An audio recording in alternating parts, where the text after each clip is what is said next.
Welcome to Fiction Audiobooks. If you enjoy the content, like and subscribing would be greatly appreciated. If you have any recommendations for novels, comment below. Please join my Patreon at https://www.patreon.com/fictionaudiobook. Chapter 285, Don't Disappoint Me. Masatsuki Aozaki's expression grew serious. After a brief pause, he continued. Apart from an old bald man named Yamamoto, you'd best not mess with him. That old man is not to be trifled with. If he gets angry, he might just spank you. And when that happens, even if I beg on your behalf, I might not be able to save you. Rukia nodded obediently, looking as if she completely understood. I got it. I'll listen to you, Masatsuki and I. She answered earnestly, blinking her big eyes. Masatsuki Aozaki smiled in satisfaction and gently ruffled Rukia's hair. As long as you understand. Oh, right, Nisan. I can help you with chores now too. When I woke up, all my injuries stopped hurting, it's amazing. Rukia blinked curiously. When she got up this morning, she realized that the dull aches from her wounds had completely vanished. Masatsuki Aozaki patted her head and explained. That's the effect of Kaido, it heals injuries. When you become a Shinigami in the future, you'll have the chance to learn this incredible power too. Shinigami can learn this kind of amazing power. Rukia clenched her fists, her face full of determination. Then I have to become a Shinigami. That way, I can help you, Masatsuki and I. Seeing the girl's flushed cheeks, Masatsuki Aozaki chuckled and chose not to dampen her enthusiasm. Learning Kaido depends on talent. Shin'o Academy does offer Kaido courses, but forget about mastering it, by the time they graduate, barely anyone has even scratched the surface. For one, very few people are actually interested in Kaido. Most are more passionate about sword combat. And on top of that, Kaido requires a high level of innate talent, those who can truly grasp it are 1 in a million. 10 years later, the First Division convened another captain's meeting. The reason was simple. Masatsuki Aozaki Sr., the 13th Division captain, Jushiro Yukitake, had come across a rare phenomenon while on duty in the world of the living. A human Shinigami. A human who had not yet transformed into a spirit, yet had acquired the power of a Shinigami. And that human Shinigami was none other than Masatsuki Aozaki's old acquaintance, Kugo Jinjo. That kid had certainly honed his craft over the years. Standing before the assembled captains, he spoke with remarkable eloquence and confidence. Originally, he had relied on the Tsuneyashiro clan's influence to orchestrate an ambush and steal Shinigami powers in secret. But the way he spun the tale, it sounded as if, after a Shinigami was gravely wounded by hollows, he had heroically stepped in to turn the tide. Considering his active efforts in purifying hollows and protecting humans during his time in the world of the living, along with the fact that he possessed Ryatsu on par with the captains, after some deliberation, Seireitei made a decision. He was officially granted the title of Substitute Shinigami. He was assigned to the 11th Division, where he formed a special forces unit for the world of the living and took command as its captain. And with that, the first Substitute Shinigami was born. Kugo, can you talk to me? Inside the Aozaki family study, Masatsuki Aozaki sat in his seat, gazing at Kugo Jinjo, who was sweating profusely. When he had seen this man appear at the captain's meeting wearing a white haori, he had been so startled that his heart nearly stopped. Fortunately, his nerves were steely enough to keep his reaction from showing. Please speak, my lord. I will tell you everything. Kugo Jinjo, kneeling before Masatsuki Aozaki, wiped his brow, forcing himself to remain composed. Through his investigations, he had come to understand Masatsuki Aozaki's standing in Soul Society, and the realization left him in awe.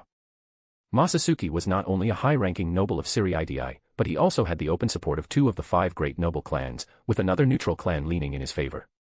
More than that, the most powerful military force in Soul Society was led by his own master. He even held the title of Kenpachi, marking him as the strongest Shinigami. Meanwhile, the once dominant Tsuneyashiro clan, who had prided themselves as the rulers of Soul Society, had fallen into decline. It made Kugo Jinjo wonder, had Masatsuki Aozaki's initial approach been nothing more than a maneuver in Seireitei's internal power struggle? If so, there was no doubt about who had emerged as the ultimate victor. Soul Society might as well be his domain now. Kugo Jinjo had no choice but to submit. Have you brought me the information I asked for? Masatsuki Aozaki's fingers tapped rhythmically against the armrest. His eyes were sharp, his voice calm, almost soothing, yet it seemed to pierce through to one's very soul. But to Kugo Jinjo, every tap sounded like a hammer striking his heart, making his breath grow unsteady and his pulse quicken. Kneeling before Masatsuki Aozaki, he kept his head low. Sweat dripped from his forehead, his body trembled slightly, and his fists clenched tightly. If he failed to provide a satisfactory answer, the consequences could be dire. I found the Tenshio Agata you mentioned, but... Kugo Jinjo's voice wavered with hesitation and fear. He dared not lift his gaze, afraid of what he might see in Masatsuki Aozaki's eyes. Do I need to teach you how to speak? You're not that incompetent, are you? Masatsuki Aozaki's lips curled into a faint smile, gentle on the surface, yet to Kugo Jinjo, it was nothing short of a devil's grin. But what? Just say it clearly. I don't have much patience. Kugo Jinjo's tremors grew worse. His lips parted as if to speak, but he hesitated, shutting them again. How was he supposed to deliver this bad news? What if it enraged Masatsuki Aozaki? But there was no avoiding it. Taking a deep breath, he mustered the courage to stammer out. But, that man is dead. Masatsuki Aozaki's brows furrowed slightly, surprise flickering across his face. Dead. His tone carried both doubt and displeasure. Yes.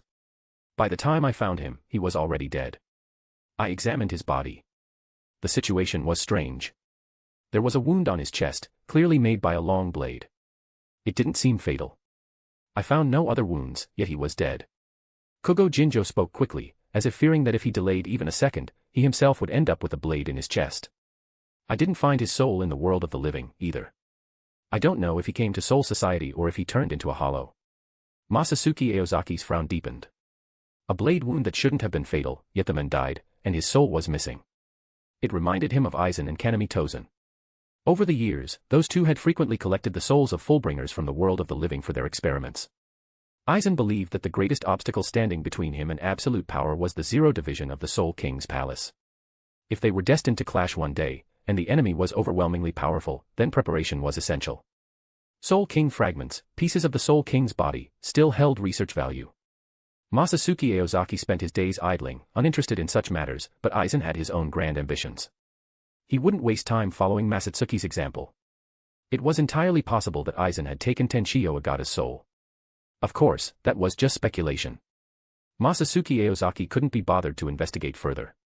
Did you find anything else? He asked. His family? Friends? Are any of them still around?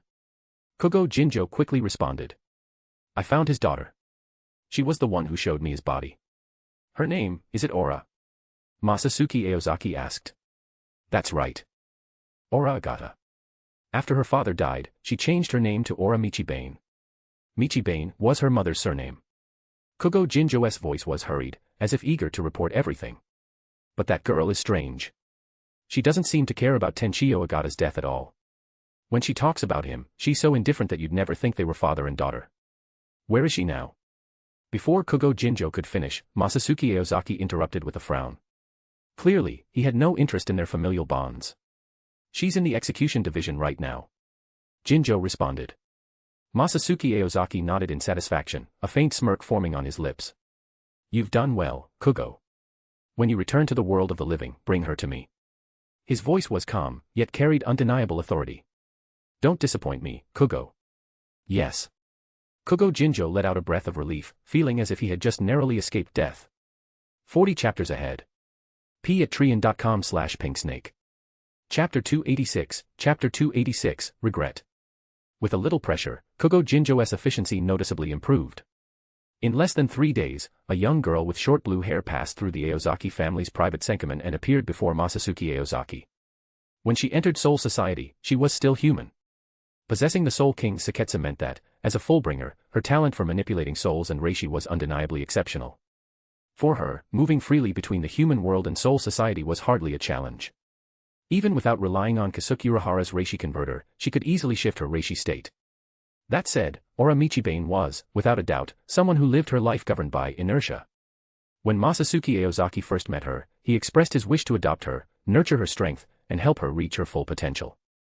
She accepted without hesitation. Her mother had been killed in a hollow attack. To protect her, her father had raised her in a basement, isolating her from the outside world.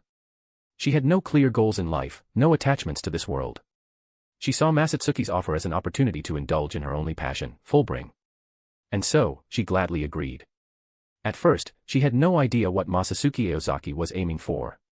But even though his goals were unclear, she felt no reason to resist his commands. There was no justification for disobedience, so she simply followed his lead. I want you to stay by my side forever. Masatsuki Aozaki's voice was calm, almost like a promise. Aura blinked, a flicker of doubt crossing her gaze before she asked softly, "Are you saying you want to claim me as your personal possession?" Her tone was flat, as if it didn't matter to her either way. Masatsuki met her indifferent question with a small smile, crouching slightly in front of her as he gently shook his head. "Why would I? Do I look like the kind of guy who'd lay a hand on a kid?" There was a warmth in his smile, one that was oddly reassuring. Then, he continued, "That said, I'll at least wait until you grow up. But if you want to think of yourself as my future wife, I wouldn't mind. Though, even if you do, you've already got plenty of good sisters now." Masatsuki abruptly shifted the topic with a sigh. After saying something so shameless, his gaze softened, and he spoke with genuine admiration for his lovers. "They're all amazing people. Every single one of them has shaped me into who I am now. Not that I mind the change." A smirk tugged at the corner of his lips, he seemed rather pleased with his current self, content with the transformation. After all, if the me who first arrived in this world had this kind of power, I probably would have done something terrible. And I know I'd regret it now. Hearing those words, Aura Michibane realized something. This man, Masatsuki Aozaki, needed others. It wasn't anything complicated. He just didn't want to be alone. For reasons unknown, he needed her in his life. That was why he had that strange man send her to this unfamiliar place. So, in front of the smirking man, she reached out and ran her hand through his long hair. Masatsuki's eye twitched as he glared at her. "Oi, you little brat, are you treating me like a kid?" A few days later, as dawn broke, Masatsuki Aozaki and Retsu Unohana woke up in the same bed. Masatsuki wrapped his arms around the woman beside him. The two were completely honest with each other. Unohana wore a smile, but within it was a hint of helplessness. She had lived for centuries, yet she had never taken on the role of raising a child. Only now did she realize just how clingy children could be. But the clingy one wasn't one of the children. It was the men beside her, who clearly had less than honorable intentions. "It's about time, those kids are coming for you again," Unohana reminded him. "Ah, it is about that time." Masatsuki, still lost in the warmth of the moment, finally snapped back to reality. As enjoyable as these days of raising the children had been, they had undeniably eaten into his personal time. He sensed 3 Ryatsu of varying strength slowly approaching from not far away. With a resigned sigh, he muttered, "I really need to find someone to help." Unohana chuckled. "Who? Would you like us to help?" She lazily leaned against his chest, much like a cat basking in comfort, listening to the steady rhythm of his heartbeat. Those 3 kids were all quite talented. If Masatsuki wanted her to help train them, she wouldn't refuse. Yoruchi and the others could do it too. They're practically idle as your personal guards and have plenty of free time. You guys? Yeah, no thanks. Masatsuki dismissed the idea immediately, his tone making it clear that he had zero faith in his lovers. Letting Unohana and Yoruchi train the children. There were only 2 possible outcomes, they'd either become murderers or lunatics, there was no third option. And he wasn't about to let his 3 little Lolas turn into either of those. They were already a handful as it was. Adding more chaos would just be asking for trouble. Under Unohana's sharp gaze, Masatsuki leaned down and kissed her, a small attempt at appeasement. The moment their lips touched, a thought struck him. He was a noble now, wasn't he? And in the noble districts, none of the high-ranking families raised their children personally, they had servants for that. The noble ladies in his estate weren't exactly the nurturing type either. Hell, they could barely take care of themselves. Every time he had a moment of free time, they always had something for him to do. Fixing a water pipe somehow ended with them drenched from head to toe. Who had the patience for that? And if he told them to call someone from the noble district to fix it? They flat out refused.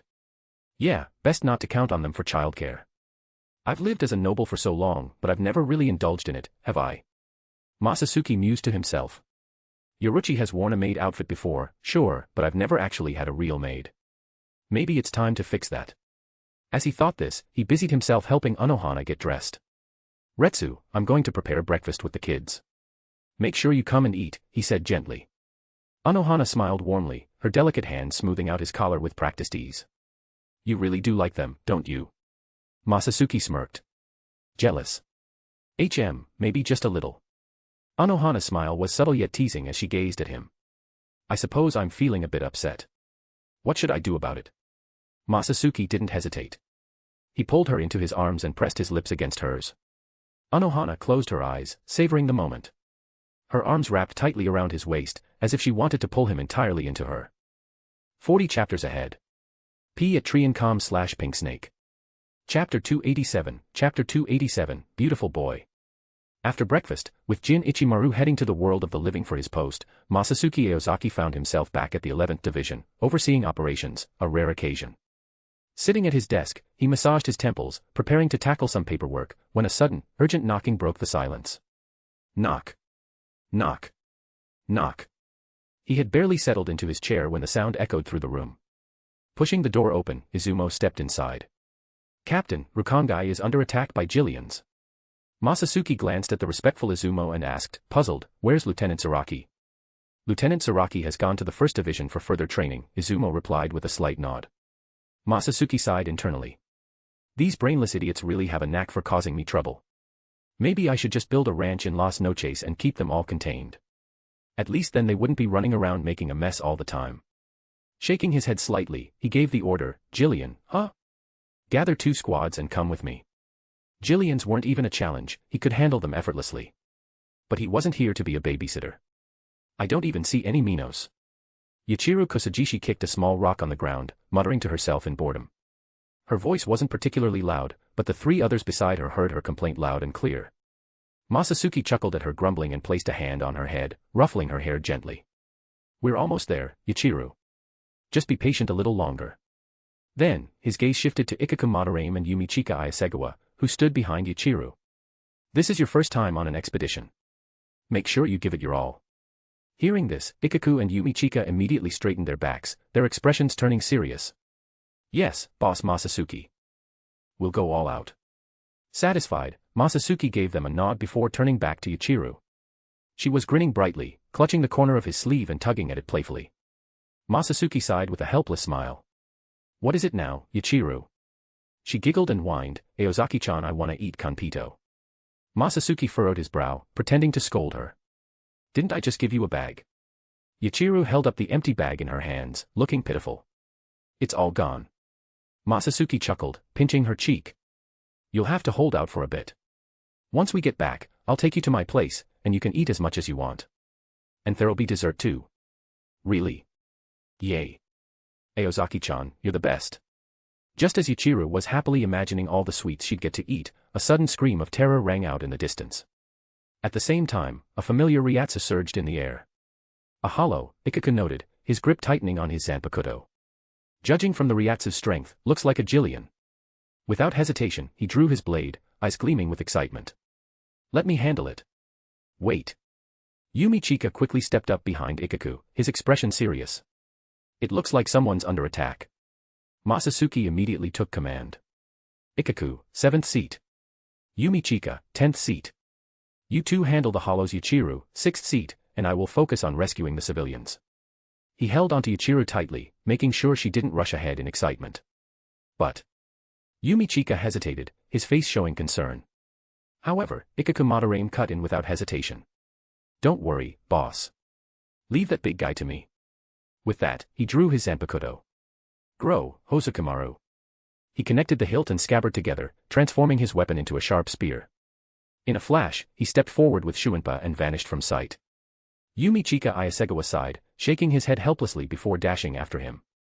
As expected, just as Ikaku had predicted, a massive Jillian loomed before them. It stood like an immovable mountain, exuding an oppressive Ryatsu that warped the very air around it. It seemed to be summoning something, and the pressure it emitted was suffocating.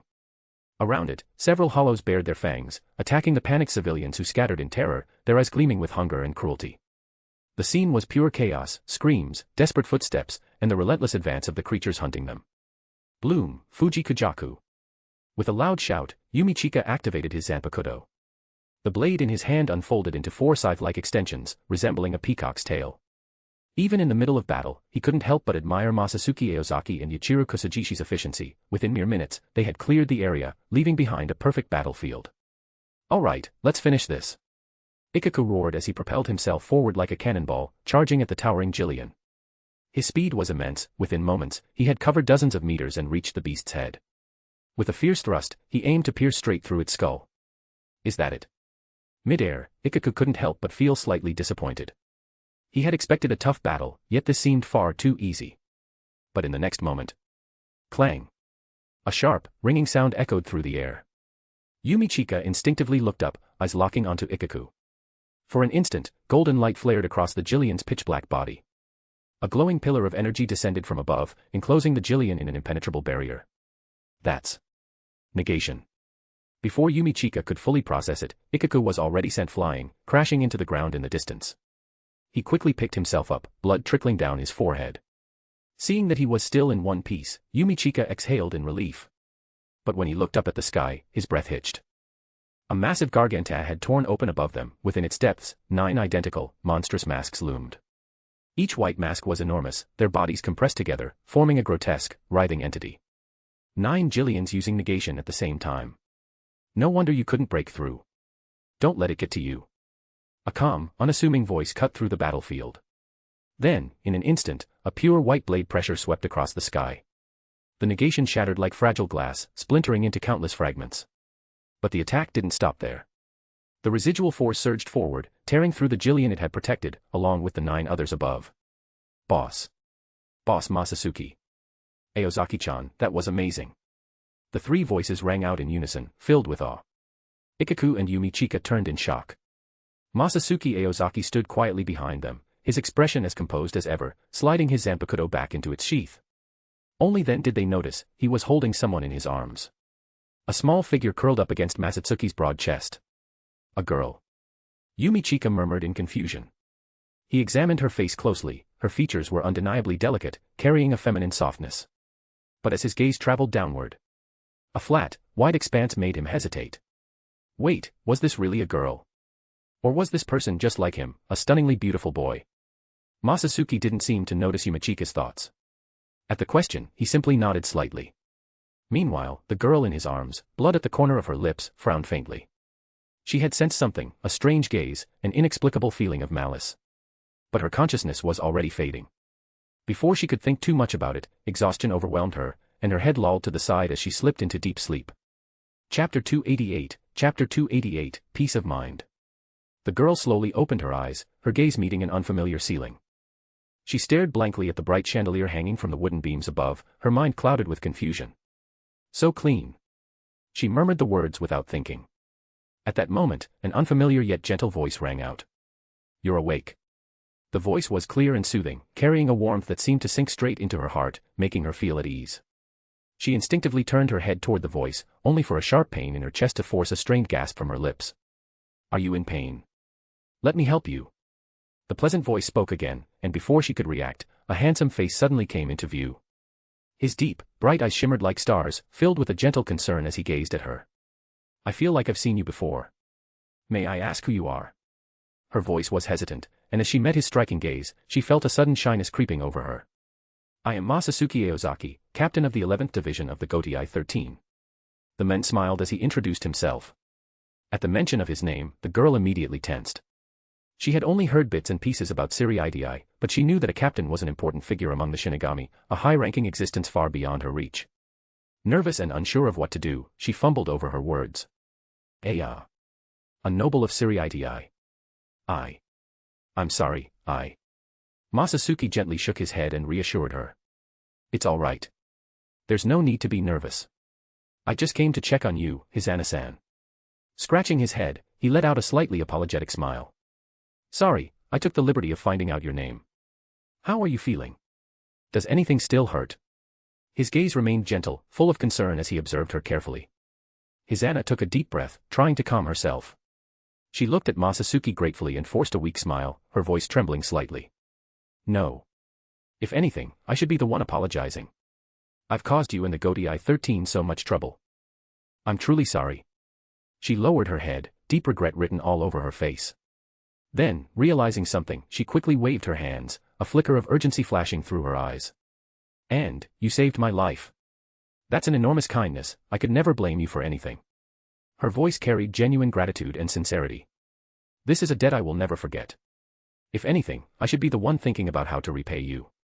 Repay me, huh? Masatsuki murmured, deep in thought. Yes.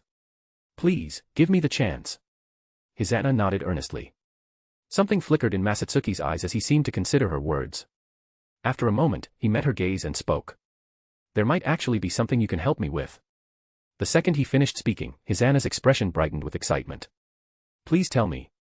If it's something within my power, I'll do whatever I can. Her determination was clear. The people of Rakangai. Retsu Unohana frowned slightly. She didn't mind the 4th Division providing medical aid to the poor souls of Rakangai. But the fact that Masatsuki Aozaki had personally brought this one back made her suspect there was more to the situation. After all, Masatsuki could heal others himself. If all he wanted was to save her life, there was no need to bring her to Seireitei. Don't you think Hizana-san looks a lot like Rukia? Masatsuki, standing behind Unohana, wrapped his arms around her and answered her unspoken question. You mean, there's a connection between them? Unohana's frown deepened. What do you plan to do next? Once she recovers, I'm going to have her stay at my place. Masatsuki nodded. There are 3 kids at home who need to be looked after, and since she wants to return the favor, I might as well let her take care of them. Well, if that's what you want to do, I won't stop you. Unohana gave a small nod of approval. Seireitei Noble District, Aozaki Family Mansion. Inside one of the luxurious rooms, Hizana and Rukia held each other tightly, sobbing. Since they would be living under the same roof from now on, Masatsuki Aozaki saw no reason to keep them in the dark. Instead of being cryptic, he directly revealed their relationship. To make his words more credible, he even obtained a family relationship confirmation report from Mayuri Kuratsuchi. After finally finding her sister, Hizana didn't hide anything. She told Rukia the whole truth, including the painful fact that she had abandoned her. Naturally, Rukia felt resentment upon learning the truth. But after spending so many years surviving in Inuzuri, she also understood the hardships Hizana had faced. Hearing that Hizana had regretted her decision immediately and had never stopped searching for her, Rukia's anger gradually faded. Do I even deserve to live with Rukia? Gazing at the empty courtyard, Hizana let out a long sigh. To her, Rukia was now her everything. But the guilt of having once abandoned her sister made it impossible to know how to face her. Wani-san, I'm here. At the sound of a soft, youthful voice, Hizana immediately forced herself to suppress her sorrow, not wanting to let her emotions affect her sister. The sliding paper door opened, and a petite figure stepped into the room. I'm sorry, Rukia, Watching as Rukia carefully placed a bento box on the table, Hizana couldn't help but speak instinctively. Please don't say that anymore, Wani-san. Rukia knelt before her and began setting the food on the low table. I understand. But... Hizana hesitated, wanting to help but unsure if she should reach out. Rukia, go on ahead. I'll take care of the rest. A large hand landed gently on Rukia's head. Masatsuki Aozaki gave her a small ruffle and smiled. Yes, Ni-san. Rukia nodded, slowly rising to her feet. As she walked toward the door, she deliberately slowed her pace, glancing back at them as if reluctant to leave. I'm sorry, Masatsuki-sama. When did you get here? Only after Rukia's figure disappeared did Hizana snap back to reality. Realizing her oversight, she quickly bowed. Masatsuki reached out and gently lifted her back up. I came with Rukia. Hizana-san, it seems your eyes only see your sister, that's a little heartbreaking. I didn't mean. Seeing Hizana's flustered expression, Masatsuki simply waved a hand dismissively. No need to be so formal, I was only joking. He sat across from her and casually placed a bowl and chopsticks in front of her. Actually, Rukia has already forgiven you, Masatsuki said suddenly. I know. Rukia is kind. But I can't forgive myself. In the end, I'm the weak one between us. Hizana closed her eyes and sighed softly. Masatsuki shook his head, his gaze soft as he looked at her. I've spent enough time with Rukia to understand her a little. Lately, she's been saying things like, did I do something wrong? She's not the type to hold grudges, is she? Hizana couldn't find the words to respond, so she simply listened as Masatsuki continued. What she truly longs for isn't an apology or resentment. What she wants is a warm home, and family by her side. I know you can't let go of the past, so whether it's out of gratitude or atonement. My advice is, don't do anything foolish, Hizana-san. Atonement that exists only to ease your own guilt is meaningless. Don't carry remorse or pain, at least, not in front of her. As her sister, just stay by her side with a clear conscience. Masatsuki's voice was calm as he met her gaze. Hizana slowly lifted her head. Her eyes drifted past Masatsuki to the doorway, where Rukia was quietly peeking in. Her vision blurred as tears welled up in her eyes. She gave a small nod, as if finally understanding the real reason Masatsuki had come here. She looked at the men before her, thoughts swirling in her mind. After a long pause, she choked out softly. Thank you. Masatsuki-sama. Seeing that she had understood his words, Masatsuki smiled faintly. He placed a hand on the ground for support as he slowly stood up, waving a hand as if nothing had happened. Hizana remained seated, watching in silence as Masatsuki's figure disappeared into the distance. 40 chapters ahead. P. @Triancom/Pink Snake. Chapter 289, Becoming Sisters. In the early morning, sunlight filtered through the clouds, casting warmth and brightness across the land.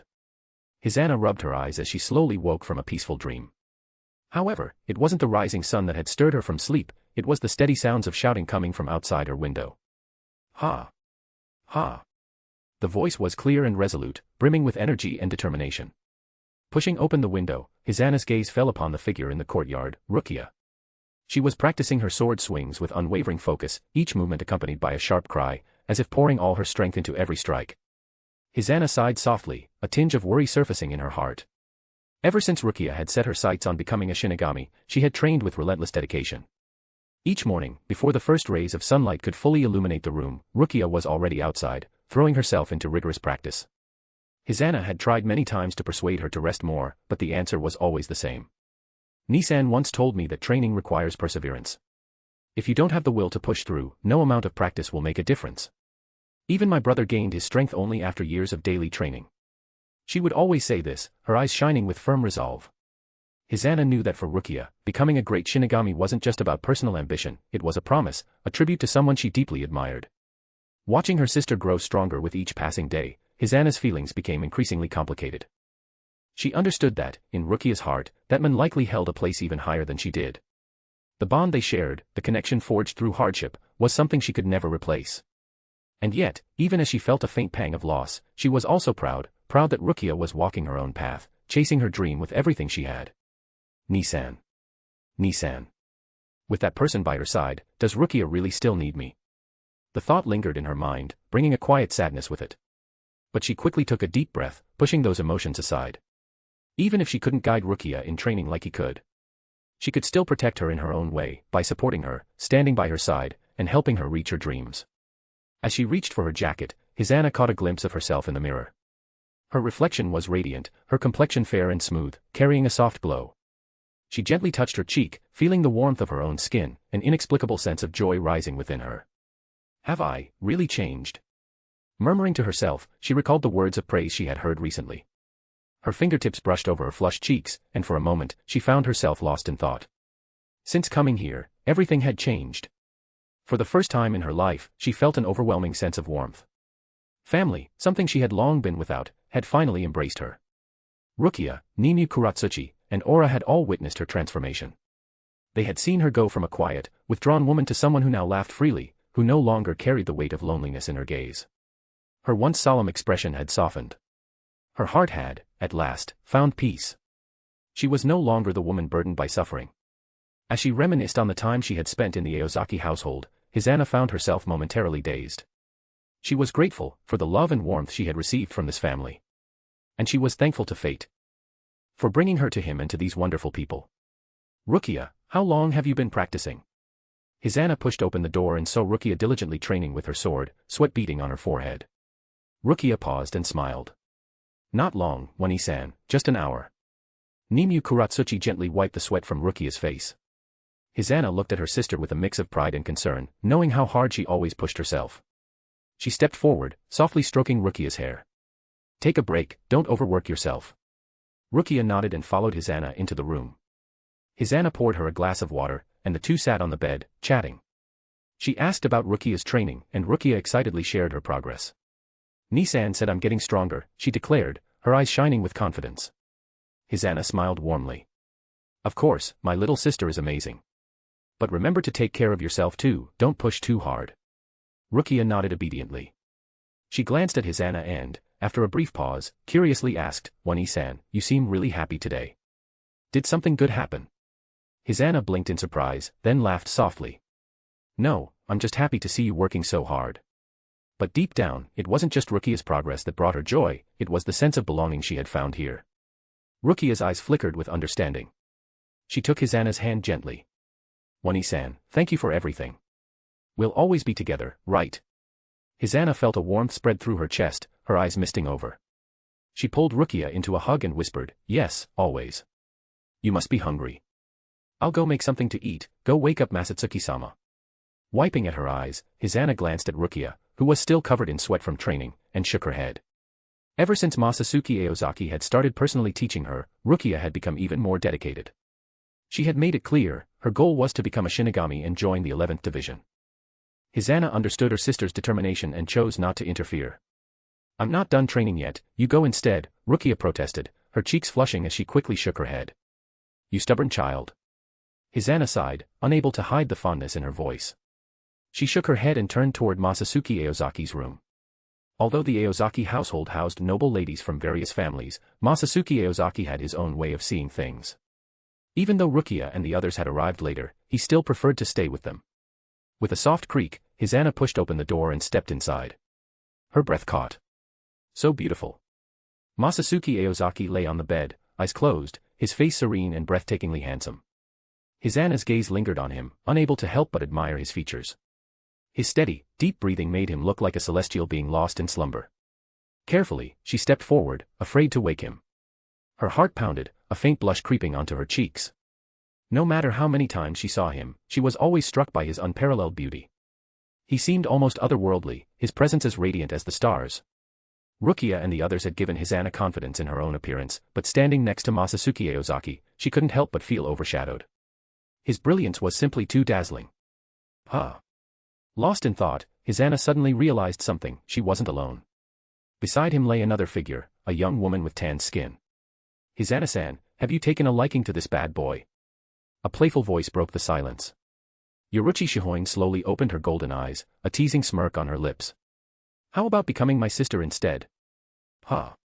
Hisana's blush deepened. I was just here to invite you both to breakfast," she stammered before quickly retreating from the room. Masatsuki Aozaki watched her go and let out an amused sigh. "She really is adorable. Why did you tease her?" "Because it's fun," Yoruichi replied with a mischievous grin. "Hisana is just too cute." Her golden eyes sparkled with amusement, clearly pleased with her little prank. 40 chapters ahead. /Pinksnake. Chapter 290, The Night's Bright Moon. After that, Masatsuki Aozaki happily continued his daily life of training. Time flew by. Nimue Kuratsuchi and Ora Michibane grew day by day, and Rukia kept getting taller. Although she was still just over 1.4 meters, making her the shortest among the three sisters, it was still a significant growth, especially compared to the stagnation of the human heart. At Masatsuki Aozaki's suggestion, Rukia also started growing out her hair. Masatsuki clearly remembered how adorable she had looked with shoulder-length hair after the 1,000-year blood war, when she became a captain. One day, just before noon. At the Aozaki residence. Whoosh! A petite figure suddenly appeared in the empty courtyard. Suifeng frowned slightly, glancing around. No one. She muttered to herself, puzzled. Strange. Didn't Jin Ichimaru say he was slacking off today? Why is there no one from the squad around, and why isn't he home either? As Masatsuki Aozaki's personal bodyguard, Suifeng had been searching for him since morning. It had been hours. Where the hell had that guy run off to? After serving as his bodyguard for some time, Suifeng no longer held any awe for that man. She had seen his true colors. That so-called model Shinigami? Yeah, that had nothing to do with him. As expected, admiration was the furthest thing from true understanding. The closer she got, the more she realized just how unreliable that man was. A captain of the Gotei 13 should be handling his squad's affairs properly, not running off every day to slack off. Not that slacking off was entirely unacceptable. She had to admit, that guy was actually pretty capable. At that thought, Suifeng's face flushed slightly. But the more she dwelled on it, the more annoyed she became. If it weren't for the fact that she could get closer to Yoruichi-sama by following his orders, she wouldn't even bother listening to him. Now that she thought about it, Yoruichi-sama used to love slacking off too, she must have picked up that habit from him. And now even he had vanished, completely neglecting her duty as a bodyguard. As the fourth seat of the 2nd Division, the direct bodyguard of the former commander, Yoruichi Shihoin, it was her responsibility to uphold the honor of the guard. She needed to teach that man a lesson for wearing down Yoruichi-sama's body and make him pay for it. With a serious expression, and an even redder face, Suifeng's eyes gleamed with growing excitement. She rummaged through a pile of snacks that a certain pink-haired loli had stashed away in the secret base of the Association of Female Shinigami, located right next to Masatsuki Aozaki's bedroom. The Association of Female Shinigami was a newly formed organization dedicated to improving the status of female Shinigami. Its president was Yuichiro Kosajishi, its vice president was Nanao Ise, and its director was Retsu Onohana. As for its members, basically, any female Shinigami who had some connection to Masatsuki Aozaki had joined. If they weren't so closely linked, they wouldn't have chosen such a small place like the Aozaki residence as their secret base. In the original story, the association's secret base was in the Kachiki estate, far more spacious than this place. Sui Feng sat outside Masatsuki Aozaki's room, leaning against the wooden floor. She casually crossed her legs, her bare feet resting one over the other. Enjoying the cool breeze, she snacked on someone else's hidden treats. This was nice. She had been running around all morning, wasn't she allowed a break? It wasn't like she had turned lazy or anything. She was simply following in the footsteps of the most respected Yorichi-sama, upholding the fine traditions of the second division. It definitely wasn't because she had been influenced by a certain bad influence. Listening to the rustling leaves outside and the soft murmur of flowing water, Sui Feng found herself gradually relaxing. She gazed at the courtyard in the distance. Sunlight filtered through the dense branches, casting dappled patches of light and shadow. A gentle breeze stirred the leaves, making them rustle as if whispering secrets to one another. Sui Feng quietly admired the tranquil scene, her mood slowly settling. The intricately crafted stone formations and the clear pond, framed by fallen leaves, evoked the feeling of a secluded paradise. Just as she was lost in these peaceful thoughts, a faint meowing sound caught her attention. Following the sound, she spotted two kittens playing and tumbling around on the crisscrossing wooden bridge. Meow. One of the small black kittens reached out its paw and patted the other on the head. Meow. The black and white kitten let out a disgruntled cry but didn't seem angry. Instead, it pounced forward, wrapping itself around the other, and soon, the two were rolling together in a playful scuffle. Watching this, Sui Feng's eyes lit up. How cute. She had grown quite fond of cats. Since Yorichi could transform into one, it was only natural that her affection extended to them. Every time Yorichi took on her feline form, Sui Feng had an overwhelming urge to scoop her up and smother her with affection. But as the heir of the Feng family and a guardian of the Shihoin clan, she would never do anything that might undermine her master's dignity. At that moment, the two kittens became even more entangled, their small forms intertwining.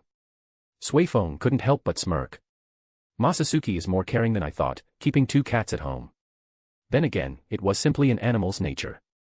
Even humans, as animals themselves, weren't exempt from such instincts. Her thoughts drifted to Masatsuki and Yorichi. She had always envied their ability to transform into cats. After all, it was a secret technique developed by Yorichi-sama. If only she could learn it. Unfortunately, no matter how hard she tried, she couldn't grasp the technique. Yet that man had learned it with ease. Sui Feng frowned, feeling a surge of irritation and frustration. Ah! She suddenly froze. Something wasn't right. Her eyes widened as realization struck. Why did the fur of these two kittens look so familiar? Could they not be real cats at all, but people who had transformed? The thought was so ridiculous that even she found it laughable. How could that be possible? No way Yorichi-sama and Masatsuki would be so bored that they'd turn into cats just to play around, right? No matter how unreliable those two could be, they wouldn't go that far.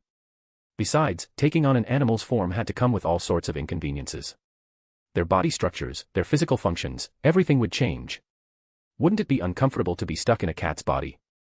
Just as Sui Feng was lost in her thoughts, an annoyed voice suddenly rang out. Ow. Hey, be a little more careful, will you? The familiar voice echoed through the courtyard, and for a moment, everything fell into an eerie silence. Sui Feng. The two kittens reacted instantly. Forgetting their pain, they sprang apart and spun around, ready to bolt. Too bad they didn't get far. Sui Feng swiftly grabbed them by the scruffs of their necks, one in each hand. Meow. Meow. The two kittens dangled helplessly in the air, their tiny legs flailing. Their big, watery eyes brimmed with pitiful pleading. And you're still trying to keep up the act. Yorichi-sama, Masatsuki-sama, should I do you a favor and report your noble exploits to Retsune? Sui Feng's cold smile deepened as she looked at the squirming kittens in her hands. The two immediately stopped struggling, their heads drooping in surrender. Under her piercing gaze, their small bodies began to glow with a soft white light. Just as she had suspected. As the glow faded, two figures emerged, a man and a woman. The man was tall and lean, his physique perfectly sculpted, his face strikingly handsome, like the protagonist of some novel about an irresistibly charming rogue. The woman was stunningly beautiful, her long purple hair cascading down her back like a waterfall, her sun-kissed brown skin radiating vitality. Most notably, she had a broad and open heart, something Sui Feng both admired and envied. Who else could they be but Masatsuki Aozaki and Yorichi Shihoin? Completely naked, both of them immediately dropped into a deep bow, pressing their foreheads to the ground in a flawless tajiza. It's all our fault, Sui Feng. We shouldn't have forgotten you. We'll seriously reflect on this. We promise, next time, we'll definitely bring you along. Their posture was impeccable, their sincerity undeniable, an absolute display of the nation's bowing tradition. Bring me along. That's not what I care about. Sui Feng snapped back, her face turning crimson. She was so embarrassed that she felt the urge to stomp on Masatsuki Aozaki's face. And besides, how am I supposed to take you seriously when you're like this? Masatsuki Aozaki and Yoruichi Shihoin both glanced down at themselves, then at each other. Without speaking, they shared a look of understanding. Their honesty was as pure and radiant as the moonlit night. Chapter 291, Autograph. Early in the morning, after apologizing to Sui Feng, a somewhat weary voice echoed through the room. Masatsuki Aozaki lay sprawled in the middle of the bed, nestled between two figures, still able to hear their heavy breathing beside him. Despite that, he looked refreshed, his complexion glowing, his entire being exuding a sense of satisfaction. As he slowly sat up, shaking his head slightly, he seemed like someone thoroughly rejuvenated. And truthfully, he was. A delightful night had left him invigorated, as if he had just consumed a senza bean, bringing his body to its peak condition. Masatsuki Aozaki scratched his head. I see. It's that time again, huh? The 11th Division is about to welcome new blood. Sui Feng nodded lightly. That's right. Jin told me when I went to the 11th Division to find you. The induction is set for early next month. The graduates of Shino Academy will be notified in a few days. Rukia will probably mention it to you then. Speaking of which, Aura went off to assist Kasuke and Mayuri. So, where are Rukia-chan and Nimi-chan planning to go this time? Yoruichi Shihoin reached out, wrapping an arm around Masatsuki Aozaki's, a teasing smile playing on her lips. Someone raised those girls from childhood, wouldn't he want them to stay by his side? She chuckled as she asked. Masatsuki Aozaki gave a small smile and replied. Ah. I'm not that controlling, all right. He waved a hand dismissively. I'm not about to dictate which squad they should join. Let them decide for themselves. However, his response didn't seem to convince anyone. Yoruichi eyed him skeptically. Really? Then she added. Or is it that after raising them for so many years, you're just confident they'll come back to you anyway? Though you've built a strong bond with them, don't forget, Nimu's official father is still that weirdo. Who knows? He might pull some strings and snatch her away from you. He wouldn't dare. Masatsuki Aozaki raised an eyebrow. If he tries anything, I'll make sure he doesn't have any hands left to pull strings with. Yes, Masatsuki-sama, you're the strongest. Yoruichi playfully shook his arm, grinning mischievously. Her expression was one of pure amusement, as if she were humorously indulging a child. Sui Feng, watching from the side, couldn't help but feel a sense of exasperation. These two. They had a habit of acting like children every now and then, making it both amusing and frustrating. And sometimes, they both acted like children at the same time. Those were the moments Sui Feng usually ended up suffering the most. Then again, holding Yoruichi-sama like a child wasn't such a bad feeling. Just as Masatsuki Aozaki and Yoruichi Shihoin were about to start another one of their playful scuffles, Sui Feng quickly interjected. There's one more thing. Lieutenant Marinoshin asked me to pass this on to you. She rummaged through the pile of clothes beside her, searching for something. Masatsuki Aozaki glanced at her, puzzled. A moment later, Sui Feng finally found what she was looking for and handed it over. It was a poster, with an image of Masatsuki Aozaki's in-game character printed on it. Yoruichi's eyes lit up in surprise. Wait. Is Marinoshin into Final Fantasy II? Looks like I'll have to set aside some time to play with him online. I'm calling dibs on Masatsuki. Then I'll play as Tifa, and Sui Feng can be Aerith, Masatsuki Aozaki added. Sui Feng rolled her eyes at the two of them, then turned to Masatsuki Aozaki with an irritated look. It's not for him. His daughter wants your autograph. Omida was infamous for spoiling his youngest daughter, everyone knew it. Apparently, Marinoshin was set to retire this year, and his eldest son, Marekio Omida, would be taking his place. And yet, even on the verge of retirement, he was still handing out odd requests like this. Seriously, what a hassle. Huh. Masatsuki Aozaki had been in this world for so long that his memories were a bit fuzzy. He barely had any recollection of Omida's youngest daughter. Name your price, Sui Feng said with a dramatic wave of her hand, her tone bold and generous. As if she were the one paying. Bring me a pen. Masatsuki Aozaki's gaze darkened slightly. He didn't hesitate for a second. Time passed quickly, and in the blink of an eye, a month had gone by. More than 100 young men and women, clad in the uniforms of Shino Academy, stood in a long line outside the 11th Division's quarters, brimming with excitement. Their faces radiated youthful energy and anticipation for the future, their eyes filled with eager expectation. Some whispered among themselves, while others cast glances toward the meeting room nearby, as if awaiting the beginning of a grand ceremony. Today was a defining moment for these graduates, the day they officially became Shinigami and were assigned to a squad. The selection process would last about 5 days. Graduating from Shino Academy meant they had earned the qualifications to become Shinigami. However, this was a two-way selection. If they failed to secure a spot in their preferred division within the given time frame, they would ultimately be assigned elsewhere by the 1st Division's administration. It was worth noting that this year, over half of the graduates had applied for the 11th Division. All because of Masatsuki Aozaki. His name carried weight within the Gotei 13, a reputation so widespread that even the academy students were well acquainted with him. After all, student life was the golden era of gaming. For Shino Academy students, who enjoyed freedom in their studies comparable to university students in the world of the living, the three most important things were simple: eating, sleeping, and playing games. Attending classes. That could always wait. Anyone who had played the 12th Division's game series would instantly recognize Masatsuki Aozaki. Naturally, many students had chosen to apply for the 11th Division, eager to join the squad associated with such a well-known figure. Of course, Master Yamamoto would never allow all 100 graduates to flood into a single division. An overly stacked division, while powerful, would weaken the overall balance of the Gotei 13. That would not be tolerated. Thus, despite the overwhelming number of applicants, the 11th Division could only accept 15 new recruits. Typically, the selection process was handled by lieutenants or high-ranking seated officers.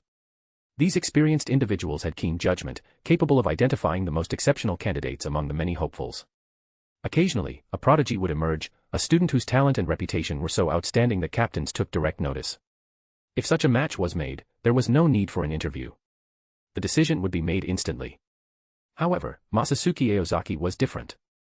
Regardless of whether a prodigy applied, he insisted on personally overseeing the 11th Division's recruitment each year. His dedication had earned him repeated praise from Yamamoto, who often took the opportunity to tease a certain lazy senior in front of the other captains. Faced with his master's jabs, Shunsue Kairaku had once lost his temper, briefly. But in the end, he could only hold back his frustration and drown his sorrows in sake after the meeting. And yet, the following year, he remained completely unchanged, continuing his carefree ways as if nothing had happened. Masatsuki Aozaki had his suspicions. His senpai likely used this as an excuse to drag him and Jushiro Yukitake out for a drinking spree. Then, after claiming he was too drunk to function, he would conveniently take a few extra days off to slack off. The real victim in all this? Lisa Yadamaru. That poor, straightforward, and kind-hearted woman. As a lieutenant, when her captain slacked off, her workload skyrocketed. Truly, she had the worst luck. Masatsuki Aozaki let out a deep sigh.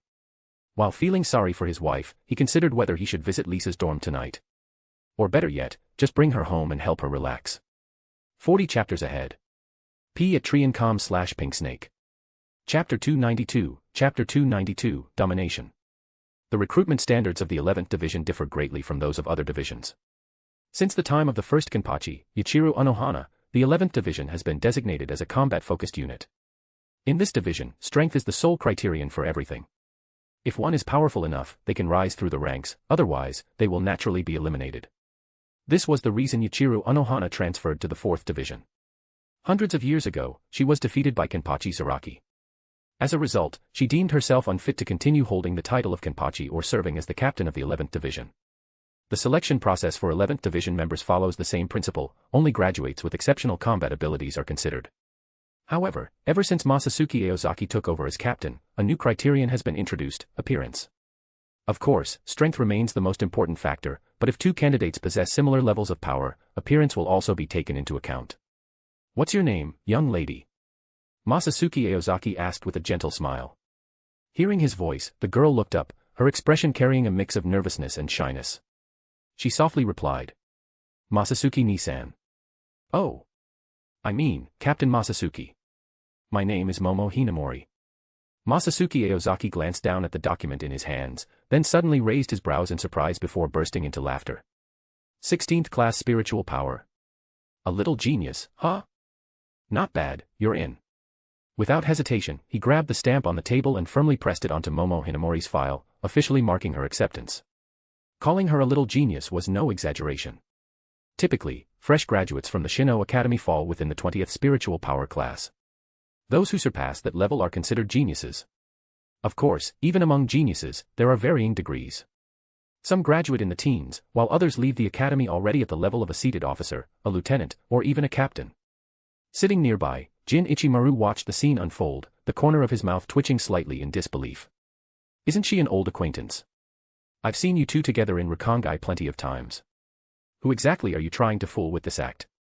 Meanwhile, Momo Hinamori, flushed with excitement upon hearing she had been accepted, quickly stood up, bowed to Masatsuki Aozaki in gratitude, and then ran out of the room. On the other side, Kenpachi Zaraki silently observed her departing figure and gave a slight nod. Over the years, he had followed that old man and trained under him.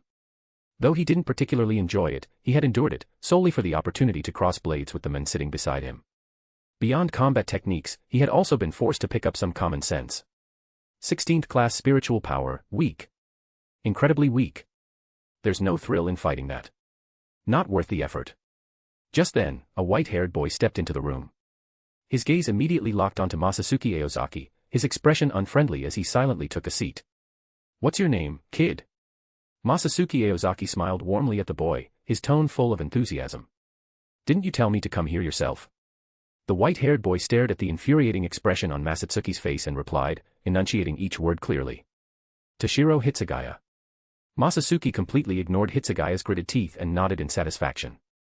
So, you're the genius who graduated from Shin'o Academy in just 1 year. Barely qualifies you for our squad. You're in. Hitsugaya clenched his fists, frustration rising in his chest. He took a deep breath, suppressing the urge to punch Masatsuki in the face. He was starting to regret his decision.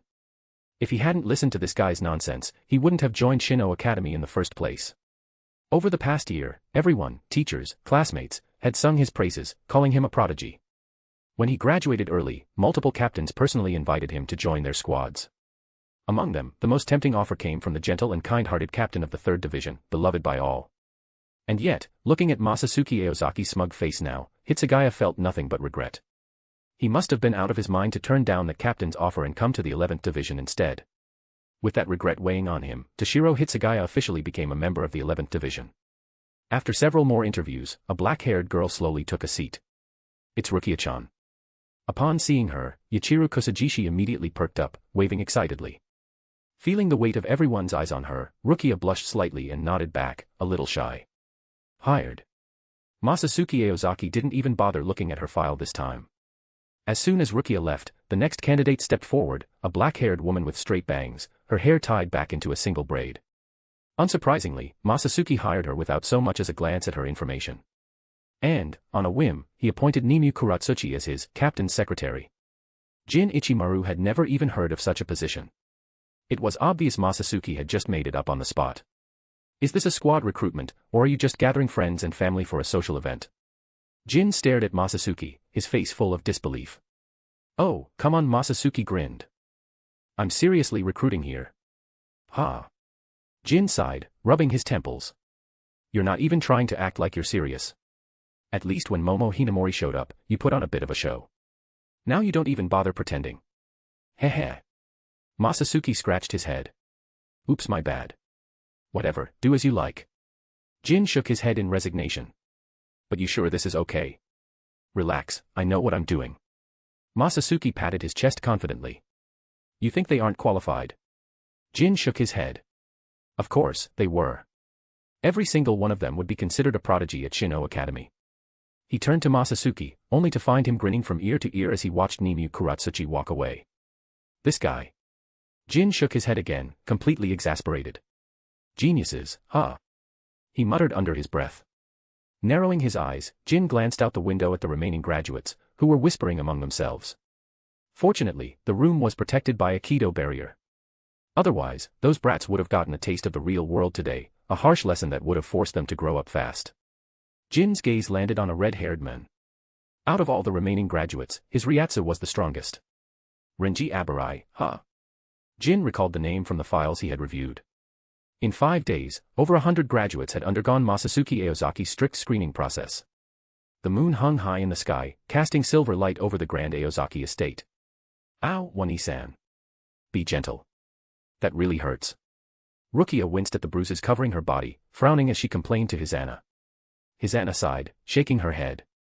She shot Rukia a sharp look and scolded her softly. It's good that it hurts.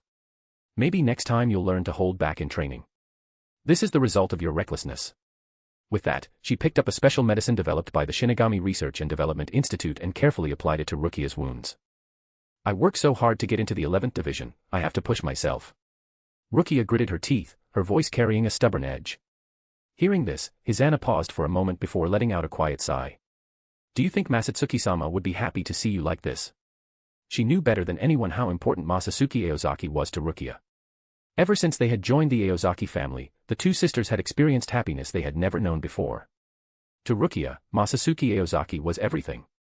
She wasn't just grateful, he was the most important person in her life.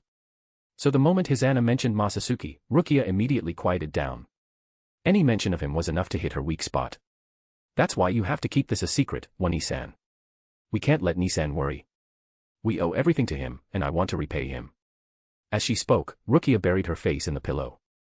Yes, it's all thanks to Masatsuki-sama. Hisana froze for a moment, then nodded to herself, murmuring softly. If not for him, she wouldn't be alive today. And she never would have been able to stay by her sister's side. 40 chapters ahead. p@trian.com/pinksnake. Chapter 293, Too Tired. Bang. Bang. Bang. Before nightfall, a series of urgent knocks echoed through Masatsuki Aozaki's room. Masatsuki slowly lowered the game controller he had just picked up, his gaze shifting instinctively toward the door. Masatsuki-sama. A soft, slightly shy voice came from the other side, Hisana. Hisana. Masatsuki opened the door, mildly surprised. However, the moment he saw her standing before him, he couldn't help but pause. Hisana had changed out of her usual white yukata and was now dressed in a beautifully crafted kimono made of the finest silk. The elegant, flowing fabric draped around her figure, and glimpses of her fair skin peeked through the layers with a natural, healthy glow. Unlike Rukia, Hisana lacked the talent to become a Shinigami. With her frail body, even surviving in Seireitei's dense spiritual environment was a struggle. But for Masatsuki, this was hardly an issue. He might not be able to mold her into a prodigy, but ensuring she could live a normal life like an ordinary person was a simple feat. The soft interplay of fabric and moonlight only accentuated the delicate beauty of her legs, hidden beneath the hem of her kimono. The sight stirred an undeniable curiosity within Masatsuki, as if inviting him to explore the mystery concealed beneath. Her long, silky black hair cascaded over her shoulders, framing her delicate features. Though her figure was modest, it only added to her gentle and fragile charm. The pure white kimono she wore was adorned with embroidered cherry blossoms, resembling flowers in full bloom during spring. It gave her an almost ethereal aura, like a celestial maiden untouched by the world. Under the silver glow of the moon, Hisana's beauty seemed even more breathtaking. Could it be that a princess from the moon has descended upon my home? Though, I don't recall having a bamboo forest here. Masatsuki mused, gazing at her with genuine admiration. Masatsuki-sama flatters me. Hisana's cheeks tinged with pink at his words, her face as radiant as a ripened apple. The contrast against her kimono only made her appear more delicate and enchanting. The mention of the moon and bamboo immediately reminded her of the legend of Kaguya-hime, a woman of unparalleled beauty, desired by men of all ranks, from the noblest lords to the humblest peasants. The story was well known, and Hisana immediately understood Masatsuki's meaning. With a soft smile, she replied. I'm merely a frail woman, how could I possibly compare to a goddess of the heavens? Masatsuki chuckled. Haha, Hisana-san, you're far too humble. If a celestial goddess were to see you, I imagine even she would feel ashamed. His gaze lingered on the captivating woman before him, admiration welling up inside. At this moment, Hisana was still an unwed maiden. Yet, her gentle and fragile presence carried the air of a sorrowful widow, freshly mourning the loss of a husband. It was a rare and unique kind of beauty, one that was seldom seen in this world. Masatsuki Aozaki came back to his senses and asked curiously. By the way, I wonder what brings you here, Hisana. Hisana nodded slightly and replied softly. I came to thank you, Masatsuki-sama. Over the years, you've always looked after Rukia and me, and I'm truly grateful. She then bowed lightly before continuing. Masatsuki-sama has often mentioned wanting to try the rice sake I brew. Today, I specially brought some for you. Hearing this, Masatsuki Aozaki's eyes lit up. He nodded with a smile and said. How thoughtful of you, Hisana. I'll be happy to try it. The morning sunlight streamed through the window, bathing the entire room in a golden glow. A faint fragrance lingered in the air, creating a soothing atmosphere. Masatsuki Aozaki had been to many girls' rooms before, each carrying its own distinct scent. However, Hisana's room exuded a light and elegant fragrance, as if an invisible aroma gently permeated the space. It smells wonderful, Masatsuki Aozaki murmured as he took in the scent. Hearing this, Hisana shyly ran her fingers through her hair, then glanced up at Masatsuki Aozaki's handsome profile and whispered. I usually keep flowers and plants in my room. If Masatsuki-sama likes them, you can. Her voice trailed off into a soft murmur. However, Masatsuki Aozaki interrupted her, speaking seriously. I'm not talking about the flowers. I mean your scent. As he spoke, he cast a meaningful glance at the woman in his arms. Hisana's face instantly turned crimson. She lowered her head and buried her face in Masatsuki Aozaki's chest, trying to hide her embarrassment. She hadn't expected him to be so direct, it left her at a loss. Just as her thoughts began to spiral, she suddenly felt a pair of warm hands wrap around her waist. A shiver ran through her body as she looked up at Masatsuki Aozaki, her eyes filled with surprise and shyness. Her heart tightened, her face burned even hotter, and before she knew it, a wave of weakness overtook her. She collapsed against him. Ha! Ha! As their passion built, the two intended to continue where they had left off the night before. However, just as they embraced, a familiar voice rang out. It was Rukia, already starting her morning training. Perseverance was one of Rukia's strongest traits.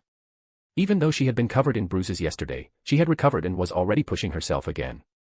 Last night, Masatsuki Aozaki and Hisana had intended to stay in his room, where they wouldn't have heard anything.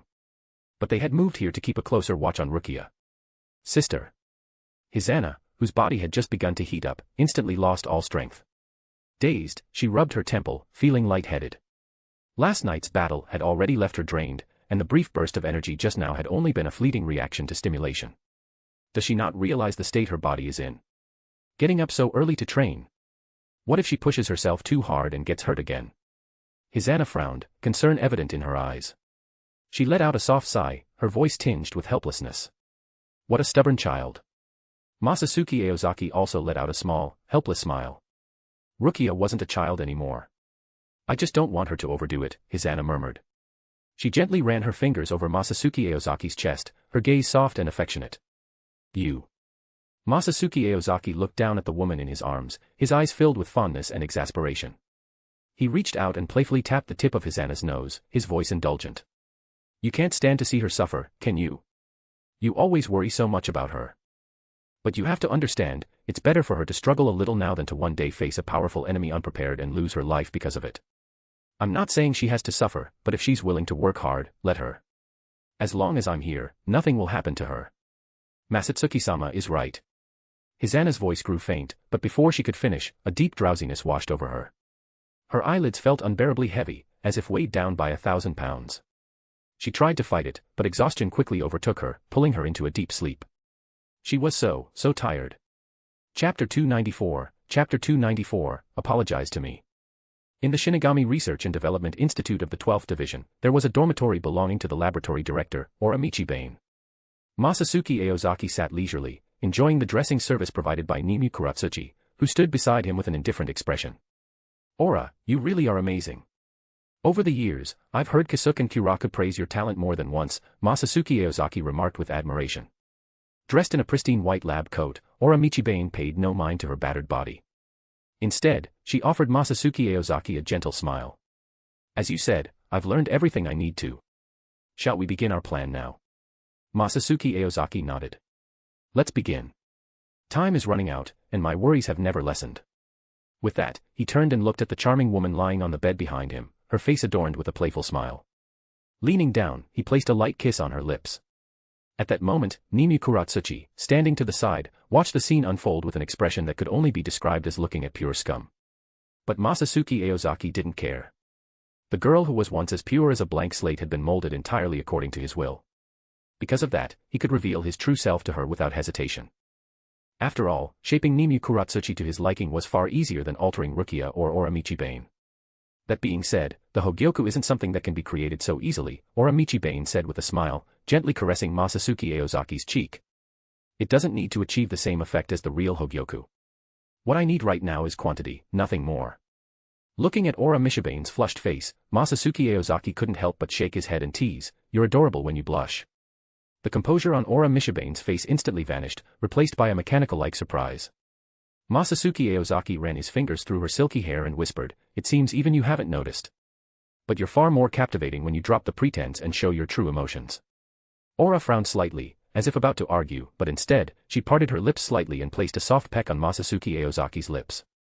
Meanwhile, Nimue Kuratsuchi narrowed her eyes, quietly observing the two as they became more brazen. She had just finished helping Masatsuki Aozaki get dressed. As his secretary, she was used to being rewarded for her work. After all, as the saying went, when there was work to be done, the secretary handled it. When there wasn't, well, cough, cough. That was the unspoken rule between them.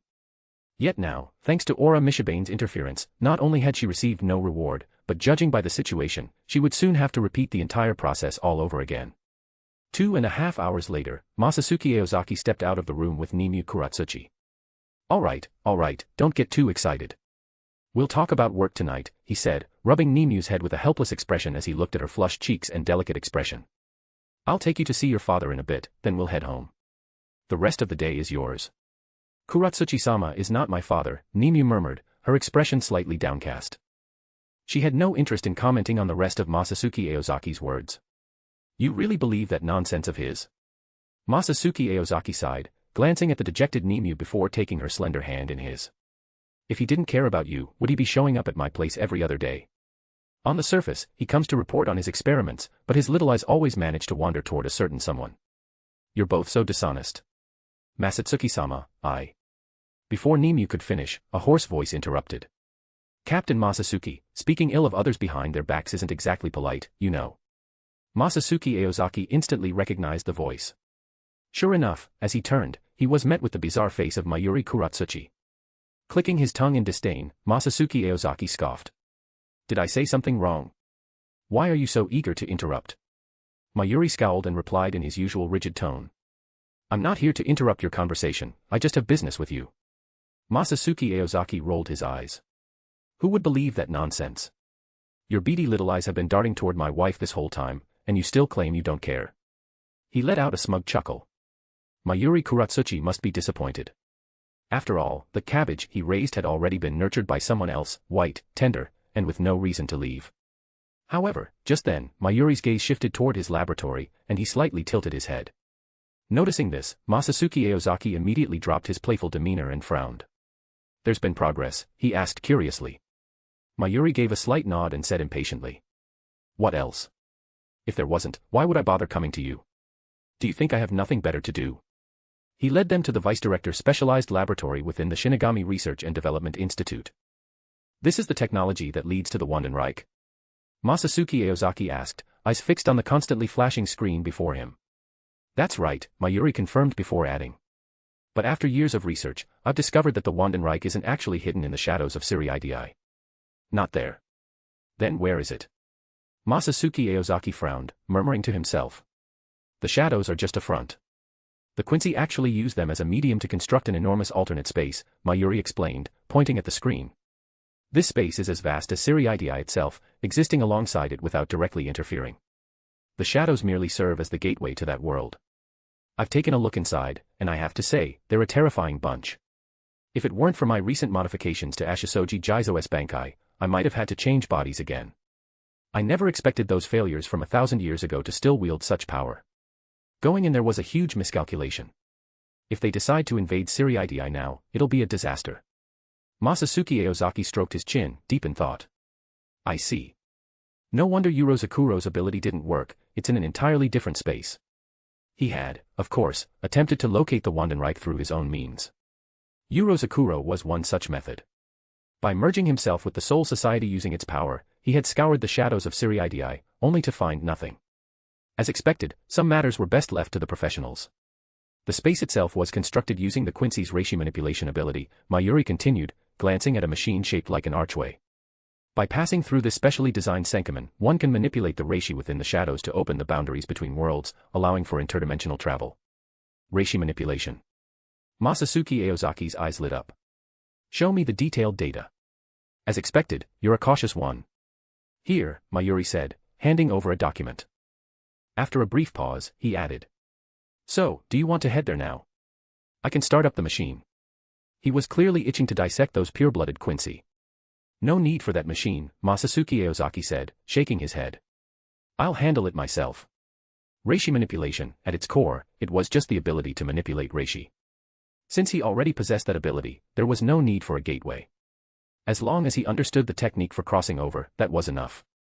Mayuri Kuratsuchi stared at him, utterly dumbfounded. Are you serious? You're telling me that something I spent decades researching is completely unnecessary? Do I even get a shred of dignity here? Apologize, damn it. Apologize for all my wasted years, you daughter-stealing bastard. 40 chapters ahead. P@Triancom/Pink Snake. Chapter 295, Chapter 295, The Emperor of the Quincy's. As night fell, Masatsuki Aozaki slowly opened his eyes. He stretched lazily before sitting up, then placed his foot on a shadow in the corner. The next moment, the shadow seemed to come alive, rapidly extending like tendrils and wrapping around his ankle before pulling him in. Masatsuki Aozaki's body gradually sank until he vanished completely. When he opened his eyes again, he found himself before a massive palace covered in ice. The front entrance was flanked by two broken, ivory tower-like arched columns. Behind them stood a grand building adorned with a cross pattern. Below the palace stretched a vast complex, its structures buried under ice, with a towering bell tower piercing the sky. This place is seriously dull. Masatsuki Aozaki frowned slightly as he took in the scenery around him. Though the area was filled with buildings, they were all bleak and monotonous. The architecture, primarily composed of ice and stone, gave the entire space a desolate and lifeless atmosphere. Living in such isolation would drive anyone insane. No wonder the Quincy's of the Wandenreich were all so eccentric, there was no escaping the influence of their environment. Take this place, for example. Sparse communal buildings lay ahead, while behind him stretched barren mountains and endless rocky wasteland. There was nothing else in sight. The kind of environment he hated the most. Who are you? A sharp voice rang out, laced with hostility and caution. That uniform. A Shinigami? Damn bastard, how dare you come here? Another voice followed, filled with anger and provocation. We let that bastard escape last time, but it looks like we got lucky, another one just walked right in. The last voice carried an unmistakable tone of mockery and disdain. Laughter echoed from different directions as three men in long white robes stepped forward. Their eyes gleamed with amusement and scorn, as if ridiculing the reckless Shinigami standing before them. Yet, deep within their gazes, an undeniable bloodlust simmered, cold, ruthless, and devoid of mercy. You start barking for blood the moment we meet. Guess you really do hate Shinigami. Masatsuki Aozaki shook his head with a sigh, spreading his hands in a gesture of indifference. His voice remained calm and unshaken, as if the three before him were of no consequence. Well, I can't blame you. After all, your emperor was cut down by the old man. Makes sense. The corners of his mouth lifted slightly into a faint, amused smile. His tone was light and carefree, as if discussing something utterly trivial. Yet, the weight of his words made the three Quincy's expressions twist into something dark and vicious. The mention of their fallen emperor sent a surge of unfiltered rage through them. Their once contained killing intent exploded without restraint. You foolish Shinigami. How dare you insult His Majesty the Emperor? Don't worry, you won't have long to regret it. We'll atone for your sins with your life right now. The leading Quincy gritted his teeth as he spoke, his voice cold and piercing, overflowing with fury. Without hesitation, he raised his hand, forming a glowing reishi bow and drawing an arrow aimed straight at Masatsuki Aozaki's heart. At the same time, the other two Quincy sprang into action. One lifted a long reishi sword, while the other prepared to unleash his drawn longbow. A handful of silver-white cylindrical spiritual weapons shot through the air toward Masatsuki Aozaki before erupting in explosions. The three Quincy leaped into the sky, continuously firing reishi arrows and swinging their swords, unleashing a relentless barrage of attacks. Boom. Smoke and dust billowed as the force of their attack sent debris flying nearly 100 meters into the air. It's over. What a bore. Are all Shinigami this pathetic? A fool whose Ryatsu is so weak it can't even be sent dares to step into our domain. He had it coming. This is the kind of trash we're up against. I don't get why we're even hiding here. The three Quincy sneered, casually dusting off their hands. But as they turned around, their expressions froze. Behind them, the Shinigami stood unharmed. At some point, without them noticing, he had appeared right where they had been attacking. Did their grand offensive amount to nothing? Looks like he's got some tricks. Was he deliberately suppressing his Ryatsu? Typical Shinigami cowardice. Heilig file. The three of them roared and prepared to strike again. But then, their eyes widened in shock as they looked down, suddenly noticing deep, crimson lines spreading across their bodies. What? They had already been cut. When did it happen? Why didn't they see anything? Blood gushed from their wounds like fountains, splattering onto the cold ground. Their bodies crumpled lifelessly, the light fading from their eyes. Masatsuki Aozaki cast an indifferent glance at them. With a flick of his wrist, his blade reversed in his grip. A surge of searing flames erupted from its edge, instantly engulfing their bodies. Within moments, nothing remained but ashes. Should I keep going? Masatsuki Aozaki murmured to himself, his gaze locked onto the massive structure ahead. A faint sense of danger pricked at his instincts, making him furrow his brows. The towering palace in the distance was unmistakably the Wandenreika's main stronghold. From within, an overwhelming Ryatsu radiated outward. Yawatch, the Quincy Emperor, was most likely resting inside. The prophecy of the Wandenreich Emperor was well known. After 900 years, he regained his heartbeat. After 90 years, he regained his consciousness. After 9 years, he regained his power. And in 9 days, he would reclaim the world. By that timeline, Yawatch should currently be in the stage of regaining his consciousness. But that didn't mean he was powerless. Even as an infant, Yawatch had been born blind, deaf, mute, and unable to move. Yet he possessed the innate ability to distribute his soul, a power that had ensured his survival. When others touched him, he could grant them fragments of his soul, filling the voids within their own. It was this very ability that granted Quincy's their extraordinary power. But it was no gift. It was a loan, one that had to be repaid, with interest. When a Quincy died, their soul returned to their king. That was the price of their strength. And now, after centuries of slumber, the return of those souls had never ceased. For over 900 years, the souls of the deceased Quincy's had been flowing back into their emperor. Even if Yawatch was unable to act directly, this place was the very heart of the Quincy domain. Countless pure-blooded Quincy's resided here. Among them were the Stern Ritter, elite warriors wielding the power of the Skrift. If an ordinary Gotei 13 captain set foot in this place, it would be nothing short of a death sentence.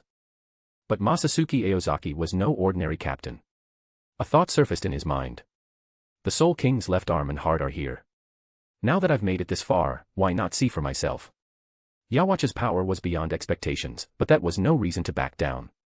Retreat was not an option. He would see the Soul King's heart and left arm with his own eyes. Even if it was just for a glimpse. He had waited years, no, decades, for this moment. Hadn't he endured all this time, even under Mayuri Kuratsuchi, for this very opportunity? What was there to fear? At worst, he'd follow Aizen's path, evolving through terror itself. The moment his resolve solidified, Masatsuki Aozaki vanished from sight. In an instant, he activated Shinsaku, weaving through the fortress at blinding speed. 40 chapters ahead. P at Tree&Com/Pink Snake. Chapter 296, Chapter 296, Don't Let Me Catch You. In the heart of the Wandenreich stood a grand palace of ice. Silburn, the Quincy stronghold. Atop the fortress loomed a striking emblem, its arched star-cross design standing out against the pale backdrop. We have a guest. A Shinigami. A cold, detached voice echoed as a figure emerged from the shadows. The speaker was a tall, slender young Quincy. With flowing golden hair and piercing blue eyes, his presence was both striking and unnervingly composed. His finely chiseled features resembled the work of a master sculptor, yet his expression was void of emotion, utterly indifferent to the world around him. Draped in a pristine white Quincy uniform, he wore a flowing cloak adorned with a pentagram insignia. A sharp long sword hung diagonally at his waist. Everything about him exuded nobility, like a knight lifted straight from the verses of Western poetry. Just then, another voice, boisterous and full of bravado, cut through the stillness. A Shinigami? Here. The man speaking was another young Quincy. His green-blue eyes gleamed with curiosity, while a towering mohawk of deep purple red shot skyward. A screw adorned his left ear, a nut-shaped earring hung from his right. With his tall frame, cocky grin, and sharp gaze, he radiated a brash, hot-blooded aura. A dark star-shaped pendant rested against his throat. Black gloves and armbands wrapped around his hands, while his feet were clad in open-collared black cloth shoes. At a glance, he was the type to ignite conflict without hesitation. This is our home turf, Silburn, the very heart of the Wandenreich. How the hell could a Shinigami even set foot in here? Basby frowned, his tone laced with skepticism. Basby, there's no need for you to question me. The first Quincy, Hashwolf, spoke with serene finality, as if merely stating an indisputable fact. While Yawatch slumbered, Hashwolf ruled in his stead, wielding his authority as the Wandenreich's supreme leader. Basby, on the other hand, was just another member of the Stern Ritter. A Shinigami managed to sneak in last time, didn't they? Have you found out what happened? That one never even got close, he panicked and fled the moment he hit the outskirts. Basby spread his hands, his face twisting into a smirk. That guy probably wandered in by accident. No way those cowardly bastards would dare come back. You must be mistaken this time. He's already inside, Hashwolf stated flatly. What? Basby's brows furrowed even deeper, disbelief flashing across his face. Don't forget, this is the Wandenreich's domain. And yet, I've seen the future. Hashwolf's gaze was calm and knowing, as if he had already witnessed the events unfold. Soon, you will meet the Shinigami yourself. TCH. Basby clicked his tongue, crossing his arms. Let's go, Hashwolf said, turning toward the exit. Go where? To where we need to be. Without another word, Hashwolf stepped out the door. Basby. Where the hell was where we need to be? Damn riddles. The hell kind of trick are these Quincy playing? Even with my Hogyoku-enhanced perception, I can't sense their Ryatsu at all. Masatsuki Aozaki grumbled as he darted rapidly through the castle. Could it be that those guys aren't even in the same world as me? Finally found some Ryatsu that seems a bit stronger. A grin spread across Masatsuki Aozaki's face, revealing gleaming white teeth. In the next instant, he vanished from sight. He appeared outside a lavish room, punched straight through a white wall, and slipped inside in a flash. Who? Warm steam filled the spacious, well-lit bathroom. A delicate young girl lay soaking in the bathtub, quietly enjoying a moment of peace and relaxation. Suddenly, a faint breeze stirred the air. Her brows knitted slightly as she sensed an unfamiliar presence. She opened her eyes, and froze. Masatsuki Aozaki also froze. Before him was a petite woman with long black hair cascading past her waist, her slim figure accentuated by the warm light. Who are you? Her wide eyes locked onto Masatsuki Aozaki, shock written all over her face. However, before he could respond, a powerful attack shot toward him. Boom. A blue and white orb of reishi blasted through the wall. Not bad, Masatsuki Aozaki remarked offhandedly. Stay right there. I'd love to keep you company, but now's not the best time. Guess we'll meet again. With a playful smile, he flickered out of sight in the blink of an eye. Bambietta Basturbine's expression stiffened. She could only watch as Masatsuki Aozaki vanished right after leaving that maddening remark. That damn good-looking bastard, and a Shinigami on top of that. He better pray I don't catch him. Bambietta's face flushed red, her whole body trembling. She had just become a member of the Sternritter today. She hadn't even had time to enjoy her new status, and yet this happened. The humiliation and fury boiling inside her were unbearable. But recalling his speed from a moment ago, it was clear, this man wasn't weak. If she could catch that bastard, it would definitely be a great achievement. With that thought, her anger cooled slightly, but the murderous intent in her eyes remained. How dare he humiliate me? If I find him, I'll kill him. Grinding her teeth, Bambietta growled under her breath. She took a deep breath to steady herself, then swiftly grabbed her combat uniform from the floor and changed at an astonishing speed. The outfit was deceptively cute, a mid-sleeve top paired with a pleated skirt. A heart-shaped badge was pinned to the front, with a matching heart-shaped belt cinching her waist. In less than a second, she was fully dressed. As she finished, Ryatsu flared beneath her feet, followed by a series of explosions, then, she was gone. Meanwhile, still lingering within Silburn, Masatsuki Aozaki found himself replaying the scene in his mind and gave a small nod. That kid's still just a rookie. With just a glance, Masatsuki Aozaki, an expert in such matters, had seen through Bambietta's nature. Is she really just a girl who enjoys killing men? No doubt, she was cute. But it was a different kind of cuteness compared to Suifeng or Rukia. You could tell just by the nature of their hearts. I really need to fix this habit. Why do I start analyzing people's minds the moment I see them? He lightly smacked his forehead, then, with a flicker, disappeared once more. In the next second, Basby, his entire body ablaze, and Bambietta, her damp hair dripping as she radiated Ryatsu, appeared simultaneously. That Shinigami isn't here. Where's that good-looking guy? Their furious voices rang out at the same time, thick with barely contained rage. Damn it. I'll catch you for sure. Bambietta clenched her silver teeth, her striking eyes practically burning with fury.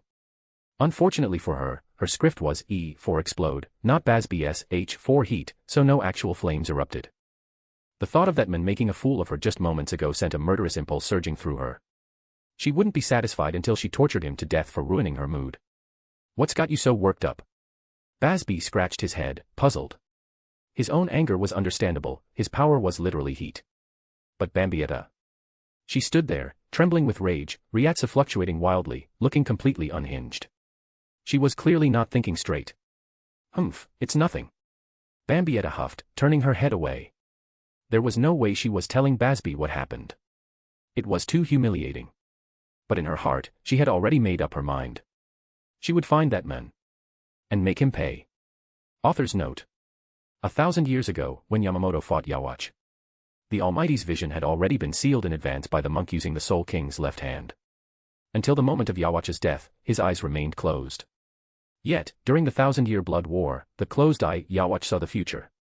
Perhaps because the Soul King's left hand had turned into a Quincy.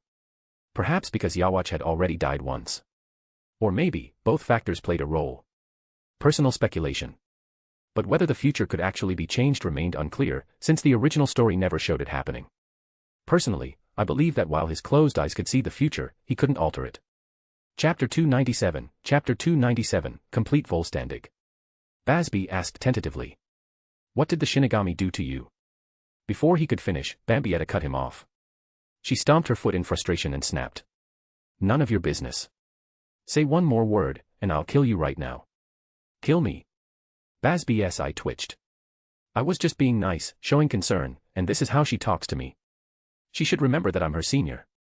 You woman, you looking for a fight? Bring it on. Who's afraid of you? A lousy boiler operator, your only worth is heating my bathwater. Like I'd be scared of you. Boiler operator. Basby's face turned red with fury. He already had a short fuse, and this was too much. He immediately snapped back. You're just dead weight. Who gave you the nerve to talk to me like that? Bambietta sneered, her tone dripping with disdain. I just joined the Sternritter later than you. Unlike someone who's been in the Sternritter for nearly 1,000 years and still hasn't made it into the Schutzstaffel. Who's the real dead weight here? The tension between them skyrocketed, as if they were moments away from an all-out brawl. Who the hell would want to be in that guy's personal guard? I'm the one who's going to kill him someday. Basby clenched his fists, seething inside. Yawatch had destroyed his hometown.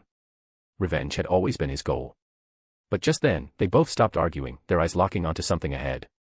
A figure suddenly crashed through the wall, tumbling to the ground right in front of them. You guys even set up a Schatten breach in your own home. You're really cautious, no wonder I couldn't find you. A man stepped into view, his foot pressing down on the fallen figure. Bambietta's expression shifted from shock to disbelief, then twisted into rage. Her face contorted as she shrieked. That's that bastard who broke into my bathroom. Sang-do. Basby's attention was drawn to the collapsed figure, and he couldn't stop himself from exclaiming. The man had short black hair, sharp phoenix-like eyes, and a scar on his left lip. Sang-do, one of the Sternritter, bearer of the script I-4 iron. His ability allowed him to transform his body into solid steel. And yet, he had been beaten so badly that he was barely recognizable, his body mangled and drenched in blood. In the next instant, as Basby stood frozen in shock, Bambietta launched herself forward, her entire body enveloped in reishi. You damn bastard, die. Seeing Sang-do in this state, and she still charges in. Are all the newcomers this reckless these days? Basby's mouth parted slightly. Sang-do wasn't weak among the new Sternritter. His steel transformation wasn't ordinary, it was strong enough to withstand a slash from Ashwolf. Explode. Boom. Boom. Boom. A sphere of reishi shot forward, slamming into the wall. The moment of impact triggered a violent explosion. This was Bambietta's ability, her script, E4 explode. Anything that comes into contact with her Ryatsu turns into a bomb, detonating instantly upon impact. Reduced to dust just like that. What a mercy. If you'd fallen into my hands instead. Bambietta clapped the dust from her hands, her face devoid of expression. Just then, as Basby looked on in shock, a hand suddenly rested atop Bambietta's head and gave it a light pat. Not bad. Completely unavoidable, huh? Masatsuki Aozaki clicked his tongue in amusement, then slammed Bambietta's head into the ground. Cracks spread across the floor in an instant. This guy. Bambietta couldn't even fight back. Basby swallowed hard. He might have looked down on Bambietta for being a newcomer, but she was still a member of the Sternritter, one of the elite Quincy at the top of the Wandenreich. And yet, against this man, she didn't even last a single exchange. Is this guy really a Shinigami? Wait, what is that? Damn it. This is bad. Basby's eye twitched as a massive pillar of light shot into the sky. Behind Bambietta, crimson wings of light unfurled, and a halo seemed to form above her head. Explode. Bambietta murmured softly, almost like a prayer. Then, her Ryatsu surged violently. A red glow enveloped her, condensing into a sphere of energy that wrapped around her entire body. You idiot. Don't activate Vollständig in Silburn. You'll destroy the entire palace. Basby's eyes widened in alarm as he shouted. Vollständig was the Quincy's ultimate form. In the world of the living, Quincy's could only achieve Vollständig through a reishi tool known as the Sanrei glove, which forced them to absorb reishi from their surroundings when removed, dramatically increasing their power. However, using it came at a cost, the complete loss of their Quincy abilities. But in the past few decades, the Quincy's of the Wandenreich had developed a new method. Now, they could activate Vollständig at will, no longer needing external tools. Though the transformation still put a strain on the body, it no longer came with the drawback of losing their powers afterward. As their ultimate form, Volstandig granted Quincy's an enormous surge in strength. And if Bambietta fully unleashed her power in this state, the consequences would be catastrophic. But at this point, she was far beyond reason. Her sole focus was defeating Masatsuki Aozaki. This was still her explode ability, but it was nothing like before. Now, any space her overwhelming Ryatsu touched would detonate. With an enraged scream, she tore through the battlefield. The very air seemed to crack, splitting apart with a sharp, ear-splitting noise. Rumble. A deafening explosion shook the palace, expanding outward like the detonation of a massive bomb. The shockwave was so intense that even Basby was forced to retreat to avoid being caught in the blast. Why aren't those two here yet? Whatever, if I can't find them, taking you back won't be a complete loss. Masatsuki Aozaki sighed as he watched the scene unfold before him. Basby, who had just assumed everything would end in Bambietta's explosive outburst, instantly paled at the sound of that familiar voice. Bambietta, too, was stunned. She could still feel the large hand pressing down on her head, as if it had never left. This is impossible. She blurted out, unable to hide the sheer disbelief on her face. She had already activated Volstandig, pushing her script's power to its absolute limit. How could he remain completely unaffected? Before she could process it, an overwhelming force struck her again. Her head slammed into the ground, and glowing, branch-like patterns of light spread across her skin. A cloud of dust erupted from the impact. Blood Vene. A Quincy technique that enhances defense by infusing reishi into the bloodstream. But even with Blood Vene activated, it was completely useless. Her mind went blank. Her light wings and halo vanished instantly. Damn it. Basby's brow furrowed, frustration and rage flashing across his face. With a powerful stomp, he launched himself forward like an arrow, flames surging from his palms, forming a raging wall of fire. Boom. The explosion roared through the air, waves of scorching heat surging forward. Yet, there was no triumph in Basby's eyes. Because what he saw made his heart tremble. That man stood completely unscathed within the raging inferno, not even a single thread of his clothing burned. Well, that was quite a show.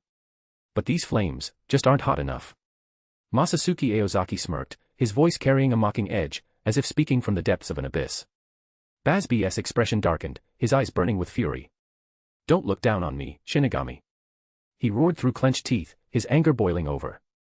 He knew this opponent was no pushover. But that condescending attitude made his blood boil. With a surge of power, he unleashed everything he had. Above his head, a crimson Quincy pentagram with a radiant starburst appeared. From his back, bat-like wings of reishi unfurled. Volstandig. A surge of raw power exploded from his legs, propelling him toward Masatsuki Aozaki like a bolt of lightning. Burning full fingers. Basby bellowed, gathering all his Ryoryoku into his left hand. This will end it. His left palm radiated an unbearable heat, 5 scorching crimson beams condensing at his fingertips. Then, with a furious thrust, a spiraling, conical blast of fire shot toward Masatsuki Aozaki, roaring through the air with enough force to reduce everything to ashes. 40 chapters ahead. P at Triancom/Pink Snake. Chapter 298, Chapter 298, the target appears. A violent gust of wind erupted alongside a white explosion of air and smoke. Basby's expression shifted slightly. His attack, just as it was about to strike Masatsuki Aozaki, suddenly came to a halt, as if slamming into an invisible wall. It couldn't advance even an inch. You've got to be kidding me. How is this even possible? Gritting his teeth, Basby poured even more force into his strike. His fingers clenched into a fist as he continued hammering against the transparent barrier, unleashing massive bursts of flame. In that instant, searing pain shot through his arm. His left hand, shockingly, began to crack and disintegrate. Yet despite the overwhelming heat of his flames, they failed to inflict even the slightest damage on the invisible wall. The next second. To Basby's utter disbelief. Swish. Masatsuki Aozaki casually unsheathed his Zanpakutō from his waist and gave a light swing. A sharp, cutting force shot forward, shattering Basby's flames in an instant. A chilling sense of impending doom surged through him. His face twisted in terror. He was going to die. Even with Blood Vene's protection, he was certain he would still die. This wasn't an attack a Shinigami should be capable of. No Shinigami should possess this kind of monstrous power. Despair consumed him. He shut his eyes, bracing for the inevitable end. Finally, you guys have arrived. Ignoring the blonde youth blocking his attack, Masatsuki Aozaki turned his head. His eyes gleamed with an eerie black light as he spoke in clear irritation. But I don't appreciate strangers showing up behind me. I'd advise you to give up on the idea of stabbing me with those bizarre little things. As his words fell, the shadows on the ground began to writhe and distort. Suddenly, a tall man with long, center-parted black hair emerged from the darkness. He had no eyebrows and wore a black mask adorned with multiple conical protrusions, concealing the lower half of his face. His deep black eyes held an unsettling intensity. His frame was lanky, his fingers long and slender, with nails as dark as ink. Did he see through me? The long-haired man furrowed his brow. He had been planning a silent ambush, even preparing to fire a light arrow. Yet Masatsuki Aozaki had already sensed his presence with uncanny precision. This man was as not a member of the Stern Ritter, bearing the script F for fear. His ability allowed him to generate countless cone-shaped light arrows from thin air, striking enemies from all directions. Any living being struck by his arrows would find their very heart consumed by terror. It really does take a big commotion to draw them out. Over in the distance, several powerful ryatsu flared up as figures rushed toward the scene. The first to arrive was a voluptuous female Quincy. She wore a military cap emblazoned with the Wandenreich insignia, along with a sleeveless top and shorts. Her medium-length, grass-green hair was parted to the side, and her light green eyes gleamed sharply. The ends of her eyebrows and some strands of her hair had a distinctive lightning-like pattern. Overall, she was a striking beauty. However, Masatsuki Aozaki barely spared her a glance before looking past her, a grin spreading across his face. A flicker of excitement flashed in his dark eyes. His targets had arrived, the Soul King's left arm and the Soul King's heart. The Soul King's left arm, Pernita Parnkias. Shrouded completely in a robe, its face was an inky black void, devoid of any discernible features, save for two eerie, glowing orbs. The Soul King's heart, Gerard Valkyrie. A towering figure clad in a red cloak and trousers, donning a mask adorned with wing-like ornaments. His golden, medium-length hair framed a face filled with unshakable confidence. His limbs were encased in heavy armor. Standing there, he was an insurmountable mountain. Gerard's gaze swept over the fallen Bambietta and the battered Basby, his expression filled with unconcealed disgust and contempt. What a disgrace. Letting intruders reach His Majesty's resting place, you deserve nothing less than death. He sneered, lips curling in a mocking grin. His eyes burned with murderous intent. Filth like you should be executed by my own hands. You bastard, what did you just say? Basby's eyes flared with fury. But the moment he pushed himself up, before he could even react, his pupils shrank in shock. A massive fist, thick as a boulder and radiating terrifying force, came hurtling straight toward his face. Gerard had chosen Basby as his first target, intent on crushing him outright. However, at that very instant, a slender palm suddenly appeared in front of Basby. With effortless ease, it stopped Gerard's monstrous fist in its tracks. A deafening boom rang out, shaking the very air itself.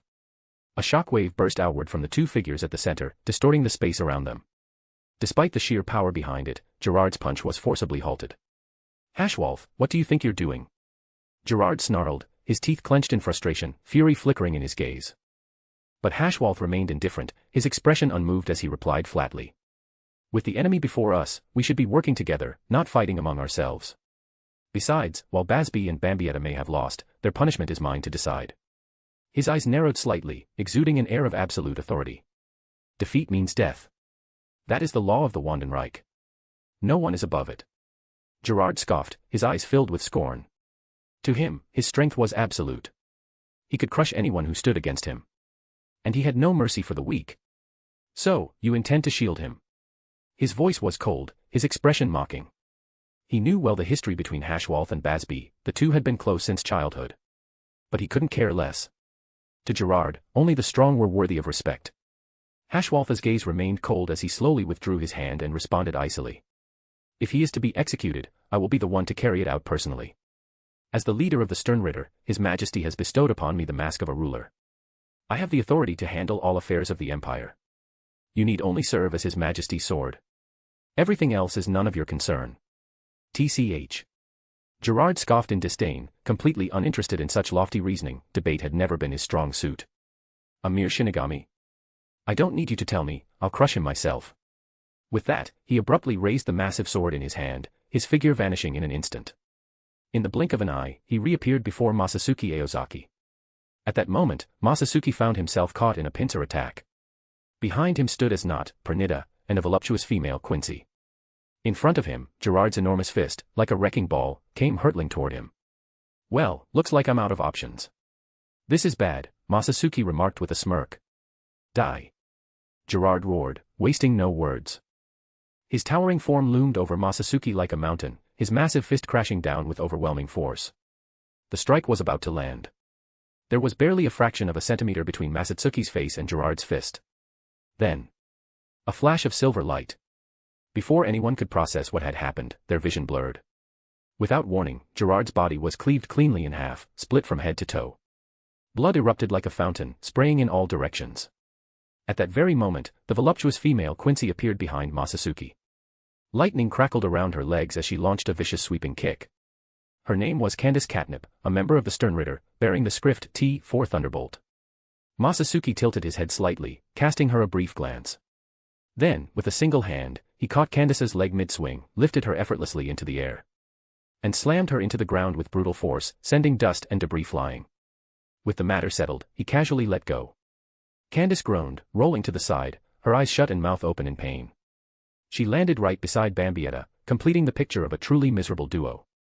Damn it, humiliated like this, how can I possibly face His Majesty again? A furious voice suddenly rang out from the ground. Shinigami. I'll wipe away my disgrace with your blood. Gerard pushed himself up with both hands, quickly rising to his feet. The mask on his face had been shattered by Masatsuki's strike, revealing his true appearance. His glowing white sclera and the rectangular markings around his eyes gave him an imposing, almost inhuman look, yet he had no eyebrows. A crown of olive branches adorned his head, and from both sides of his forehead, extending down to his cheeks, were a pair of black markings shaped like the Greek letter epsilon, epsilon. He radiated the aura of an ancient Greek warrior. And if one looked closely, it was clear. His body had grown even larger. 40 chapters ahead. P at Triancom/Pink Snake. Chapter 299, Chapter 299, World Harmonization. A miracle. This was Gerard's ability, the miracle. The power to reverse any negative event that befalls him, transforming it into a positive one. That thing is really tough, Masatsuki Aozaki remarked. Just moments ago, when Gerard's body had been split apart, a Quincy cross had emerged at the center of the rupture. That was Gerard's core. Destroying the Quincy cross would be the key to killing him. Masatsuki hadn't held back, he had even secretly released his Zanpakutō, channeling the power of the Bakuncho to amplify his slash. The entire ice palace had been cleaved in two, yet the Quincy cross remained completely unscathed. No matter how powerful your attack is, it's useless. Pain only makes me stronger, makes me even bigger. Gerard roared, reaching out toward Masatsuki with his massive hand. Oh insignificant Shinigami, bow before the scales of my god. Masatsuki stared at him for a moment before letting out a sigh. It was time to switch targets. Though Gerard had grown into a towering giant, his abilities enhanced in every way, Masatsuki could tell that, for now, his own power still surpassed Gerard's in terms of Ryatsu, speed, and raw strength. However, Gerard's ability was simply too broken. The miracle allowed him to grow stronger the more he was struck down. Continuing to engage him head-on would only put Masatsuki at a disadvantage. He needed a new strategy. His gaze shifted to a far easier target, Pernita, the Soul King's left hand. At that moment, Pernita suddenly felt a chilling sense of crisis. Like prey caught in the sight of a predator. Its body trembled instinctively. Masatsuki paid no attention to the massive hand Gerard had swung toward him. In an instant, his figure blurred and disappeared, moving toward Pernita at a speed too fast for the naked eye to track. Sensing the threat, As Not reacted immediately, stepping forward to block Pernita's path. Volstandig, Tatar Foras. As Not shouted. Having witnessed Masatsuki's battle with Gerard, he didn't hesitate for a second, he activated his strongest form. Even without considering the script abilities, his raw strength was far below Gerard's. And since Gerard had been taken down in an instant, As Not wasn't about to take any chances. He removed his mask, revealing a ghastly, tooth-bearing grin. A glowing purple five-pointed star formed above his head, ringed with numerous sharp, spiked halos. Fresh blood trickled down from beneath his eyes. His upper body took on a skeletal appearance, and his arms grew long, blackened extensions. His tight-fitting white robe stood out starkly against his eerie form, while behind him, two thorn-like reishi wings unfurled. A thick seam of stitches ran from his throat all the way down to the hem of his robes. With that monstrous appearance, he could walk onto a horror movie set without any makeup. Masatsuki silently mused at the sight. But he didn't flinch. He had slain too many, seen horrors far worse than this. If something like this could still shake him, Yamamoto would have laughed him out of Soul Society. But As Not's power clearly wasn't just for show. Masatsuki's vision suddenly turned blank. Not just people, everything was gone. Not even a grain of sand, not a single speck of dust remained. An all-encompassing loneliness engulfed him, sending a chill down his spine. A familiar sensation. An utterly loathsome feeling. As Not's ability, was it? How utterly revolting. What one fears, must be destroyed. He swung his blade. A slash. In the blink of an eye. The blank void vanished, and the world returned to view. Right in front of him. Hashwalth had appeared without warning. One hand gripping as Not's shoulder, while the earth beside them lay torn asunder. Does this guy feel no fear? As Not was in utter disbelief. After activating Volstandig, his fear-based ability had been greatly enhanced. Anyone who met his gaze would be affected, forced to confront their deepest fears, unable to escape. In severe cases, they would be so overwhelmed by terror that they would suffocate and die, literally scared to death. Yet this man was still swinging his blade. As Not couldn't comprehend it. That lunatic. If the world frightens him, he'll simply destroy it, Hashwalth stated indifferently. As Not froze for a moment before dismissing his Volstandig. Did he just foresee the future? Eradicating fear? This guy really is insane. Masatsuki Aozaki watched the scene unfold with mild surprise. Because those were his exact thoughts. A world devoid of everything was indeed terrifying, he could admit that. But was there any reason for a world to exist if all it brought him was fear? To someone as utterly selfish as him, the answer was obvious. However, one thing was certain, Hashwalth had glimpsed the future, just as he had. And it couldn't have been for long, otherwise, the Quincy wouldn't be at such a disadvantage in this battle. His thoughts raced, but he didn't pause for even a second. In a flash, he darted toward Hashwalth and as Not. Hashwalth raised his reishi longsword and swung it down. Just as their blades were about to clash, Masatsuki twisted his sword. He shifted his stance slightly, dodging the strike, and dashed straight toward Pernita. He really does understand my abilities, but why is this different from the future I foresaw? Hashwalth furrowed his brows, staring at his longsword, confusion evident in his eyes. The ability to foresee the future belonged to Yhwach's, the Almighty, and was not Hashwalth's own power. The true function of the Almighty was not just seeing the future, but changing it. Hashwalth could only access this power through an exchange of strength, borrowing it while Yahweh was asleep. His actual ability, the script B for the balance, allowed him to impose misfortune upon his enemies. Any misfortune he inflicted would make the affected target fragile in his presence.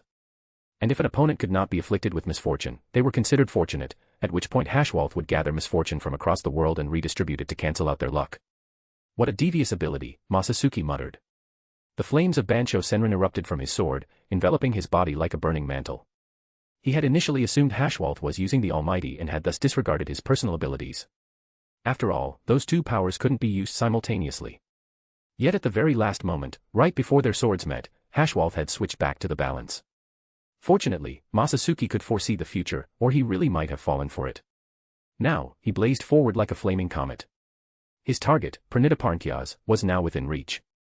But what greeted him was an overwhelming mass of crimson tendrils, sprawling like an enormous spider's web. This was Pernita's nervous system, its weapon. As one of the Soul King's severed arms, Pernita displayed an entirely different nature from Mimihagi. Unlike Mimihagi, which had interacted with Masatsuki without hostility, Pernita, as a Quincy, bore nothing but malice toward him. Without hesitation, it unleashed a relentless nerve attack. These crimson tendrils were the physical manifestation of its power. Pernita could extend its nerves beyond its body, latching onto solid objects to manipulate their shape and movement. Moreover, it could absorb all information from whatever it connected to, evolving its nerves to match and surpass the target. Masatsuki tightened his grip on Bansho Senrin, swinging with one hand and releasing a scorching flame slash. The blazing attack surged forward with unstoppable force. Even after slicing through the oncoming nerves, its momentum remained, hurtling straight toward Pernita. Kido-based techniques were the perfect counter to Pernita. The sheer power of the strike was immense. Even those standing at a distance could feel its blistering heat. But Masatsuki's goal wasn't to incinerate Pernita. Instead, the flames engulfed its cloak, burning it away and revealing its true form. Beneath the tattered fabric was a massive, grotesque arm. Chains linked its 5 massive fingers, and in the center of its palm, a single large eye glared menacingly at Masatsuki. That eye had 2 pupils, both locked onto him. Chapter 300, The Miracle. The towering flames engulfed Pernita like a raging tornado, the intense heat so overwhelming that even the rubble from the destroyed buildings began to melt, turning into liquid and flowing across the ground. Pernita's body was continuously incinerated and torn apart by the inferno. However, with the immense regenerative power granted by its script, it wasn't immediately reduced to ashes. From a distance, Gerard also felt the scorching heat, but instead of retreating, he grinned with excitement. Ha ha ha. It's hot, but not hot enough. He let out a deep growl as his massive body continued to expand. Boom. Gerard launched himself forward, charging straight into the inferno unleashed by Bancho Senran. His speed had multiplied several times compared to before his first death. Others might be unable to withstand the flames of Bancho Senran, but Gerard had no such fear. Burn. Keep burning. All shall be forged into the power that will flatten this world. I am the miracle. Masatsuki Aozaki watched the scene with a grave expression. He could sense the terrifying spiritual disturbance emanating from the distant palace. Things were reaching their critical moment. Raising one hand, he called out. Kaja negation. As soon as his voice fell, a black hole tore open in midair, and a small black box dropped into his palm.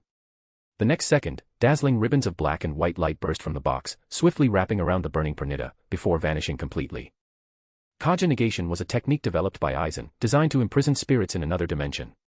This small black box was precisely that, a tool for confinement. Unfortunately, it was a reishi-based device, meaning its effectiveness wasn't determined by the user's strength but by the strength of the one being sealed. Given Pernita's Ryatsu, it could only hold it for a few minutes. However, with Ryujin Jaka's flame suppressing it, that time could likely be extended.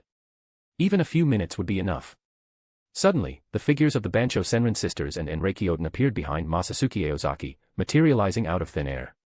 Finally! Bancho exclaimed excitedly. She had been itching for action.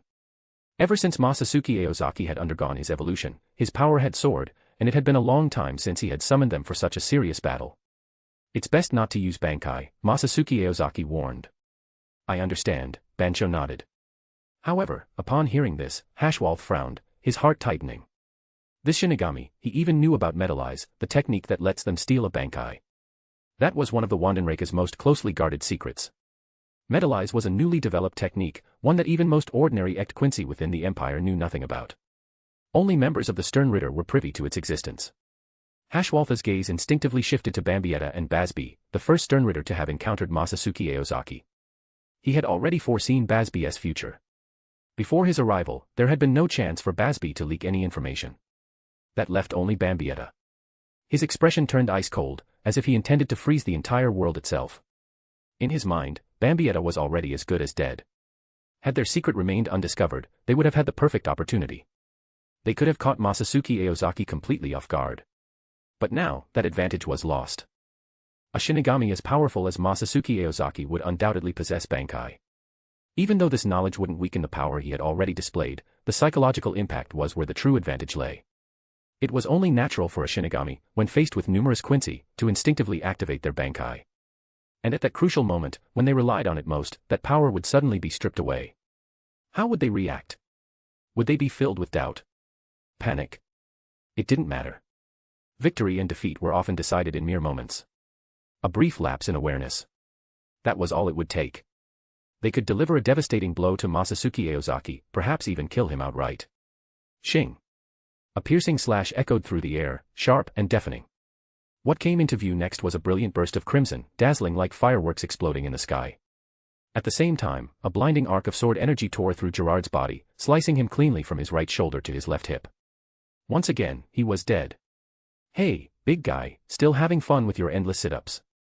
How about taking a break? Enreikyoten smirked, placing one hand on her hip. She was clad in a striking yet antiquated suit of armor, holding a long Western-style Zanpakutō in her free hand. She looked like a Valkyrie straight out of myth, imposing and majestic. Farewell, everyone. Masatsuki Aozaki stood in midair and gave a small, elegant bow. His smile was refined, his movements graceful, the very image of a distinguished gentleman. Shinigami, don't even think about running. Bazbi's furious roar erupted from the distance. His eyes burned with rage as he shouted in Masatsuki Aozaki's direction.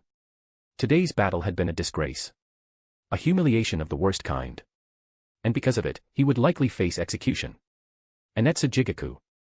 Masatsuki Aozaki's voice was a low whisper, smooth and magnetic, like a devil murmuring from the depths of the abyss.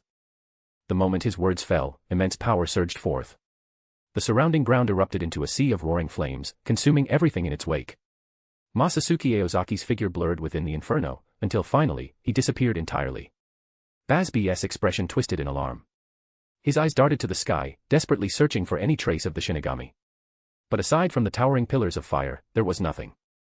And then, a suffocating, indescribable Ryatsu descended upon them. It was as if the very heavens had collapsed, pressing down with crushing force. Breathing became impossible. The sheer weight of it distorted the space around them, warping everything, disrupting their ability to sense Reiatsu. A chaotic storm of spiritual pressure followed, surging like a raging hurricane, leaving no room to evade. Baz's heart pounded wildly as he sharpened his focus, scanning his surroundings with utmost vigilance. What was this Shinigami? Could a human truly possess Reiatsu of this magnitude? At that moment, a massive figure loomed before him, blocking his vision. I am Gerard. My very existence is a miracle. A thunderous roar accompanied the figure as it slowly straightened, revealing its true form. Gerard. The same Gerard who had just been slain. Somehow, impossibly, he had risen once more. And this time, the power radiating from him was even stronger than before. Monsters, all of them. Baz's eyes widened in disbelief as he stared up at the towering figure. Not once in the past few hundred years had he ever seen Gerard grow to such a colossal size. Now, Gerard stood at a height of several hundred meters. The sheer scale of his body alone was proof of the devastating injuries he had endured. Damn Shinigami, fall before the might of my miracle-born sword. Gerard's furious roar shook the very air. He glanced down, searching for the one who had inflicted so much suffering upon him. Yet after scanning the battlefield, Masatsuki Aozaki was nowhere to be seen. Gerard's face twisted with frustration. He couldn't accept this. He needed to kill the one who had humiliated him. With his own hands. Hashwolf, he bellowed again. Where is that Shinigami? Find him for me. His voice thundered through the entire Wandenreich, shaking its very foundation. The sheer force of the sound reached even the lower levels of the city, throwing the Quincy into a panic. 40 chapters ahead. P at Triancom/Pink Snake. Chapter 301, Chapter 301, truly unfamiliar. Enough, Gerard. Hashwolf's tone was calm, his voice carrying a chilling indifference and an undeniable sense of authority. Gerard stared down at Hashwolf in shock, his face betraying his surprise. Was this really the Hashwolf he knew? At this moment, he felt both familiar and unfamiliar, like he had become a different person, yet one Gerard strangely recognized. The others, too, were stunned, their expressions shifting from disbelief to growing unease. The presence radiating from Hashwolf wasn't just overwhelming, it was suffocating. But it wasn't just his Reiatsu that had changed. His entire demeanor, his very essence, had undergone a complete transformation, as if he had been reborn. Now, standing before them, Hashwolf carried an aura befitting an emperor, an absolute ruler whose authority was unquestionable. He's not here anymore. Hashwolf's gaze shifted to a dark corner, his deep, composed eyes reflecting an eerie omniscience. Damn it, that bastard got away. Gerard gritted his teeth in frustration, his tone laced with unwillingness. He had become even stronger. With the power he now possessed, he was sure he could have crushed that opponent. His eyes swept fiercely across the ground as if searching for something crucial, but in the end, he found nothing. Furious, he slammed his fist into the hard ground, the impact echoing in the silence. Pernita is gone. That damn Shinigami even took him. Gerard roared in frustration, his voice seething with hatred toward Masatsuki Aozaki. The Quincy around him gawked as if they had just seen a ghost. Gerard, worried about a comrade. This was the same man who once told Yawach that any Quincy without achievements should be executed. Coming from him. A man who had no humanity to speak of. A man who never even acknowledged others as comrades. If not for Hashwolf's opposition, who knew how many Quincy would even be left in the Wandenreich? Not that Gerard cared about their thoughts. Even if he did, he wouldn't hesitate to kill anyone who spoke ill of him. The only person he truly cared about was Yawach. His connection with Pernita. At best, it was indifferent. But still, they had originated from the same being, both fragments of the Soul King's body. And after centuries of fighting side by side in the Schutzstaffel, resisting the King of Heaven together, there was a bond, however unspoken. Perhaps that was why, for once, Gerard showed a rare moment of concern for Pernita's disappearance. Or perhaps, more than anything, it was the humiliation that someone had stolen Pernita right in front of him. Yet Hashwolf remained composed. He frowned slightly, pausing in thought before speaking in a measured tone. I already know everything. He cast Gerard a fleeting glance before closing his eyes and stating flatly. Hashwolf, recall all the stern ridders who are still outside. Gerard froze. That command wasn't directed at him. Hashwolf was giving an order to himself. A realization struck him, and instinctively, he lowered his head. He still remembered that piercing, imperious gaze, the kind only a ruler should possess. A brief silence followed. Then, as if the moment had passed, Hashwolf's eyes regained their usual clarity. Turning in one direction, he bowed deeply and spoke with utmost reverence. Yes, Your Majesty. As time passed, the eerie shadows gradually settled into silence. At that moment, Masatsuki Aozaki emerged from the darkness, flanked by 3 stunning women. However, before he could fully step forward, a figure suddenly rushed out from the side. Captain Masatsuki seems to have made quite the haul, hehehe. Mayuri Kuratsuchi chuckled in his distinct tone, rubbing his hands together in excitement. It was unclear how long he had been waiting for Masatsuki Aozaki, but the greed in his eyes made one thing certain: his obsession with the Quincy ran deep, down to his very bones. Masatsuki Aozaki glanced at the Bancho Senran sisters and Enreiki Oten before casually tossing Candace, Bambietta, and Sangdu onto the ground. Then, he turned his gaze to Mayuri with curiosity. "What are you doing here? Trying to back out?" Mayuri's expression shifted instantly, his face darkening faster than a turned page. Masatsuki Aozaki couldn't help but chuckle. Waving his hand lightly, he reassured him, all right, I know what you want. You're after pure-blooded Quincy, aren't you?" He gestured toward the 3 figures on the ground and continued, "Well, here you go. They're all pure-blood Quincy." Mayuri's face transformed as quickly as a Sichuan opera mask, lighting up with exhilaration. His eyes gleamed as he asked, almost in disbelief, "All of them are pure-blood Quincy?" Pure-blood Quincy, an extreme rarity. Even if one searched the entire world of the living, they might not come across a single Quincy, let alone a pure-blood. And now, 3 of them lay right in front of him. How could he not be excited? Exactly. Masatsuki Aozaki nodded, absent-mindedly running a hand through Nimue Kuratsuchi's hair as she appeared beside him. Not only that, but they've also received Yawacha's power. They're elite Quincy, possessing their own script. Nimue let out a contented hum. Mayuri observed the 3 unconscious Quincy thoughtfully before, after a long pause, asking with dead seriousness. "Can I dissect them?" Bambietta and Candace shuddered. Their heads snapped up, eyes filled with disbelief. Huh. Was there something wrong with this guy? 2 beautiful women were lying right in front of him, and his first instinct was to dissect them. Was he even a man? Judging by his voice, not really, he sounded more like some alien overlord from a completely different anime. Masatsuki Aozaki glanced at them, amusement flickering in his eyes. He wasn't surprised. They had regained consciousness on the way here but hadn't dared to resist. Who would? Silburn was filled with powerful fighters, yet Masatsuki Aozaki had led them all out, completely unharmed. Bambietta and Candace had seen firsthand how terrifying his strength was. Back then, challenging him had been pure recklessness. But the battlefield had been their stronghold. They had confidence, knowing they had backup. Now, it was just the 2 of them, plus a half-dead Sangdu. Resisting would be suicide. Their eyes darted toward Mayuri, who was grinning with eerie delight. A chill ran down their spines. They hurriedly turned to Masatsuki Aozaki, their expressions filled with silent pleading. Was this handsome Shinigami really going to hand them over to this lunatic? No, please, no. Just imagining being dissected was horrifying. They didn't want to end up like some grotesque experiment. And more than anything, they didn't want to die.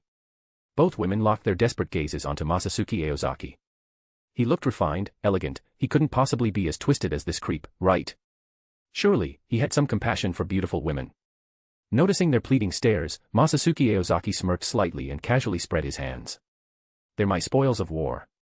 I'm not planning on letting them die just yet. Bambietta and Candace's eyes lit up instantly. A glimmer of hope in the darkness.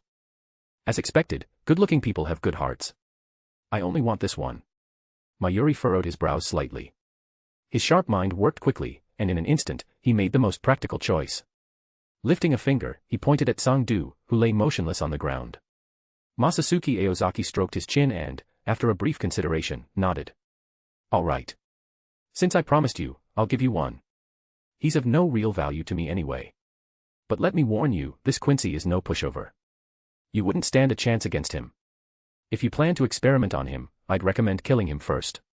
This guy really isn't a good person, either. That cold, matter-of-fact tone sent another shiver through Bambietta and Candace. For a moment, they vividly recalled their battle with him in the Wandenreich. That brutal, merciless fighting style. It was almost impossible to believe it was the same man standing before them now, speaking with such a refined and composed demeanor. He wasn't a nobleman. He was a monster. But knowing that their own lives had been spared, they couldn't help but feel relieved. Even if a trace of guilt lingered in their hearts. Sangdu's fate had nothing to do with them. They barely even knew him. 40 chapters ahead. p@triancom/pinksnake. Chapter 302, Stubborn Vitality. Please, don't trouble yourself over this. I have my own methods. Mayuri Kuratsuchi stared intently at Sangdu, his greed completely undisguised. In fact, his eyes burned with even greater fanaticism. As expected, an exceptional pure-blood Quincy. The Quincy placed even more emphasis on bloodline than the Shinigami. Among the Shinigami, even commoners with talent could surpass aristocrats through sheer effort and determination. But Quincy were different. From Mayuri's years of research, he had concluded that a Quincy could never surpass the limits of their own bloodline. Purebloods were purebloods. Half-bloods were half-bloods. Their lineage determined their ceiling, locking their potential in place. Unless someone could artificially enhance a Quincy's bloodline, turning a half-blood into a pureblood, their power could never truly surpass those limits. And the only known individual capable of such a feat was the legendary progenitor of the Quincy. Yawatch. The Reiatsu emanating from the Quincy before him utterly eclipsed anything Mayuri had ever seen. Normally, mixed-blood Quincy couldn't reach such a level. Even the most exceptional among them rarely exceeded the strength of a lieutenant. Yet this pureblood Quincy had not only reached a captain's level. Even while gravely injured, his Reiatsu still far surpassed Mayuri's own. And that could only mean one thing. Mayuri's excitement grew. This man wasn't just a pureblood Quincy, he was among the absolute elite. Captain-level warriors, regardless of race, were never weak. And in his prime, Sangdu had undoubtedly surpassed the average captain. Yes, teaming up with Masatsuki Aozaki was definitely the right call. Mayuri's mind raced with excitement. The last time he had ventured into the Wandenreich, he hadn't sensed any distinct Reiatsu, but the castle itself had exuded an eerie, almost imperceptible terror. The moment he detected that danger, he had turned and fled without hesitation, unwilling to probe further. Looking back now, that had clearly been the right decision. Had he not left when he did, and encountered Quincy of this caliber unprepared, he would have been slaughtered on the spot. Mayuri never feared a duel. But an ambush. A battle with no preparation. That was an entirely different story. Still, he had only obtained one pureblood Quincy this time. Next time, would Masatsuki Aozaki bring back more? Stronger ones. The very thought sent a shiver of anticipation down his spine. The more, the better. Especially if he could get his hands on more men, his experiments would never lack test subjects again. Mayuri's bloodshot eyes gleamed as crimson veins spread across them, his entire demeanor growing manic. In his mind, he could already picture the scene. A laboratory filled with pureblood Quincy, all for him to study and dissect at his leisure. Bliss. He could hardly wait for that glorious day to arrive. Mayuri turned his gaze toward Masatsuki Aozaki, his eyes narrowing slightly with an unreadable expression. A slow, knowing smile crept onto his lips. What's with that look? Masatsuki Aozaki raised a brow, eyeing him warily. Pulling over a chair, he straddled it lazily, resting his arms against the back as he enjoyed Nimue Kuratsuchi's massage. Something about Mayuri's gaze felt off. It held a strange, almost unexplainable hunger. Like the way a man might look at a beautiful woman. Masatsuki blinked. No way. That had to be his imagination. After all, he wasn't some beautiful woman. Mayuri Kuratsuchi grinned, letting out a spine-chilling laugh. Ha ha ha ha. I just thought of something that brings me great joy. Masatsuki Aozaki shrugged, looking indifferent. Whatever.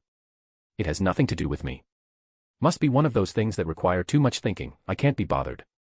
With that, he pulled out a round metallic disc from his robes. Mayuri raised an eyebrow, intrigued. What's this? I've never seen anything like it before. Is it some kind of weapon developed by the Quincy of the Wandenreich? That's a medallion. How, when? Bambietta's eyes widened in shock. That was an extremely important tool, a weapon specifically designed to counter Shinigami. So it really is a medallion. Masatsuki Aozaki smirked, his expression carrying a trace of mystery. This little thing allows a Quincy to steal a Shinigami's Bankai the moment they activate it. I want you to figure out a way to counter it, preferably using hollow powers. He had found this item in Sangdu's quarters. Though he wasn't entirely sure whether it could affect someone like him, whose life form had evolved, he wasn't about to take any chances. That was why, during his battles against the Quincy of the Wandenreich, he had not only refrained from using his own Bankai but had also forbidden his Zanpakutō spirits from using theirs. Better safe than sorry. It wasn't a life-or-death situation yet, so there was no need to be reckless. If he let his guard down and somehow got his beloved Zanpakutō spirits stolen, now that would be a real disaster. In truth, he hadn't been entirely sure whether this thing was indeed a medallion. It just looked remarkably similar to the one from the anime, so he had brought it to Mayuri for verification. And, as expected, this woman had no filter, she blurted out the answer right away. Stealing a Bankai, now that's a troublesome ability. Mayuri nodded. To put it bluntly, a Shinigami's strength was at least 90% reliant on their Zanpakutō. If a captain's Bankai was stolen, their combat ability would plummet. He had to admit, he had underestimated the one who designed this. The Shinigami Research and Development Institute's advisor wasn't foolish. On the contrary, he was clever enough to focus on hollow powers as a potential countermeasure. After all, Quincy had no antibodies against hollows. Everything about a hollow was essentially toxic to them. If a Quincy was corrupted by hollow energy, not only would their Ryoryoku be weakened, but their very soul would begin to collapse, leading to an inevitable and painful death. Since the medallion was a Quincy invention, there was a real possibility that hollow powers could be its weakness. Of course, that would need to be tested through proper experimentation. If you need help, just say the word. I can head to Hueco Mundo and bring someone over to assist you, Masatsuki Aozaki said teasingly. Mayuri froze. Wait. Did he just imply that he had connections in Hueco Mundo? The Captain Commander's disciple, colluding with hollows. Was he trying to land himself on the front page of the 9th Division's news column? Did he want to ruin Yamamoto's reputation? You two stay here for now. I've set up a barrier, it should be safe enough. In an underground prison beneath the training grounds of Sokayaku Hill, Masatsuki Aozaki left the two women behind and turned to leave. Bambietta and Candice lifted their heads. Black sealing bands bound their bodies, suppressing their ryatsu. They stared at Masatsuki in stunned disbelief. Did they hear that right? They had expected torture, brutal, inhumane torment, the kind fitting for sworn enemies. But this prison. It felt off. There were plenty of torture devices, sure. But why was there such a large, luxurious-looking bed in the center of the room? And why did these so-called torture instruments look suspiciously like toys? This bed was too comfortable. Unreasonably so. Then again, Shinigami and Quincy were mortal enemies. Wasn't he too nice to them? Shouldn't he at least be a little cruel? Bambietta's face flushed a deep red. She had been bracing herself for the worst. But after waiting all this time, this Shinigami hadn't done anything. She couldn't help but feel disappointed. Masatsuki, meanwhile, paid no attention to their reactions. He turned and left the cell, making his way to another one. Lifting a hand, he tore open space itself. A moment later, from the dark void, a flaming figure tumbled to the ground. You sure are hard to kill. Masatsuki nodded slightly, his gaze settling on Pernita, whose body was racked with violent tremors as it burned. Compared to the Soul King's left arm, which was already in his possession, seizing the Soul King's heart would be an entirely different challenge. Yawatch wouldn't give him another chance to act so recklessly. If he set foot in the Wandenreich again, Yawatch would likely entrust all of his power to Haschwalth. And that would mean an extremely difficult battle. Masatsuki sighed in frustration. Forget Haschwalth for now. Even just Gerard was an absolute pain to deal with. Get injured. He gets stronger. Die. He comes back even stronger. At least Pernita could be restrained with Kido. Gerard, on the other hand, was a different beast entirely. Any negative effect applied to him would be converted into a positive one. Forget Heido, even Bakudo, which was meant to restrain, wouldn't work on him. In that case, the only way is to kill him before he has a chance to activate his miracle. Masatsuki muttered to himself, stroking his chin as he recalled memories from his past life. For the Quincy, script abilities functioned as active skills. If they weren't consciously activated, they wouldn't take effect. In the original timeline, when Yawatch led the Sternritter to invade the Soul King's palace, Otsunomea had one-shot Gerard with a single slash. At the time, Gerard hadn't activated the miracle. Had it not been for Yawatch's Oswalin reviving him, Gerard would have been dead for good. Chapter 303, Chapter 303, Choosing the Wrong Path. You are really damned. Pernita hissed in a broken voice, its large eye fixed on Masatsuki Aozaki. Its voice sounded like the murmur of a child in a dream, making it hard to decipher. How interesting. Your learning ability is quite impressive, but why are you only starting to learn now? A slight smile curled Masatsuki's lips, his gaze flickering with curiosity. If you had evolved sooner and become strong enough, you wouldn't have ended up in my hands, would you? His tone carried a trace of regret, as if lamenting Pernita's wasted potential. Yet, a question arose in his mind. Could this learning ability be part of your script? So every time you deactivate your power, your state resets. His eyes narrowed slightly, curiosity gleaming within them. Masatsuki's gaze turned greedy, just like the way Mayuri Kuratsuchi had looked at him earlier. He observed Pernita with interest, bombarding it with questions. But Pernita remained silent. Its massive pupil flickered slightly, perhaps out of disdain to answer, or maybe its limited vocabulary made it incapable of responding to such a complex conversation. Receiving no reply, Masatsuki could only shake his head in resignation. He let out a small sigh as the greed in his eyes gradually faded, replaced by a contemplative expression. Pain.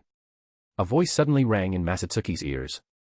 Pernita's eye glared at him, its body trembling as it spoke haltingly. A mere Shinigami, truly, deserves death. I will execute you myself. Masatsuki's lips curled into a smirk of disdain. Have you been learning bad habits from Gerard? With a sneer, the flames flared up violently, intensifying the fire-consuming Pernita. He scoffed. You really don't learn anything good, only the bad. A little creature like Pernita daring to challenge him. A brat like this needed proper discipline. You really don't learn anything good. At that moment, Pernita spoke again. This time, it perfectly imitated Masatsuki's tone. Masatsuki's smirk deepened. Oh. Now you're mimicking me. Guess you're not entirely hopeless, you finally realized you should learn from the right people. He chuckled, eyeing Pernita with curiosity, as if inspecting some rare treasure. Relax. I won't kill you, at least, not yet. But I'm not letting you go either. Masatsuki licked his lips. Absorbing the Soul King's left arm was not something he wanted to rush. While Kido was effective against Pernita, it was far from weak. If Pernita activated its script, C4 compulsory, then in close combat, it was practically unbeatable. Any solid object that came into contact with its nerves, whether alive or not, would fall under its control. Unlike the Soul King's right arm, which was more accommodating, Pernita was openly hostile toward him. Absorption would require direct contact, and if he were to be countered during the process, the consequences would be disastrous. With that thought, Masatsuki casually waved his hand. The swirling flames surrounding Pernita split open. A perfect opportunity. Pernita's pupil trembled violently as several red nerves shot out from the gap, lunging straight at Masatsuki. But Masatsuki had anticipated this. With a sneer, he swung his blade. The Bansho Senrin in his hands erupted into blazing flames, and the scorching fire-forged katana cleaved through the oncoming nerves. In an instant, the tentacle-like appendages were severed. A moment later, the vortex of fire sealed shut again, once more trapping Pernita within. Despicable. Shinigami. Pernita's eye widened suddenly, as if its very being had been deceived. It now fully understood, the Shinigami had intentionally exposed a weakness earlier, all to lure it in. Thank you for the gift, Pernita. Masatsuki Aozaki responded with a smile. But this isn't nearly enough. So, please continue to stay here. No need to rush. One day, I'll put an end to your suffering. The Almighty, what an enviable ability. In the underground training grounds, Masatsuki Aozaki lay in the hot spring, staring blankly at the white light above, lost in thought. To be honest, from first-hand experience, the Quincy were undeniably strong. Compared to them, the average strength of the Gotei 13 captains was far inferior. The Quincy were no ordinary opponents, they had to be handled with caution. Masatsuki recalled all the intel he had on the Wandenreich, but suddenly realized that his memory of them was already growing hazy. He needed more detailed information. Otherwise, he might end up making a fatal mistake. That was the conclusion Masatsuki reached after careful consideration. And so, Roka, come with me. In the distance, a black void slowly opened. Masatsuki stepped out of the hot spring, got dressed, and waved at the approaching woman. Turning, he headed underground, with Roka following closely behind. The two descended to the first basement floor, where numerous cells lined the space. Masatsuki stopped in front of one. Roka looked up, her gaze falling on two young girls sitting on a soft bed. The black-haired girl had her eyes closed, seemingly asleep. The green-haired girl, on the other hand, was watching them cautiously. Roka hesitated for a moment. Girls like these, they didn't seem like the type Masatsuki-sama would normally harm. After a few seconds of contemplation, she furrowed her brows and asked, "Are these the Quincy you were talking about?" Masatsuki nodded. "That's right. They're Quincy."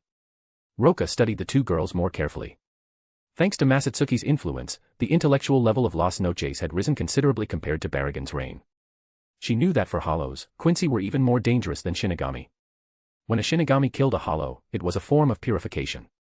But when a Quincy killed a hollow, it was absolute eradication. Their souls weren't cleansed, they were erased entirely. Masatsuki walked up to Bambietta and Candace, placing a hand on each of their shoulders. "Let me introduce you.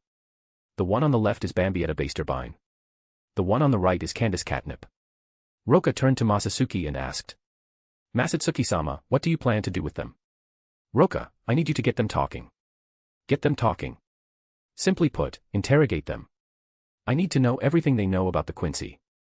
Masatsuki grinned, then turned toward the two Quincy girls, his tone laced with amusement. "Now that introductions are out of the way, let me introduce you to this lovely lady here." He gestured toward Roka.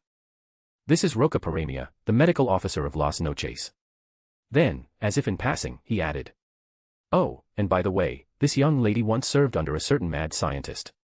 At those words, Roka remained impassive. But Masatsuki's expression gradually turned cold. In truth, serving under was a gross understatement. Roka had been nothing more than an experimental subject, enduring relentless torment. If given the chance, Masatsuki would drag Seireitei Grand straight out of hell. And then, he would personally let Mayuri Kuratsuchi conduct some delightful scientific experiments on him. On the other side, at the mention of mad scientist, both Bambietta and Candace visibly tensed. Their bodies trembled slightly. Immediately, their minds flashed to the unsettling memory of that deranged pervert who had wanted to dissect them. 40 chapters ahead. P@Triancom/Pinksnake. Chapter 304, Chapter 304, Interrogation. Bambietta-san, Candace-san, are you going to tell me what I want to know now? Masatsuki Aozaki paused for a moment, dragging out his words before smiling and continuing. Or should Roka-san use a few tricks to help you speak? Roka remained silent, wordlessly opening the suitcase she had brought with her. Her demeanor was utterly cold. And that, more than anything, made Bambietta and Candace tremble. As members of the Sternritter, they were beings of high status in the Wandenreich, second only to His Majesty the Emperor and the Schutzstaffel. Even from a young age, when they first displayed their extraordinary Quincy talents, their lives had already diverged from those of ordinary people. They were the kind of prodigies people revered. Raised in luxury, they had lived privileged lives for centuries. Had they ever experienced anything like this before? Candace was relatively strong-willed, at least managing to regain her composure, on the surface. It would have been more convincing if her eyes hadn't instinctively avoided his gaze. Bambietta's reaction, on the other hand, was far more telling. Her entire body trembled uncontrollably. The men standing beside her, Masatsuki Aozaki, and the emotionless woman before her. To her, they might as well have been demons. Her wonderful life had only just begun. Why was this happening to her? She felt like she was about to break down completely. But the moment she thought of her majestic emperor, fear gripped her, and she forced herself to shake her head. Well, you might as well kill me. I won't give in. Even if I die, I won't tell you anything. She was a Quincy of the Wandenreich, trained by the Empire since childhood. Her education had instilled in her a single truth. Yawatch was a great and sacred existence to the Quincy. She had always believed this. And it was that belief, along with her desire for a better life, that led her to join the Sternritter. Through years of indoctrination, Bambietta had come to understand not only the overwhelming power of His Majesty but also the sheer terror he inspired. The Quincy existed because of their king, their very lives and deaths were his to command. To betray His Majesty meant only one thing, certain death. And even that wasn't the worst of it. Once her soul returned to Yawatch, she would be subjected to endless torment and suffering. One way or another, she was going to die. She just hoped it would be an easier death. Hearing this, Masatsuki Aozaki nodded slightly, his face still wearing a smile. You've got quite a stubborn mouth, he said. But I believe the tools in Roka-san's hands will have you talking soon enough.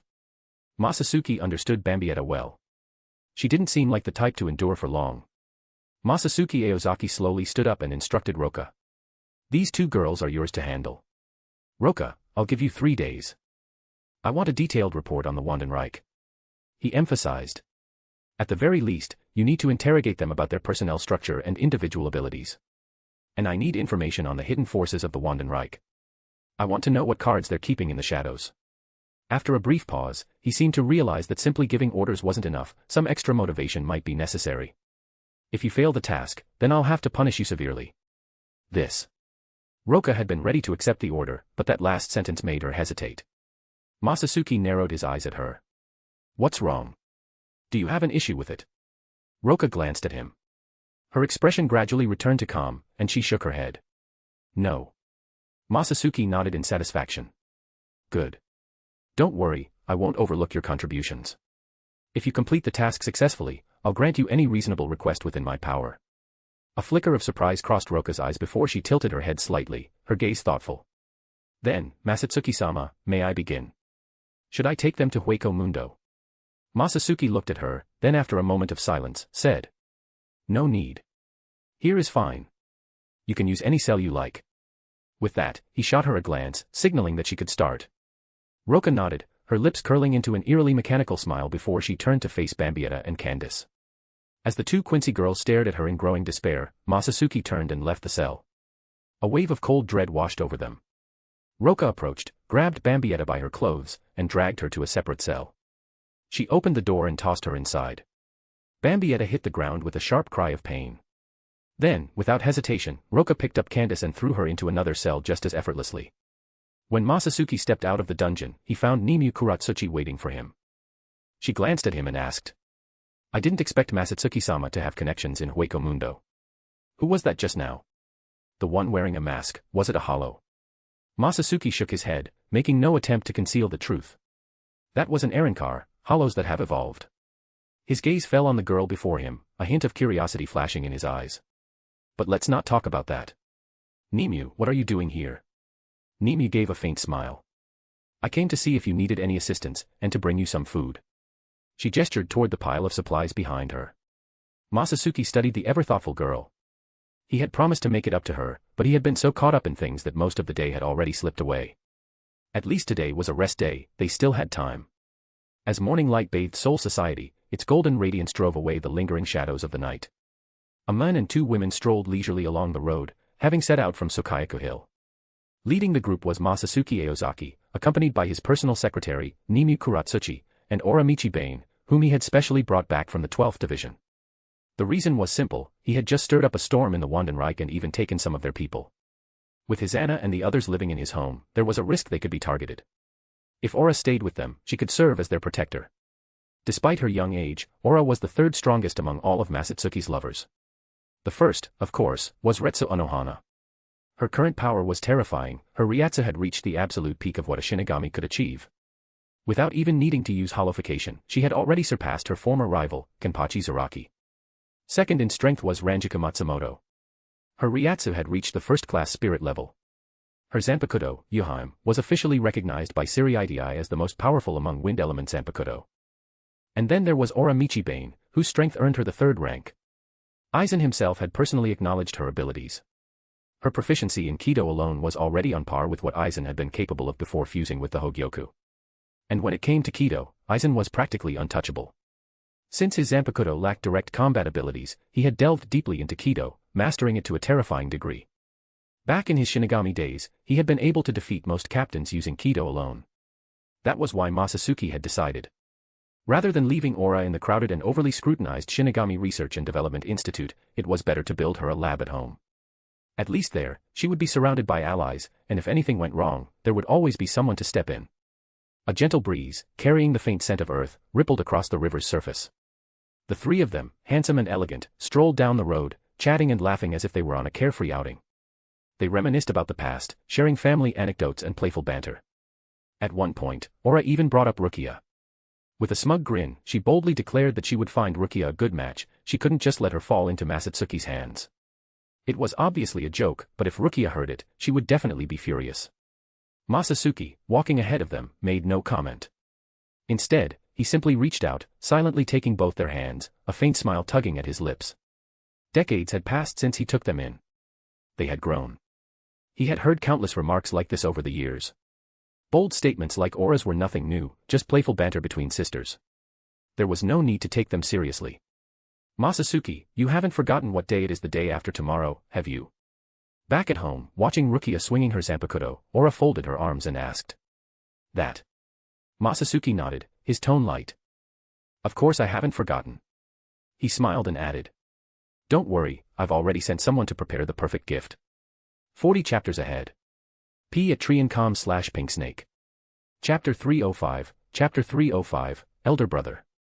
One day later. In the master bedroom of the Aozaki household, Masatsuki Aozaki stood comfortably by the bed while Aizen Kotetsu shyly helped him dress. A satisfied smile played on Masatsuki's lips as he looked at the woman before him. "Masatsuki, you should hurry and get ready. I heard Ora and Nimue say that today is an important day." Dressed in a black Shihakushō, Aizen's gaze wavered as she looked at him. She was always so easily flustered, and her bashful demeanor only made Masatsuki more fond of her. He chuckled softly. "Don't worry, how could I possibly forget?" Then, turning his head, he gazed at the tall, rosy-cheeked beauty before him, his eyes brimming with affection. He leaned in slightly and pressed a tender kiss to her lips. Masatsuki Aozaki could, if he wished, alter his appearance at will, even making himself taller. But he found his current height just right. In fact, he wouldn't mind if Aizen were a little taller, it might even suit her better. Just then, a clear, youthful voice rang out from outside the door. "Nisan." The moment she heard it, Aizen hastily pushed Masatsuki away, her face flushing a deep shade of red. Honestly, you're a grown woman. Why are you still so shy? Masatsuki watched as she buried herself under the covers, her entire face hidden. Shaking his head, he teased with a grin, Rukia's already seen everything. What are you so afraid of? At that moment, hurried footsteps approached. A girl dressed in a black Shihakushō with a white haori draped over her shoulders stepped inside. Her petite frame contrasted sharply with the oversized garment, making her look even more endearing. Rukia hadn't become a captain yet. The haori she wore was merely a plain white robe, devoid of any insignia or rank markings. But Masatsuki had thought the look suited her and had given it to her as a gift. The Gotei 13 had no rule forbidding ordinary Shinigami from wearing haori. As long as it wasn't too ostentatious, anyone could wear one. For instance, in the 9th Division, Kensei Maguruma had his entire squad don white robes. As long as the haori didn't bear the distinctive patterns that signified a captain's status, no one would care. Even if the old man Yamamoto saw it, he wouldn't say a word. These things were trivial matters. That guy, Kensei, did have a decent sense of style. If only his strength could one day match it. Rukia's long black hair cascaded over her shoulders, and beneath her deep violet eyes, a faint blush seemed to hint at an unspoken tenderness. She hurried inside, her gaze landing on Masatsuki, who was still sitting by the bed. Her lips immediately pursed into a pout. Rukia, what brings you here? Masatsuki smiled at the adorable girl and pulled her into a comforting embrace. Nisama, have you really forgotten? Rukia folded her arms, though her posture carried no real weight of authority. Hearing the change in her form of address, Masatsuki couldn't help but chuckle. It was one thing for Nisan to become Nichan, the meaning didn't really change. But adding sama at the end. That was typically reserved for formal occasions. Privately, it felt a little too distant. Nisama, if you keep pestering Aisane like this every day, doesn't she ever get to work? Rukia smiled teasingly as she glanced at Aisane Kotetsu beside her, her tone light-hearted. Rukia. Aisane lowered her head, her face turning red with embarrassment as she mumbled softly. Looks like your bottom is itching again. Do you need your sister to take care of it for you? Masatsuki Aozaki joked. No. Rukia tensed up at once, instinctively shrinking her neck as she replied nervously. After all, she wasn't a child anymore, she definitely didn't want to be spanked by her sister like she was back then. Especially not in front of Masatsuki Aozaki. That would be way too humiliating. Alright, stop teasing my sister. Masatsuki chuckled at Aisane's flustered reaction, though he also felt a hint of helplessness. He reached out and gently patted Rukia's head. How could I forget what day it is? He spoke softly, his gaze filled with affection. Really? Rukia looked up, her previously sulky expression instantly brightening with excitement, a delighted smile spreading across her face. Of course. Today is the anniversary of when we first met. Masatsuki smiled as he reminisced about that special moment, a wave of nostalgia washing over him. There's no need for you to remember it so clearly. Rukia murmured, fidgeting with her fingers as if she were making an offhand remark. She lowered her head slightly, her eyes avoiding Masatsuki's as if she didn't want him to see her expression. I know you're busy with your duties as captain of the 11th Division and an advisor to the Shinigami Research and Development Institute. Did Aura and Nimue say something? Masatsuki raised an eyebrow. There was an unmistakable implication behind her words. With a sigh, he took her small hand in his own. Who was just sulking because they thought I forgot our anniversary and even got jealous of Aisane? He teased, wanting to see her reaction. Sure enough, Rukia's face immediately flushed a deep red. She lowered her head, too embarrassed to meet his gaze. Nisan. Her voice was as soft as a whisper, tinged with a hint of petulance. Masatsuki watched her shy expression, then gently stroked her hair with a warm smile. Come on, I got you a present. At his words, Rukia's eyes lit up with surprise, but soon, she shook her head and quickly said. Just being with you is enough. I don't need a gift. But I already prepared it. If you don't take it, it'll just go to waste, don't you think? Masatsuki smirked as he watched her flustered reaction. Unable to resist, he reached out and gently pinched her soft, round cheek. Besides, even after accepting the gift, you'll still be with me. Or, do you not want to go out and spend some time together? A flicker of anticipation flashed in Rukia's eyes, but she quickly lowered her head again, her shyness taking over. Nisan. Masatsuki smiled, taking her hand and feeling its warmth as he slowly stood up, leading her out of the Aozaki residence. As they reached the doorway, Rukia suddenly remembered something. She stopped in her tracks and turned back toward the room, calling out. Take care, Aisane. Aisane, still lying in bed, let out a helpless smile at her words. She pulled the blanket aside slightly and waved at Rukia, signaling that she was fine. Seeing this, Rukia didn't linger any longer. She turned back around and continued following Masatsuki forward. The two of them walked side by side, chatting and laughing, as if the rest of the world had faded into the background. Eventually, they passed through the front yard of the Aozaki estate and headed toward the streets beyond. Chapter 306, Chapter 306, Got Time. Inside the spacious palanquin, Rukia clung tightly to Masatsuki Aozaki's hand. She struggled to keep herself steady, trying not to lean into Masatsuki's arms. Her large, expressive eyes darted around, scanning her surroundings. "Nisan, what exactly is the present you got me?" Ever since they had left Seireitei, Masatsuki had been acting mysterious, which only piqued Rukia's curiosity even more. "Why don't you guess?" Masatsuki remained unfazed by her eager anticipation, offering only a cryptic smile in response. "I really can't figure it out." Rukia shook her head in defeat, a trace of impatience showing on her adorable face. To outsiders, she always presented herself as composed and reserved. But in front of Masatsuki, she was like an innocent, playful child, lively and carefree. "We've traveled quite a long way already. We should be arriving soon." Masatsuki lifted the curtain slightly, glancing outside before turning back to her. "If you really want to know, why not take a look for yourself?" At his suggestion, Rukia couldn't hold back her excitement any longer. She immediately reached forward, lifting the front curtain of the palanquin and eagerly sticking her head out. But the moment she caught sight of the building ahead, a place both familiar and unfamiliar, yet perfectly suited to her tastes, she froze in place. Her eyes widened as she stared in disbelief, an overwhelming mix of emotions surging through her chest. "Nisan, how did you do this?" She turned to him, her voice trembling with excitement. "Do you like it?" Masatsuki leaned in slightly, his voice gentle as he whispered by her ear. "This tavern was abandoned after a fire. The owner no longer wanted it, so I bought it. As one of the poorest districts in Rakangai, Inuzuri was known for its desolation and decay. Yet, in the midst of this rundown area, a beautifully renovated tavern stood tall. A sign shaped like an adorable rabbit hung above the entrance, and the building's lavish decorations, both inside and out, stood in stark contrast to the bleak surroundings. It was like a lone jewel gleaming in the dust. "What about the owner? Is she okay?" Rukia asked instinctively. Masatsuki blinked in surprise before letting out a small chuckle, shaking his head. "She really is such a kind child." Seeing his response, Rukia finally relaxed, a relieved smile appearing on her face. Without hesitation, she stepped forward and made her way inside. The soft tapping of her straw sandals echoed gently against the wooden floor as she walked. Each step was careful, almost hesitant, as if she were afraid of disrupting the tranquil atmosphere. Her gaze slowly swept across the interior, her eyes brimming with nostalgia. The tavern had undergone significant changes, yet it still stirred memories of a past that felt distant, perhaps not a happy past, but a part of her nonetheless. Her eyes landed on a table where a bouquet of flowers rested. A single cosmos, also known as an autumn sakura. It was said that in Latin, the flower's name bore a resemblance to the Japanese pronunciation of Rukia. She reached out, gently brushing her fingertips across the petals, feeling their delicate softness. For a moment, she could almost see her younger self sitting at that very spot, wearing a bright, carefree smile. But she knew the truth. She hadn't been happy back then. Was the smile on her face at that time meant for the person she had become today? Looking at the ghost of her past self, Rukia smiled. "What do you think?" Masatsuki Aozaki stepped inside, quietly standing beside Rukia.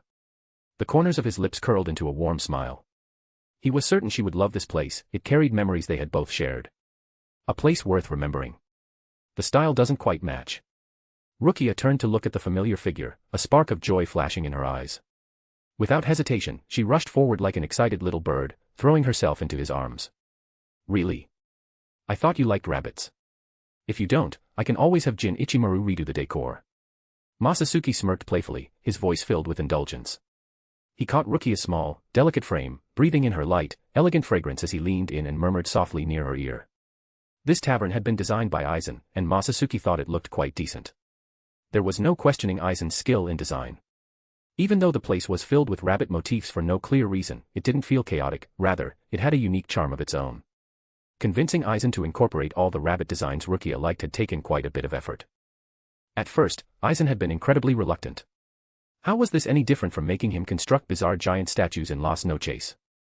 But once Masatsuki promised to help him clear Keisuke Urahara's latest game, he finally agreed. Of course, Aizen claimed he was only interested in studying Urahara's new invention, definitely not in playing games, and certainly not in playing games with Masatsuki. "That's not what I meant." Rukia looked up, amusement twinkling in her eyes. "I meant that this place is amazing, but opening a shop like this here feels a little out of place." Masatsuki let out a helpless chuckle. Looking down at the girl in his arms, he spoke softly. What's so inappropriate about it? If I say it can open, then it can open. If those Ronin want to cause trouble, they can come find me. Since when did the Ronin of Inuzuri think they could challenge a Shinigami? Did they really believe everyone was Kenpachi Zaraki? Even if Zaraki had a problem with it, well, Masatsuki could always just break his legs and be done with it. But then his gaze met Rukia's deep violet eyes, staring straight at him without a single blink. Masatsuki froze for a moment. In her eyes, he saw only his own reflection, an unshaken, unwavering sense of reliance. Nisan. I have a present for you too. Rukia's face was as red as an apple. Slowly, she stepped closer to Masatsuki, her voice soft and hesitant. Looking at the girl he had raised since childhood, Masatsuki did the only thing he could in that moment. He didn't hold back. He kissed her. After all, when he first took Rukia in, his intentions had never been pure. He had always stayed true to his desires. And now, faced with such temptation, how could he possibly resist? Daring to tease Masatsuki Aozaki like this. Hizana, Oramichibane, and Nimi Kuratsuchi, Rukia and her two closest friends had set quite the example to follow. Actually, someone was looking for me earlier. Masatsuki suddenly lifted his head and let go of Rukia. What? Snapping back to reality, Rukia covered her face in embarrassment, frustration clear in her voice. Her sisters had all managed to sneak away successfully, so why was she the only one who fumbled at the most critical moment? They were definitely going to tease her about this later. But seeing the disappointment on Rukia's face, Masatsuki leaned in close and whispered in her ear. She didn't seem to be in much of a hurry. Feeling the warmth of his breath against her ear, Rukia's delicate earlobes turned crimson. Her cheeks flushed as she lowered her head slightly, her voice barely above a whisper. So, we still have time. Masatsuki's lips curled into a faint smile. He gently reached out, stroking Rukia's hair as he murmured. Yes, we still have time, time to share every beautiful moment together. As his words fell, an invisible barrier quietly formed around them. Like a sheer, transparent veil, it shimmered and rippled softly before enveloping the entire tavern. Separating them from the outside world, it created a space that belonged to them alone. In this secluded world, time seemed to slow, everything growing peaceful and still. Rukia sat quietly beside Masatsuki, feeling the warmth of his presence. And Masatsuki's gaze remained fixed on her, unwavering. 40 chapters ahead. p@trian.com/pinksnake. Chapter 307, Toy. After half a day. Deep beneath Sokayaku Hill, inside the dungeon of the underground training grounds. Masatsuki-sama, you're here? Roka bowed respectfully before addressing Masatsuki Aozaki. Having trouble? Masatsuki gave her a small smile. He had given Roka 3 days, and there was still plenty of time left. Yes, I need your help. Roka nodded. They're being that stubborn. Masatsuki frowned. From what he knew, Candace wasn't likely to betray them outright, but Bambietta was hardly a person of strong conviction. Back when Giselle Goel had turned her into a zombie, the sheer terror on her face had been almost amusing. It was the kind of expression that made people want to bully her. The Quincy named Candace wasn't too difficult to handle. She doesn't seem particularly bright. With just a little guidance, she spilled everything. Roka glanced toward Candace's cell, her expression carrying a hint of doubt. But I can't be certain whether the information she provided is accurate or reliable. And then there's the Quincy named Bambietta. No matter what I do to her, she refuses to speak. She won't give up a single piece of information. That means I can't cross-check their statements, and I can't guarantee the authenticity of the intel. The 3-day deadline you gave me might not be enough. Masatsuki turned his attention toward Bambietta's cell. Even from outside, he could clearly hear the sound of quiet sobbing coming from within. This wasn't a proper prison. Technically speaking, it was more of a leisure space, somewhere meant for both relaxation and a bit of entertainment. Because of that, the isolation measures were simple, and the security wasn't particularly strong. Masatsuki was a little surprised. He hadn't expected the real problem to come from the seemingly timid and cowardly Bambietta. But after some thought, it made sense. Perhaps because Bambietta was so fearful, she didn't dare to reveal anything. After all, Yawatch was infamous for his brutality, his ruthlessness, and his complete disregard for human life. Any subordinate who failed him or outlived their usefulness would be dealt with swiftly, either through excruciating physical punishment or outright execution. He wouldn't hesitate to kill even those who merely stood in the way of his battles. Even Old Man Yamamoto, a former demon of slaughter, had found his methods despicable.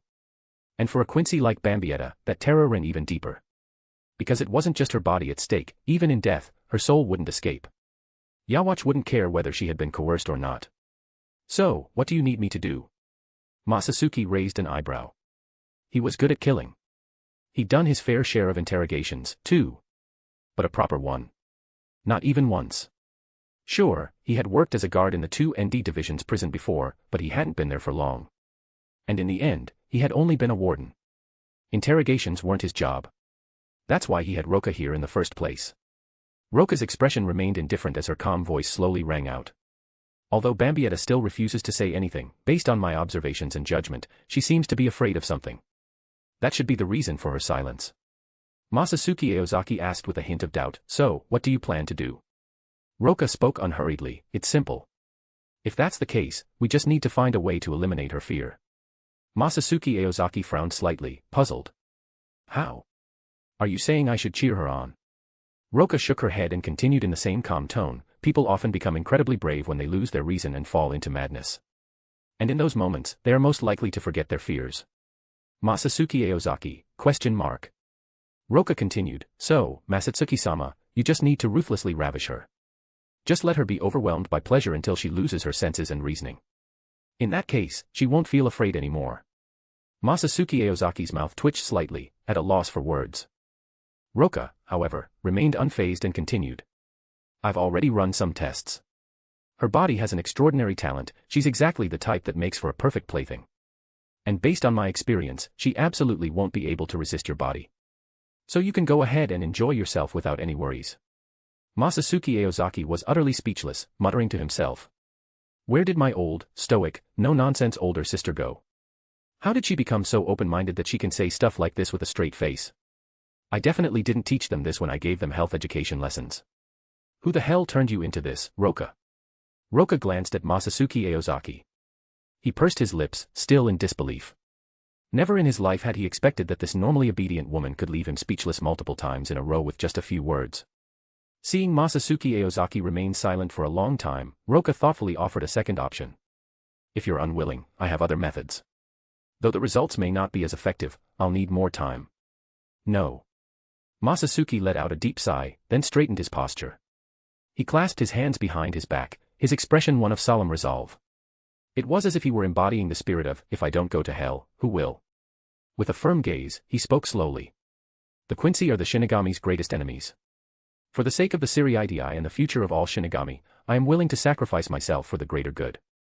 Masatsuki followed Roka as they slowly made their way into the dungeon.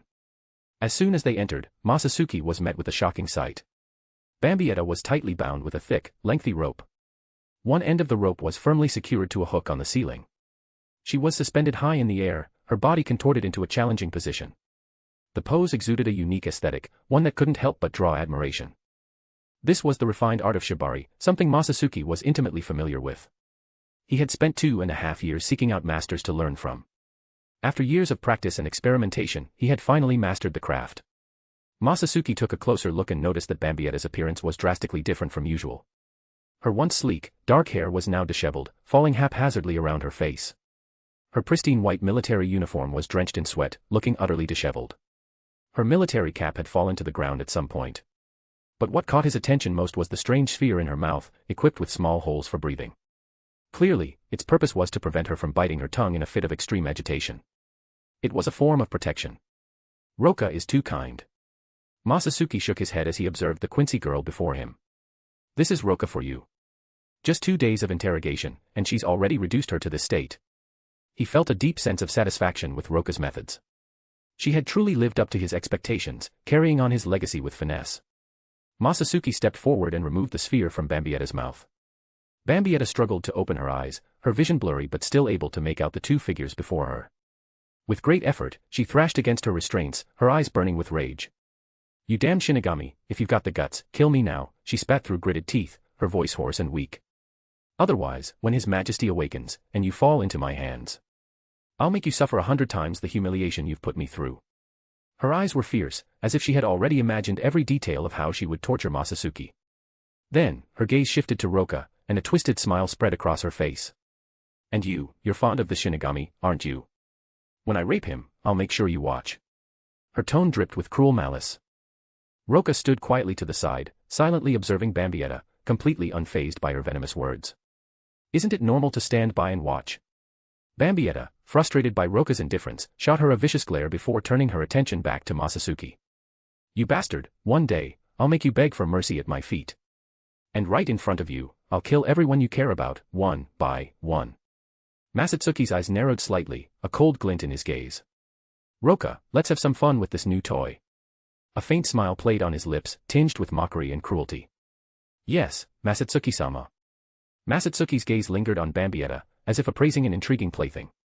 Roka nodded and, under Bambietta's terrified stare, stepped closer to her. 40 chapters ahead. P at Triancom/Pink Snake. Chapter 308, Chapter 308, Do You Dare to Return? Time passed quietly, with countless days and nights slipping by like fleeting shadows. The Gargantag gradually sealed shut. Finally, Masatsuki Aozaki stepped out of the dark, damp cell. Bambietta had paid a heavy price for her arrogance, learning her lesson through blood and pain. Meanwhile, Masatsuki Aozaki reveled in the pleasure of acquiring a new toy. At this moment, a strange sensation welled up within him, an awareness as if the world and I coexist, and all things are one with me. This feeling granted him a deeper understanding of the world, making him sense an advancement in his own evolution. As for Bambietta, her mind had gone completely blank. Just as Roka had said, she had no resistance against Masatsuki Aozaki. Under his relentless torment, she barely lasted half an hour before her psychological defenses collapsed. Her rationality was completely discarded, and she even became unnaturally exhilarated on her own. Under Roka's guidance, Masatsuki Aozaki obtained the information he sought.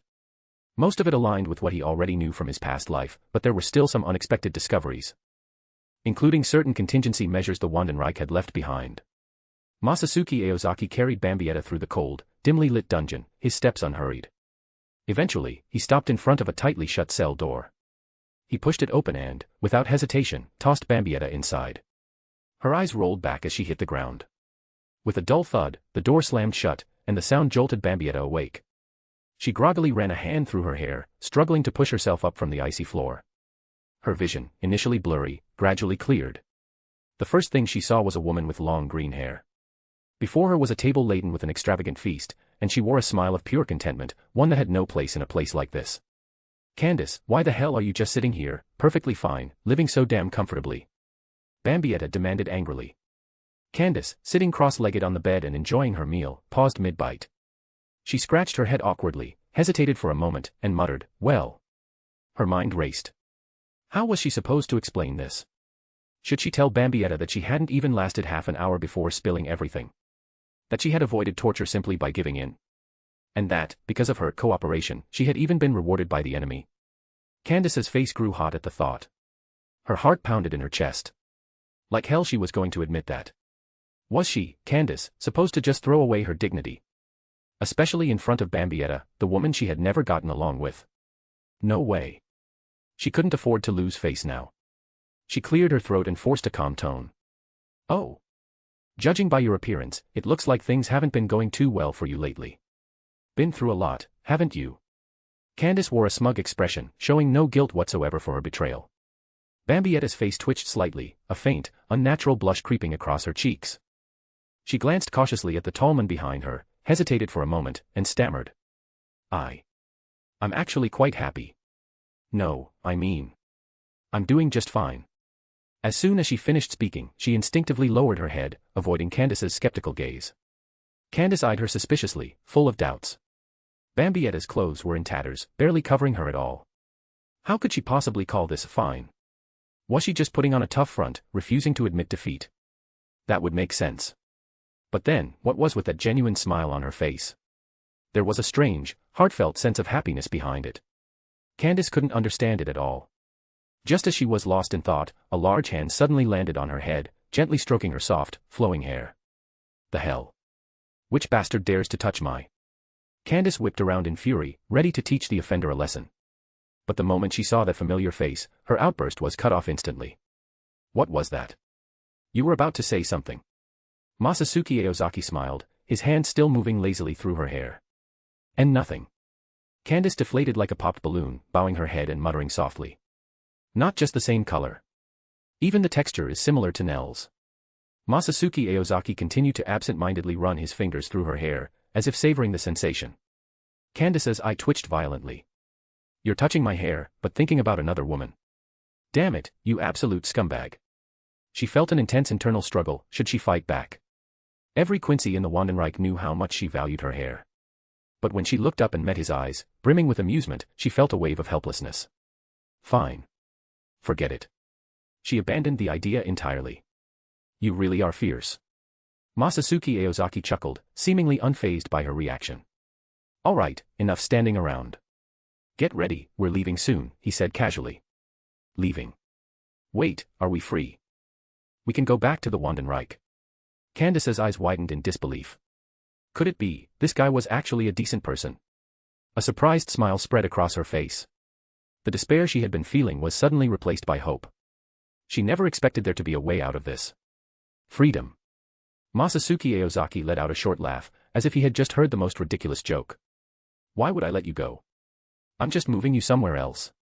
After all, the underground training ground was nothing more than an amusement hall, not exactly a proper place for keeping prisoners. Leaving them here had only been a temporary measure. Of course. He was still the same damn bastard. Candace's hopeful smile froze, her mood crashing back down to rock bottom. Masatsuki Aozaki watched her expression shift and couldn't help but find it amusing. She really was terrible at hiding her thoughts. Everything she was thinking was written all over her face. No wonder she had only lasted half an hour against Roka. His lips curled into a smirk as he teased. If I let you go now, do you even dare to go back? Without thinking, Candace shot back. Why wouldn't I dare? But the moment the words left her mouth, her expression darkened. She realized, too late, how incredibly foolish her answer had been.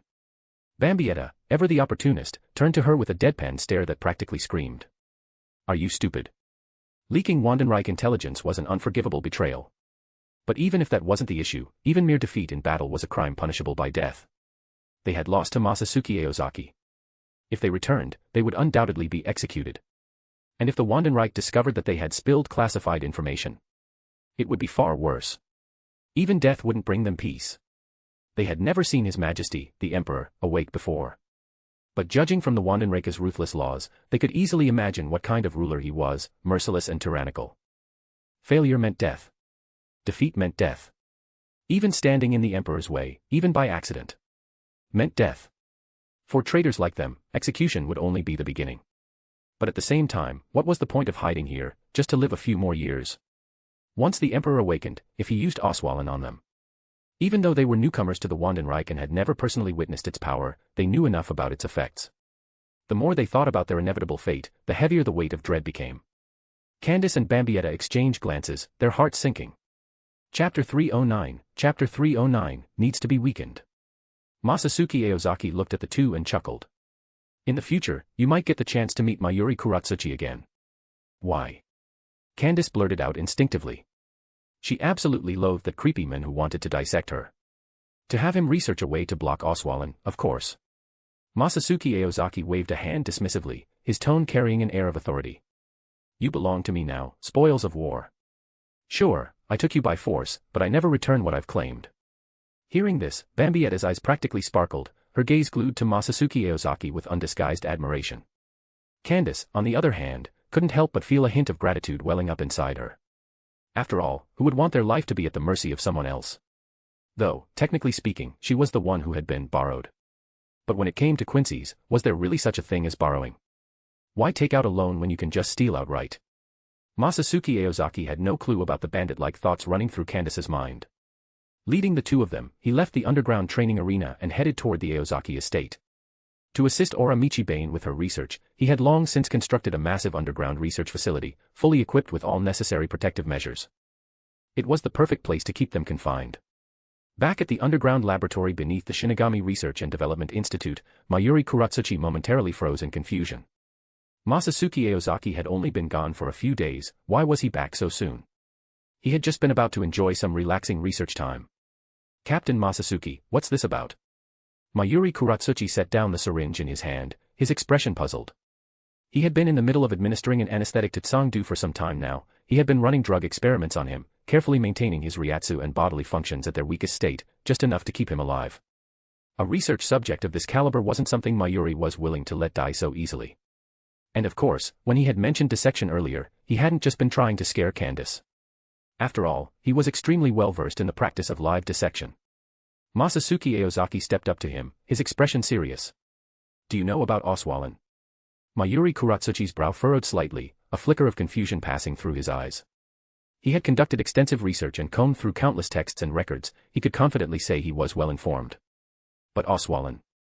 That was something he had never heard of. And now, Masatsuki Aozaki had deliberately brought up this unfamiliar term in front of him.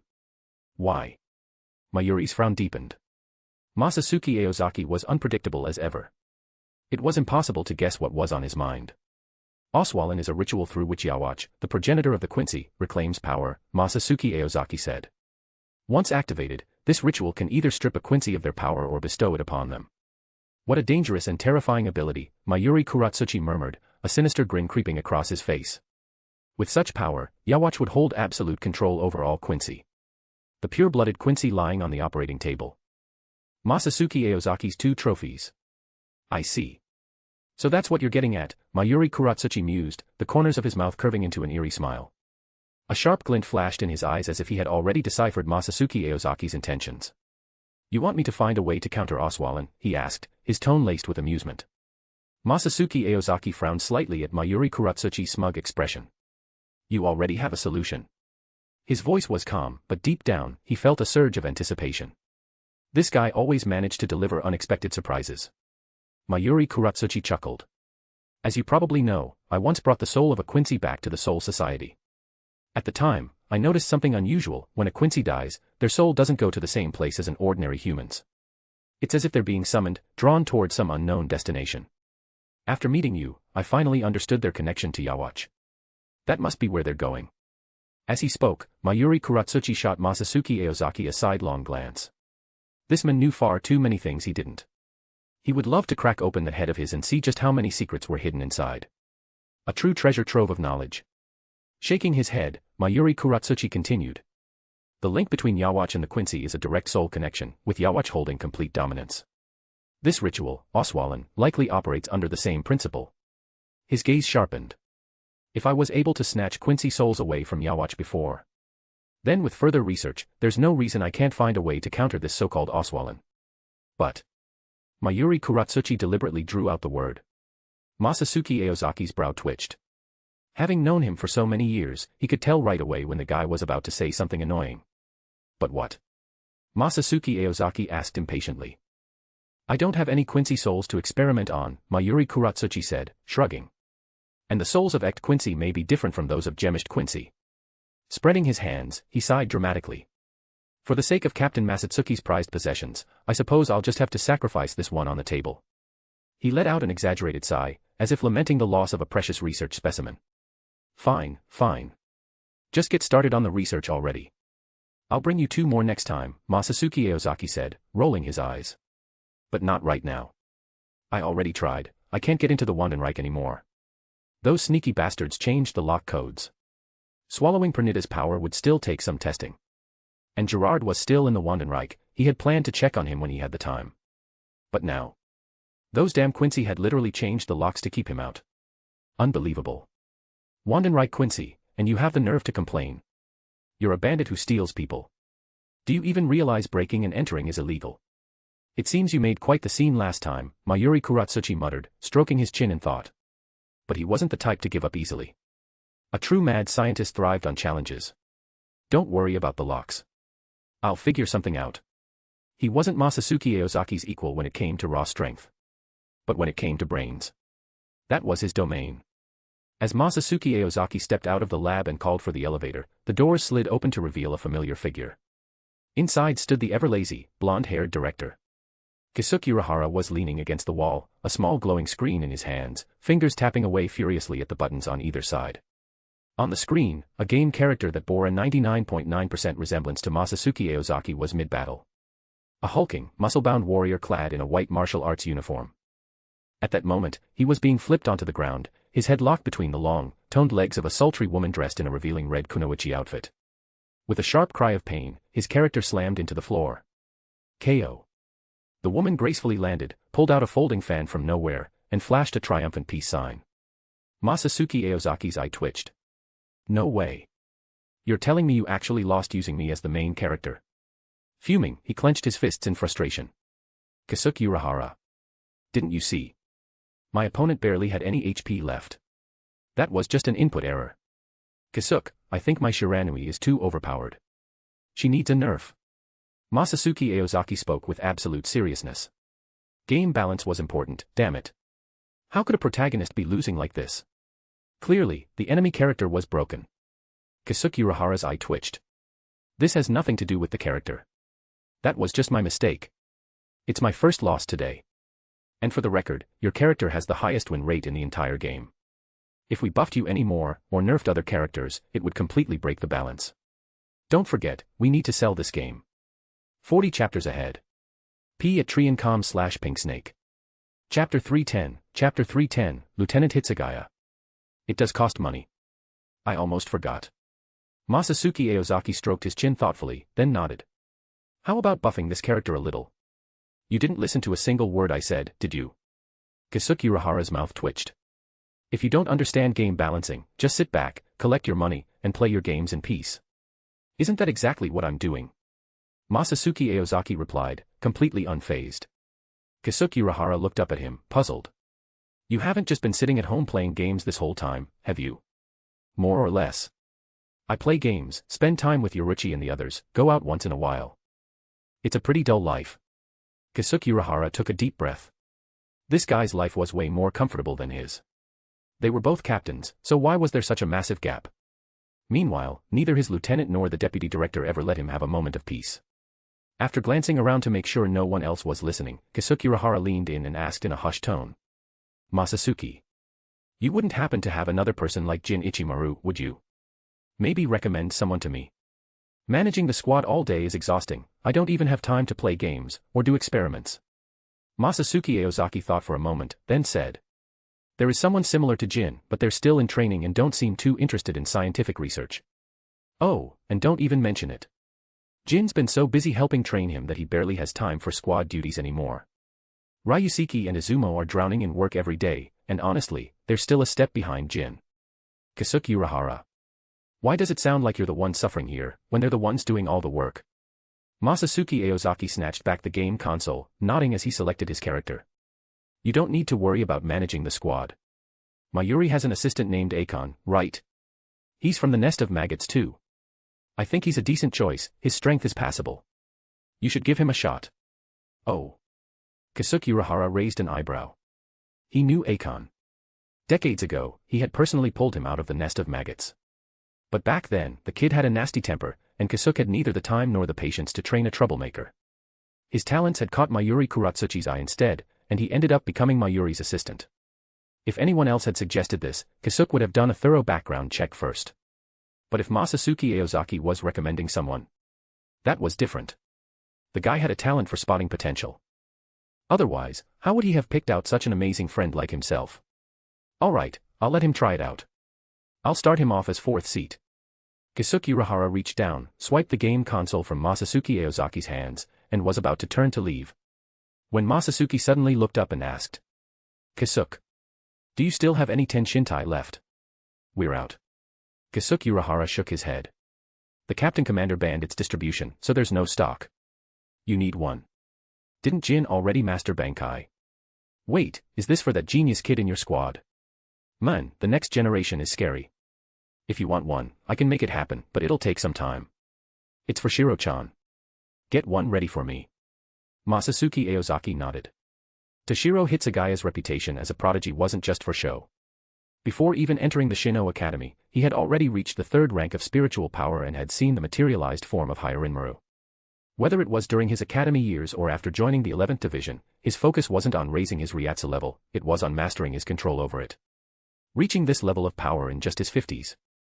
In terms of talent, he was only a step away from catching up to Masatsuki Aozaki himself. After all, Masatsuki had only reached third-rank spiritual power in his early 20s. That thing is dangerous. It's not really suitable for a kid. Dangerous. Hyarinmaru had once willingly manifested itself, asking Toshiro Hitsugaya to call its name. If Tenshintai was used to summon it, the trial would probably be a breeze. Masatsuki Aozaki patted Keisuke Urahara's shoulder and said earnestly.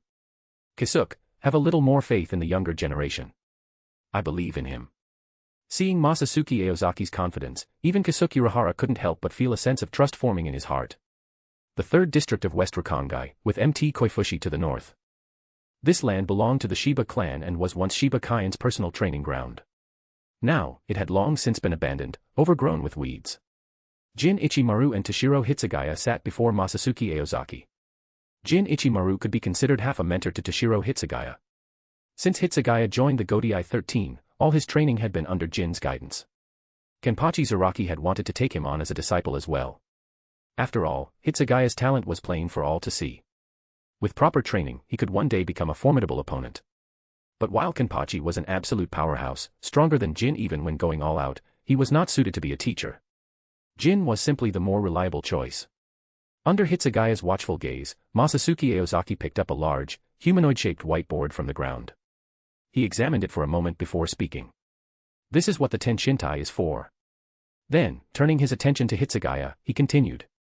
Shiro-chan, you've long since reached the 3rd rank of spiritual power, and your control over your Ryatsu is more refined than before. But I've already explained the dangers of using Tenshintai, so, are you backing out? Kasuke Urahara glanced at Masatsuki Aozaki. Though his words sounded like genuine advice, something about them felt off. Almost like he was provoking the kid. Hitsugaya's expression darkened in response, his brows furrowing. Who the hell do you think you're looking down on, he snapped. As if I'd be afraid of something like this. Just wait, I'll master Bankai and show you. Masatsuki Aozaki nodded in satisfaction. This brat is way too easy to rile up. He needs more experience. I should start giving him extra squad duties. Meanwhile, Kasuke Urahara watched with mild concern. No matter how you looked at it, Hitsugaya was still just a kid. A literal child. With a sigh, he decided to speak up. Shiro-chan, I know you've got talent. If you take your time and train properly, I have no doubt you'll master Bankai sooner or later. Tenshintai just speeds up the process, but at a huge risk. Once a Zanpakutō spirit manifests, it knows its own power better than anyone. And make no mistake, they're strong. My advice. Don't rush it. At that, Hitsugaya's eye twitched. His gaze snapped toward Masatsuki Aozaki, burning with resentment. Shiro-chan. Damn that bedwetting Momo. Hinamori had been the first to call him that, then Masatsuki Aozaki picked it up, and now Kasuke too. He knew Kasuke had been corrupted by that bastard. Masatsuki Aozaki, you son of a. Just wait till I master Bankai. You're dead. Without another word, Hitsugaya thrust his Zanpakutō into the Tenshintai and began his training. The artificial body gradually took shape, transforming into a tall man with deep green hair. 2.5 days flew by. The once desolate mountain was now blanketed in ice and snow, the land scarred by residual Ryatsu. Kasuke Urahara stood beside Masatsuki Aozaki, watching Hitsugaya in stunned silence. That brat actually pulled it off. And in less time than I did. Jin Ichimaru leaned lazily against a boulder, arms crossed, his usual grin in place. But in his eyes, there was something different, something like quiet pride. He may not have been Hitsugaya's official teacher, but in practice, he was. Well done, Shiro-chan. Masatsuki Aozaki burst into laughter, slinging an arm over Hitsugaya's shoulders. I hereby declare you the new lieutenant of the 11th Division. Hitsugaya froze mid-step, completely caught off guard. Just a second ago, he had been gearing up to finally get revenge for all the teasing. Now. Wah. Get off me, you bastard. And call me Lieutenant Hitsugaya. 40 chapters ahead. p@tree.com/pinksnake. Chapter 311, Official Business. Toshiro Hitsugaya's promotion to lieutenant was reported to the 1st Division that evening. When news spread that Hitsugaya had mastered Bankai, most people reacted the same way Kasuke Urahara did, disbelief. It was hard to accept, but with the truth laid bare before them, they had no choice. Just how many captain-level combatants did the 11th Division have now? Inside the 1st Division barracks, within the captain's office, Chojiro Sasakai's gaze unconsciously drifted toward the old man sitting beside him, looking completely at ease. A trace of worry crossed his face as he spoke softly, Genryusai-sama, the power amassed within the 11th Division is far too great. Junior Masatsuki, Lieutenant Ichimaru, Lieutenant Zaraki, Lieutenant Hitsugaya, and 3rd seat Mashiro Kuna. He paused, seemingly shaken by the sheer strength of that lineup, before continuing, that's 5 captain-class individuals gathered within a single division, and that's just among their own members. On top of that, there's 3rd seat Yoruchi and 4th seat Suifeng. While they're not officially part of the 11th Division, they serve as Masatsuki's personal guards. That makes 7 captain-level combatants in total. With power like this, they've already far surpassed what an ordinary division should possess. Chojiro Sasakai furrowed his brows, concern etched on his face as he looked at Yamamoto. It wasn't that he feared Masatsuki Aozaki would commit some treasonous act, there was no real danger of that. But gathering so many strong-willed, eccentric warriors in one place was bound to cause problems. However, Yamamoto didn't address his concerns. Instead, he frowned slightly. Masatsuki, Jr. Since when did he become your junior? And since when did you become my disciple? Are you trying to take advantage of me, old man? Ridiculous. I offered to take you as my disciple back then. You refused, insisted on being my assistant. Now you regret it. Too late. Expressionless, Yamamoto calmly lifted his cup of hot tea and took an unhurried sip. Setting the cup down lightly, he spoke in a leisurely tone. Chojiro, don't trouble yourself over this. Consider it a little pop quiz for him. A pop quiz. Chojiro Sasaki was stunned, his face filled with disbelief. Under his gaze, Yamamoto slowly turned his head. To his surprise, the old man was smiling, an amused, almost pleased expression. Didn't he gather those troublemakers himself? I'm far too old to be cleaning up after him. Yamamoto let out a soft chuckle before adding, if he can't even keep the bunch under control, then what's the point of the Gotei 13? This is a good chance to see what kind of mettle he really has. A glint of expectation flickered in his eyes. Chojiro Sasaki's expression shifted. Isn't it a bit too soon to be thinking about this? Genryusai-sama, could it be that you? He hesitated mid-sentence, carefully choosing his words before ultimately falling silent. A thought crossed his mind. Could it be that Yamamoto senses his time is running out? Is that why he's in such a hurry? The lifespan of a Shinigami is incomparably long compared to that of ordinary humans. But even they have a limit, 3,000 years, at most. Yamamoto had already lived for over 2,000 years. He was truly an elder among elders. Though he still appeared full of vigor, his youth had been spent on the battlefield, clashing with formidable foes time and again. His body carried countless scars.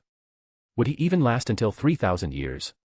A tightness formed in Chojiro Sasaki's chest at the thought. He opened his mouth, about to say something, but Yamamoto cut him off. Relax, Chojiro, I'm still in fine shape. He shot Sasaki a sidelong glance. Don't believe me. Want to spar? That won't be necessary, I believe you. If you want to spar, I suggest you find Lieutenant Zaraki instead. Chojiro Sasaki shook his head hastily. So this is the strongest ice and snow type Zanpakutō, capable of controlling the heavens. In a room covered in frost, Masatsuki Aozaki's figure slowly emerged. A thin layer of ice-like armor coated his body, cold and unyielding, blending seamlessly into the frozen surroundings. This is undoubtedly a Zanpakutō on par with Ryujin Jaka. Masatsuki murmured to himself, a flicker of admiration in his eyes. Shiro-chan isn't able to unleash its full potential, his own abilities are holding him back. Let Jin ramp up his training. He can't afford to stay at half-strength forever. Even as he spoke, Masatsuki had already mapped out a new training regimen for Toshiro Hitsugaya in his mind. If Hitsugaya knew I doubled his training load, he'd surely be grateful.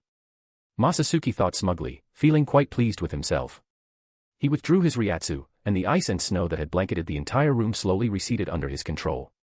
The frost melted away without leaving a single drop of water behind, as if it had never existed at all. Surveying the now restored laboratory, Masatsuki nodded in satisfaction.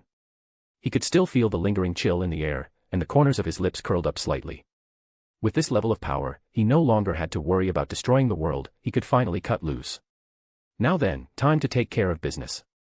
Masatsuki spoke in a low voice before turning to leave, his figure vanishing into the silence of the laboratory. Stepping into another chamber, a vast experimental facility, Masatsuki set his gaze upon a massive, grotesque arm with twin eyes embedded within it. He advanced, step by step. With each movement, the roaring flames that engulfed the area were suppressed by an unseen force, gradually diminishing. Not a single ember dared to touch him. Wherever he passed, the once fierce flames became docile, like a well-disciplined army awaiting the command of its general. Before long, Masatsuki arrived before the enormous, disfigured arm. He stopped, silently observing the entity in front of him. Let's see how much more you can struggle. His voice was barely above a whisper as he patiently waited for the last traces of heat to dissipate. The moment the final ember faded, Masatsuki resumed his approach, striding toward the charred arm. Without the flames restraining it, the limb began regenerating at an alarming rate. Despite days of relentless torment, Pranita still retained the power of the script, a clear indication that Yawatch had not fully abandoned him. Yet, no one had been sent to retrieve him. The reason was likely more than just the impossibility of using the Shadow Realm within this brightly illuminated space. More likely, Yawatch still had his reservations. After all, he had yet to fully resurrect. Launching an all-out war against the Shinigami at this stage would be unwise. As these thoughts passed through his mind, Masatsuki slowly reached for the hilt of Bansho Senrin. In the next instant, without hesitation, he swung his blade. A razor-sharp arc sliced through the air, aimed precisely at Pernida. A crushing wave of sword pressure erupted from Bancho Senrin's edge, cutting through the sea of writhing red nerves like a storm tearing through fragile reeds. The sheer force of the strike didn't just sever Pernida's nerves, it cleaved his entire body in two. The air itself seemed to split apart, leaving a massive rift in its wake. Yet, just as the sword pressure was about to collide with the walls, it suddenly dissipated, transforming into nothing more than a gentle breeze. Masatsuki didn't stop. He swung Bancho Senrin again, unleashing another barrage of slashes. Pernida's script had enhanced his regenerative abilities to an extraordinary level. Even if his body was completely destroyed, he could rapidly restore himself. Even severed fingers could multiply and form new limbs. Against such an opponent, ordinary strikes were meaningless. Of course, Masatsuki could simply use Kido to annihilate Pernida completely. But that would mean losing the Soul King's left arm. And that was the very problem that had plagued him all this time. Chapter 312, Become Light. Soon, only a pile of mangled flesh remained in the laboratory. Masatsuki Aozaki's figure flickered, vanishing into an afterimage as he reappeared at the center of the grotesque mass, just before Pernida could begin regenerating. The giant, fragmented pupils contracted violently. A perfect opportunity. From the ground, countless red tendrils erupted, intertwining to form a crimson tidal wave. The writhing nerves pulsed as if alive, surging forward from the shredded flesh, rapidly extending toward Masatsuki's position. Towering more than 10 meters high, the blood-red wave crashed forward, brimming with malice and murderous intent. Come on. That's it, don't hold back now. A glint of excitement flickered in Masatsuki's eyes, as if he was eagerly anticipating this brutal trial by fire. Of course, he wouldn't have dared to take the risk of devouring the Soul King's left arm without a proper countermeasure. Pernida's abilities were undeniably troublesome. But it wasn't as if they were without weaknesses. With that thought, Masatsuki spread his arms wide and let himself be swallowed by the crimson tide. The wave engulfed him instantly. Red nerves wove together densely, coiling toward his body with terrifying speed. Yet, the very moment they made contact, they froze. As if something had blocked them, their movement ceased in an instant. Time itself seemed to halt, locking every nerve in a bizarre state of suspension. Pernida had attempted to enforce contact evolution through his nerves. But that process was forcibly stopped. This was the power of stillness. Why do you willingly remain a slave to that thing? Pernida's barely reformed twin pupils trembled violently, his voice filled with disbelief and frustration. He recognized this power. It was something both similar to him, yet completely opposite. Irritation seeped into Pernida's tone. To cling to the past and never resist, how utterly foolish. Come now. Your evolution ends here, mine is only beginning. Masatsuki's whisper was soft, yet carried a weight that filled the air. In the next instant, a dense, white Ryatsu, thick as liquid, surged from Masatsuki's body, expanding outward in an overwhelming wave. The Ryatsu was patterned with countless black rings, each with a single speck of white at its center. Like countless staring eyes, all fixated on Pernida. The devouring had begun. The sheer force of Masatsuki's Ryatsu sent shockwaves rippling through the laboratory, causing the Kido barriers in the room to flicker erratically. Anyone looking in from the outside would be met with an eerie sight.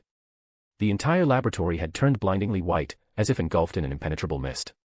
But upon closer inspection, it became clear. This was no ordinary fog. It was a phenomenon born from Masatsuki's immense Ryatsu, warping space itself. Within this strange domain, black and white eyes latched onto Pernida's body. Like a swarm of ravenous spiders, they spread hungrily across every last fragment of flesh.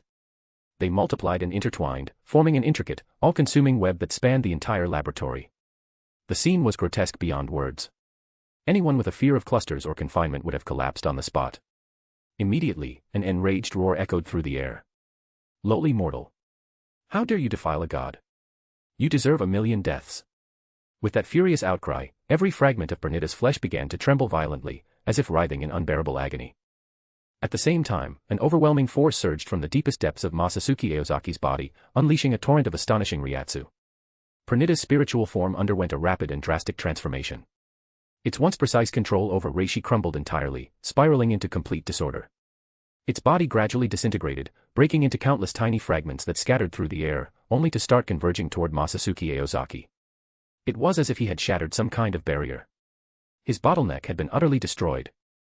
Masatsuki Aozaki's eyes flickered with an eerie black light, and an additional pupil emerged. His strange dual pupils radiated a chilling, unsettling aura. He could feel it, clearly, unmistakably. The Ryatsu that had been growing at a slow, steady pace suddenly erupted like an ignited rocket, surging at an unimaginable rate.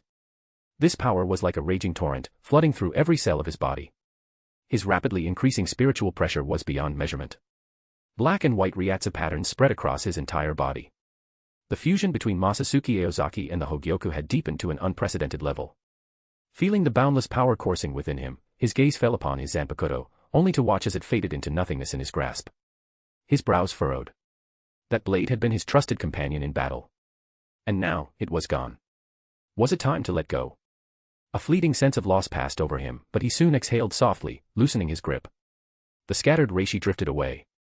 At that moment, his transformation was complete. Boom. A towering pillar of black and white Reiatsu erupted from Masatsuki Aozaki, piercing through the sky.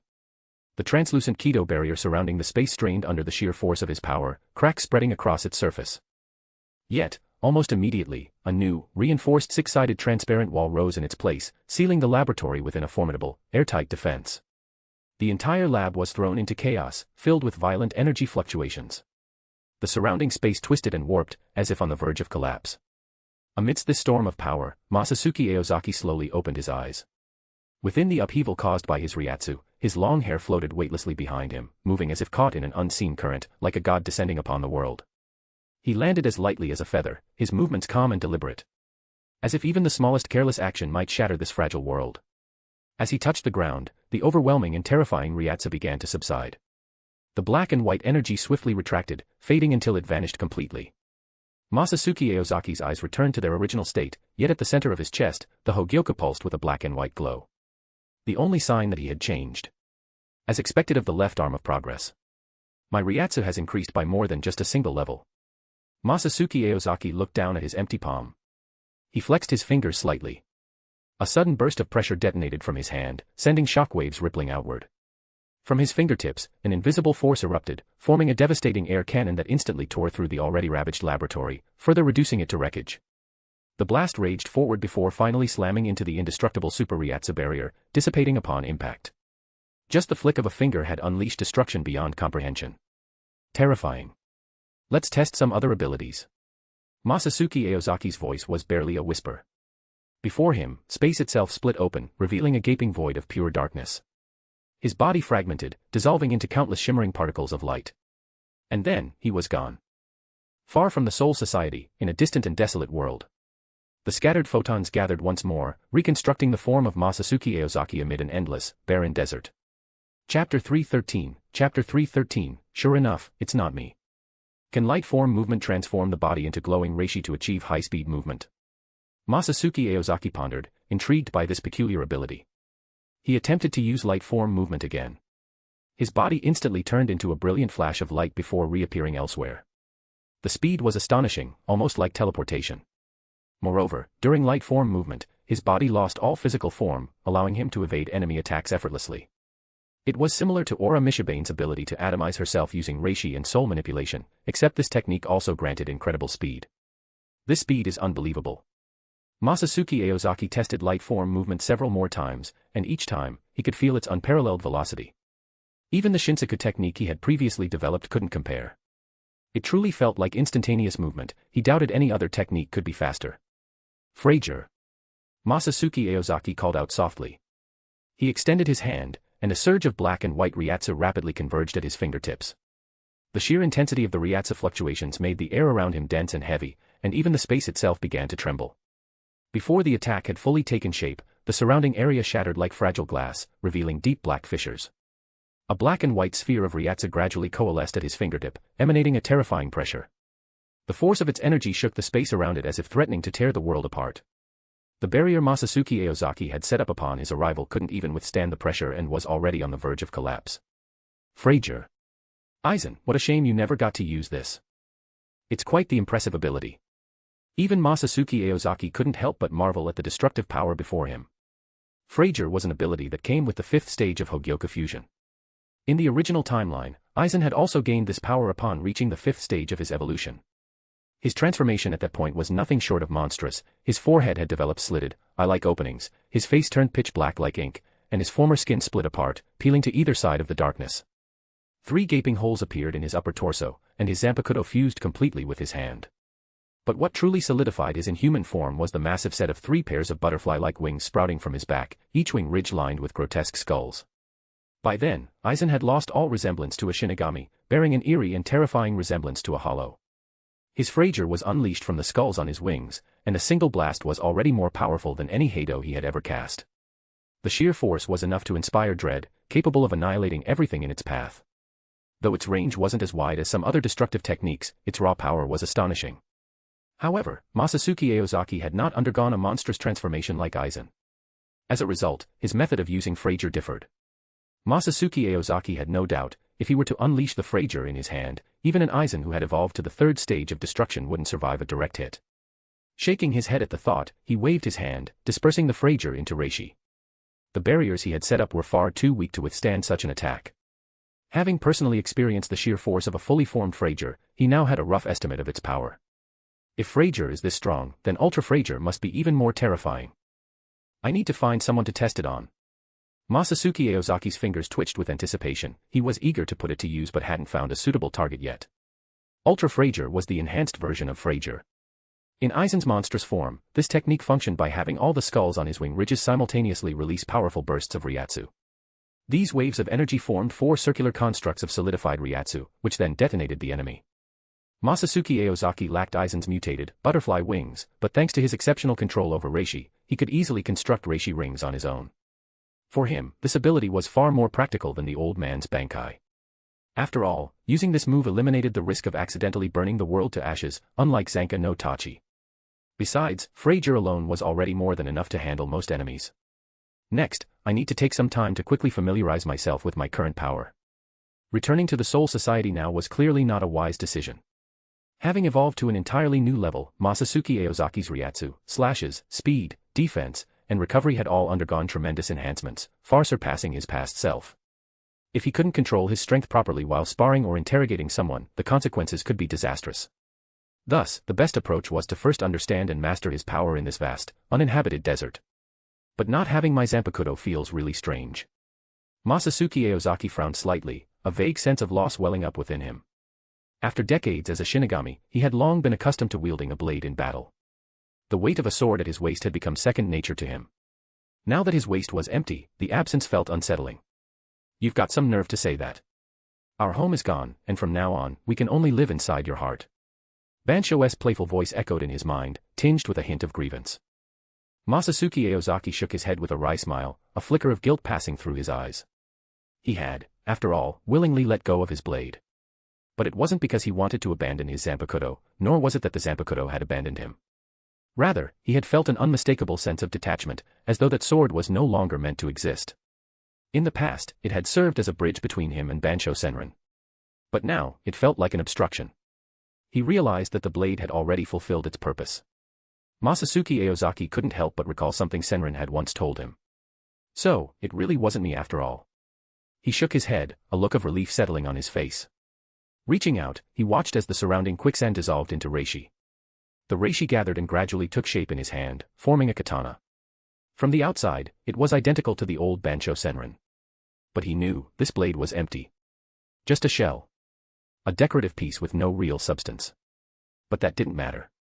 As long as it served as a symbol, it was enough. His bond with Bansho Senran and the others had already reached a point where a blade was no longer necessary to connect them. You actually doubted me before. Unbelievable. Senran's indignant voice rang out. Don't be mad, Senran. I'll make it up to you. Masatsuki Aozaki sent the thought to her. Senran. Masatsuki Aozaki chuckled and shook his head. He knew that Senran's silence meant she had already accepted it. 40 chapters ahead. P. at Triancom/Pink Snake. Chapter 314, Chapter 314, Disappearance. I haven't even tested complete regeneration yet. Masatsuki Aozaki murmured to himself, his voice tinged with contemplation. He had initially considered asking Bansho Senran to unleash Zanka no Tachi on him to test his defensive and regenerative capabilities. However, sensing their reluctance, he could only shake his head and abandon the idea. Clearly, Bansho Senran and the others had no intention of harming their reckless yet beloved master. Alright, I'll leave it at that. In the end, Masatsuki Aozaki dismissed the rather questionable idea. Complete regeneration was yet another ability gained through evolution, a super-enhanced version of ultra-speed regeneration. No matter how severe the damage, wounds would heal almost instantly. Even if his body were cleaved in two, or completely dissolved and reduced to dust, he could still regenerate fully. At this point, Masatsuki Aozaki had truly become immortal. However, for him, this ability provided only a minor improvement. After all, ever since he had fused with the Soul King's right arm, he had already mastered the power of stillness, a state where one could remain frozen in time, effectively achieving eternity. As long as he entered this eternal state, he would become an indestructible existence. That said, complete regeneration wasn't without its advantages. The eternal state was an active ability that allowed Masatsuki Aozaki to maintain a fixed state indefinitely. However, since he was still growing, he naturally couldn't stay in that state forever. In contrast, complete regeneration was a passive ability with no such limitation. It ensured survival without hindering progress. Light form movement, Frager, Ultra Frager, and complete regeneration, these were the four abilities Masatsuki Aozaki had gained through evolution, covering mobility, offense, and survivability in a highly balanced manner. Moreover, even abilities he had previously acquired, El Escudo Milan, and the Super Ryatsu Barrier, as well as the future sight granted by the Soul King's right arm, had all been further enhanced through this evolution. My evolution is clearly different from Aizen's. I shouldn't keep comparing my stage of transformation to his fusion state anymore. The thought crossed Masatsuki Aozaki's mind as he scratched his head, trying to sort everything out.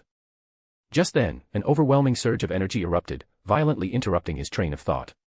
The moment it exploded, the ground beneath him groaned in protest, shattering apart and instantly covered in deep cracks. Masatsuki Aozaki. Did I seriously just do that by waving my hand? Looks like I need to accelerate the mass production of Hogyoku experiments under Oramichi Bane. Otherwise, how the hell am I supposed to have fun with my lovers? In the shadows of Seireitei, a grand castle looms. This is Silburn, the main stronghold of the Wandenreich. Inside, the atmosphere is heavy with tension. Your Majesty, you're awake. Before the king's throne, Hashwolf looked up in surprise. As Yawach slowly opened his eyes, a sense of unease stirred within him. According to the plan, Yawach was still in the 90-year recovery stage and had never opened his eyes before. Hashwolf had always communicated with him through his consciousness to relay commands.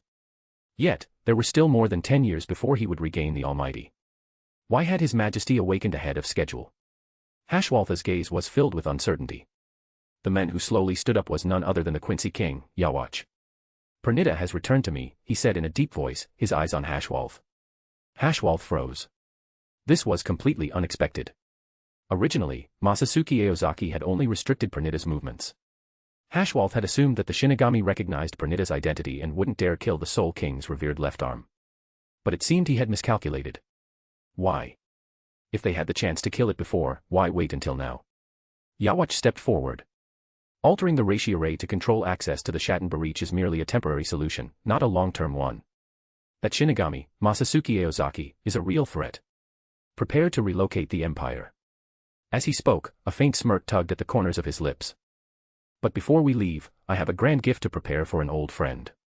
A month later, Masatsuki Aozaki finally returned to the 11th Division barracks. Inside the captain's office, Nimue Kuratsuchi pulled out a file from the archives and handed it to him. Speaking of which, Masatsuki-sama, while you were away, the division received 2 new members. Masatsuki took the file, flipping through it as he asked with a puzzled expression. New members? How come I wasn't informed? Could it be that Jin Ichimaru and Toshiro Hitsugaya, those 2 scheming traitors, had joined forces behind his back? How dare they secretly recruit people without their captain's approval? Outrageous. He would have to find an opportunity to properly punish Ranjika Matsumoto and Momo Hinamori for this. However, Nimue saw right through his thoughts.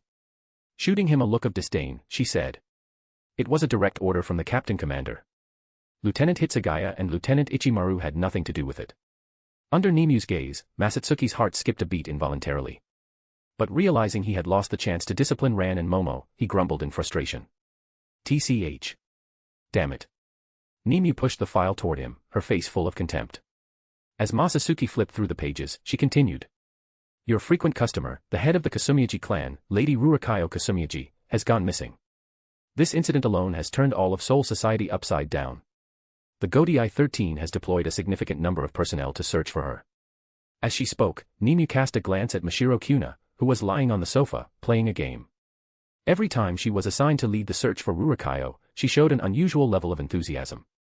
The reason was simple, she knew the girl was close friends with Masatsuki. However, Seireitei's large-scale mobilization wasn't for Masatsuki's sake. The real reason was that the Kasumiyaji clan wasn't just a high-ranking noble family, it was the most prominent one outside the 5 great noble clans. They held an exclusive monopoly on forging weapons for the Soul Society's royal family. Beyond Zanpakutō, they controlled the crafting of all Seireitei's weaponry. For example, the wakizashi once used by Retsu Unohana and the hidden weapons employed by the 2nd Division for assassinations were all their creations. Because of this, the Kasumiyaji clan's standing in Seireitei was of utmost importance.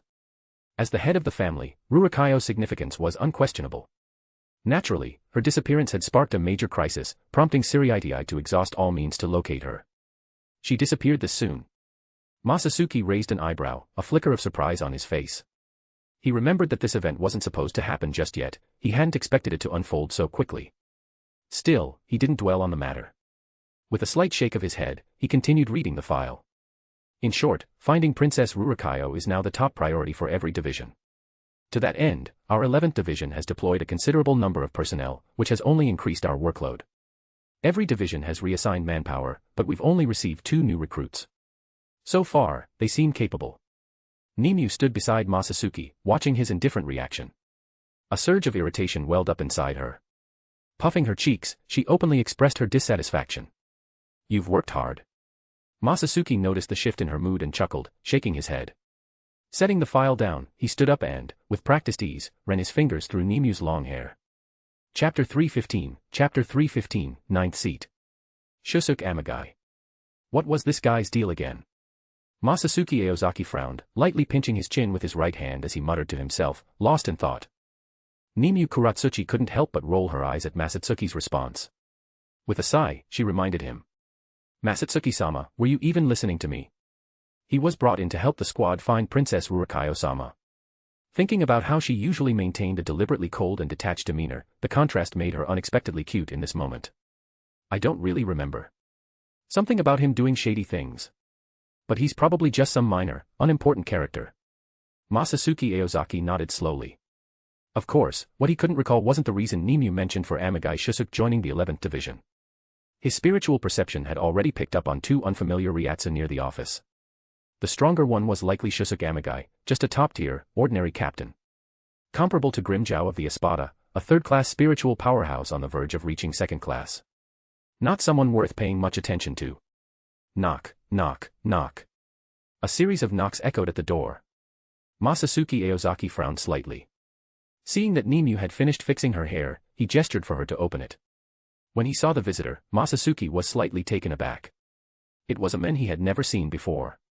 His appearance had a rough, untamed quality, long, unkempt hair, a scruffy chin covered in stubble, and clothes that were somewhat tattered. He wore a bright, easygoing smile, giving off the impression of someone friendly and approachable. Yet, Masatsuki couldn't shake a strange sense of familiarity. It was the same unsettling feeling he got when looking at Aizen in glasses. Not that this guy was anywhere near Aizen's level, he just gave off that same kind of fake, dissonant vibe. Definitely someone up to no good. Aizen. The men stepped inside, glancing at Mashiro Kuna, who was lounging on the sofa playing a game. With a hint of sentiment, he remarked. I've heard that Captain Aozaki takes great care of his subordinates, and now I see that it's true. To serve under Captain Aozaki is truly an honor. You must be Shusuke Amagai, right? Masatsuki Aozaki propped his head up with one hand on the table, utterly indifferent to Amagai's flattery. The man was momentarily stunned by Masatsuki's casual demeanor but quickly regained his composure and said. That's right, I'm Shusuke Amagai. Captain Commander Yamamoto assigned me to the 11th Division as your assistant, under the rank of lieutenant. You're the great hero who ended the war. I originally wanted to seek you out on my first day here, but unfortunately, you weren't around. When I heard you had returned today, I came to visit immediately. Please guide me well, Captain Aozaki. Shusuke Amagai extended his hand without hesitation, his gaze sincere as he looked at Masatsuki Aozaki, like an eager fan meeting his idol. Assistant, huh? Masatsuki Aozaki let out a sigh, slightly exasperated. That old man Yamamoto, making decisions like this without even telling me first. Well, these are unusual times, Amagai said with a sheepish laugh, scratching his head. I have confidence in my abilities, so please don't worry, Captain. I get what the old man is thinking. My men are the ones who went missing, he's probably just afraid I'll go too far and sent you to keep an eye on me. Masatsuki chuckled and waved his hand dismissively. If there's nothing else, just report to the lieutenant's office. The squad's affairs are being handled by Jin and Shiro-chan at the moment. They'll get you settled. Have Nimue report any updates to me. Amagai withdrew his hand, smiling awkwardly. Captain Aozaki, you're really easygoing. If that's the case, maybe we'll get along well. By the way, why have I never seen you before? Masatsuki leaned back lazily in his chair, reaching into a drawer and pulling out a bag of kanpito. It was something Ichiro Kusajishi had hidden in his office. According to their agreement, all assets belonging to the Saraki group for the next 3,000 years were now his. Which meant, technically, all of Ichiro's snacks were his property. So eating them? Definitely not stealing. How could it be stealing if it was already his? Because I've spent the past few years hunting hollows outside of Seireitei. I was only reassigned here recently, Amagai explained with a smile. Tracking and hunting are my specialties. Maybe that's why the captain commander placed me in the 11th division. Oh, and another companion came with me. Amagai glanced at Masatsuki, as if seeking permission to bring them in. After Masatsuki gave a nod, Amagai opened the door, and another person stepped inside. It was a man with short red hair and purple-framed glasses. He had a refined appearance but exuded a faint, chilling aura. This is Makoto Kibune, my companion from the expedition force. He has also joined the 11th division, Amagai introduced. Pleased to meet you, Captain Aozaki. Kibune stood beside Amagai and bowed deeply, his tone respectful. No need for the formalities, Masatsuki waved his hand. Kibune, your Ryatsu is pretty decent. Since you don't have an assigned position yet, you can start as the 9th seat. Amagai and Kibune froze at his words. Their Ryatsu had been completely concealed, not a trace leaking out, yet Masatsuki had seen through it instantly. For people like them, who thrived in the shadows, suppressing their Ryatsu was a fundamental skill. They prided themselves on being on par with the 2nd division in terms of stealth. Just how terrifying was this guy's spiritual perception? But, the 9th seat. That was way lower than they expected. Captain Aozaki, Kibune's Ryatsu is at the lieutenant level, Amagai couldn't help but point out. Masatsuki smirked. I know. But this is the most fitting rank for him. If it weren't for a certain someone refusing to take the 9th seat and insisting on being 10th, Kibune's position would have been the 10th seat instead. Kibune's expression darkened slightly, though he quickly masked it. Lieutenant-level Ryatsu, yet only a mid-rank seat. What kind of ridiculous squad was this? Even the 1st division wasn't this absurd. Could it be that the 2 lieutenants here, Amagai included, were actually captain class? That was impossible. No way Yamamoto would allow such a division to exist. Actually, you don't need to worry, Masatsuki said suddenly, grinning. In the 11th division, strength is everything. If you want a higher rank, just challenge someone above you. As long as you win, you can take their position, including my captaincy. At those words, Amagai furrowed his brows, feeling as if Masatsuki was baiting him. Kibune's eyes flickered, filled with a barely restrained eagerness. Back when he graduated from Shino Academy, his sole ambition had been to climb the ranks. Before joining the expedition force, he had been part of the Gotei 13. But because he was too obsessed with proving himself, he often disregarded his comrades' safety in missions, which ultimately got him kicked out. Now, having attained lieutenant-level Ryatsu, there was no way he'd be content with a mid-tier seat. Chapter 316, Imaginary Enemy. Thank you for your trust, Captain Aozaki. I will do my best to fulfill my duties as a lieutenant. Shusuke Amagai bowed deeply toward the spot where Masatsuki Aozaki had just departed, his expression brimming with gratitude. That's enough, Amagai-sama. No need to overdo it. A cold voice cut in from the side.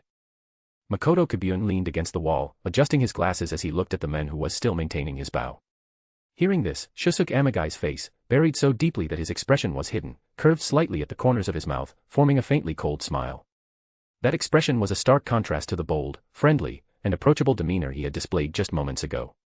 Haha, Kibune-kun, don't be so impatient, Amagai said softly. I just find this kind of performance amusing. Makoto Kibune frowned, clearly displeased with Amagai's attitude, but he suppressed his emotions and said. You're certainly in high spirits, Amagai-sama. Just don't get so caught up in the fun that you forget our objective. Shusuke Amagai slowly straightened, his gaze shifting toward the window, where a mocking glint flashed in his eyes. There were a few minor hiccups, but the plan is progressing smoothly. Adjusting his uniform, he stepped toward the window, looking down at Masatsuki Aozaki and Nimue Kuratsuchi patrolling the barracks.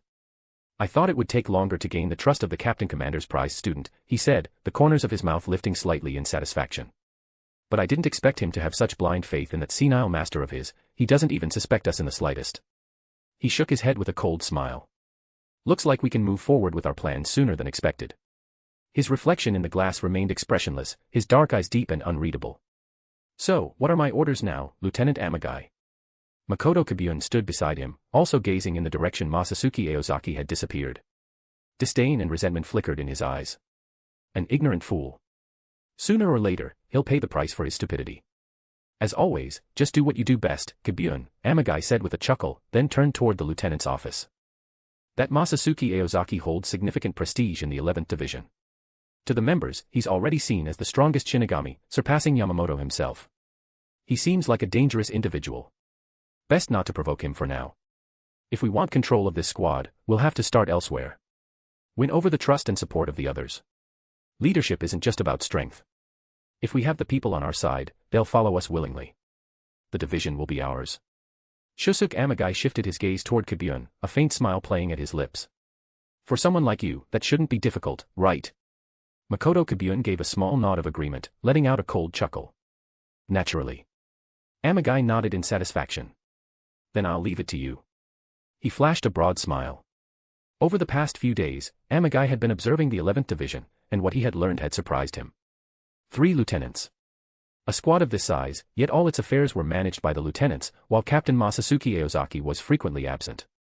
It was absurd. But for Amagai, it was exactly the kind of situation he had hoped for. With a captain who was practically idle, the true authority within the squad lay with the lieutenants. That meant his only competition came from the other lieutenants.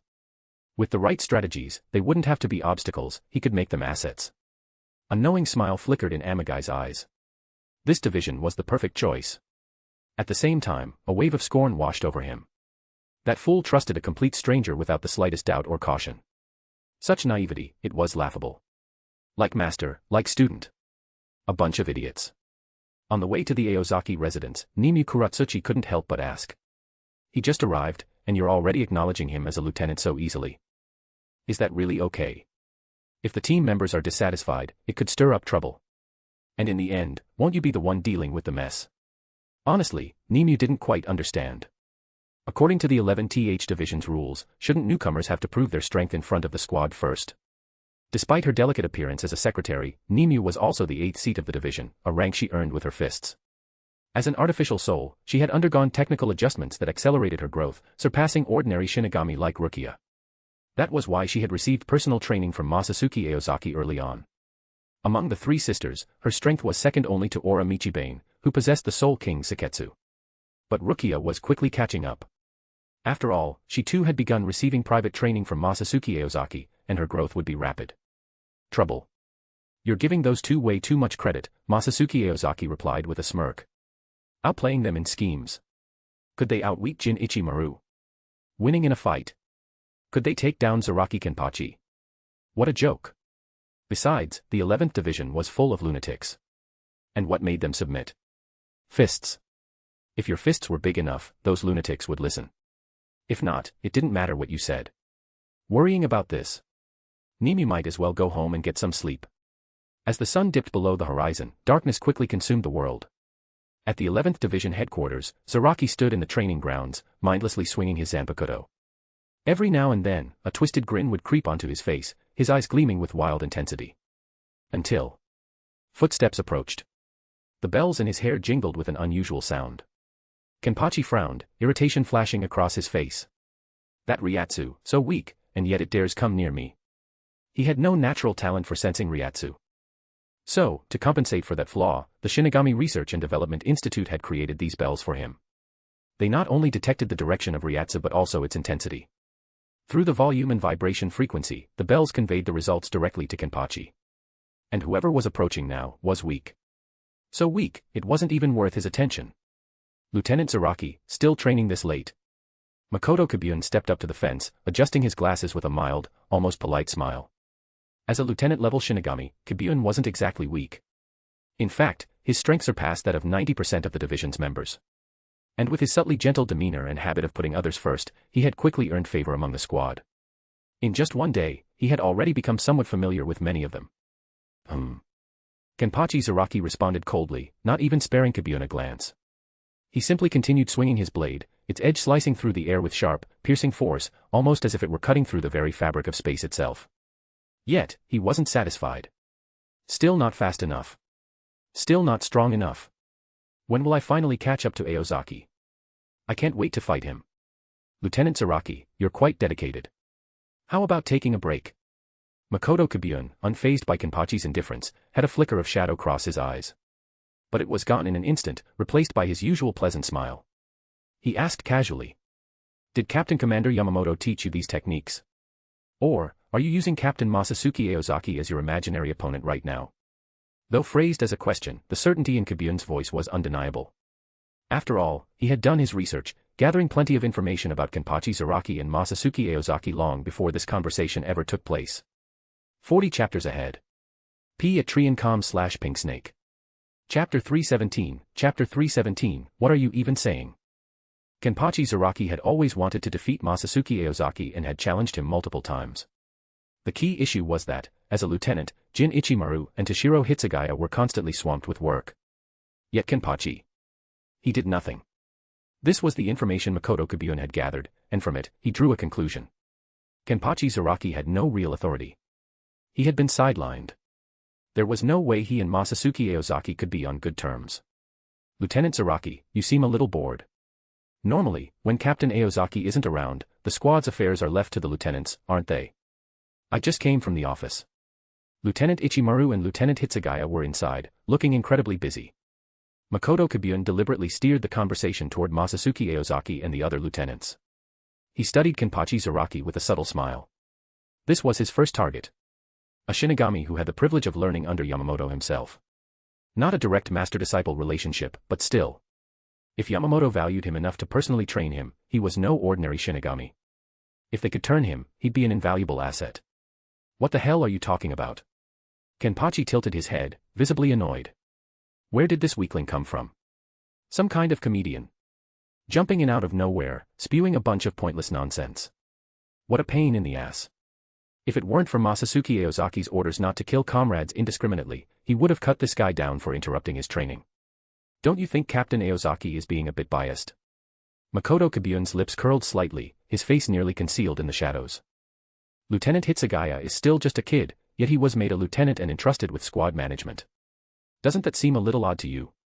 If I remember correctly, Lieutenant Ichimaru and Lieutenant Hitsugaya have always had a good relationship with Captain Aozaki, haven't they? Maybe that's exactly why things have ended up this way. By the time he finished, Kibune's tone had become heavier, as though he were offering sincere advice.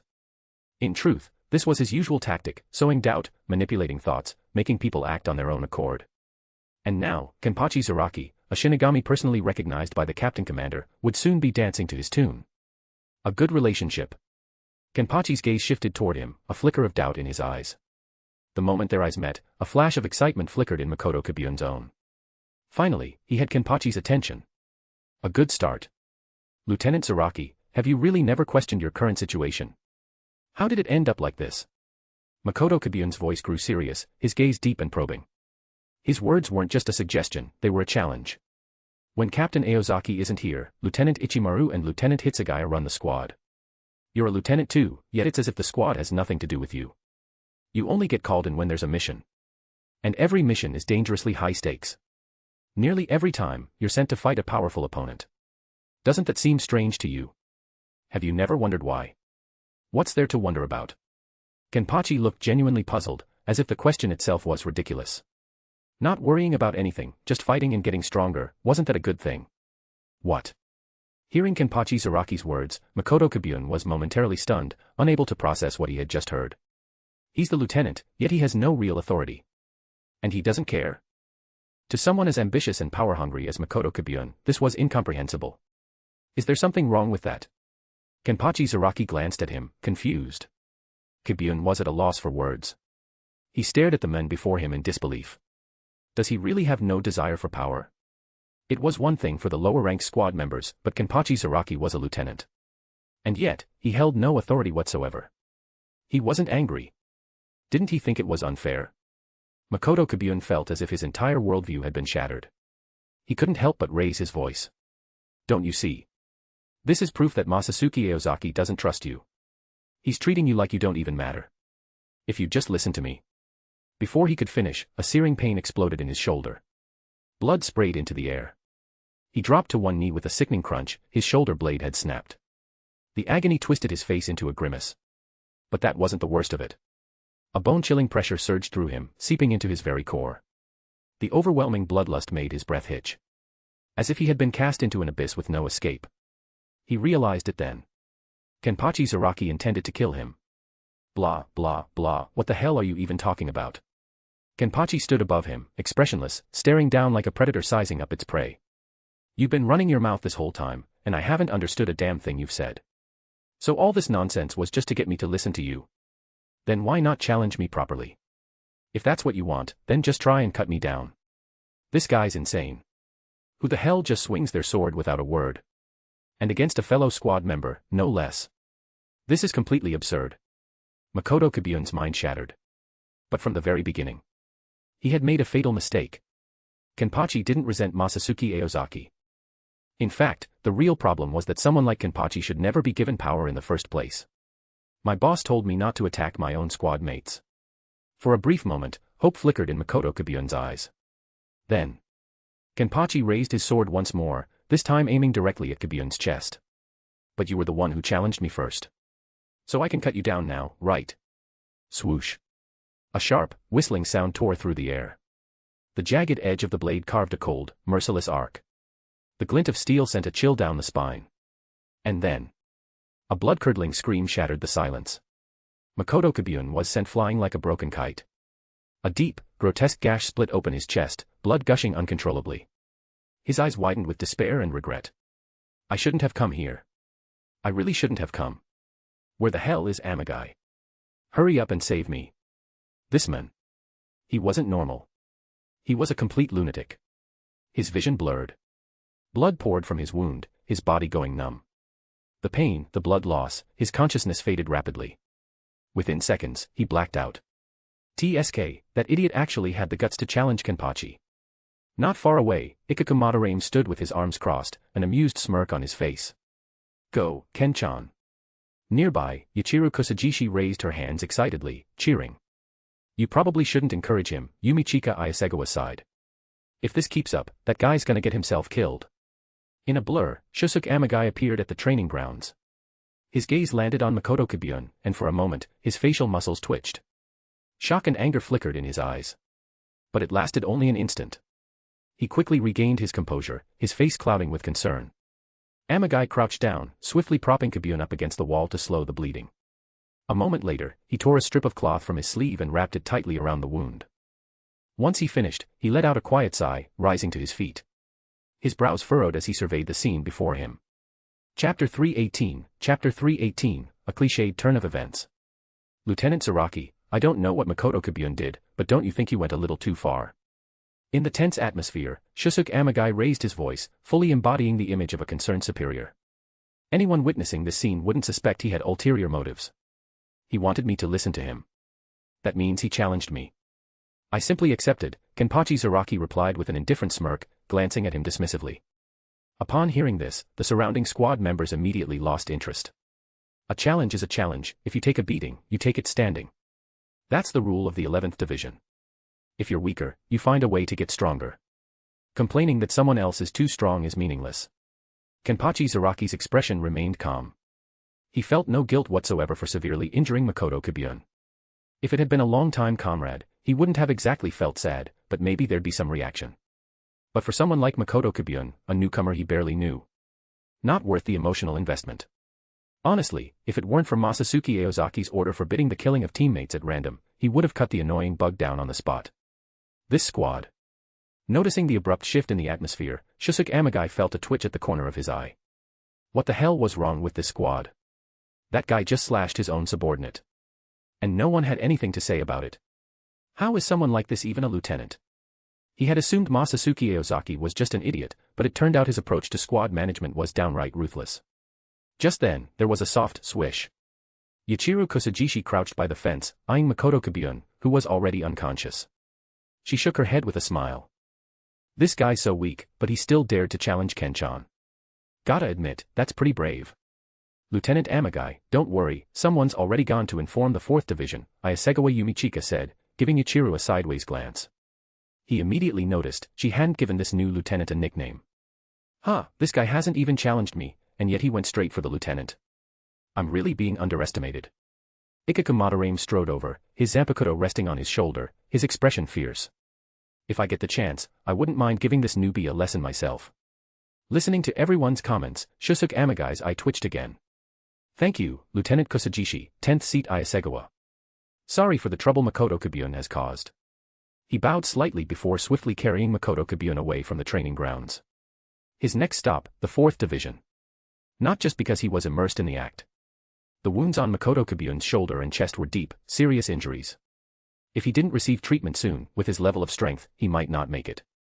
Damn, that was quite the commotion. Seems like this batch of newcomers is something else. From the nearby lieutenant's office, Toshiro Hitsugaya gazed out the window, speaking with an air of seniority. Hopefully, they know when to rein it in. Too much energy can easily lead to injuries, Jin Ichimaru remarked, his eyes narrowing as he stood behind Hitsugaya. And Hitsugaya shot him a wary glance. Jin peeked at him, flashing a friendly smile. Hurry up and finish your squad duties, training continues tonight. At those words, Hitsugaya's expression instantly fell. I'm still growing, you know. Handling squad duties is one thing. But why the hell has my training load doubled all of a sudden? I barely get enough sleep as it is. What if I stop growing? Damn you, Masatsuki Aozaki, joining this squad was the worst decision ever. World of the Living, Jurichi, Karakura Town. Masatsuki Aozaki strolled idly down the street with Nimu Kuratsuchi, bored out of his mind. Shopping for girls was like gaming for boys, irresistible. Since the modern era, the world of the living had changed at an astonishing pace. By the 1980s, this country had entered an era of unprecedented prosperity. Just a few years ago, this once overlooked island nation had risen to become the world's second-largest economy. Recently, people were even talking about buying up all of America. Masatsuki Aozaki, however, couldn't care less about such daydreams. What interested him was how this increasingly dazzling world was starting to resemble the one in his memories. Give it a few more decades, and if he ever got the chance to visit the great western nation of this era, he might see familiar sights. Compared to the Seireitei, where the scenery had remained unchanged for millennia, the rapid evolution of the world of the living was far more captivating, especially to the girls. And so, escorting them on shopping trips had more or less become one of his routine leisure activities with his lovers. Inside a women's clothing store, Masatsuki Aozaki found a seat and watched as Nimu Kuratsuchi tried on outfits. Buying things in the world of the living was always a hassle for them. As souls, they needed to wear jigai to interact with ordinary people. Fortunately, with the reishi converter working alongside the senkamen, they could bypass some of the usual inconveniences, at least they didn't have to worry about bringing their purchases back to soul society. Masatsuki Aozaki's jigai, of course, was crafted in his own likeness. He was someone who understood how to make use of his natural advantages. There was no way he'd deliberately make himself look unappealing and scare away the cute girls. Ignoring the JD, JK, JC, and JS girls snapping pictures of him, he sprawled out lazily on the seat and sighed. Shopping really is exhausting. It was something he'd never expected. He was beyond life and death, yet somehow, even he could get worn out from shopping. He wasn't sure how much time had passed when a sudden commotion broke out nearby. I told you, I'm not going back. Staying holed up in that place every day is unbearable. But, young lady, your current situation is too dangerous. You absolutely cannot let those death squads find you. Yes, even though the jigai can conceal your ryatsu, there's still a risk of exposure. It's much safer to stay inside the barrier. I don't care. I refuse to believe they dare make a move in broad daylight, it would alert the Gotei 13. Not far away, a young blonde girl with delicate features was arguing loudly. At first glance, she seemed to be in her teens. She wore an oversized high school uniform, giving her a rather adorable appearance.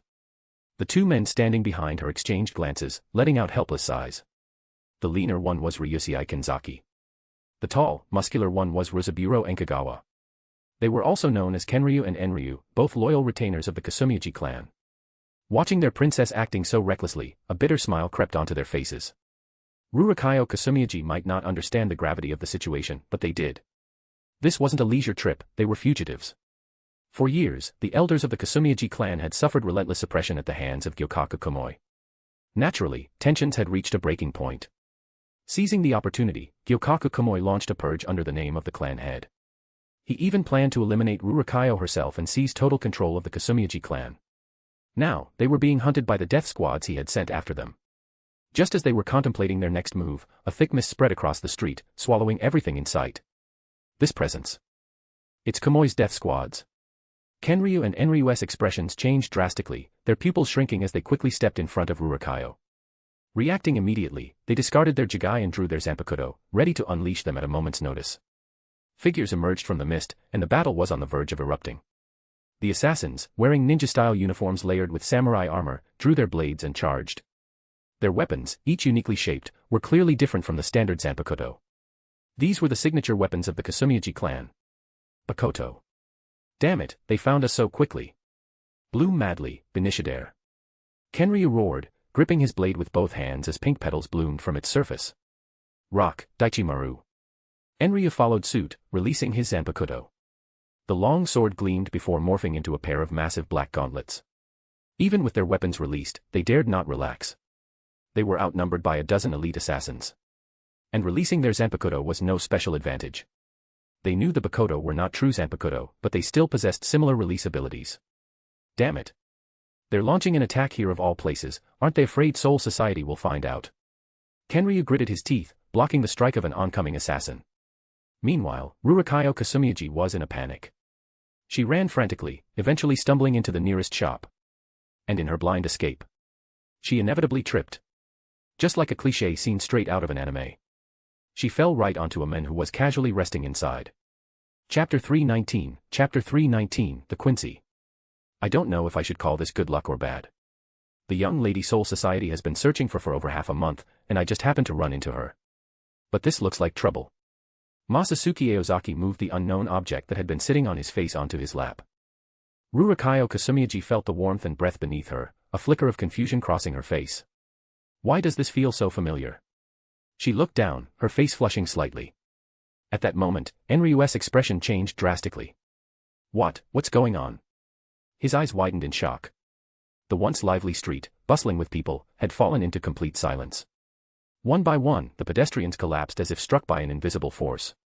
It's Ryatsu, huff, this terrifying Ryatsu. Kenryu gasped for breath, his face pale as paper. The overwhelming pressure weighed down on him, making cold sweat trickle down his face. Ah. Rurokayo Kusumiyaji let out a cry of surprise as Masatsuki Aozaki instantly separated from his jigai. In the next instant, a flash of fire ignited. Be careful. Masatsuki Aozaki spoke softly, holding Rurokayo Kusumiyaji as he sat up. A stunning woman in a red kimono emerged like a vision from a dream, her figure gradually becoming clearer before everyone's eyes. Suddenly, brilliant flames erupted out of nowhere, burning fiercely with searing heat and intense brightness. From within the thick mist, agonized screams rang out, sharp and chilling, echoing deep into everyone's hearts. In an instant, Kenryu, gripping his katana, widened his eyes in disbelief. In the blink of an eye, he saw only a flash of fire. And then, the enemies were reduced to ashes. Nearby, Enryu gulped audibly. Before they could even process what had happened, Rurokayo Kusumiyaji suddenly let out a sharp scream. Then, like an agile young leopard, she lunged at the Shinigami who had spoken. She clung tightly to his neck, wrapping herself around him like a koala, refusing to let go no matter what. It's you, Masatsuki-sama. I've finally found you, Masatsuki-sama. Rurokayo Kusumiyaji was so overwhelmed with emotion that her eyes welled up with tears, her voice trembling as she shouted. All right, calm down. It's not like we haven't seen each other in ages, Masatsuki Aozaki said, a hint of confusion on his face, though he still gently reassured her. With one hand supporting her small frame, he easily lifted her into his arms. Rurokayo Kusumiyaji was no stranger to him. Seeing her once a month was already rare, and their last meeting had only been a little over a month ago. From the way she spoke, anyone would think they had been separated for half a lifetime. Masatsuki-sama, thank you so much. Kenryu and Enryu finally snapped out of their daze, hurriedly rushing over to bow respectfully before Masatsuki Aozaki. As hereditary retainers of the Kusumiyaji clan, they were well aware of Masatsuki Aozaki's status as a high-ranking noble. Their etiquette was flawless, showing not the slightest hint of disrespect. Masatsuki Aozaki glanced at them. You guys sure know how to stir up trouble. The entire Gotei 13 is in chaos because of you. It's not our fault, Masatsuki.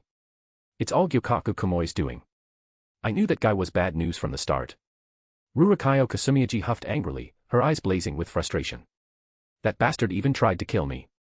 But now that I've found you, Masatsuki, this is perfect. When we get back, I'm going to make him pay. The more she spoke, the more excited she became. Even as Masatsuki Aozaki held her aloft, she kept kicking her little legs in protest. Masatsuki-sama, this isn't the best place to catch up. We should move somewhere else first. Kenryu, still covered in blood, suggested as he glanced at the unconscious people littering the ground. Knocking out a crowd with nothing but Ryatsu, terrifying. Masatsuki Aozaki turned his gaze toward Nimue Kuratsuchi, who had just stepped out of the changing room. Did you pick something? He asked.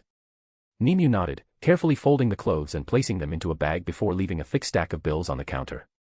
With that, the five of them walked out of the clothing store together. Outside, aside from the unconscious civilians sprawled across the ground, the street remained unchanged from when they first arrived. Ryujin Jaka's devastating flames had been expertly controlled, leaving the surroundings largely untouched. Masatsuki Aozaki scanned the area when, suddenly, he noticed a lone figure standing amidst the fallen crowd. A young girl with short, vibrant orange hair. She looked no older than 10, dressed in a school uniform, clutching several shopping bags in her hands. Around her, several other girls in matching uniforms lay unconscious, sprawled haphazardly. Clearly, they had been out on a group outing. Masatsuki Aozaki studied the girl closely before nodding in approval. Not bad, little one. My Ryatsu alone is enough to overwhelm most seated officers, yet you're standing here unfazed. And at such a young age, you've got the potential of a captain. The girl's eyes widened as she took in Masatsuki Aozaki's Shinigami attire. A flicker of panic flashed through her gaze. You're a Shinigami. Did you save me? Ah, save you. That's a bit much, Masatsuki Aozaki chuckled, waving his hand dismissively. With your level of Ryatsu, escaping shouldn't have been difficult for you. His golden eyes gleamed with curiosity. But for you to know about Shinigami, you're no ordinary child. So, tell me, little one, who are you? The girl swallowed hard, recalling the terrifying pressure she had felt earlier.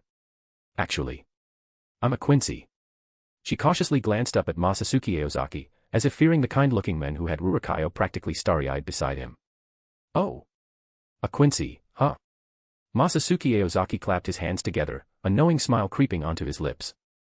That reminds me, I've got 2 Quincy back home. But compared to you, little one, they're not nearly as well behaved. One is a bit too energetic. When she gets excited, she has this bad habit of scratching my back. The other only cares about food. Terrible temper too, touch her hair, and she throws a fit. If only they were as obedient as you. Kenryu and Enryu's jaws nearly hit the ground. They stared at Masatsuki Aozaki, eyes wide as saucers. Did they just hear that right? No. There's no way. This man, he actually had 2 Quincy living in his house. The two exchanged glances before silently agreeing they had heard nothing. This was Masatsuki Aozaki, a man with overwhelming influence in Seireitei. The Kasumiyachi clan was in no position to challenge him, especially since they still needed his help. The girl stood frozen, confusion flickering in her gaze. She had always believed that Shinigami were ruthless monsters who exterminated Quincy on sight.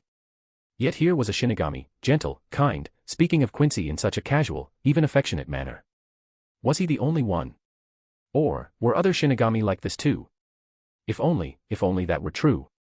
Masatsuki Aozaki smiled and gently placed his hand on the girl's head, ruffling her hair lightly. His voice was soft. All right, little one. Head home. Someone will handle things here, so when you get back, don't go talking about what you saw, okay? He gave her shoulder a reassuring pat, signaling for her to leave. The girl snapped out of her daze and quickly nodded. By the time she looked up again, the group had vanished without a trace. 40 chapters ahead. P@Triancom/Pinksnake. Chapter 320, Nowhere to be seen. The world of the living, Karakura town, inside a traditional mansion. Masatsuki, please help me. Rurikayo Kasumiyaji sat on a man's lap, looking up at Masatsuki Aozaki with pitiful eyes. The next second, Masatsuki Aozaki gently patted her head. She immediately fell silent, her cheeks turning bright red. It seemed she was embarrassed. Sitting on Masatsuki Aozaki's lap, she felt completely safe, with not a single worry in her heart. Suddenly, Gyokaku Kumoi and his assassins didn't seem quite as terrifying anymore. Why didn't you go straight to the Gotei 13? Why come to the world of the living instead? Masatsuki Aozaki asked with a smile, holding the girl securely in his arms. If you had gone to see Master, he would have definitely protected you. It's not that we doubt Captain Commander Yamamoto's loyalty to the nobility. Kenryu hesitated for a moment, as if realizing he might have misspoken, and instinctively glanced at Masatsuki Aozaki. Seeing that his expression remained unchanged, Kenryu continued. But the situation was too urgent at the time. With just Enryu and me, we couldn't even get the young lady out of the Kasumiyaji clan. We had no choice but to use the Senkaman to escape to the world of the living, barely making it out alive.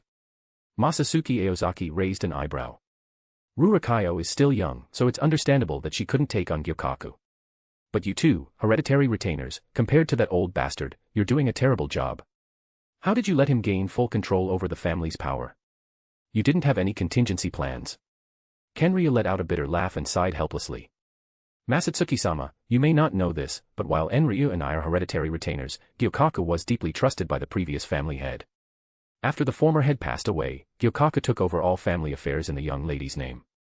Even if we wanted to stop him, we were powerless to do so. Hearing this, Masatsuki Aozaki turned to look at Rurikayo Kasumiyuji. Most of this story had already faded from his memory, leaving only a vague impression. He had asked her about the Kasumiyuji clan situation before, but she always insisted that everything was fine. He had assumed that Gyokaku Komoi had abandoned any ambitions after recognizing how close he and Rurikayo were.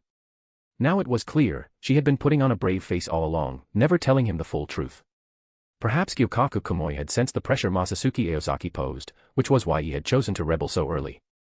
Rurikayo Kasumiyuji, realizing that her lie had been exposed, blushed even deeper. She had simply wanted to maintain her dignity in front of Masatsuki Aozaki. Who would have thought it would turn out like this? In truth, she had sensed for a long time that something was wrong with Gyokaku Komoi. But after her parents passed away, the authority of the clan leader fell completely into his hands. She had almost no real power of her own. Despite the fact that many of the younger generation were friendly toward her, the older generation was a different story. The family elders were all ambitious, eager to seize as much power as possible from the main bloodline. Both branch retainers and distant relatives were watching her like wolves circling their prey. In the end, the only people she could truly rely on were Kenryu and Enryu, the two retainers who had been by her side since childhood. As Rurikayo Kasumiyuji was lost in thought. Bang! Bang! Two crisp thuds echoed through the room. Kenryu and Enryu knelt down together, pressing their foreheads firmly against the ground. Please, Masatsuki-sama, you must help Rurikayo-sama. We are willing to serve you however you wish to repay your great kindness. Masatsuki Aozaki, completely uninterested, waved a hand dismissively. Sorry, but two grown men pledging themselves to me. That's not exactly appealing. Besides, there's no need for you to go that far. You don't even need me to step in. Just contact the Gotei 13. That small fry, Gyokaku Komoi, doesn't stand a chance. With the old man's temperament, Gyokaku Komoi pulling something like this was just asking to get cut down. If things played out as expected, it would be a complete massacre. 9 times out of 10, Gyokaku Komoi would be dead before he even had time to react. But Rurikayo Kasumiyuji looked up, her eyes red and brimming with tears. She clung tightly to Masatsuki Aozaki and, in a trembling voice, continued. But, we can't contact Soul Society, Masatsuki. Masatsuki Aozaki. If you want my help, there's no need to be this dramatic. He turned his gaze to Nimue Kuratsuchi, who stood silently nearby. They exchanged a glance, and Nimue immediately understood. She reached into her Shihakushō, pulled out a small communicator shaped like a token, and handed it over. Kenryu and Enryu were overjoyed, quickly bowing as they received it. Masatsuki Aozaki, not wanting to be dragged into another one of the old man's errands, quietly slipped away to join Nimue in looking over the clothes they had bought earlier, occasionally offering comments. After a while, he picked up a particular outfit, an office ladies' ensemble. A sleek black blazer paired with a white blouse for the top, while the bottom was a simple form-fitting pencil skirt. Wear this tonight. Nimue Kuratsuchi nodded calmly, as if she had already anticipated this. Just then. Masatsuki, Masatsuki. A familiar voice called out from behind. A small hand tugged at the hem of his sleeve. Can you take us back to Soul Society? Don't act all pitiful, I still want to enjoy my time in the world of the living for a few more days. Masatsuki Aozaki reached out and lightly tapped Rurikayo Kasumiyuji's forehead. Though he barely used any force, she clutched her forehead as if in pain. Masatsuki Aozaki raised an eyebrow. Still acting. Do I look like the kind of guy who would be charmed by a little girl? The sun was already setting. And tonight, he had something far more important waiting for him, Nimue Kuratsuchi in an epic tier outfit. Why would he waste time dealing with the Kasumiyuji clan's mess? Masatsuki, you're so mean. Rurikayo Kasumiyuji pouted. You've already contacted Master, so what's the rush? Why not stay in the world of the living for a few more days?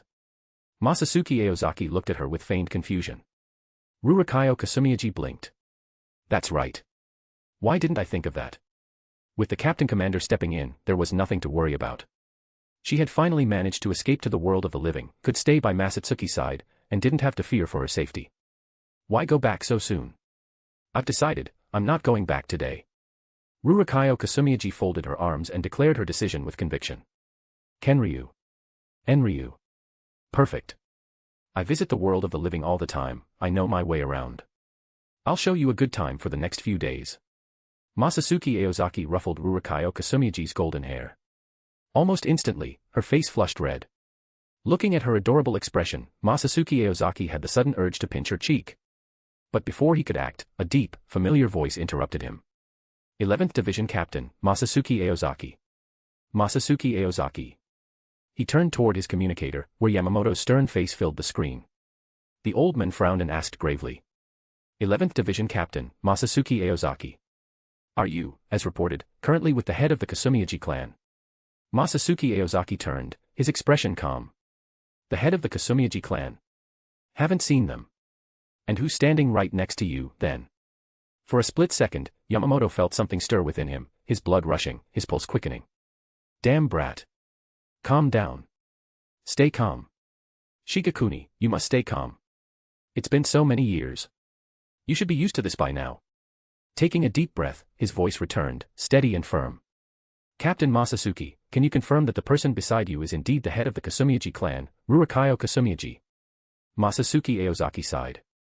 Yeah, she's the real deal, Rurikayo Kasumiyaji, the rightful head of the Kasumiyaji clan. Good. Yamamoto nodded. Everyone in Seireitei knew that the Kasumiyaji clan's young head had practically paid his disciple to be her friend. The two had known each other for years. If Masatsuki said there was no problem, then there was no problem. When it came to serious matters, Masatsuki wouldn't joke around. Yamamoto tapped his cane against the floor, his voice turning solemn. In that case, Captain Masatsuki. I hereby appoint you as the personal bodyguard of the Kasumiyaji clan's head, Princess Rurikayo. You are to ensure her safety until she returns to Soul Society. Chapter 321, Chapter 321, Power is the Right to Rule. I will immediately send someone to investigate the Kasumiyaji clan, Genryosai Shigakuni Yamamoto said solemnly. Once the situation is clear, I will seek approval from the Central 46 Chambers to eliminate the traitor. Hearing this, Masatsuki Aozaki frowned, clearly dissatisfied. Old man, do we really need to go through all that trouble? Why not just go over there and cut him down? Watch your tongue. Yamamoto's face darkened as he reprimanded him sternly. When it comes to the great noble clans, caution is never excessive. Masatsuki Aozaki shrugged helplessly. This old man put way too much stock in nobility. Then again, Yamamoto had lived for nearly 3,000 years, his beliefs were deeply ingrained. Changing his mindset in a short time was impossible. Besides, modern societal reforms in the world of the living had only taken place in the last few centuries. Expecting a stubborn old man like Yamamoto to suddenly embrace new ideas was unrealistic. This matter was now in the old man's hands. By the time they returned to Soul Society, everything should have settled. With that in mind, Masatsuki Aozaki decided not to dwell on it any further. A fight. A battle. At most, the Kasumiyaji clan had a few captain-level fighters, but that wasn't enough to pique his interest. It had been a long time since he truly felt the thrill of a fierce battle. Suddenly, Masatsuki Aozaki smacked his forehead, as if recalling something, and spoke into the communicator. Oh, right, old man, keep an eye on those two newcomers you assigned to my squad. Yamamoto frowned at that. Is there a problem with them? He had personally arranged for those two to join the 11th Division. Had he misjudged them? Masatsuki Aozaki explained, just the other day, Lieutenant Jin Ichimaru sent me a report. Not only have those two been stirring up trouble in the squad, but they also seem to have ties to the Kasumiyaji clan. Yamamoto's narrowed eyes opened slightly, his tone turning grave. Are you certain? Masatsuki Aozaki chuckled. If you don't believe me, ask Jin. He's got plenty of evidence, photos, videos, you name it. He should have everything you need. I understand, Masatsuki. I leave the Kasumiyaji clan's leader in your hands. A hint of anger laced Yamamoto's voice before the communicator screen went black. The old man was clearly furious. Masatsuki Aozaki smirked slightly, then handed the communicator to Nimyu Kuratsuchi. Aozaki-sama, are we really staying in the world of the living for a few more days? Kenryu waited until the conversation ended before asking, his tone laced with concern. What's there to worry about?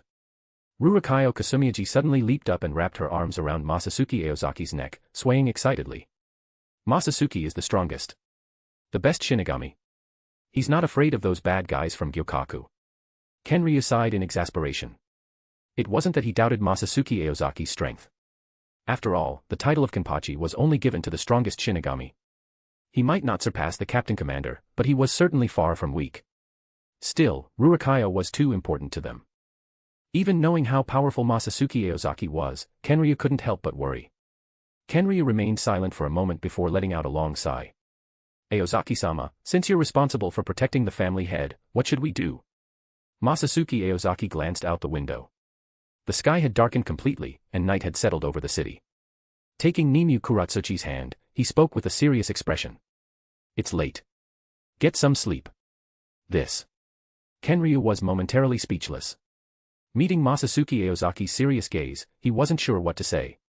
After a brief pause, he spoke again. Then, Aozaki-sama, Lieutenant Nimue, and the family head should rest first. Enryu and I will set up the barrier. Rurokayo Kasumiyaji's eyes lit up. I want to sleep with Masatsuki. With a shout, she ran toward Masatsuki Aozaki, her short legs moving as fast as they could. Not happening. I have something important to do tonight. No time to play with you. Masatsuki Aozaki placed a hand on her head and ruffled her hair. What? You promised to play with me. Masatsuki, you liar. Rurokayo pouted in protest. Something important. Kenryu and Enryu exchanged glances, their expressions brightening. It seemed Aozaki-sama had already planned how to protect the young lady. Just moments ago, they thought he was trying to slack off. They had completely misjudged him. 5 days passed in the blink of an eye. Soul Society, Seireitei, the Kasumiyaji clan estate. Shusuke Amagai stood silently in front of Gyokaku Komoi's lifeless body, his face dark with fury. His gaze swept over the group of Shinigami surrounding him, their long blades gleaming under the light. An indescribable anger burned in his chest. The Shinigami had him completely encircled. Not far away, Makoto Kabyun's corpse lay in a pool of blood. Their drawn swords shimmered with a cold light, ready to strike at any moment. This was no friendly gathering, it was an execution. Lieutenant Amagai, you should surrender. Yeah, let's not turn this into a bloodbath. We've known each other for a while. Well, since we're indoors, wouldn't it be a blood-soaked ceiling instead? How should I know? You know I'm not that well-educated. The casual chatter of the Shinigami grated on Amagai's nerves. Their words cut into him like knives. He had spent so much effort crafting an image, trying to gain their trust. But now, it was clear, it had all been for nothing. Why would you follow that man? Amagai glared at them, his voice rising with fury. How does someone so irresponsible and self-serving deserve to be captain? His anger and resentment poured out, as if releasing all the frustration in his heart. The Shinigami of the 11th Division stared at him without a trace of emotion. What are you talking about, Lieutenant Amagai? Power is what makes a king. Isn't that a line from a video game? Damn it, I wanted to say that. You beat me to it.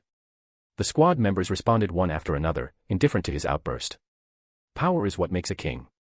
What kind of nonsense is that? Amagai's face twisted with rage, his teeth clenched. You should give up, Shusuke Amagai. Toshiro Hitsugaya stood a few steps away, his long sword resting on his back.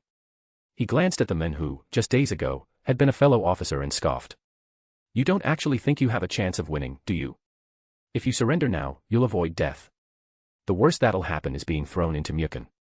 Amagai's face darkened. His grip tightened around his weapon, his eyes flashing with hatred. Spare me the talk. I haven't lost yet. You Shinigami don't understand what true power is. As he spoke, he drew a tuning fork-shaped short sword from his waist and retrieved a yellow, eye-like orb. That orb was the core of the Bakoto. The Bakoto relied on its core to absorb the user's Ryatsu and amplify its strength. The hilt of the short sword split open, revealing a gaping, fleshy maw at the end. Like a living creature, it swallowed the core whole. This was why he had worked with Gyokaku Komoi. He needed these cores to grow stronger.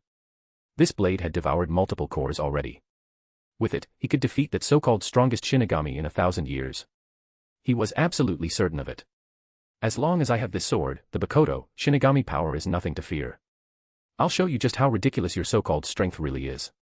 The one who wins, will be me. Amagai raised the Bakoto high, his confidence unshaken. With this sword, he would never lose to a Shinigami. Chapter 322, Slander. Soul Society, Seireitei. Masatsuki Aozaki led Nimue Kuratsuchi, Rurokayo Kasumiyaji, and the others through the Kasumiyaji clan Senkaman, stepping into Soul Society. His gaze immediately fell on the battlefield, where Toshiro Hitsugaya was locked in combat with Shusuke Amagai. He was momentarily stunned. They had been in the world of the living for 5 days, why was this guy still not dealt with? And don't tell him it was because the enemy was too strong. Amagai's strength was, at best, on the same level as Grimmjow. Not every so-called mastermind was Aizen. Even Aizen hadn't dared challenge the entire Gotei 13 before obtaining the Hogyoku. And this was Seireitei, the heart of Soul Society. Even if there were 5 Shusuke Amagais, they wouldn't stand a chance here. Masatsuki Aozaki couldn't wrap his head around it.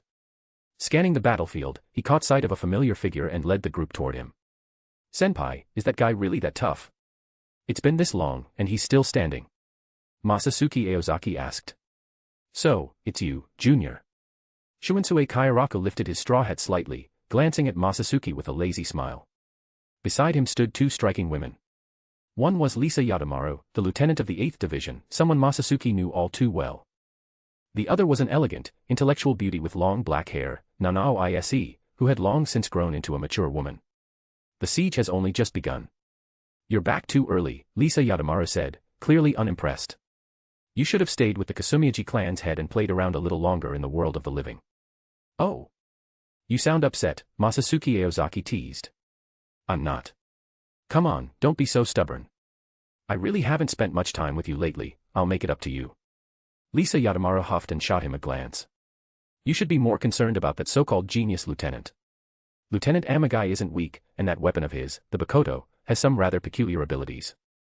Nanao Ise coughed lightly, adjusted her glasses, and patiently explained to Masatsuki Aozaki.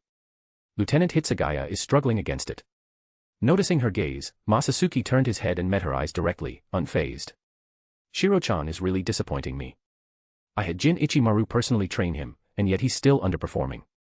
Looks like I'll have to increase his training regimen. In all fairness, you can't blame Lieutenant Hitsugaya for this." Nanao took a step closer to Masatsuki Aozaki, continuing her explanation. "Lieutenant Amagai's Bakoto seems to have the ability to seal Zanpakutō. Hey, if you two keep getting any closer, your dear uncle here is going to get upset." "Humph." Masatsuki Aozaki scoffed, making no effort to hide his disdain for Kairaku's antics. Years ago, after hearing Masatsuki Aozaki's fearless response to battle, Kairaku had found an opportunity to personally inform Nanao Ise of their uncle-niece relationship. Since then, he had taken it upon himself to act as the senior figure for both Masatsuki and Nanao, constantly interfering whenever the two got too close. For this, he frequently received scoldings from the old man Yamamoto. After all, Kairaku was Nanao's uncle, and if things played out a certain way, he could end up being Masatsuki Aozaki's uncle as well. An inexplicable disciple suddenly becoming a peer. That was something the old man just couldn't tolerate. "Captain Kairaku, you should focus on your own affairs. Let's not discuss family relations during work hours," Nanao Ise said flatly. Upon hearing this, Shunsui Kairaku's entire demeanor turned gray as he crouched down and started drawing circles in the dirt. Masatsuki Aozaki took a few steps closer and could still hear Kairaku muttering. "Damn you, Masatsuki." Masatsuki crouched beside him and spoke in a soft, almost comforting tone. "Don't be so down, senpai. You kept the truth from her for over 100 years, and only now you decide to tell her. This is what you get." Kairaku blinked, momentarily stunned. "Is that supposed to be comforting?" "Of course," Masatsuki replied confidently. "Well, thanks a lot then." Kairaku growled through clenched teeth. "No need to thank me." Masatsuki patted his shoulder. Kairaku's eye twitched. He had never met someone this shameless. Masatsuki suddenly turned his gaze to the battlefield, speaking with a heavy sigh. "Senpai, I can't really blame Nanao for what she said. Look at Shiro-chan. That guy's beaten him black and blue, I can barely recognize him. I entrusted Shiro-chan to you because I trusted you. And this is how you repay me. You don't get it." Kairaku crossed his arms, eyes fixed onto Shiro Hitsugaya as he spoke with uncharacteristic seriousness. "You heard it too, Shusuke Amagai's Bakoto can seal Zanpakutō abilities, and we don't know if it has any other powers. The Bakoto's abilities are strange, and we're lacking intel. Acting recklessly without understanding the full picture could make things worse." Masatsuki Aozaki. Even he could see what was going on. Hitsugaya was struggling, sure, but with the support of Mashiro Kuna, Ryusuke, and Izumo, he was managing to keep Amagai in check. Amagai didn't have the luxury of dragging things out. In this situation, he needed a swift, decisive victory. He had no room to hold back. And there was no way a sharp mind like Kairaku's hadn't noticed that. "You're not just stalling and waiting for the old man to show up and clean this up, are you? What nonsense. Do I look like that kind of guy?" Kairaku rubbed his hands together with a sheepish grin. Junior, your spiritual sense is sharper than mine. Why don't you check if Master's here yet? Wait for Master. By the time he gets here, Shiro-chan will already be chopped into pieces. Masatsuki rolled his eyes. Fine, I'll handle it. Can't believe I ended up with such a lazy-ass senpai. That said, Masatsuki Aozaki knew the truth. Kayaraka would never let Hitsugaya die at Amagai's hands. If it came down to it, he would step in. Masatsuki could see it clearly. Kayaraka's Ryatsu was already nearing first-class spirit level, easily Captain Commander material. Even after unleashing his Bankai, Amagai was only at the peak of second-class spirit level. Kayaraka might not be able to kill him without releasing his Zanpakutō, but he definitely wouldn't lose. On the battlefield, Amagai raised his large, red, hook-shaped blade, its hilt adorned with a shell-like guard, and swung it down at Hitsugaya. His Bankai, Raika Goen Kaku. In a flash, Mashiro Kuna appeared behind Amagai. With a swift kick, she struck the massive shell guard on his Zanpakutō. The sheer force sent Amagai flying several meters before he managed to stabilize himself. His brows furrowed as he turned to look at her. At this rate, she was proving to be more troublesome than the white-haired brat. Her base Ryatsu was higher than Hitsugaya's. Even though she couldn't release her Zanpakutō due to the Bakoto's effect, her Hakuda skills were exceptional. With her overwhelming Ryatsu and far superior hand-to-hand combat, she was making things difficult for him. What the hell was going on with this division? Since when did a mere third seat have this kind of power? Amagai struggled to understand. As he was lost in thought, he suddenly felt a tap on his shoulder. Time's up. Time for a substitution, Lieutenant Amagai. Amagai's expression darkened. He swung his blade up and pointed it at Masatsuki Aozaki. Masatsuki Aozaki. So it was you, you damned bastard. If it weren't for you, I wouldn't have been forced back to Soul Society early. I wouldn't have had to rush my plans. And I wouldn't have fallen into your trap, exposing my identity. You act all innocent, but you're nothing but a cunning, ruthless snake.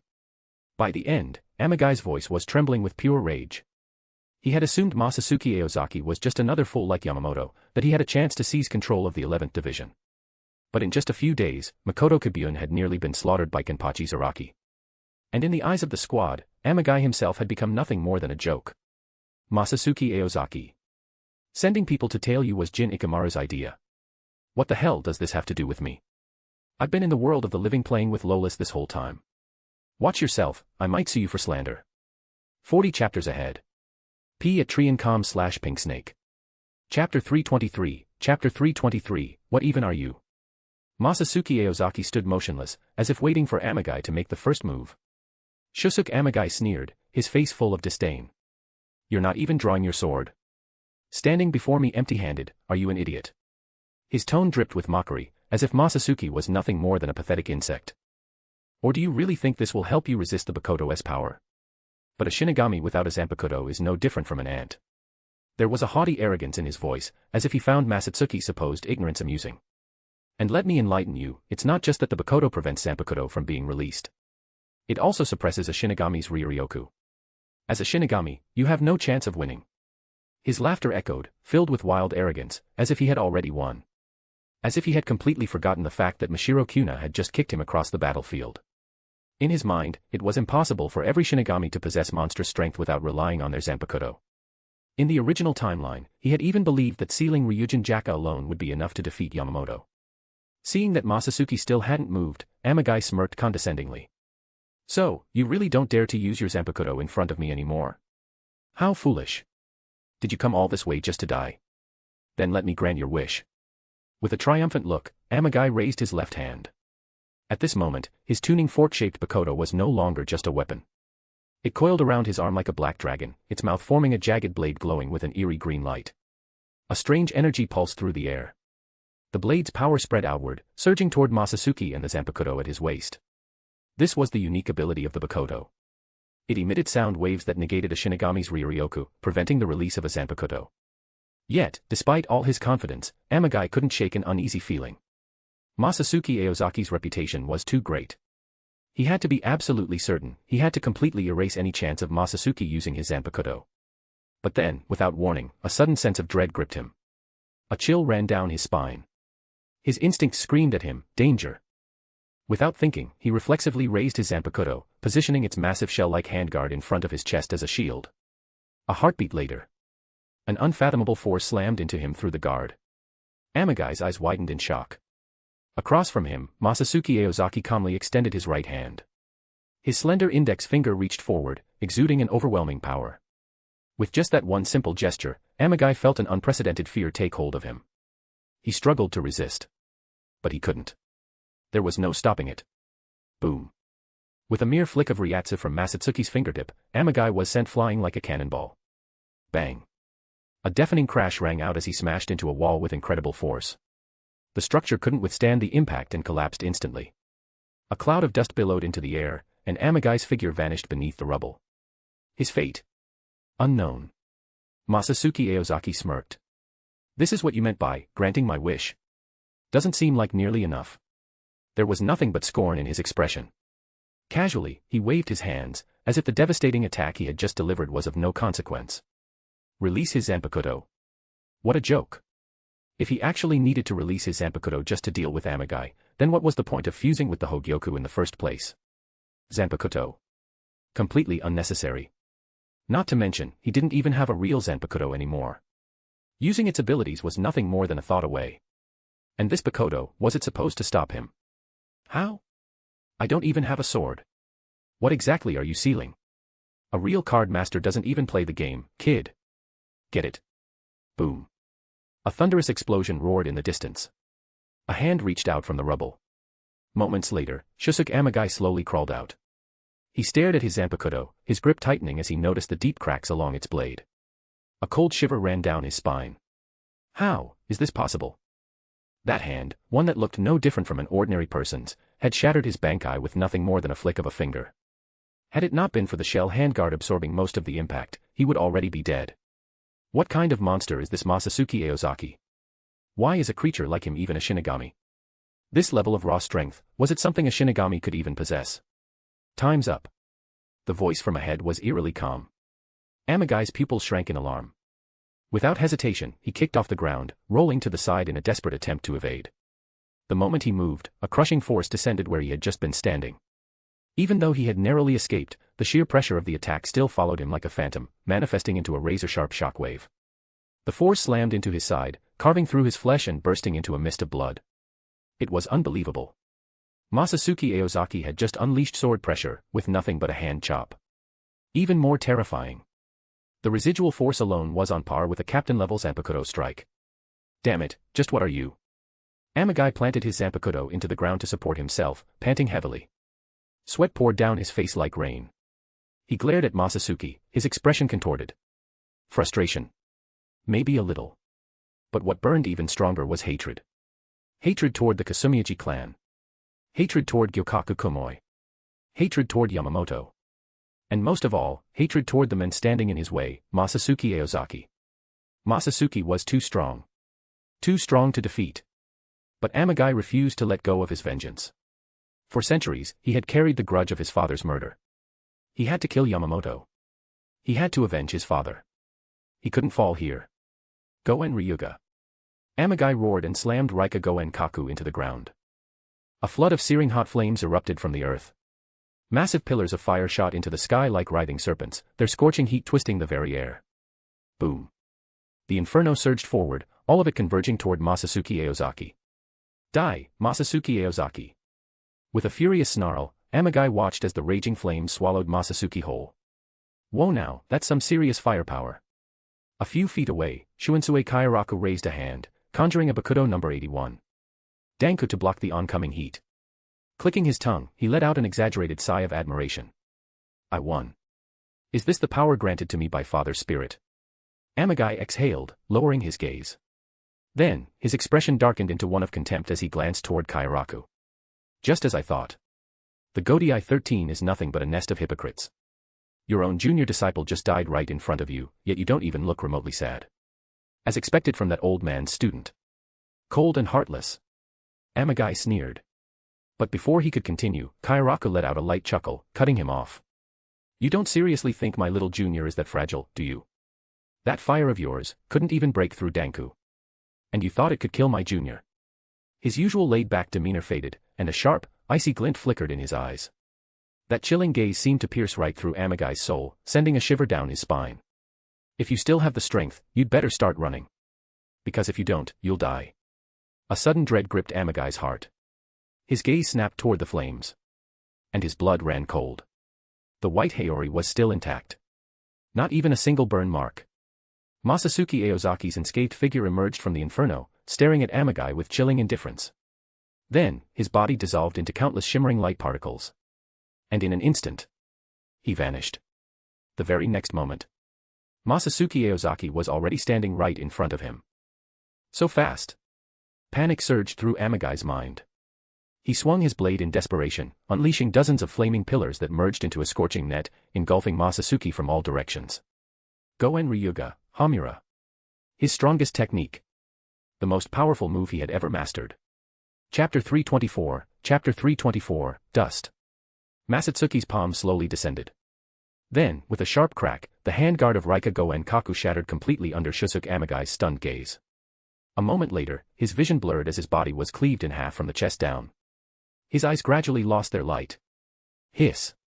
Destroying a Bankai with such incredible defensive power using only his bare hands, Junior is truly terrifying.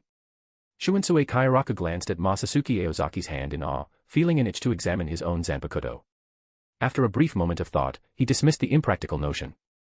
Everyone's hands are made of flesh, so how is it that only you can do something like this? With just a hand blade, he shattered Amagai Shusuke's Bankai and split him clean in two. That level of power was simply beyond comprehension. Swish. Yamamoto landed beside Kairaku, his expression unreadable. Kairaku instinctively shrank his neck, pulling his hat lower. After all, he had been slacking off the entire fight, and guilt was starting to creep in. But the old man didn't even glance his way, his eyes instead fixed on Masatsuki Aozaki and the fallen Amagai Shusuke. Behind him, Chojiro Sasakaibe stood, his gaze filled with shock. Even from a distance, his captain-level vision had allowed him to catch a vague glimpse of Masatsuki's breathtaking strike. Junior Masatsuki's Hakuda, has it already surpassed Genryusai-sama's? Sasakaibe swallowed hard. This was a Bankai nearing first-class Ryatsu strength. Not only that, but it seemed to have formidable defensive properties as well. And yet, such a powerful Bankai had been shattered by Masatsuki Aozaki's bare hands. At this moment, Sasakaibe couldn't help but wonder, could even Genryusai-sama accomplish such a terrifying feat? You're late, old man. Make sure to add another mark in my merit book. Masatsuki's expression was utterly indifferent, as if the powerful captain-level enemy he had just defeated was nothing more than an insignificant insect.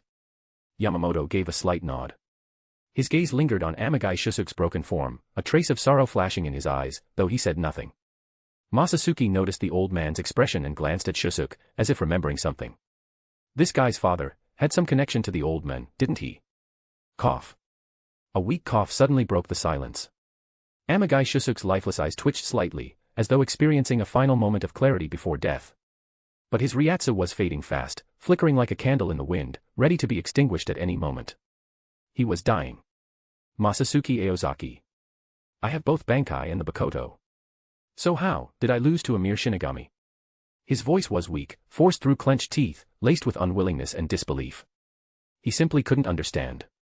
How could a Shinigami without a Zanpakutō's power defeat him, a warrior who had unleashed his Bankai, fused it with the Bakoto, and absorbed multiple cores to enhance his strength? Masatsuki Aozaki watched him quietly, then slowly crouched down until they were at eye level and spoke softly. Whether it's one speck of dust or two, to the naked eye, there's no difference. I see. Shusuke Amagai glanced at the shattered remnants of Rika in his hands. So my life was just dust. I'm talking about power, you idiot. Don't twist my words. Masatsuki scoffed. Shusuke paused, then suddenly let out a laugh. I see. So my life has weight after all. Masatsuki Aozaki, I misjudged you twice. You're not like your cold, heartless master. If only the men my father followed had been like you. With great effort, he shifted his broken body, stiffly turning his neck to glare at Yamamoto with hatred. Yamamoto. Genryusai. Shigakuni. You have an outstanding disciple. This time. I lost. But it wasn't to you. I lost to someone I can't even bring myself to hate. It's a shame I couldn't kill you. I've let my father down. Masatsuki Aozaki, ? I beat you to this state, and you don't hate me. What kind of logic is that? Am I some kind of universally beloved demon saint, charming even my enemies into submission? I'm not Ranjaku. Shusuke Amagai, was your father Shinetsu Kisaragi? You remember his name. Shusuke sneered. Now that's unexpected. Why wouldn't I remember the name of my own disciple? Yamamoto shook his head slightly and stepped forward. I just never expected you to be his son. His voice was low and hoarse, carrying the weight of time. I always thought his son had been cut down by the Kasumiyachi clan's blade. At those words, Shusuke's eyes trembled, and a complex wave of emotion surged within him. Disciple. What does that mean? His father was Yamamoto's disciple. It seems you don't know the truth. Seeing the shock on Shusuke's face, Yamamoto sighed. I had long suspected the Kasumiyachi clan of forbidden research. That's why I sent him to investigate, to find evidence. But what happened afterward was beyond even my expectations. Yamamoto's brows furrowed, his expression tinged with both helplessness and sorrow. You wield the Bakoto, so you should understand its power. Kisaragi took up that blade, and became a mindless monster, consumed by the sword itself. He came before me, and in the end, I cut him down with my own hands. Yamamoto took a deep breath. Though he had killed countless men, the memory of slaying his own disciple was one that never sat easily in his heart. Be wary of the Bakoto. The Bakoto. Shusuke suddenly recalled his father's dying words, and a chill ran through him. His pupils shrank in realization. Ever since his father's death, he had been investigating the Bakoto. It all stemmed from those final words. After years of searching, he had learned that his father, too, had been investigating the Bakoto before his death, only to be killed by Yamamoto. And so, he had convinced himself that Yamamoto had slain his father to bury the truth. To avenge him, he needed power, enough to defeat Yamamoto. That was why he had allied with the Kasumiyachi clan. But in the end, his true enemy hadn't been Yamamoto at all. It had been Gyokaku Kumoi, the very men he had worked alongside. At least, Shusuke thought bitterly, Kumoi was already dead by his blade. That was some small comfort. The Bakoto had been forged at Kumoi's command, and Shinetsu Kisaragi's death was undeniably linked to him. During the siege, when Kumoi realized he was cornered, he had no choice but to entrust the Bakoto's power to Shusuke, hoping he could turn the tide of battle. But once Shusuke got what he wanted, there was no way he would let that old schemer live. And so, with a single slash, he had ended him. Was I blinded by my own eyes, unable to see the truth? Shusuke raised the broken remains of Rika. His eyes had lost all light, yet his body suddenly erupted in flames. No one moved to stop him. They all understood, this was the release he had chosen for himself. Oh. So he was my senior son. Never even realized. Masatsuki stood up. Master, you should have told me earlier. I would have held back a little. Stop talking nonsense, Junior. Kisaragi-senpai was already dead before you were even born. What could you possibly remember? Shunsue Kayaraku sighed, feeling exhausted trying to keep up with Masatsuki's train of thought. Honestly, I only learned after looking into it myself. I thought he had been assassinated by the Kasumiyachi clan. I never expected that he had changed his name and joined the Gotei 13. Yamamoto watched the burning figure, firelight flickering in his eyes as he spoke in a deep voice. Masatsuki, don't let this weigh on you. Though there were reasons behind his actions, he made his choices, and many of them were wrong. His death is not your fault. Chapter 325, A Visit. That man trusts only what he sees and lacks faith in others. When you're all alone, it's easy to lose your way. Masatsuki Aozaki let out a long sigh and turned to leave. But before he could take a single step, a large hand clamped down on his shoulder. Masatsuki Aozaki. Don't try to smooth talk your way out of this. I still have questions for you. Why did you enter the world of the living without permission from the Gotei 13 or the Central 46? How many times have you done this? You think you can just run off without giving me a proper explanation? Masatsuki Aozaki. Crap. Forgot about this. How does an old man like him have such a sharp memory? Masatsuki knew full well that if this dragged on, he wouldn't be able to avoid a so-called lesson in love. It wasn't the pain he feared, he was more concerned that the old man might actually break his arm in frustration. After all, it's not like he'd use Ryujin Jaka to discipline his disciple, right? A simple punch shouldn't be able to break through his defense. Besides, there were plenty of admirers in the crowd, their eyes practically sparkling with hearts as they stared at him. If he got chased around like a delinquent, it would definitely ruin the dazzling image he had in their eyes. So, Masatsuki straightened up and declared. Master, don't forget, I'm a high-ranking noble. I have special privileges, you can't just bully an honest man like me. His tone was firm, but the way he said it made him sound less than confident. Shunsue Kayaraku, wearing his usual sly expression, leaned in close to the old man and whispered. But as far as I know, nobles are only allowed their own personal senkamen. Leaving the Soul Society still requires approval from the Central 46, doesn't it? Masatsuki froze. Not a single word came out. That rule did exist in Seireitei, but almost no one actually followed it. Most of the time, the Gotei 13 just turned a blind eye to minor violations. As long as it wasn't anything too outrageous, they usually didn't care. So why was it suddenly a big deal when it was him? Revenge. This was definitely revenge. Kairaku-senpai, don't worry, I'll be sure to repay you generously. Old man, no need to worry. I'll go personally apologize to the 5 noble clans. You and senpai take your time chatting. Masatsuki's voice was decisive. Before he even finished speaking, his body dissolved into countless radiant light particles and vanished without a trace. His speed was so quick that no one had time to react. Not even the old man. Damn, he ran fast. Just like me back in the day. Shunsui Kairaku couldn't help but admire the escape. It reminded him of his younger days. Whenever the old man got angry, he used to bolt just like that, not wasting a single second. But just as he was lost in nostalgia, Genryusai Shigekuni Yamamoto suddenly turned toward him, a faint smirk in his eyes. Kairaku's heart clenched. Did I just say something I shouldn't have? What kind of a manner are you referring to? Let's take a moment and reminisce together.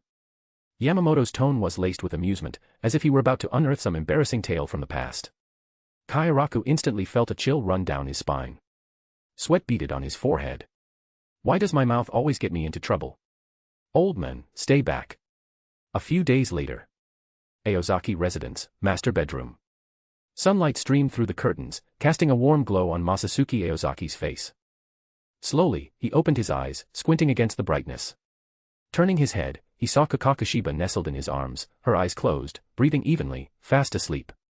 He had already apologized to the noble of the 5 great clans and had received a harsh punishment. It was something he had to accept. At that moment, a tall, curvy beauty with long blonde hair stood beside the bed, adjusting her clothes.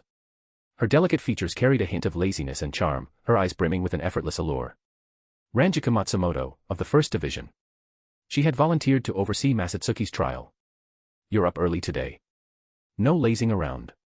Masatsuki glanced at Ranjiku and smiled. She turned to look at him, lips curling slightly as she pouted in a sultry voice. You really are heartless. I've been so busy with work, and you don't even care.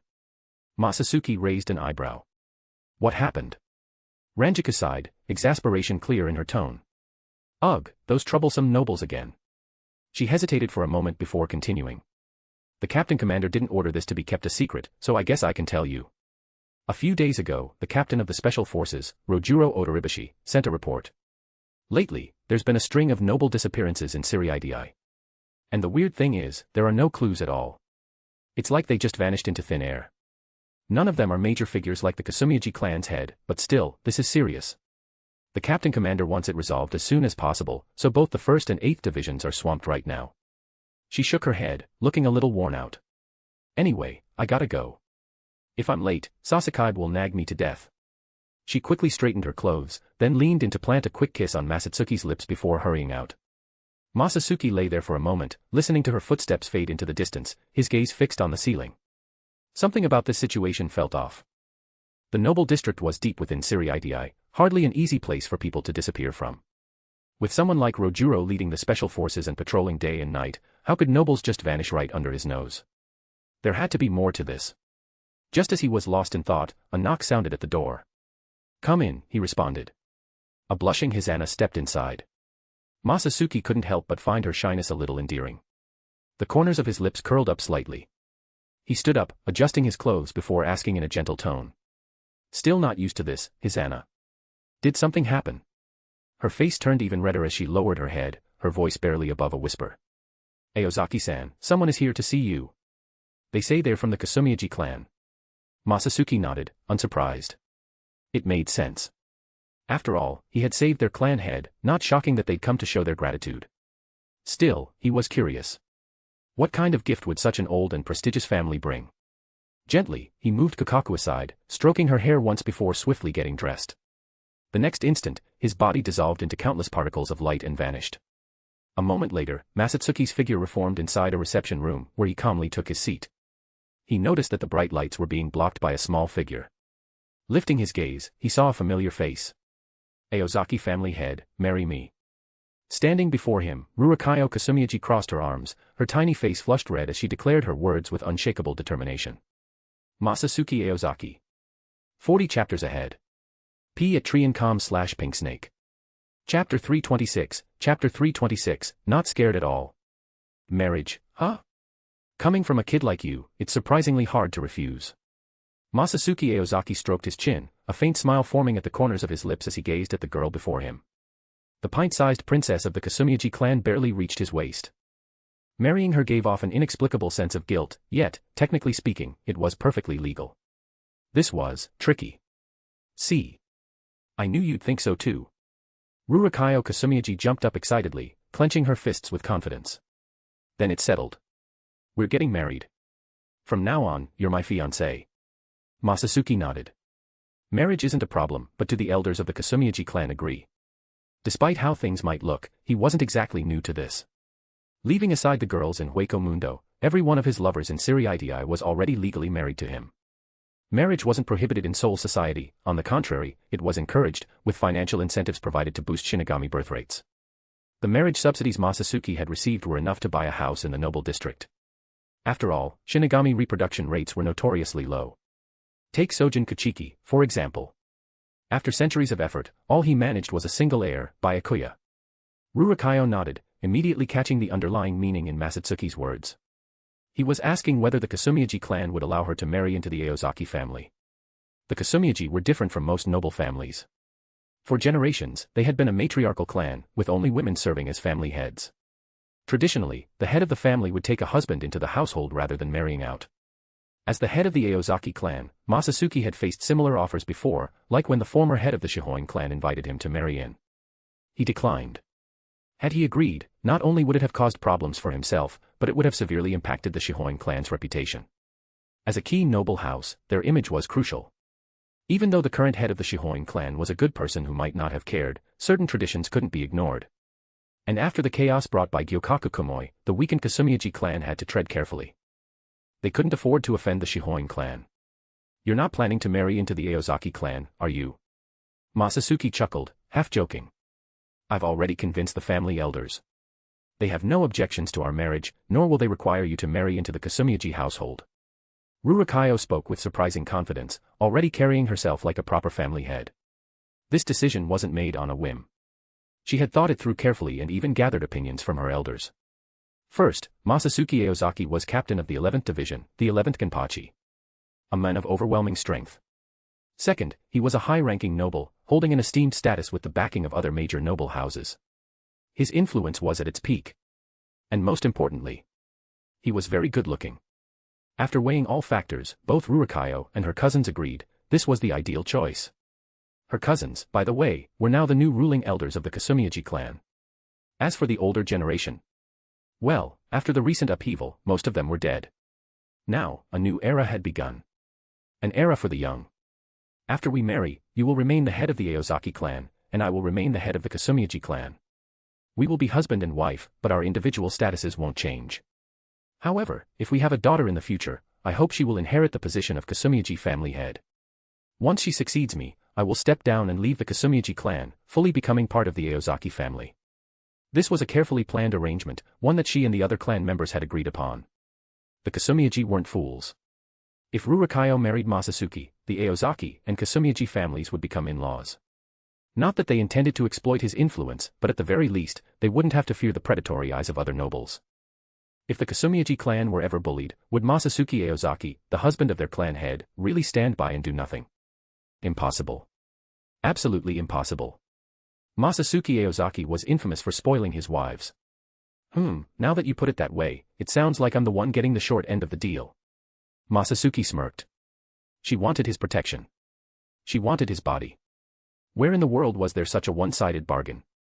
We, the Kasumiyaji clan, are willing to offer 1/3 of our family's wealth as a dowry to the Aozaki clan, Rurikayo Kasumiyaji declared.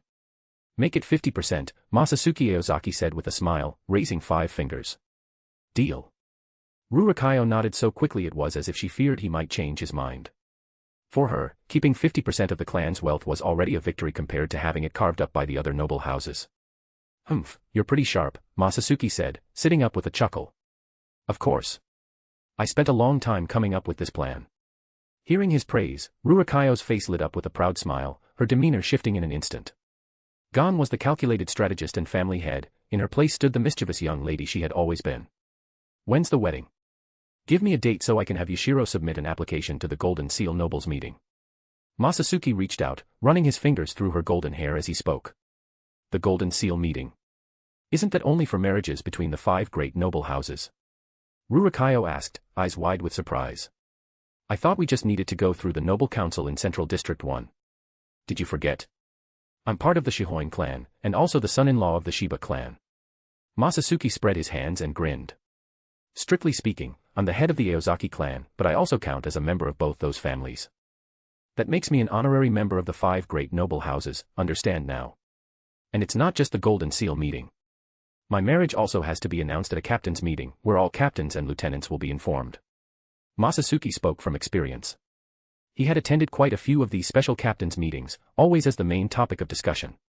At this point, many captains and lieutenants had grown so numb to it that they would call in sick the moment his name came up. Only Yamamoto, the stubborn old man, still insisted on following tradition and attending every single time. Every meeting, he would glare daggers at Masatsuki as if contemplating murder. But as an honorary noble of the 5 great houses, Masatsuki was entitled to these formalities, and on such an occasion, it wouldn't be appropriate for Yamamoto to lash out. So instead, the old man had no choice but to bottle up his anger, who knew, maybe it was even bad for his health. Truly pitiful. Masatsuki shook his head, suddenly a little concerned for his master's well-being. So, are you still sure you want to marry me? He reached under Rurikayo's arms and lifted her up high, looking up at her as he spoke. Her face instantly turned crimson. Stop treating me like a child. I won't regret this. In that case, when you have time, you should go find Retsu at the 4th division. Masatsuki smirked. Retsu, you mean big sister? Rurikayo suddenly recalled that whenever she visited Masatsuki, the women around him all seemed to listen to Retsu Anohana. That woman was definitely a formidable opponent. You could put it that way. Masatsuki shrugged. Rurikayo puffed up her cheeks, looking like an angry little goldfish. Damn it, I actually lost to her. Retsu Anohana. Just thinking about that woman gave Rurikayo a headache. But she was the head of the Kasumiyaji clan. I refuse to lose. Hands on her hips, she muttered to herself with determination. I'm not afraid at all. She had every intention of challenging Anohana's dominance. Unfortunately, her voice was so quiet that it completely lacked the presence a noble lady should have. Before that, Masatsuki said, raising his hand, do you even know what it takes to be a proper wife, you little brat? Rurikayo's face turned even redder. Don't underestimate me. I already told you, I'm not a child. Even I know how to please a man. Masatsuki placed his hands on her shoulders. Rurikayo looked up at him, confused. His usual teasing smile slowly closed in. Like always, he kissed her. Like always, he pried her lips apart. But unlike before, he didn't stop there. She felt the warmth of his lips. She shut her eyes tightly as a pair of strong hands began to wander across her body. Yet, she did not resist. She surrendered herself entirely to Masatsuki Aozaki. Chapter 327, Chapter 327, A Soul is Needed. The next day, sunlight streamed through the window, filling the room with warmth. Rurikayo Kasumiyaji rubbed her sleepy eyes and stretched, letting out a big yawn. Ah, so sleepy. She squinted, adjusting to the bright light. After a moment, she shook off the lingering drowsiness, blinking her dry eyes as she tried to fully wake up. She patted her cheeks lightly, hoping to shake off the sleepiness. Time to go. The sisters of the family must be getting impatient. She murmured to herself. As she stretched and moved her limbs to loosen up, she slipped into a beautifully patterned kimono. Once dressed, she carefully adjusted her attire before gently pushing open the door and stepping outside. Not far from the entrance, Kenryu and Enryu were already waiting. The moment they saw Rurikayo step out, they bowed respectfully. My lady. Rurikayo smiled and nodded. Let's go home. Her mood was particularly good, as if she had just accomplished something significant. With a light-hearted step, she led Kenryu and Enryu away from the grand estate. Meanwhile, Masatsuki Aozaki also emerged from his bedroom. His Anna had been waiting outside for quite some time, though it was unclear exactly how long. The moment she saw Masatsuki, her expression brightened like a blooming flower. But she quickly realized she shouldn't display such emotions so openly in front of others. Hastily regaining her composure, she coughed lightly and returned to a dignified stance. Kenryu and Enryu, who had just stepped out, gave her a peculiar glance before hurrying after Rurikayo. Masatsuki-sama likes this kind of eccentric girl. No wonder he's drawn to the young lady. Good morning, Masatsuki-sama. Hisana folded her hands neatly in front of her and bowed with proper etiquette. At first glance, she truly had the air of an ideal wife. Well, she was Masatsuki Aozaki's wife, after all. Breakfast is ready. Please follow me, Hisana said with a gentle smile. Masatsuki followed her to the dining area, where he shared breakfast with Rukia and the other girls who were still staying at the Aozaki residence. This hospitality, however, extended only to Rukia and her group. The noble ladies who had come to visit weren't granted the same treatment. Masatsuki Aozaki didn't believe in rigid social hierarchies, but treating everyone equally was unrealistic. Still, he wasn't cruel, he didn't take pleasure in making people suffer. Those noble young ladies might have been helpless when it came to taking care of themselves, but they had brought their maids along. It wasn't as if they couldn't survive without Masatsuki. What did baffle him, though, was how those maids, capable of handling all sorts of household chores, could never seem to learn how to fix a simple water pipe. Masatsuki found it exasperating. Ora is waiting for me. Masatsuki asked. Yes. She told me to remind you to find her in the lab after breakfast, Hisana replied seriously. To be fair, Masatsuki trusted her deeply. He even confided in her about Ora's underground research. But Hisana's life was oddly monotonous. She spent every day at home and showed no interest in the outside world. Masatsuki had never had any reason to doubt her. The Aozaki family basement was brightly lit, with a faint electronic scent lingering in the air. This was the Aozaki family's secret base, where all kinds of scientific experiments and research were conducted. At this moment, a cluster of photons converged within the underground laboratory. Masatsuki Aozaki passed through layers of barriers and finally reached the core area. As soon as he entered, his gaze was immediately drawn to the center of the room. There, Ora Michibane was fully focused on her work. Bathed in the glowing light, her figure stood out even more. Beside her, Bambietta stood quietly, clad in a specially designed white military uniform. She was assisting Ora. Surprisingly, Candace was also involved in the experiment. From Masatsuki's observations, it seemed she wasn't conducting research, she was the one being studied. Or rather, she was having her blood drawn. The collected samples were to be sent to Mayuri Kuratsuchi for further analysis and research. Masatsuki, you're here. The sound of the laboratory doors opening pulled Masatsuki Aozaki from his thoughts as Ora Michibane spoke. She turned to glance at him, a faint smile appearing on her face. I originally wanted to talk to you last night, but you never showed up. It's been 2 days in a row. You should at least care about the child's health. Huh? What are you talking about? Do I seem like that kind of person? There's no need for me to say it out loud. But whatever, more importantly, I have something urgent to discuss today. Ora's smile subtly turned cold as her gaze shifted toward Bambietta, who was pressing herself against Masatsuki. Then, with a slight huff, she turned away and shot Masatsuki a defiant look. The Hogyoku experiment has hit a snag. For once, she seemed normal. That made Masatsuki Aozaki genuinely smile. This was exactly the outcome he had carefully shaped. These things take time. Rushing won't help, careful work yields better results, Masatsuki said reassuringly, hoping to ease Ora's frustration. What's the issue? If there's anything I can do to help, just tell me. He gently took hold of Ora's small, soft hand, his gaze filled with concern. We're running low on experimental materials. Ora furrowed her brows, looking a bit troubled. Are we out of Soul King fragments? The fragments are still sufficient for now, but we don't have enough souls. Ora shook her head, a hint of helplessness in her tone. That is problematic. Masatsuki fell into thought, unable to come up with an immediate solution. After a brief silence, his eyes suddenly lit up as if he had thought of something. I've got a plan. Trust me, you don't have to worry about this. Give me a few days, I'll bring you what you need. Ora looked at him in surprise but said nothing more. This man always kept his word. If he said he had a solution, then he definitely had one. All she needed to do was wait. Hearing Masatsuki's assurance, Ora's confidence returned. With enough materials, I should be able to get you results within 6 months at the latest. Oh, pretty confident, aren't you? Since Ora was so sure of herself, Masatsuki didn't want to dampen her enthusiasm. Seeing her dive back into her work, he turned away and walked toward Candace. Mayuri Kuratsuchi wants a different blood sample this time, Masatsuki said. With that, he tossed a syringe in front of Candace, giving her a look that clearly said, you know what to do. Candace, who had been standing idly by, bored and clueless about the experiment, suddenly perked up. She had been here for so long, subjected to endless blood draws day after day, to the point where she had become completely numb to it. But this time. Finally, it was her turn to draw someone else's blood. And her target? Naturally, it had to be Bambietta, who had been taking advantage of her special status to bully her daily. But, my body belongs to Masatsuki-sama. Bambietta whined, putting on a pitiful expression. Shut up and do as you're told, Bambietta, Masatsuki ordered coldly. Hearing his words, Bambietta instinctively shrank back, fear flickering in her eyes. Yes, master. Candace narrowed her eyes, casting a look of disdain at Bambietta.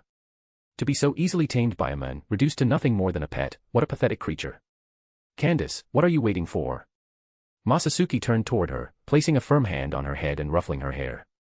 Candace glared at him in frustration but ultimately gave in, picking up the syringe and getting to work. Chapter 328, Fleeing with My Wife. Moving at high speed in his light form, Masatsuki Aozaki quickly arrived at the Shinigami Research and Development Institute. He stepped into the deputy director's private underground laboratory, a space protected by multiple layers of barriers, much like the Aozaki family's underground research facility. As soon as he entered, Masatsuki was met with the dazzling sight of Mayuri Kuratsuchi. The man was clad in an oversized, glowing suit. The brightness was almost blinding. It only took Masatsuki a moment to understand why. This was likely Mayuri's countermeasure against the Wandenreika's Schattenbreach. Narrowing his eyes, Masatsuki strode forward into the lab. Oh my, if it isn't Captain Masatsuki. Mayuri looked up, cast a glance at Masatsuki, and let out his signature eerie laugh. Then, without missing a beat, he returned to rummaging through his workstation, muttering to himself. You've come at just the right time. I've successfully developed the technology to counteract metal eyes from stealing Bankai. With that, Mayuri picked up a pill-like object from the lab bench and casually tossed it onto the table. As long as you keep this on you and let any part of your body come into contact with it, a Shinigami will be able to absorb a small amount of hollow power. Since a Shinigami Zanpakutō resonates with their soul, once they take in hollow power, their Bankai will also undergo slight hollowification. In other words, if a Quincy tries to use metal eyes, it's like consuming a poisoned Bankai, the stolen ability may become ineffective. Masatsuki nodded, saying nothing as he pocketed the pill. At this point, he no longer wielded a traditional Zanpakutō, its abilities were fully integrated into his being, manifesting at will. He had little reason to worry about a Quincy stealing his Bankai. As the saying goes, if there's no target, there's nothing to take. Besides, leaving Zanpakutō aside, his evolution had long surpassed conventional limits. He had once relied on the Hogyoku's power to achieve self-evolution. With each new stage of growth, his fusion with the Hogyoku had deepened until the two had nearly become one. The Hogyoku still retained its form, but its essence had shifted, it had become something akin to a part of his body. In a sense, it was now more like an organ than an external object. And considering that the Hogyoku had been created using hollow souls, it naturally possessed hollow power. Masatsuki hadn't turned into a monster. But this hollow power had undoubtedly become a fundamental part of his strength. With hollow energy already within him, he had no concerns about metal eyes stealing his Bankai. That said, even if he didn't need the pill, others could certainly benefit from it. For instance, someone like Old Man Yamamoto, who would never accept hollowification no matter the circumstances. If he even mentioned the concept to him, he'd probably get an earful of beautifully crafted reprimands. So why not just hand him a pill and spare himself the trouble? Does this thing have a name? No, Mayuri Kuratsuchi shook his head.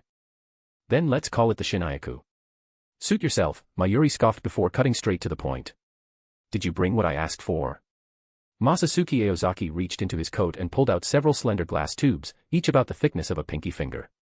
Inside, a red liquid sloshed gently, carrying a faint metallic scent. He gave one of the tubes a light flick with his finger, causing the liquid to ripple before saying, "This one's from Candace, and this one's from Bambietta." With that, he extended both hands, offering the two test tubes. Mayuri's expression shifted instantly. His eyes gleamed with greed and excitement as he carefully took the tubes, handling them as if they were the most precious treasures in the world. After all, this was still active, pure Quincy blood. Compared to the corpse of Tsang-do lying on the laboratory bench, these fresh samples were infinitely more valuable. Mayuri had yet to develop a perfect method for preserving the spirits of the dead. Back when he was researching Oswalin, he had prematurely killed Tsang-do before completing the live experiment. As a captain-class Quincy, Tsang-do's spirit body didn't dissipate naturally, but it had long since lost its vitality. To Mayuri, a corpse in such a state was far less valuable for research. A regrettable waste. Next to Tsang-do's lifeless body sat a transparent glass container. Inside, a glowing mass of blue-white energy thrashed violently against the walls of its confinement. The essence of life, the soul. Due to Mayuri's deliberate interference, Tsang-do's soul had been prevented from returning to Yawatch. As a human, Tsang-do had technically died centuries ago. It was only through Yawatch's power that he had remained a spirit all this time. So, now that he had died again, his soul had not reformed into a new spiritual body. Instead, it had manifested in its raw, essential form. Masatsuki Aozaki tapped a finger against the glass, curiosity lacing his tone. How's it coming along? Mayuri smirked with evident pride. No need to rush. I've already got a lead. After all, this was a monumental experiment, and his rival in the field was none other than the progenitor of the Quincy. That thought alone made his work all the more exhilarating. Masatsuki raised an eyebrow. Oh. And what about the Shatten Breach? Mayuri shrugged, looking somewhat helpless. Haven't cracked the new security layer yet, but my advice. Be careful in the coming days. Then, he let out a strange, eerie laugh. Masatsuki frowned slightly. Mayuri lifted his gaze, his expression deep and meaningful. Based on my observations, the Wandenrake's Shatten Breach has been unusually active lately. And if I recall correctly, someone has quite the history with them. Wouldn't be surprised if they come knocking on your door soon. Masatsuki looked at Mayuri and finally understood why he was dressed like a walking lighthouse. So this was all to keep himself from getting snatched from the shadows. TCH, as if they'd dare. Masatsuki sneered, completely unfazed. Last time he had entered the Wandenreich, he had carved his way out single-handedly. And now? He had ascended even further. His strength had grown far beyond what it was during his last invasion. What was there to be afraid of? Unless Yawatch resurrected on the spot and reclaimed the Almighty. In which case, sure, he'd grab his wifes and make a tactical retreat. But if that wasn't happening, then let them come. If there's nothing else, I'm leaving. I promised Aura I'd help her with something. With that, Masatsuki turned and departed. His figure flickered, growing hazy like a passing breeze. Then, in an instant, he vanished without a trace. So this is the central underground great prison. In a void-like world where nothing seemed to exist, a faint light slowly emerged. Masatsuki Aozaki's figure materialized within the glow. It had been a long time since he last wore his black cloak, but now he had donned it once again. Not to conceal his ryatsu, just to obscure his appearance. At this moment, he stood in a very peculiar place. Beneath the 1st Division barracks, in the deepest level of the central underground great prison. The 8th layer. Mukon. A realm of mystery and eerie silence. Here, there was no up or down, no concept of gravity, and even the darkness itself was indistinct. Only endless stillness. This, Masatsuki thought, was the perfect place to solve Aura Mishibane's problem. Any criminal with ryatsu classified as 3rd-rank spiritual power or higher was imprisoned within this 8-layer underground prison. The souls here weren't just abundant. They were of exceptional quality. He had to admit, this place was a goldmine for collecting experimental materials. 40 chapters ahead. @Triancom/Pinksnake. Chapter 329, Running Out of Time. Mukon, a place where countless once glorious figures have been imprisoned. Most of them are here because they committed unforgivable crimes. Among them, the majority are former captains of various divisions. They possessed immense power and lived through countless years. Over such an extended period, even the slightest wavering of will or the birth of heretical thoughts could lead to grave offenses. Yet, because of their overwhelming strength, executing them outright wasn't an option. Instead, they were locked away in this prison. It didn't take long for Masatsuki Aozaki to lock onto his first target. A man who looked utterly worn out. His wrists and ankles were bound by heavy shackles, his body restrained near a massive pillar. His movements were limited to a mere 3-meter radius around it. His disheveled hair hung over his shoulders, his tattered clothes barely clinging to his body, and his vacant eyes remained cast downward. Masatsuki Aozaki didn't recognize this man, but the faint traces of captain-level ryatsu lingering around him made one thing clear: before his imprisonment, he must have been a prominent figure. As Masatsuki approached, the man seemed to sense something. Slowly, he opened his weary eyes, gazing at him in confusion. Then, upon seeing Masatsuki's composed and effortless demeanor, his face revealed a hint of surprise. Under normal circumstances, the only ones who could enter Mukon were criminals like him, powerful beings guilty of heinous crimes. Members of the 1st Division Special Forces, clad in uniform, responsible for patrolling the prison. Or the high-ranking officials of Seireitei who wielded authority. But someone like Masatsuki Aozaki, dressed in a black cloak, clearly didn't fit into any of these categories. A man lurking in the shadows, he could be nothing but trouble. You. The man muttered instinctively. The outer walls of this prison were constructed with sekiseki, blocking the flow of reishi. Inside, layers of barriers were set up, restricting both the space and the prisoners themselves. This design ensured that inmates remained as powerless as possible. Though the men seemed relatively unrestricted, in truth, he couldn't even exert a tenth of his former strength. And yet, the black-robed figure before him, unshackled, moving freely through the space as if completely unaffected, was clearly someone formidable. Who is this guy?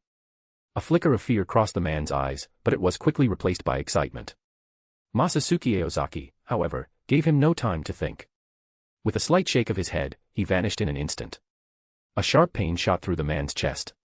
His eyes widened, pupils contracting in shock. So fast. Even in a place like this, someone could move that fast. He hadn't even seen it happen. Looking down, he saw a pale hand piercing straight through his chest. Agonizing pain twisted his expression. "Sorry, I'm in a hurry," Masatsuki Aozaki said, his voice devoid of emotion. The man's face contorted in disbelief. He had assumed this intruder had come to Mukin for some kind of scheme. Maybe even to create enough chaos for an escape. After all, he had been imprisoned for slaughtering nobles, a crime considered absolutely unforgivable in Seireitei. A 6,000-year sentence. Practically no different from a death sentence.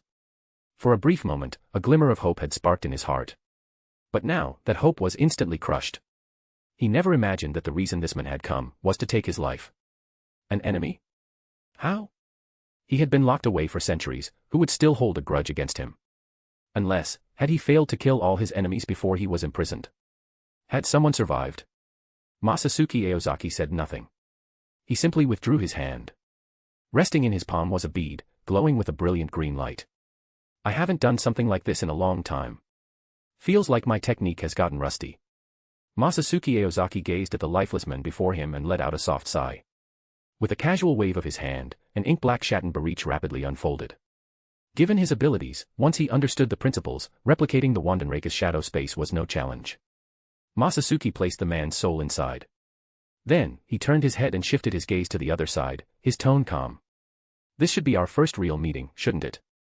You've been enjoying the show for quite a while now. Isn't it about time you stepped out and showed me your true face? As if responding to his words, a bright light gradually emerged from the darkness. It flickered, taking shape, coalescing into a human form. A refined-looking man appeared, his long black hair tied in a ponytail, with two long bangs framing his face. He walked toward Masatsuki Aozaki at a measured pace. Stopping just a few meters away, he stood still and observed him in silence. The 11th Kenpachi, Masatsuki Aozaki. I didn't expect to see you here. His voice was deep yet steady, carrying an undeniable weight. A hero of Soul Society, the disciple personally favored by Genryusai-sama. Why have you come to the Mukin? Just for these sinners. They've committed heinous crimes, but Seireitei has already passed judgment on them. What you're doing now is a direct challenge to Seireitei's authority. Do you think Genryusai-sama will approve? Masatsuki Aozaki listened to the questions but gave no response. Instead, the corner of his mouth curled into a smirk, filled with disdain. This man's Zanpakutō had a unique ability. He could merge his own reishi with external matter and manipulate whatever he fused with. For years, he had maintained a continuous Bankai state, never once releasing it. Even now, confined in Mukin, with his power greatly weakened by the seals preventing him from interfering with the outside world, he still retained the ability to observe Seireitei and stay informed about its affairs. That he knew about Masatsuki was no surprise. This isn't something you need to concern yourself with, Soya Aza's hero, Masatsuki said with a cold chuckle. TCH. As expected, that troublesome woman. Soya Azashiro's voice was soft, carrying a trace of exasperation, but he showed no sign of surprise. His Zanpakutō, Urozakuro, was infamous for causing trouble. It wouldn't be shocking if she had already revealed all his information to Masatsuki, while he himself knew next to nothing about his opponent. A severe disadvantage. Masatsuki's control over reishi was far too unusual. Soya couldn't observe him directly, only gathering information through others. And intelligence gathered secondhand was never as reliable as seeing something for himself. Don't waste your energy. The stronger a person's ryatsu, the more resistance they have to your ability, isn't that right? Masatsuki's expression turned cold. Even here in Mukin, where your abilities seem stronger than they are outside, the gap between our ryatsu is far too vast. And that's not even considering the restrictions binding you now. Even if you were free, you'd never be able to invade my body. Soya Azashiro's face darkened slightly. Why not let that woman out to see me? Oh. You want to see her? Masatsuki sneered. What's wrong? Even after all this time, the weak little brother still can't live without his big sister protecting him. He chuckled. But she's too damn noisy. Even now, she won't shut up. If I let her out, she'll just keep nagging endlessly. And I don't have that kind of time to waste. Masatsuki's smirk widened, sharp and taunting. But I do hate men who keep coveting my body, always lurking, always watching from the shadows. So I think I'll take this opportunity to teach you a lesson. Maybe then, you'll finally understand what lines shouldn't be crossed.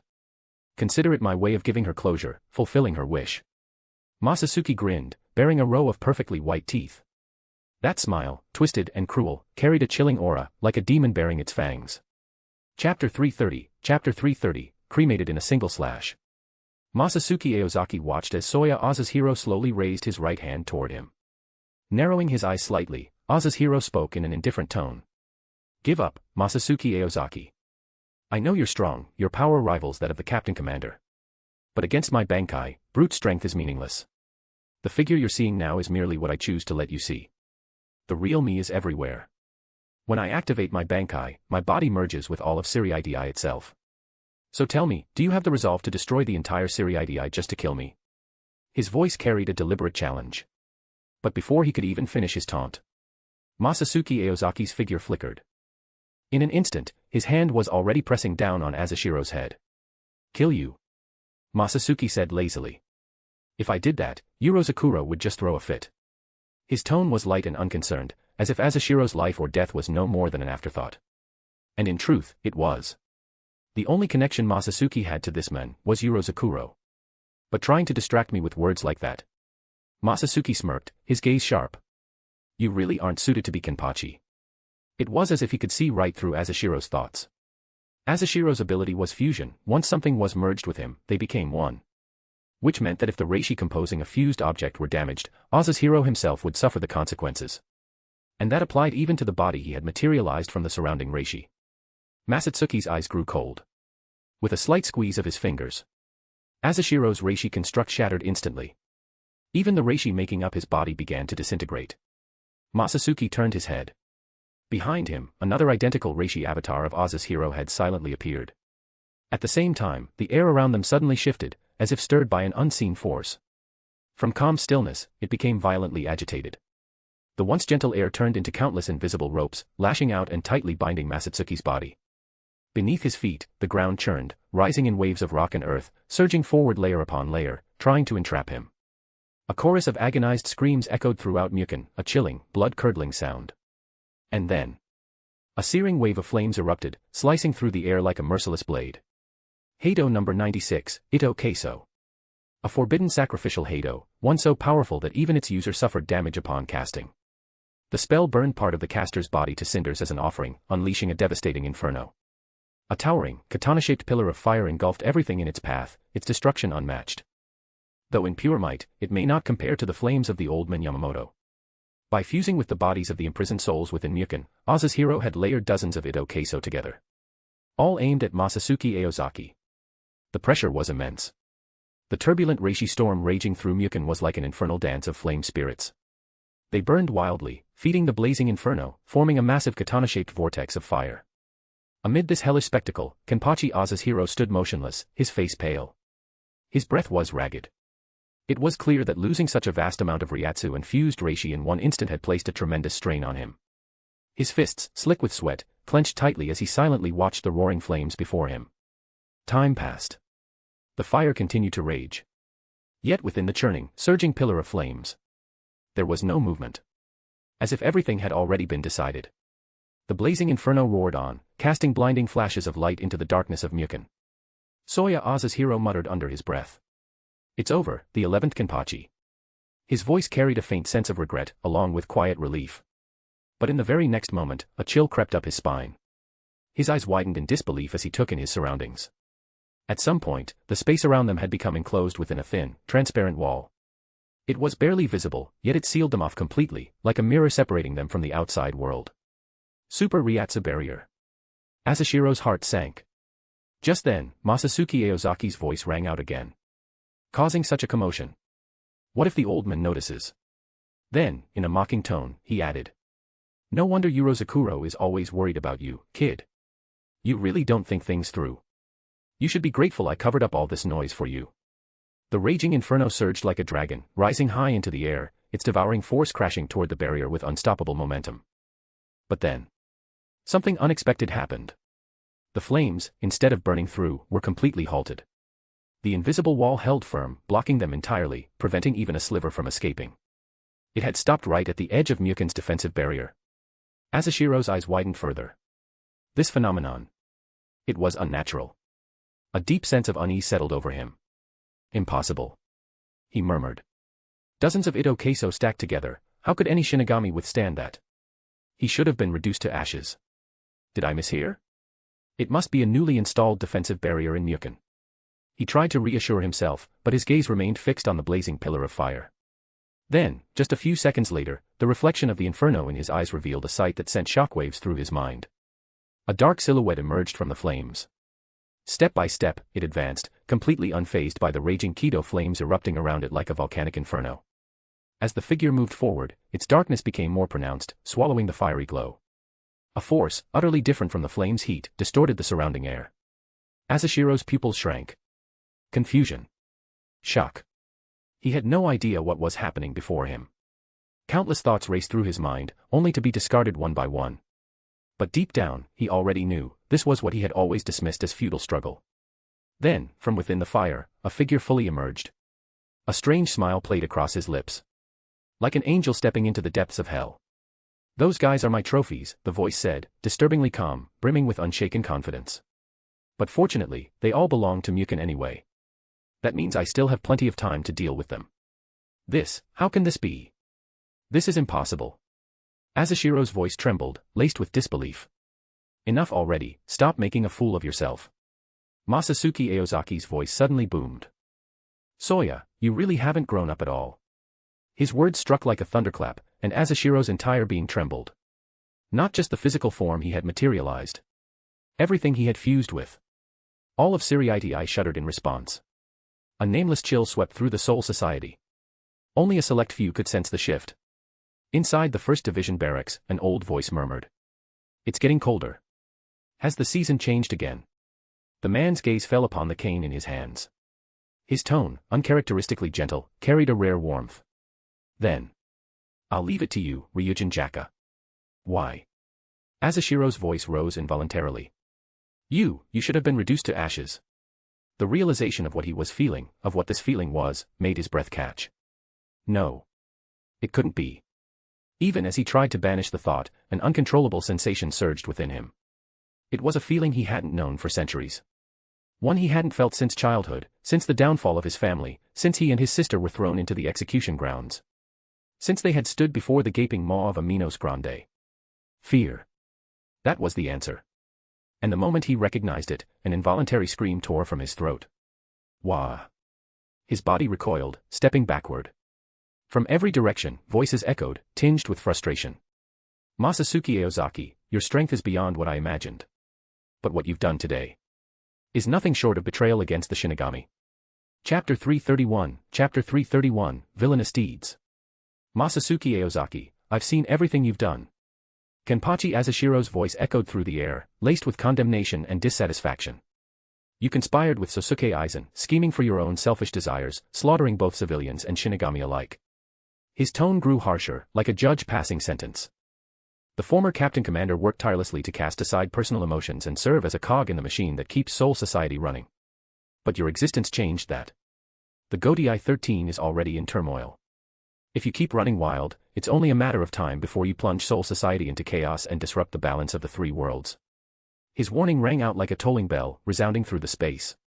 But Masatsuki Aozaki only scoffed, dismissing Asashiro's accusations with a smirk. You make it sound like I corrupted the old man. Like he was some saint before I showed up. And you're accusing me of killing civilians and Shinigami for my own gain. Masatsuki sneered. That's rich, coming from you. You can say it with a straight face. You wanted to modify Rakangai civilians, turn them into biological weapons.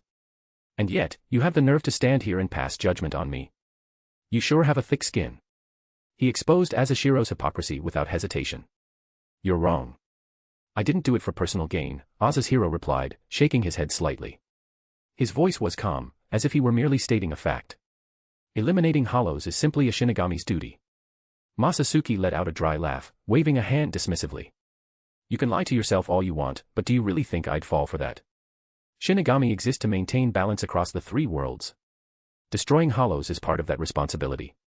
But you wanted to create modified weapons to eradicate hollows completely. No matter how you justify it, that goes against the very principle of our existence. Even the Soul King rejected your plan. A brief silence followed before Masatsuki suddenly spoke again. Let me guess, he tilted his head. Even if you won't admit it, deep down, this is all for your dead sister, isn't it? Asashiro's expression flickered. Just for a moment, a trace of pain crossed his face. But it vanished as quickly as it appeared. You saw her die, torn apart by hollows. And so, you decided they all needed to be wiped from existence. Am I wrong? Masatsuki didn't relent, pressing forward without hesitation, forcing Asashiro to confront the wound buried in his heart. Asashiro's voice remained cold. Love. Revenge. I have no use for such meaningless emotions. Eliminating hollows by any means necessary, that is my duty as a Shinigami. As for my plan, I've had plenty of time to think about it, locked away in Myokan all these years. Why did the Soul King refuse to acknowledge it? But now, I finally understand. I see the flaw in my reasoning. And this time, I have a new plan. A perfect one. Masatsuki chuckled. Oh. Let's hear it, then. As your brother-in-law, I suppose I'll humor you for a bit. That woman is not my sister. Asashiro's brow furrowed in irritation, but he didn't argue the point. Instead, his expression turned serious and his voice lowered. Hollows are fallen human souls. Negative emotions hollow out the human soul, causing them to degrade into hollows. As long as the source of that corruption exists, hollows can never be fully eradicated. Even if I took my modified creations and wiped out every last hollow in Hueco Mundo, it wouldn't solve the problem. As long as human desire exists, hollows will continue to be born. My past approach wasn't just flawed, it would have led to the meaningless sacrifice of countless innocent souls. It was a mistake. So, in the end, if we truly want to eliminate hollows, we must go to the root of their creation. Only by addressing that fundamental cause can we find a true solution. Hearing those words, Masatsuki Aozaki's expression darkened slightly. His eyes deepened, as if lost in memories of a distant past. He asked softly, so, you're planning to target humans? Masatsuki Aozaki vaguely recalled that this man did indeed have some insane idea like this. You're absolutely right. Kenpachi Asashiro nodded, speaking with confidence. I've already found a way to eradicate hollows while maintaining the balance of souls between Soul Society and the human world. You've been to the world of the living, haven't you? Then perhaps you've heard of psychosurgery. If not, you can always attend a modern studies class at Shino Academy. Masatsuki scoffed. I finally get to enjoy the adult life I've always wanted, and now you want me to go back to school. Clearly uninterested in Asashiro's suggestion, he dismissed it with a shrug. Asashiro, unfazed, continued. In the field of psychosurgery, one of the most well-known procedures is the prefrontal lobotomy. It's a medical technique that involves removing part of the brain to treat psychiatric conditions. My method follows a similar principle. By modifying certain parts of the human brain and soul, we can eliminate all psychological factors that lead to hollowification. Once completed, no one will ever be sent to hell after death. Masatsuki smirked and asked sarcastically, if you alter human nature through external means, are they even human anymore? Well, whatever they become isn't my concern. Saving the world is a job for high schoolers. But what I really want to know is, why tell me this? Aren't you worried that I'll expose your plan before it even starts? Asashiro remained composed as he replied, because I need your help. We can work together, Masatsuki Aozaki. All you have to do is release me from this place and lend me the power of that Arrancar woman you brought to Soul Society. In just 1 year, I can modify every human in the world of the living. I know you're ruthless, but you're not completely heartless. You have a good relationship with the Captain Commander. Don't you want to create a better Soul Society for him? Think of it as a way to atone for your past actions. Join me, and we'll build a perfect world. But Masatsuki Aozaki remained unmoved. That Arrancar woman's ability. He instantly realized that Asashiro was referring to Roka. To this day, she was the only Arrancar he had allowed into Soul Society.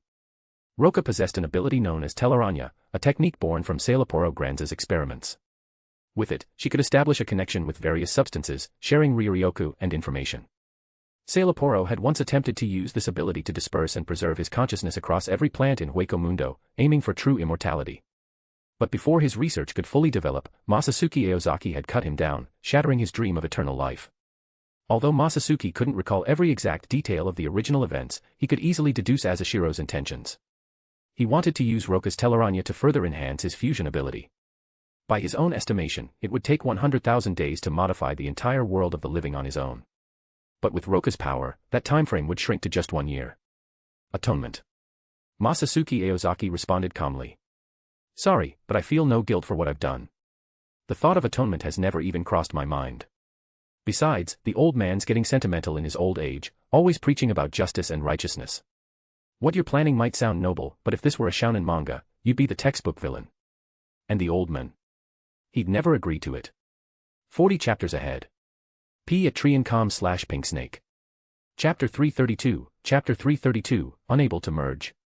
I've almost remembered your foolish and childish plan, but I can't be bothered to learn more, Masatsuki Aozaki said casually. If I spend too much time talking to someone as immature as you, Aizen will mock me. A faint smile played at the corner of his lips as he slowly raised his hand, pointing a single finger precisely at Kenpachi Azuhiro. In the next instant, an overwhelming and terrifying Reiatsu surged in his palm. Boom. A black and white pillar of light shot from his fingertips like a bolt of lightning. Chant abandoned. Heido number 4, by Akurai. Masatsuki Aozaki smiled indifferently, but a cold glint flickered in his eyes. The streak of black and white lightning carried an unstoppable force as it shot forth, enveloping Kenpachi Azushiro's entire body. Azushiro's form shattered instantly under the impact, but just as quickly, it reassembled. Trying to run now. Masatsuki Aozaki snorted. Too late. In a flash, he moved like light itself, his fist crashing forward with the force of a thunderclap. Azuhiro didn't even consider dodging. He knew it was impossible. Instead, he chose to meet Masatsuki Aozaki's fist head-on. With a deafening explosion, Azushiro's entire body burst apart, dissolving into a scattering of reishi. But in the very next second, several dozen meters away, another Kenpachi Azuhiro emerged. He was already preparing to manipulate the surroundings and launch an attack. However, to his shock, Masatsuki Aozaki was already there, waiting at the exact spot where he had materialized. Pointless struggle. Another punch. Azuhiro was blown apart once more. In the past, such attacks would have meant nothing to him. He only needed to merge with the surrounding matter and reclaim his scattered reishi to resurrect himself endlessly. If Masatsuki Aozaki had the stamina, he could keep punching forever. Even if he exhausted himself, fists alone could never truly kill Azuhiro. As long as the Seireitei remained, he would not die. If you have what it takes, then destroy the Seireitei. However, that wasn't an option now. His earlier words were nothing more than an attempt to put pressure on Masatsuki Aozaki. Mukon was layered with countless seals and barriers, all designed to weaken prisoners like him. Here, even a Zanpakutō's abilities were severely restricted. Trapped in this prison, he had no control over external reishi, the only function they could serve was surveillance. Even though his bankai could still be maintained, both his fusion and control had been drastically weakened. Simply put, the amount of his own reishi required to reconstruct his body now was far greater than when he was outside. And more importantly, Masatsuki Aozaki's attacks didn't just shatter his body. They were systematically destroying the reishi that made up his existence. Every death he suffered here drained him irreparably. His true consciousness, his soul's core, was what had been imprisoned. If the reishi in this place were to be completely depleted, even if there were fragments of him remaining outside, there would be no escape from death. Although his soul wouldn't be completely annihilated, a captain-class Reiatsu would ultimately fall into hell. However, in a pure soul state, he would lose all self-awareness, reduced to a primitive existence, mindless, devoid of ego or thought. In such a state, even bankai could no longer be maintained. The reishi that had once fused with Seireitei would fully become part of the natural world. As his body was blown apart once more, Kenpachi Azuhiro realized this couldn't continue. He didn't immediately reconstruct himself.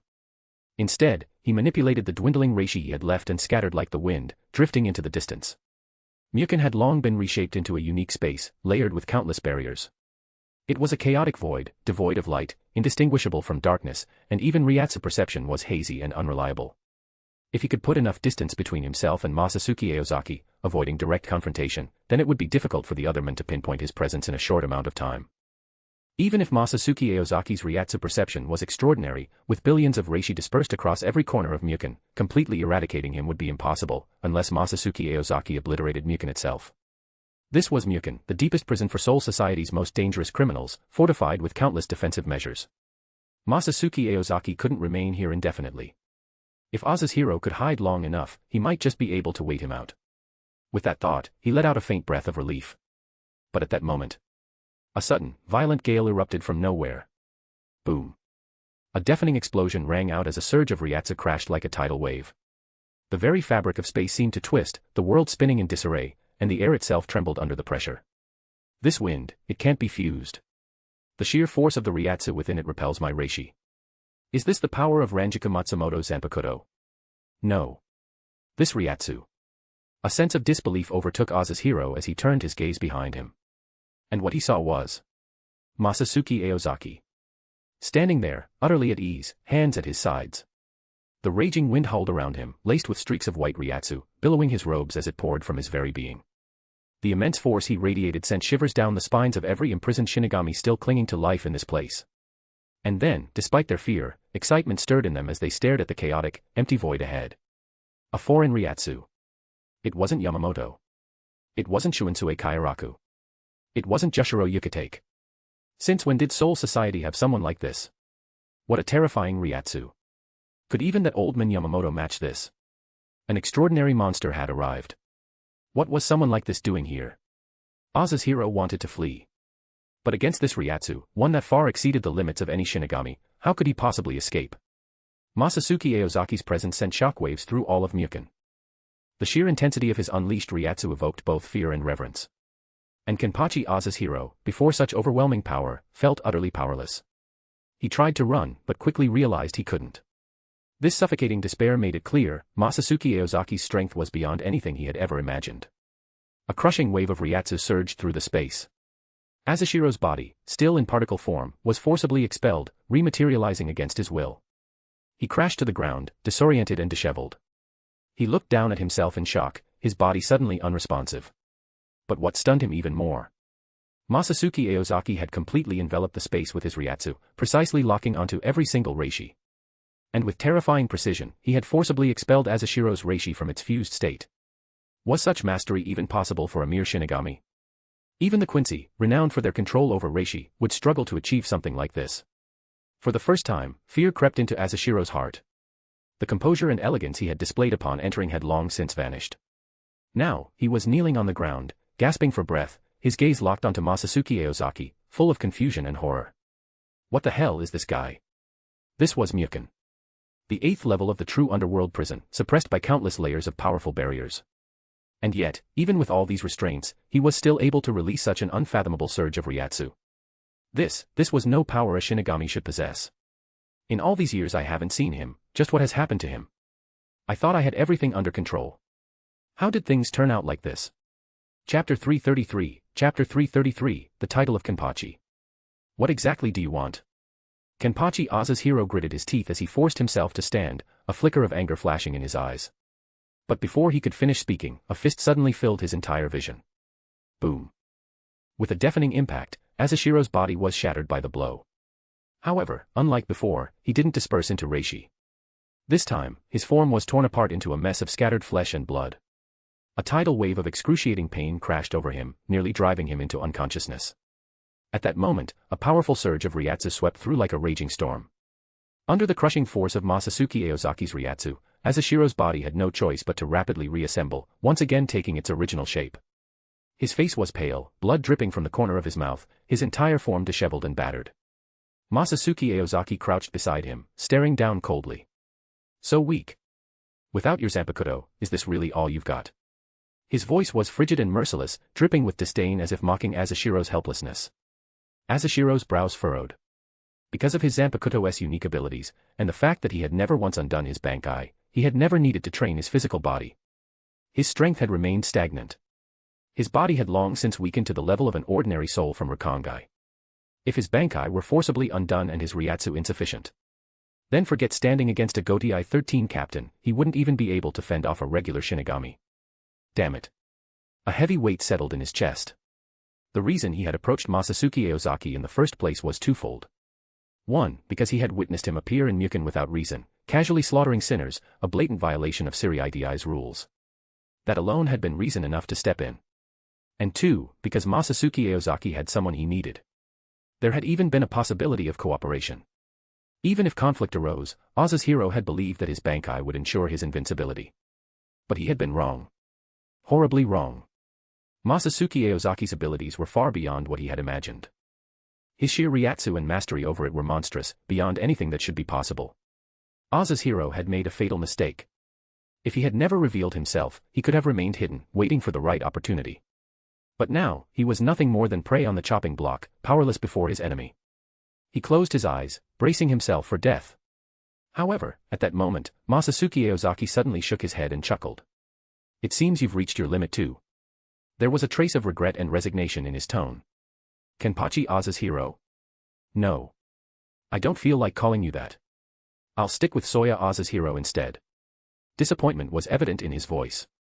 You don't deserve the title of Kenpachi. His words cut through Soya Oza's hero like a blade, sharp and unforgiving.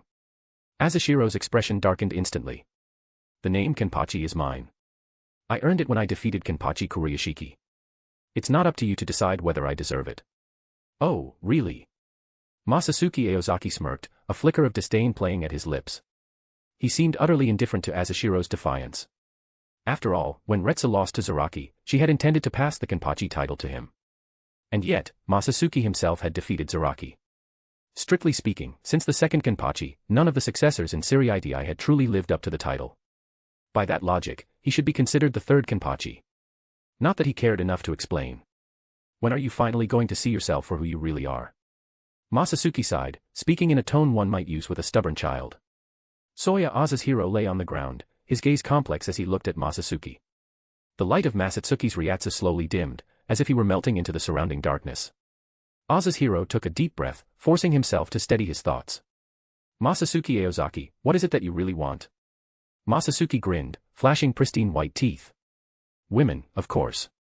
Taking souls. And, well, beating you to a pulp while I'm at it.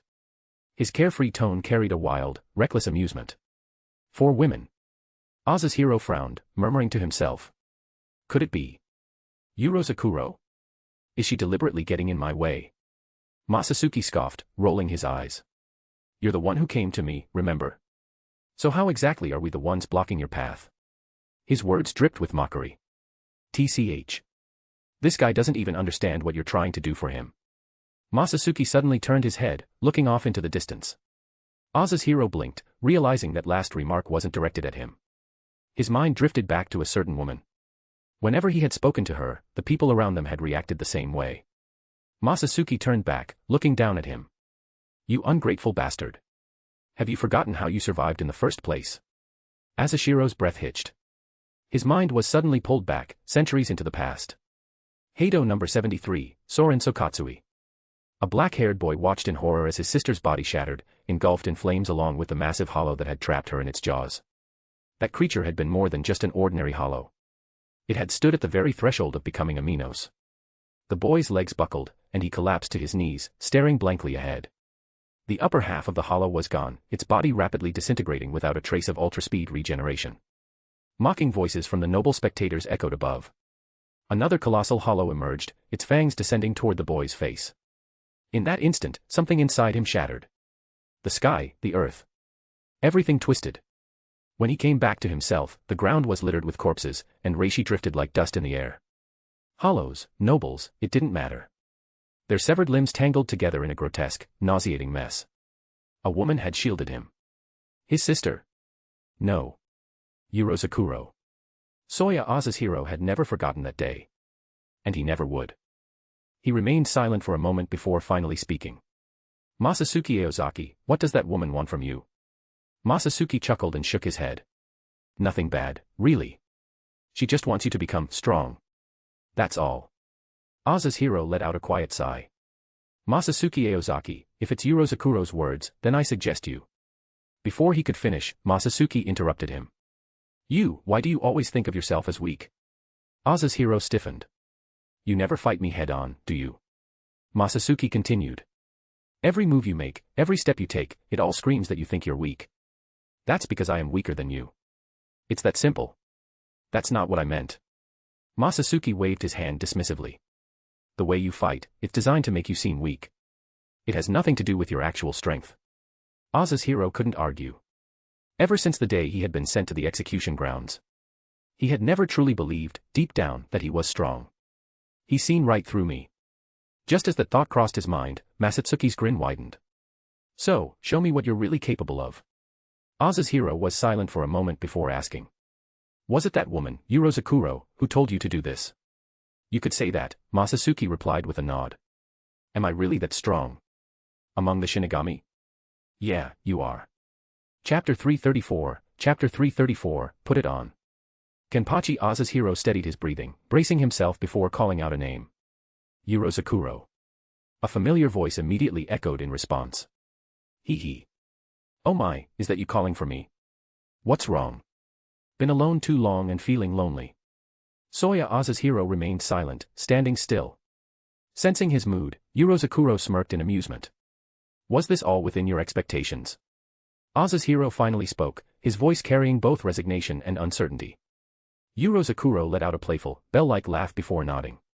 Hee hee hee. That's right. I do have a good eye, don't I? There was no way you could ever beat Masatsuki. But hey, at least things turned out interesting. I really ought to thank that man properly, with a deep, passionate kiss. She exaggerated her expressions dramatically, as if already lost in the joy of victory. Aza's hero frowned, his tone turning cold. I understand. Yurozakuro only laughed harder, continuing her teasing. Oh. What's the matter now? Did you call me out just to show off your mature side? You really are such a cute little thing. Ha ha ha. Despite her giddy energy, Asashiro's response was brief and direct. Yurozakuro, return me to Shirkai. Hee hee hee. You do realize what that means, don't you? If you lift your bankai, your soul will be severed from everything it's fused with. To regain everything you've built up, you'd need at least a year of effort. And without that power, if you keep fighting, you might actually die. Hee hee hee. You talk too much. Just do it. Asashiro's voice was firm, leaving no room for discussion. For the first time, Yurozakuro's playful grin softened into something more sincere. Don't die, Soya. Her voice was quiet, almost gentle. As the last word left her lips, her form gradually faded away, vanishing into the air. At the same time, Asashiro's body began to change.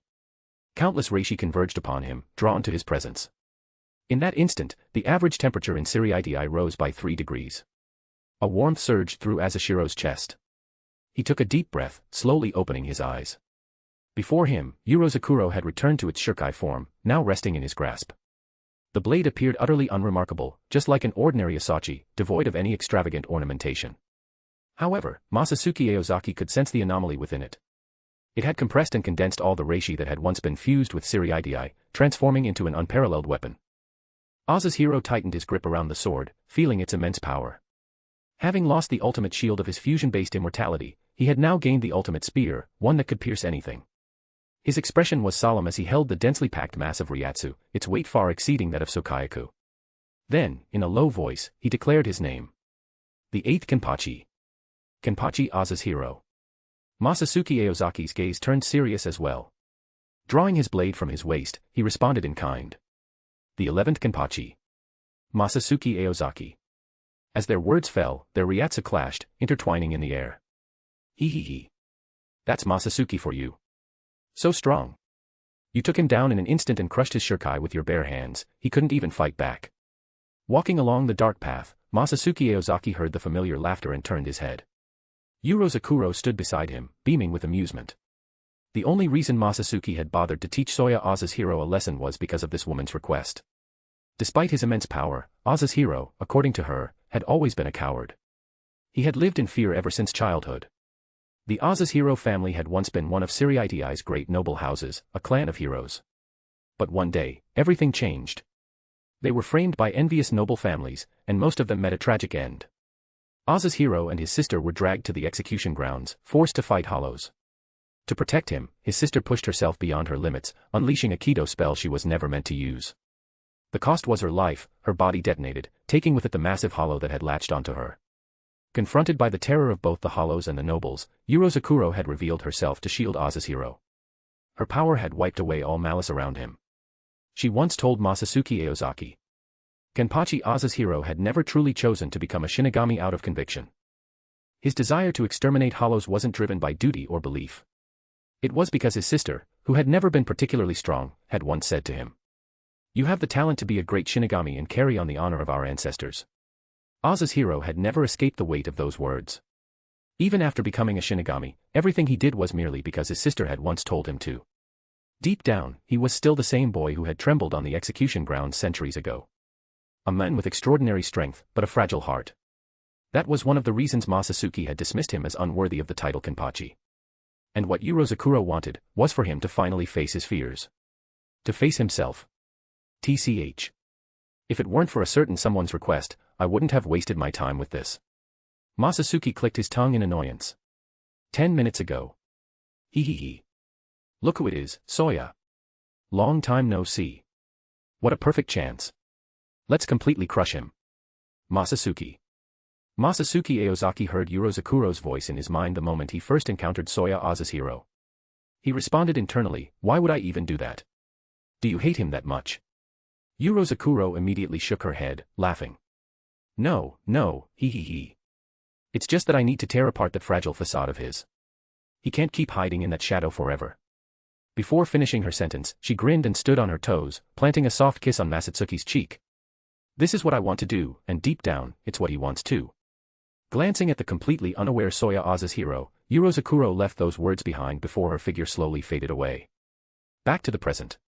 By the way, are you sure it was a good idea to give him the superhuman drug? Masatsuki Aozaki asked doubtfully. The superhuman drug he was referring to was one of Mayuri Kuratsuchi's latest experimental creations. It dramatically heightened sensory perception and boosted the brain's ability to process neural signals.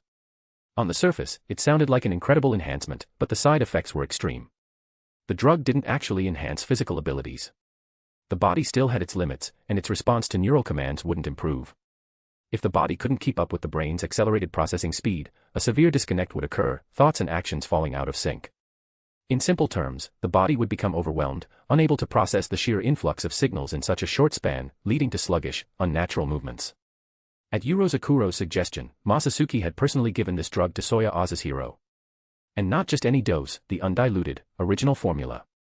It was 250,000 times stronger than the version Mayuri had used on Sailaporo Grands. The purpose? To give Aozaki enough time to truly face his own thoughts. No problem, Yurozakuro replied casually. That guy has been fixated on becoming a powerful Shinigami to fulfill his promise to his sister. To fully awaken his power, to truly become strong, he needs to explore what's inside his heart first. So, let's give his idle brain something to do. Let him sit with his own thoughts for a while. Yurozakuro smiled as she explained. But more importantly, he has to recognize his own strength. He needs to realize that he isn't weak. Or rather, that he doesn't have to be. And that is all thanks to you, Masatsuki. She tilted her head playfully. The final exchange, you made it look like a close fight, didn't you? Suppressing yourself must have been tough. Masatsuki chuckled lightly. It was annoying, sure. But I'm used to it. As he spoke, he took Yurozakuro's hand. She smirked, pressing closer to him. Hee. You've worked hard, Masatsuki-sama. I'll make sure to reward you properly. And once Soya has grown, he might actually be useful to you. You think he'll agree? Masatsuki asked. That question was precisely why he had left Soya Aozaki here. If it weren't for that possibility, given his personality, he would have either killed him outright or taken him away to eliminate the risk. Leave that to me, Yurozakuro assured, patting her chest confidently. I can talk to him whenever I want. At that moment, the belt that usually covered her face had been removed, revealing her soft, delicate features. She leaned gently against Masatsuki, her warmth pressing into him. Masatsuki frowned slightly, reminding her. Not here. If you want to reward me, wait until we get back. We still have business to take care of. Yurozakuro winked mischievously. Fine, I get it. By the way, do you want the blindfold on tonight? Masatsuki stroked his chin thoughtfully. Yeah. Better keep it on. Yurozakuro burst into laughter. You really are a total pervert. 40 chapters ahead. p@triancom/pinksnake. Chapter 335, A Trip to Muken. A figure hurriedly stepped inside. Yamamoto narrowed his eyes, scanning his surroundings. Despite the oppressive darkness, he could see everything with absolute clarity. Not long ago, he had received an urgent report from his subordinates. According to the report, the Special Forces unit had discovered a mass of unexplained deaths within the depths of the underground prison beneath the Shino Academy. Most notably, in the lowest level, Muken, only one prisoner remained alive, Kenpachi Aozaki. Upon hearing this, Yamamoto had been immediately unsettled. The prisoners in Muken were monsters, each one a force of destruction from their respective eras. If they had all perished, the repercussions on the world's balance would be catastrophic. Without hesitation, Yamamoto had set out to investigate the situation personally. Under normal circumstances, even as the captain commander of the Gotei 13, he would have been required to submit a formal request to the Central 46 for entry into the underground prison. The process involved multiple layers of approval, an absurd bureaucratic tangle. Even the Special Forces unit responsible for patrolling the facility had to submit reports an entire month in advance. But right now, Yamamoto had no patience for protocol. The crisis unfolding in Mukon was immediate, a potential worldwide threat. There was no time to wait for those incompetent, self-serving officials to issue orders. Ignoring the guards' futile attempts to stop him, Yamamoto forced his way through every barrier and restriction, heading straight for Mukon's depths. His eyes burned with an eerie, flaming red glow, cutting through the shadows like they pierced the very darkness itself. But when he arrived, there was nothing. No sign of forced entry. No evidence of a battle. No scorch marks, no bloodstains, no unnatural disturbances in the environment. Even the prisoners. Not a single one of them was still alive. Yamamoto's pupils contracted sharply. As Captain Commander, he knew exactly how many inmates were sealed within Mukon. He was personally aware of each and every one of their names, crimes, and levels of power. And beyond that, he held absolute control over every barrier in this hellish abyss. In an instant, he reached a chilling conclusion. Aside from Soya Aozaki, the former captain of the 11th Division, every single prisoner in Mukon was dead. Yamamoto's heart sank. To silently exterminate so many monstrous beings. This was no ordinary act of violence. No common Shinigami could have accomplished this. Mukon, buried deep beneath Squad 1's headquarters, was as ancient as Seireitei itself. Its origins stretched back to the very founding of the Gotei 13. For centuries, it had been his hand that had sentenced countless criminals to this abyss, directly or indirectly. He was a witness to its long and bloody history. He knew every prisoner's strength. And some of them. Some had been here since the very birth of the Gotei 13, legendary warriors strong enough to battle the original captains to the death. And yet, now, they were all gone. Their deaths would send shockwaves across the 3 worlds. Yamamoto inhaled deeply. His figure flashed, vanishing in an instant as he rushed into a solitary cell. And when he finally saw the lone surviving figure within, the weight on his chest eased, just slightly. He let out a sigh of relief and spoke softly. "Kenpachi Aozaki, do you know what happened here?" But after a long pause, there was no response. The old man's brows furrowed. His voice grew sharp as he barked. "Soya Aozaki. Can you hear me?" The tension inside the cell became suffocating, as if time itself had frozen. Yet, Soya Aozaki remained motionless, lying there like a corpse, silent and unresponsive. Suddenly, Yamamoto whirled around, his piercing gaze locking onto the guards who had followed him. His voice exploded through the cell like a thunderclap. "Send for Captain Unohana and Captain Urahara immediately. Tell them it's an emergency." The guards froze in place. Never before had they seen this side of the Captain Commander. The man who was usually composed and unshakable now stood before them visibly shaken. For a brief moment, they hesitated, exchanging uncertain glances. But Yamamoto did not have the patience for hesitation. "Go."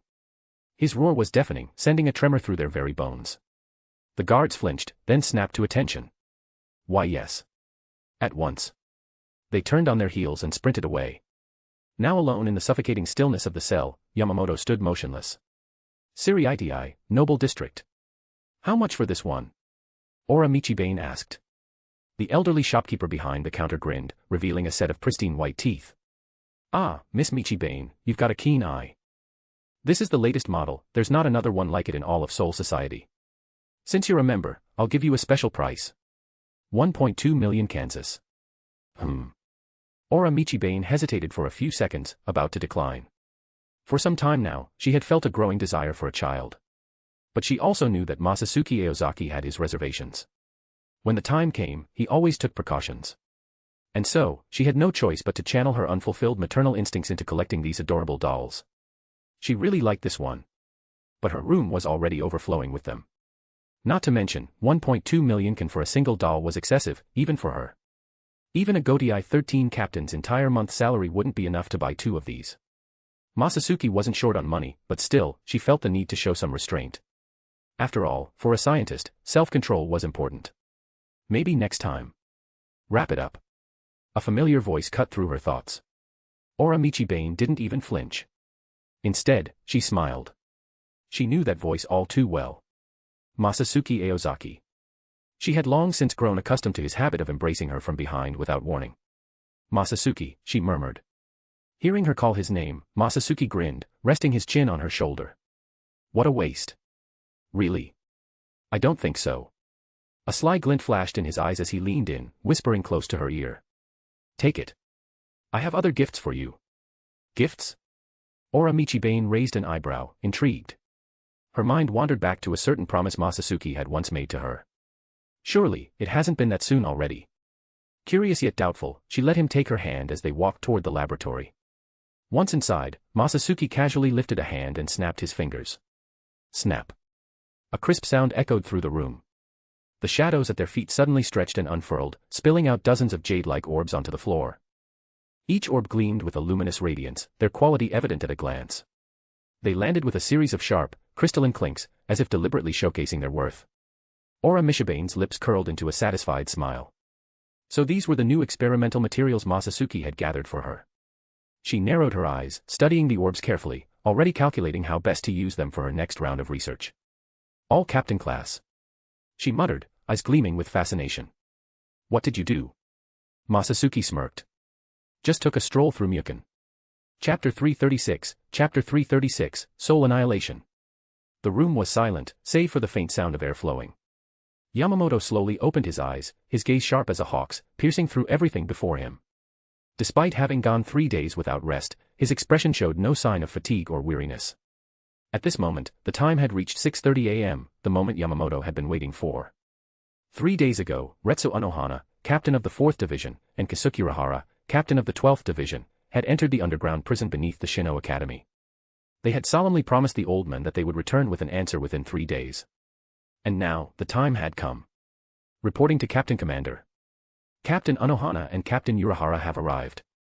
A calm and respectful voice called from outside the paper doors. Let them in, Yamamoto murmured, his voice resonating from deep within his chest. A moment later, the same respectful acknowledgement came from beyond the door. Yamamoto remained seated, his hand steady as he lifted his teacup and took a slow sip. The hot liquid coursed down his throat, spreading warmth through his body and sharpening his senses. The rich aroma of the tea filled the air, lingering at the tip of his nose, bringing a moment of clarity. Closing his eyes briefly, he dispelled the cluttered thoughts in his mind. As the tea's fragrance settled, his thoughts grew sharper, his mind fully alert. Letting the heat soothe his throat, Yamamoto cleared it slightly before speaking. How is it? In the underground prison of Shino, over 70% of the inmates have been confirmed dead. Keisuke Urahara, usually so carefree, wore an uncharacteristically serious expression. Even through the strands of his disheveled hair, the exhaustion on his face was evident. Lazy as he might be, Urahara knew when to take things seriously. Yamamoto remained silent, signaling for them to continue. Urahara let out a long sigh. To be honest, there's not much to say. The situation with those prisoners is exactly as you expected. Their bodies showed no significant external injuries, yet, their vital functions had ceased. Yamamoto frowned at Urahara's words. Then why did they die? That's what's strange. Captain Unohana attempted to determine the cause of death using Kaido, but even she couldn't find anything conclusive. So I took the liberty of using the 12th Division's equipment to examine the bodies. Urahara glanced at Yamamoto cautiously, a flicker of uncertainty in his eyes. Acting without approval went against the protocols of the Gotei 13. However, Yamamoto said nothing, only offering a slight nod, signaling for him to continue. His expression made it clear, now was not the time to dwell on such trivial matters. Relieved, Urahara continued.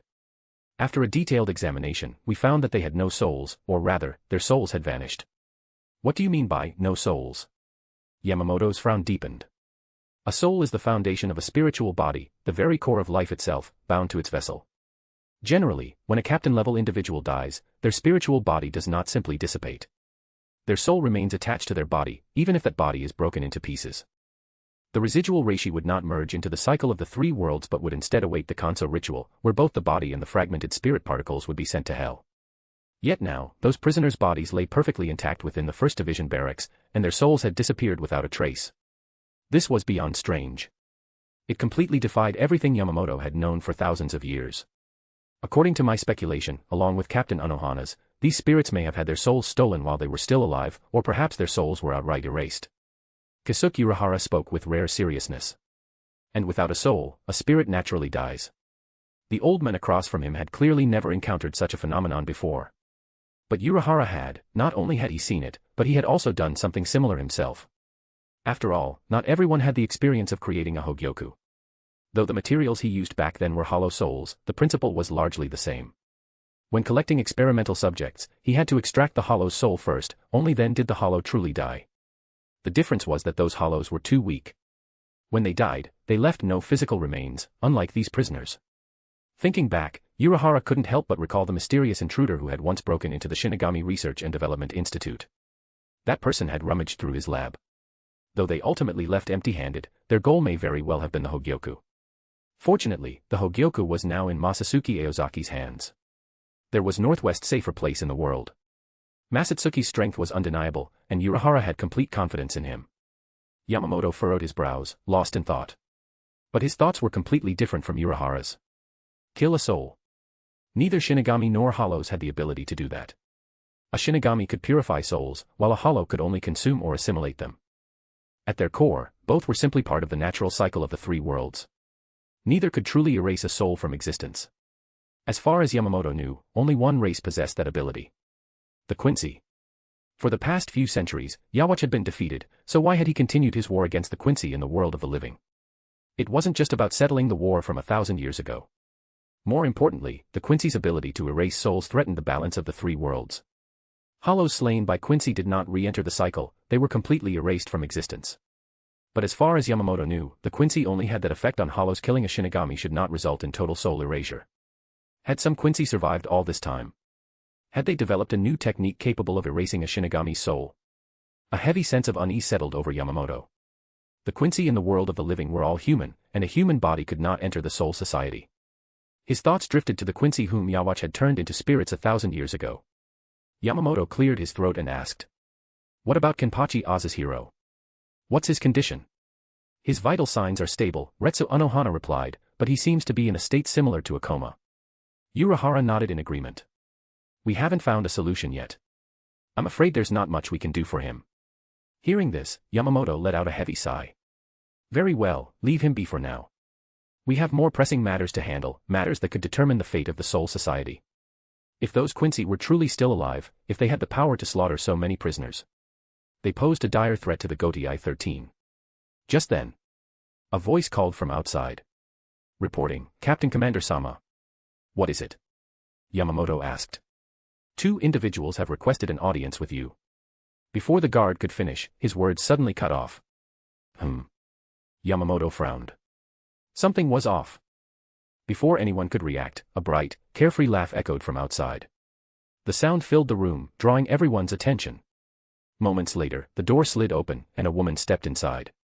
The sight of her left everyone momentarily stunned. Yamamoto's pupils contracted sharply. You. Why are you here? Chapter 337, Come with us to the Soul King Palace. On the other side of Seireitei, the mastermind behind the disturbance at the underground prison beneath Shino Academy, Masatsuki Aozaki. He lazily opened his eyes and sat up in a smooth, silent motion, as graceful as a feline. Turning his head, he noticed that Urozakuro and Ora Michibane, who had been by his side last night, were already gone. It was now 7 a.m. By 8 o'clock, he expected to be in the washitsu, where he would enjoy breakfast personally prepared by his Anna. This was his daily routine, everything felt so peaceful and natural. As usual, his Anna would clean his room, and at the same time, he would engage in some light exercise to replenish his energy for the day. A bath sounds nice. Masatsuki Aozaki muttered to himself.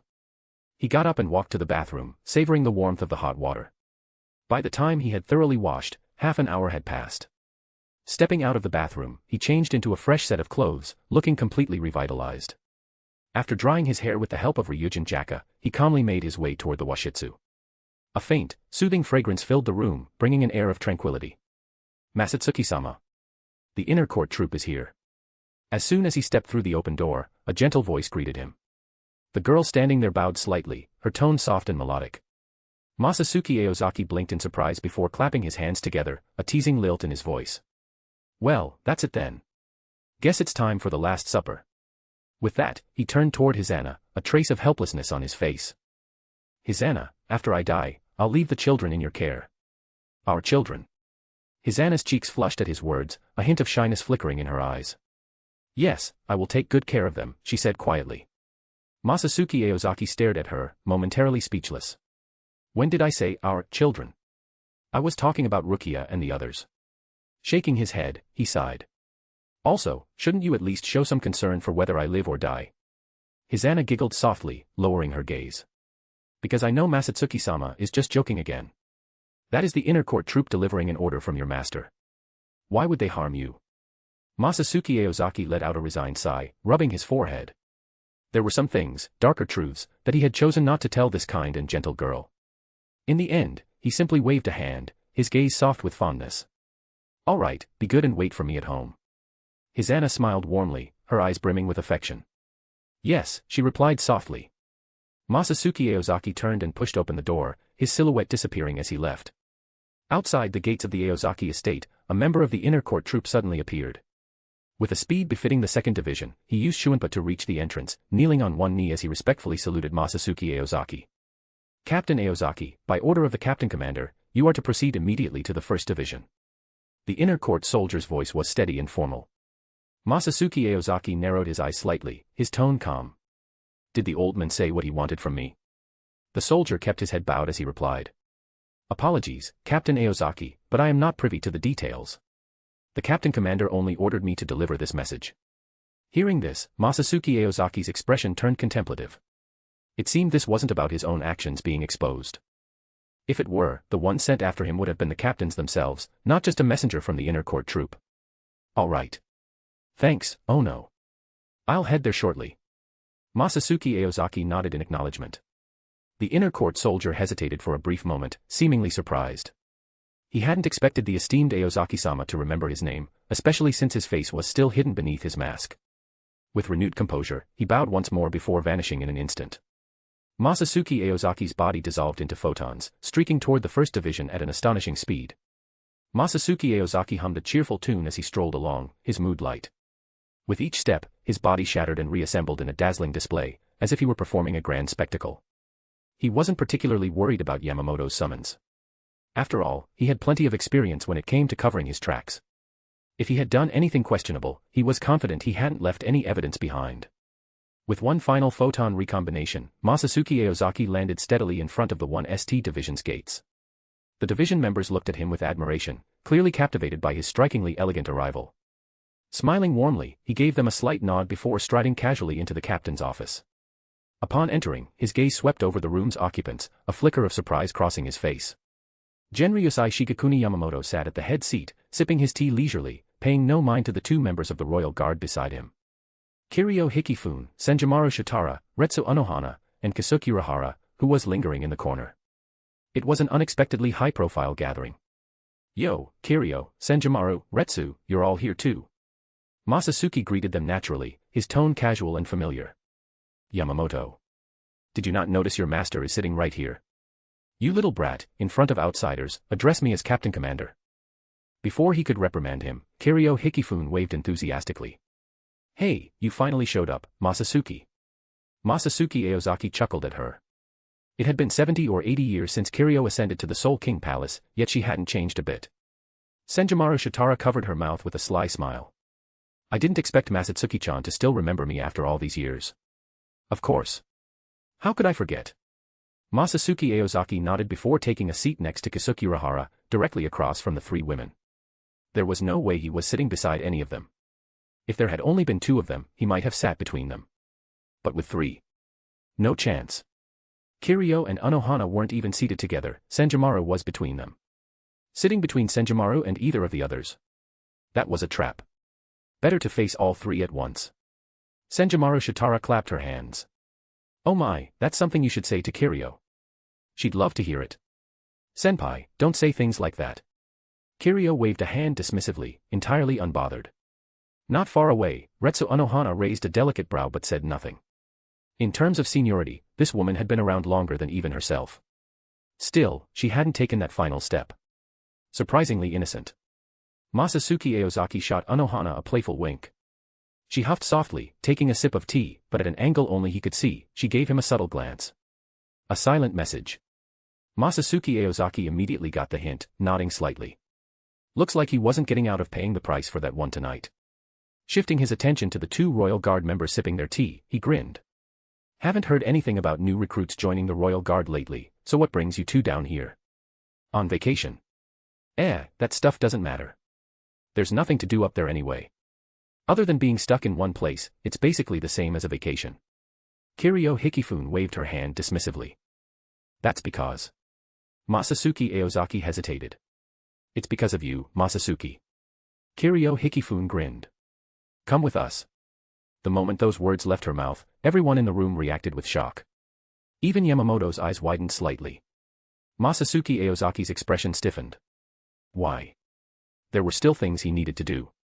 He hadn't obtained the Soul King's heart yet, and his mass-produced Hogyoku project was far from complete. What would he even do up there? And if the Quincy launched an attack while he was gone, what would happen to Ranjika Matsumoto and the others? Don't worry, Senjimaro Shitara reassured him with a soft smile. His Majesty, the Soul King, simply wishes to see you. Think of it as a trip. She assumed Masatsuki Aozaki was just reluctant to endure the dull and isolating life in the Soul King Palace. Not that she could blame him. Even someone as old as her had grown tired of it after just a few centuries. 40 chapters ahead. P@Triancom/Pinksnake. Chapter 338, Chapter 338, just like the old days. When Masatsuki Aozaki heard the words, His Majesty the Soul King, an image surfaced in his mind, the figure of a mutilated being suspended high above the heavens. Limbless, devoid of organs, neither alive nor dead. And yet, despite this state, the Soul King still possessed consciousness and could issue commands to the royal guard. This alone proved that the Soul King remained a threat to him. By Masatsuki's estimation, even after losing so many vital components, the power the Soul King retained had to be immense, far surpassing Yawatch, even after he regained the Almighty. However, judging from the demeanor of Senjimaro Shitara and Kiryu Hikifune, this so-called god didn't seem to consider him an enemy. In that case, should he go and meet him? If the Soul King truly intended to eliminate him, then no matter where he fled within the three worlds, it would be pointless. After contemplating for a moment, Masatsuki Aozaki silently nodded, signaling his acceptance of the invitation. On the other side, Yamamoto rested both hands on his cane, deep in thought. The Zero Division inviting Masatsuki Aozaki wasn't surprising, he had anticipated this for some time. In the past, Kenpachi Kuruyashiki had received a similar invitation due to his overwhelming strength. Now, Masatsuki Aozaki, as his most gifted disciple, was just as exceptional.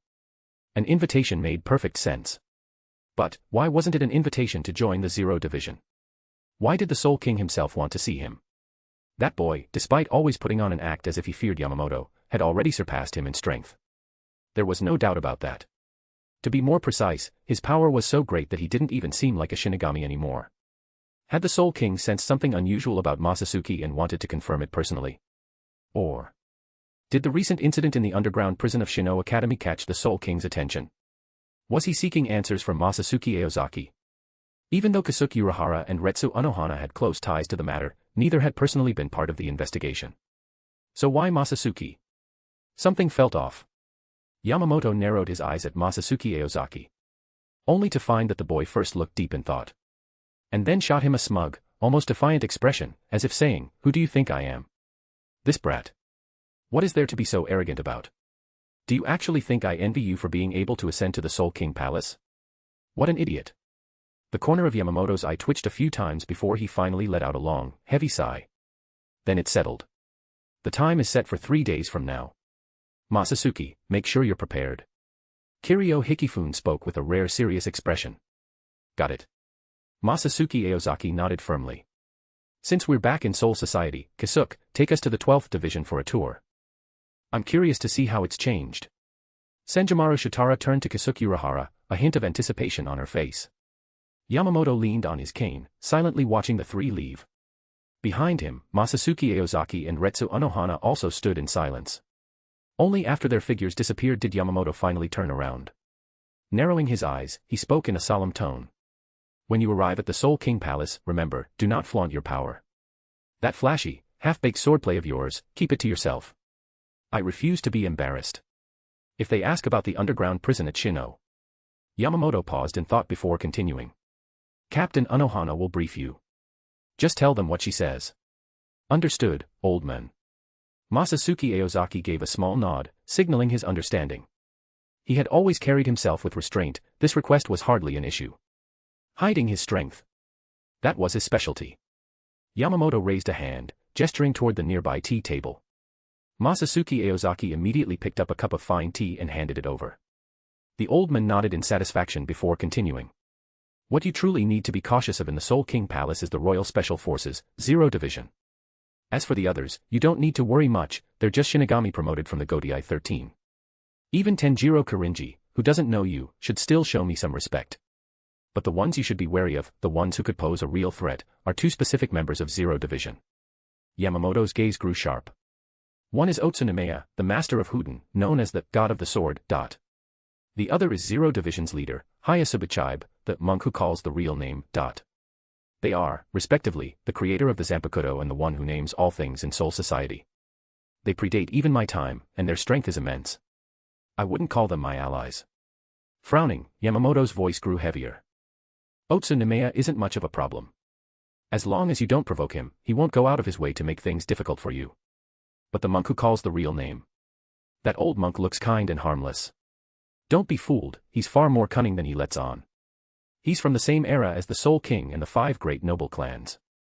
He has witnessed the dawn of chaos, the separation of the 3 worlds, and has been the Soul King's guardian for over 1,000,000 years. For him, protecting the Soul King is his sole belief. Yamamoto's voice carried a deep weight. No matter how many lives stand in the way, they are insignificant compared to that belief. His ability allows him to erase names and weaken power. Even my Ryujin Jaka is powerless against him. Unless absolutely necessary, do not engage him. Yamamoto warned. Sounds like a stubborn old man, just like you. Masatsuki Aozaki smirked, teasingly. Except your belief is protecting Soul Society, while his is protecting the Soul King. Some people in this world lived solely by their beliefs. Hayasubichibe was one. Yamamoto was another. Hearing Masatsuki's casual tone, Yamamoto clenched his fist, producing an audible crack. Masatsuki, being somewhat self-aware, instinctively shrank his neck slightly.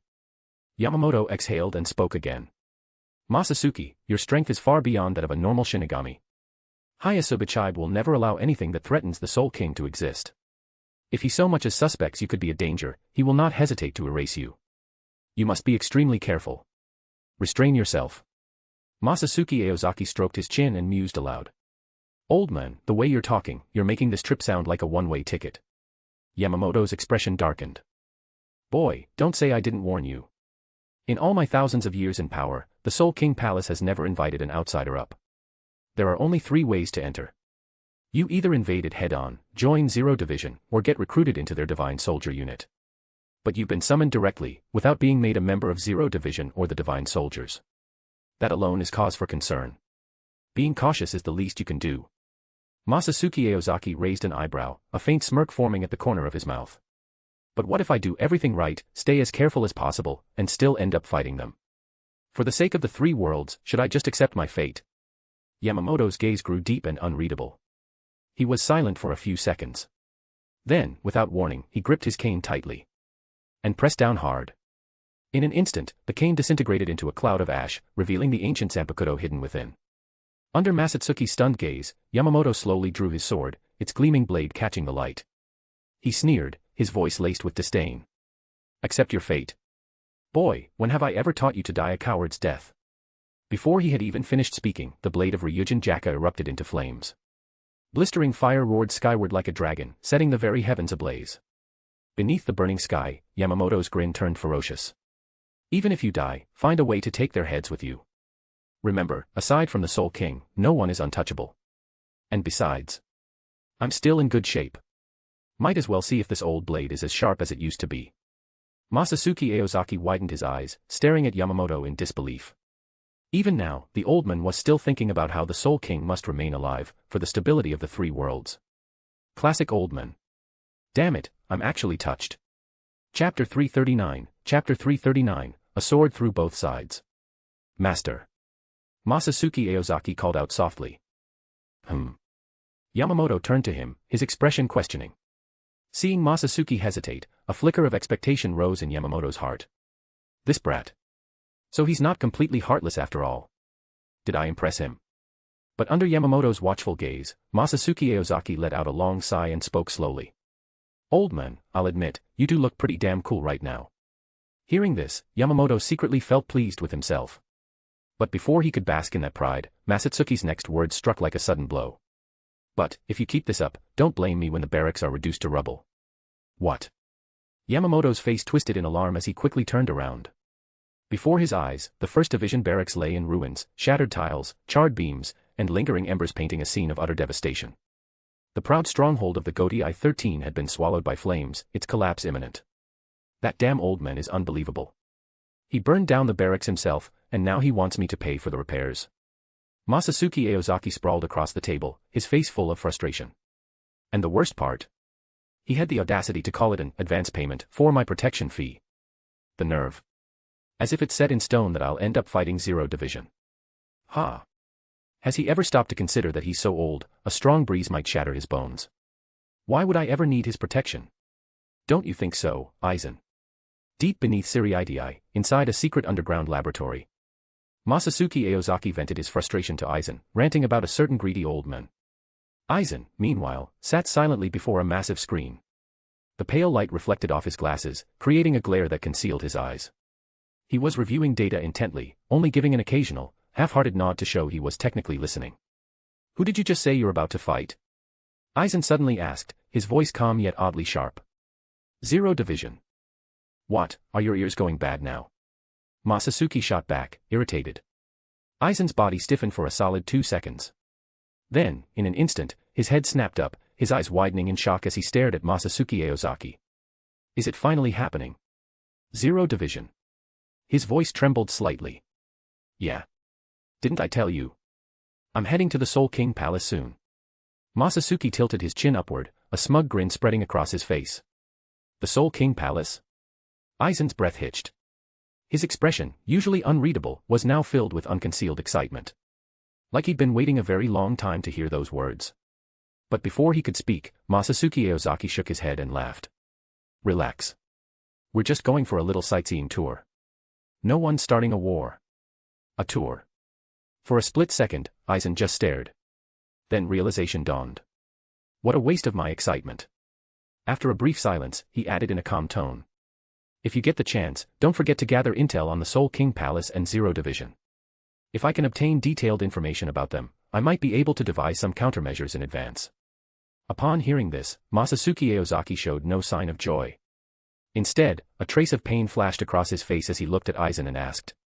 Aren't you even a little worried about my safety? I'm your best friend. Aizen merely glanced at him before withdrawing his gaze, focusing back on his own matters without a word. Masatsuki Aozaki, ? What's with this attitude? As he pondered whether to secretly swap Aizen's beloved tofu snacks with the eggs he despised the next time he was away, Aizen suddenly looked up. A flicker of exasperation flashed in his eyes as he spoke with a hint of amusement. You sly and scheming bastard. Since you've decided to go, you must be confident in your ability to survive. The corner of his mouth lifted slightly, revealing a knowing smirk. That means the chances of you running into danger are pretty low.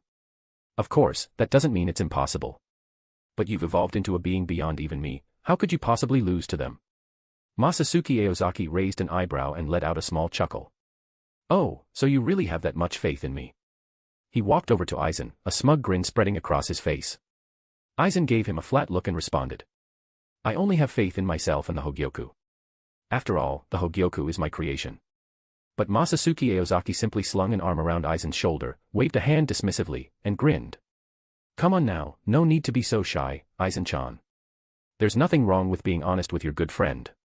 Completely ignoring Aizen's twitching eye, he continued speaking as if he hadn't noticed. Aizen's expression darkened. You little, stop giving me such ridiculous nicknames.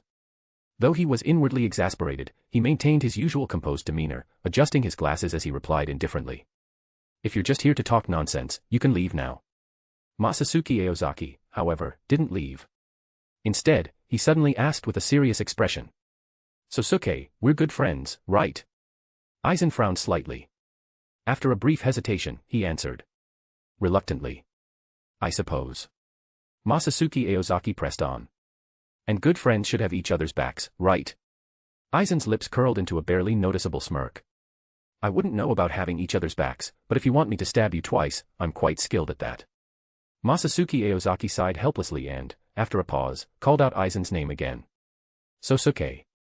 I'll be leaving everything in your hands while I'm gone. Aizen fell silent for a moment before replying in a low voice. Is that really all you wanted to say? Words like that shouldn't be coming from you.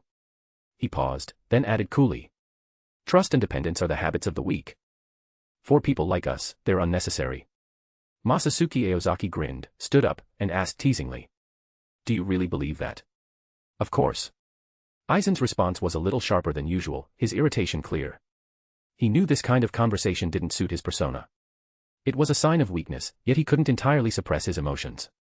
This felt too much like a farewell, and that wasn't something he wanted to hear. As that thought crossed his mind, his brows furrowed, a vague frustration welling up inside him. However, at that moment, smack! Masatsuki Aozaki's palm landed heavily on his shoulder. The sheer force behind it was enough to shake him, but strangely, it carried an oddly reassuring weight. Aizen narrowed his eyes, about to reprimand him for his rudeness, when he saw Masatsuki Aozaki grinning at him with a comforting smile. Relax, Sosuke. There's nothing to be afraid of. This old man's life is tough, I won't die over something this trivial. Just wait for me. I still owe you a boss fight, and there's no way I'm dying before we finish it. He could have left that last sentence out. Aizen silently retorted in his mind. He had no objections to Masatsuki Aozaki referring to himself as old man. According to Masatsuki Aozaki, friendship was an unstable concept, a quantum entanglement that could shift between father and son at any given moment. Chapter 340, Ascend to the Heavens. After saying a proper goodbye to everyone in his family, Masatsuki Aozaki set off on his journey to the Soul King Palace. Early in the morning, he arrived at the Shiba clan. Walking into the heart of the Shiba estate, Masatsuki Aozaki saw the Keiakaku Taiho, the massive cannon that would launch him skyward. An essential tool for reaching the Soul King Palace, the Keiakaku Taiho naturally couldn't be left abandoned in the wilderness. Not far from the cannon stood something resembling a massive pillar. That was the Tenchurin. The Tenchurin itself wasn't particularly remarkable, it was simply a vehicle meant for transport. Its only real merit was its incredible durability. Even after falling from the Soul King Palace, passing through 72 layers of barriers, and crashing into Soul Society, it still remained intact. Hey, brother-in-law, long time no see. What brings you here today? Shouldn't you be keeping your wife company? When are you going to give us a little air? Masatsuki Aozaki greeted Kaiin Shiba warmly as he stepped out of the house. None of your damn business. Kaiin Shiba, hands tucked into his sleeves, couldn't help but retort. I should be congratulating you, though. I heard you got married again. Same to you. Masatsuki Aozaki said with a grin, clasping his hands together in a mock bow. Kaiin Shiba scoffed. Congratulate my ass. Don't get cocky. You were smart to go to Yashiro for the Golden Seal Society, he added, narrowing his eyes. But don't think you can get away with everything. Kakaka might spoil you, but I won't go easy on you, brother-in-law. Masatsuki Aozaki smirked. Oh. So that means you want to spar with me again, huh? Kaiin Shiba froze. His expression twisted slightly, as if he had just recalled something particularly painful. Then, like a deflated balloon, he slumped and muttered. I've been feeling under the weather lately. Maybe next time. I'll let you off the hook for now. Stupid Aniki, stop trying to act tough with those half-baked skills of yours. You should be worrying about how to master your Bankai instead. Hearing the familiar voice behind him, Kaiin Shiba forced an awkward smile. Masatsuki Aozaki glanced over and saw Kakaka Shiba walking toward them. Turning back to Kaiin, he raised an eyebrow and asked in a hushed tone. You still haven't learned Bankai after all this time? Kaiin Shiba's face stiffened with embarrassment. He lowered his head slightly and gave a small nod. A few years ago, his close friend and fellow Shino Academy graduate, Byakuya Kuchiki, had successfully achieved Bankai and become the captain of the 6th Division. In comparison, though Kaiin Shiba's Ryatsu wasn't weak, he had never been able to grasp Bankai, and it weighed heavily on him. He recalled an old saying often heard in Soul Society. I fear both my brother's suffering and the day he achieves Bankai. Right now, nothing could describe his feelings more accurately. Masatsuki Aozaki, watching Kaiin's troubled expression, leaned in and asked in a low voice. Would you be open to using some unconventional methods? As Masatsuki Aozaki's brother-in-law, Kaiin Shiba immediately understood what he was implying. He was referring to the Tenshintai, a highly restricted artifact under strict control by the Gotei 13. However, he didn't hesitate for a moment and firmly replied. Not at all. As a young man of the new era, he wasn't the type to cling to outdated traditions or refuse to adapt. If there was a good opportunity, why not take advantage of it? Masatsuki Aozaki patted his chest with confidence. Go to the Shinigami Research and Development Institute, tell them my name, and you'll get 20% off. Kaiin Shiba hesitated, tempted but skeptical. Really? Masatsuki Aozaki grinned. Of course it's true. You're my brother-in-law, of all people, I wouldn't lie to you. Seeing the sincerity in Masatsuki's eyes, Kaiin couldn't help but feel a little moved. Thinking back on the misunderstandings and prejudices he had once held against Masatsuki, a sense of guilt welled up in his heart. With a firm pat on Masatsuki's shoulder, he sighed with emotion. You really are a good brother. I was wrong to misjudge you before. Back when he graduated from Shino Academy, Kyan had outperformed even Byakuya Kuchiki, ranking as the top student of his year. And yet, now, Byakuya had surpassed him. He couldn't say he was jealous, but the gap between them left him feeling somewhat disheartened. Just then, Kakaku Shiba leaned in curiously. "What are you two talking about?" Kyan Shiba quickly waved his hand dismissively, forcing an awkward laugh. "Nothing. Just chatting with my brother-in-law.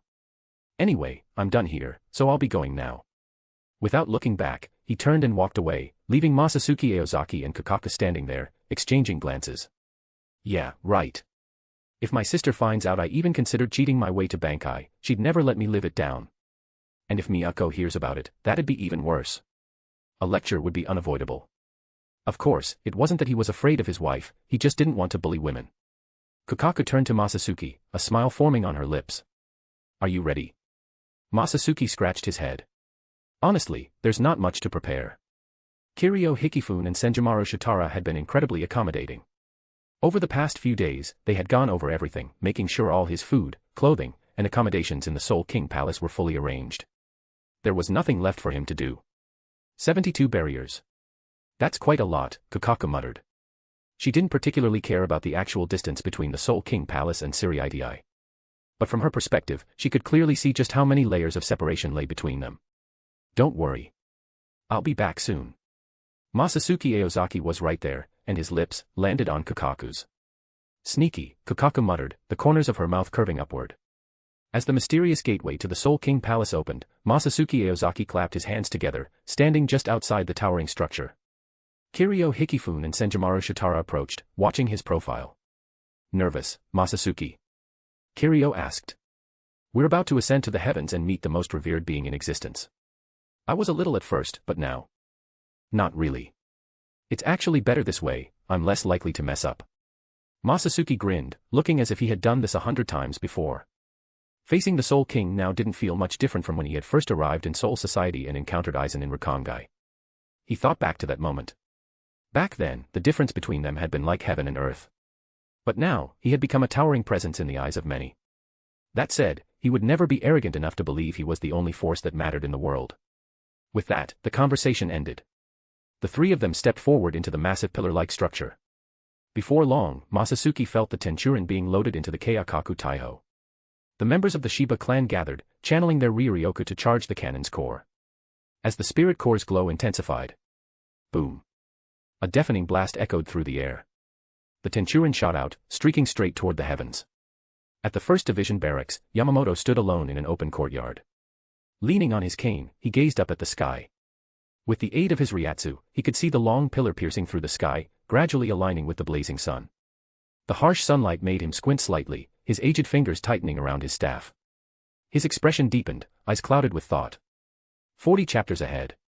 P at Triancom/Pinksnake. Chapter 341, 0 Division. The Tenchurin let out a deafening roar, its violent tremors gradually subsiding into silence. As the pillar door slowly opened, an overwhelming surge of reishi flooded in, even denser than the air in Seireitei, crashing forward like a powerful tide. For an ordinary lieutenant-level Shinigami, the sheer concentration of spiritual particles would be suffocating. However, for Masatsuki Aozaki, it was the opposite. He felt an unprecedented sense of refreshment and exhilaration, as if every cell in his body was celebrating. He took a deep breath, relishing the invigorating sensation of this mysterious world. Looking up, the first thing that caught his eye was a massive cylindrical structure floating in the sky. Like an immense pillar that holds up the heavens, it radiated an imposing presence that was impossible to ignore. The sheer scale of the structure was breathtaking, evoking awe and wonder. Even from a distance, Masatsuki could sense the weight of history embedded in its walls, silent testimony to the countless ages it had witnessed. Surrounding this towering pillar were 5 equally massive floating platforms, each just as astonishing in size. By his estimation, the diameter of these platforms was roughly 200 kilometers, comparable to any of the world's largest metropolitan areas. At the base of this vast domain, an intricate network of streets and buildings sprawled across the landscape, forming a grand and majestic cityscape. Spectacular, isn't it? Kiryu Hikifune smiled as she admired the scene alongside Masatsuki Aozaki. I remember feeling the same way when I first saw it. She gestured towards the imposing central palace. In the middle, you'll find the residence of His Majesty, the Soul King's inner palace. And those 5 surrounding structures. Those are our 0 Division ridens, our cities. She pointed toward the magnificent palaces and the surrounding architecture. The buildings within the cities, as well as the streets below, serve as the residential quarters for the Divine Soldier Unit. Masatsuki Aozaki followed the direction of her finger, observing everything in detail. Then, Kiryu Hikifune suddenly threw an arm around his shoulders and grinned. Every member of Zero Division has their own Zero Division written. If you manage to join us one day, you'll get one too. Together, the two stepped out of the Tenchurin, setting foot on the ground of the Soul King Palace. Finally. So this little brat is the one His Majesty personally summoned. A booming voice rang out from nowhere. Masatsuki Aozaki instinctively turned his head. What he saw first was a massive, bald head. The man strode forward with his arms crossed, exuding confidence with every step. Trailing behind him were two other men. One had a pompadour hairstyle, a long wooden paddle slung over his shoulder, and a massive flag embroidered with camellia flowers, the emblem of Zero Division. The other had black, punk-styled curls that reached just past his neck. He wore oversized sunglasses, and his skin was noticeably dark. Masatsuki instantly recognized them. They were none other than the remaining members of Zero Division. Hayasobichibe, the monk who calls the real name, and the leader of Zero Division. Kirinji Tenjiro, the hot spring demon, known as the Divine General of the East in Zero Division. Otsunemeya, the god of the sword, the Divine General of the West in Zero Division. And at some point, Senjumaru Shitara had casually joined this bizarre gathering as well. Even more absurdly, she had pulled out a few musical instruments with the skeletal arms on her back and had begun playing a tune. Masatsuki Aozaki stared at the four of them, his expression practically screaming. Are you guys serious right now? The very next second. Kirinji Tenjiro's figure blurred into an afterimage. Before Masatsuki could react, Tenjiro had already appeared behind him in the blink of an eye. Leaning forward with an unnaturally long neck, he brought his face close to Masatsuki's, scrutinizing him with a wicked grin. Yo, kid, you're Yamamoto's new disciple, huh? I heard you've got a pretty good relationship with Unohana too. But that's no excuse to be disrespectful to your seniors. What, you don't like the grand welcome ceremony we rehearsed just for you? Before he could finish speaking, the man with the pompadour suddenly froze. His vision blurred for a brief moment. Masatsuki Aozaki, who had been standing right in front of him, had vanished without a trace, as if he had never been there to begin with. Just as he frowned in confusion, Masatsuki's voice sounded from behind him. Sorry, but I don't really like having strange men standing behind me. Makes me uncomfortable. Hearing the unfamiliar voice so close, Kirinji Tenjiro grinned, baring his teeth in a sharp, wolfish smile. Oh. So you can actually keep up with me. You really do have some skill. No wonder that woman took an interest in you. Interesting. With that, his figure flickered again, vanishing from sight as he shot toward Masatsuki's back at an even more astonishing speed. However, when he stopped, he once again found nothing but empty space before him. Masatsuki was already gone from his field of vision.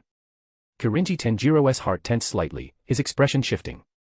Before he had even joined Zero Division, he had already earned the title Lightning Fast Tenjiro, a testament to his unrivaled speed.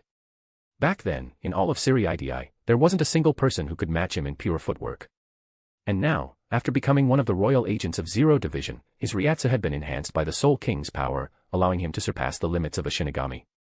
Even if his footwork hadn't improved over the past 1,000 years, his speed was still leagues beyond what it once was. Yet this kid had actually kept up with him. That alone was enough to catch him off guard. And what's more, Masatsuki's movements weren't ordinary shuinpa. His technique bore a resemblance to the Shihoin clan's Utsusimi, possibly mixed with Hirenkyaku or other speed techniques. This brat, he's really something.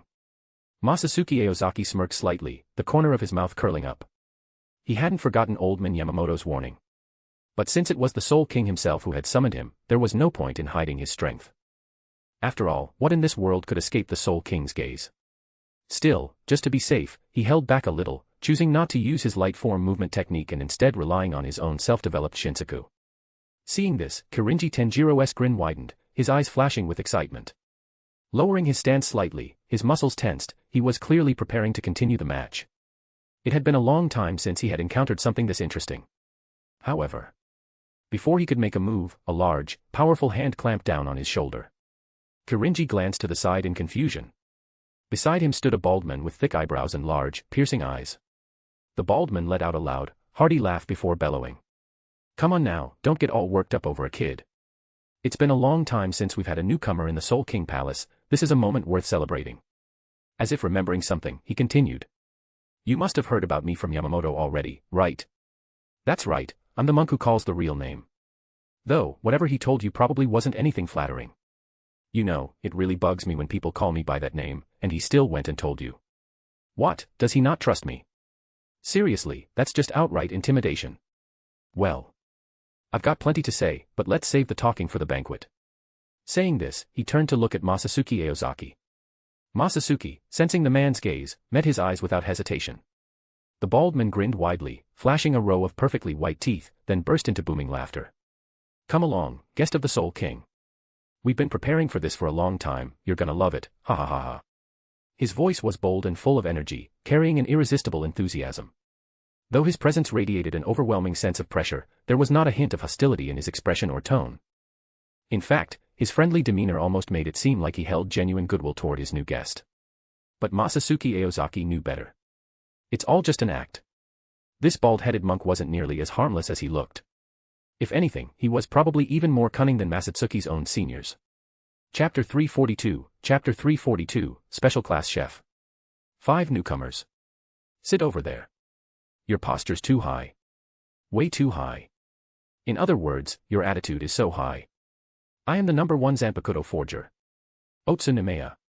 Please, Masatsuki-kun, let's get along. Zanpakutō, love it. Under the neon glow of Huden's sign, Otsunomaya danced and gestured wildly like a rapper on stage. Masatsuki Aozaki stared at the spectacle for a few seconds, his mouth twitching involuntarily. Turning to Kiryu Hikifune beside him, he couldn't help but sigh. Kiryu. You guys really have it rough. Kiryu Hikifune waved a hand dismissively. It's not that bad. Once you hear it enough times, it actually gets kind of fun. Besides, we usually stay in our own Zero Division ridden, so it's not like we get to watch his performances that often. At that moment, having just finished greeting Ichibe Hyasub, Otsunomaya sauntered over to Masatsuki Aozaki. Hey, Masatsuki-chan, how do you like my Huden? Not to brag, but my Huden is definitely the coolest palace in all of the Soul King Palace. Why not stay for a while?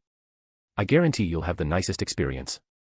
Masatsuki Aozaki glanced at the beautiful attendants surrounding him, hesitating for a moment. Each of them was a manifested sword spirit, personally forged by Otsunomaya. He had to admit, they were all stunning, enough to make anyone tempted. But then he turned and caught sight of Kiryu Hikifune downing her drink in one go. Masatsuki waved a hand dismissively. Thanks, but I already promised Kiryu I'd head over to Gotei. A few blade spirits think they can tempt me. If I look, don't they already belong to me? Do you even understand the joy of freeloading? Hearing Masatsuki's response, Otsu let out an exaggerated sigh. It had been a while since someone interesting showed up, and he had been looking forward to messing around a bit. After all, life in the Soul King Palace could be mind-numbingly boring. As a member of Zero Division, he was bound to this place, unable to leave unless granted permission by the Soul King himself. Honestly, his most exciting moment in the last 1,000 years had probably been the time he got to travel to Seireitei and bring Tenjiro Kirinji up to the Soul King Palace. Well, whatever. I heard your Zanpakutō has some unique abilities that might be perfect for forging, so I thought it'd be fun to discuss the craft with you. But if you're not interested, then forget it. The moment he finished speaking, he looked up. Only to find Masatsuki Aozaki already standing right in front of him. Before he could react, he felt a firm grip on his hand. Brother Otsu, to be honest, the old man has always told me that your forging skills are unmatched in the world. I've admired you for a long time. Since you're interested, why don't we get started right now? Masatsuki Aozaki's expression was serious, his tone completely sincere. He looked every bit like an eager student, ready for his lesson. Otsunomaya. This kid. He flipped the script just like that. Yep, no doubt about it, he's definitely Yamamoto Shigekuni's disciple. Meanwhile, Ichibe Hyasub grinned widely. His bright smile remained fixed as he watched the scene unfold with great amusement. In his deep-set eyes, a flicker of curiosity and anticipation gleamed. As if he couldn't wait to see what would happen next. If you really want to learn, I won't stop you. But you won't be staying here long, so how much you can grasp depends on you. Speaking of time. Hearing Masatsuki Aozaki's puzzled voice, the members of Zero Division all turned to look at him. Under their collective gaze, Masatsuki scratched his head and asked. When exactly am I supposed to meet the Soul King? The rest of Zero Division froze for a moment before simultaneously shifting their eyes to Ichibe Hyasub. Clearly, even they didn't know the answer to that question. Ichibe let out a hearty laugh, waving his hand dismissively. Who knows? I'll have to ask His Majesty myself. No rush, just take your time and enjoy yourself here in the Soul King Palace. You'll meet him soon enough. Masatsuki Aozaki nodded thoughtfully, indicating his understanding.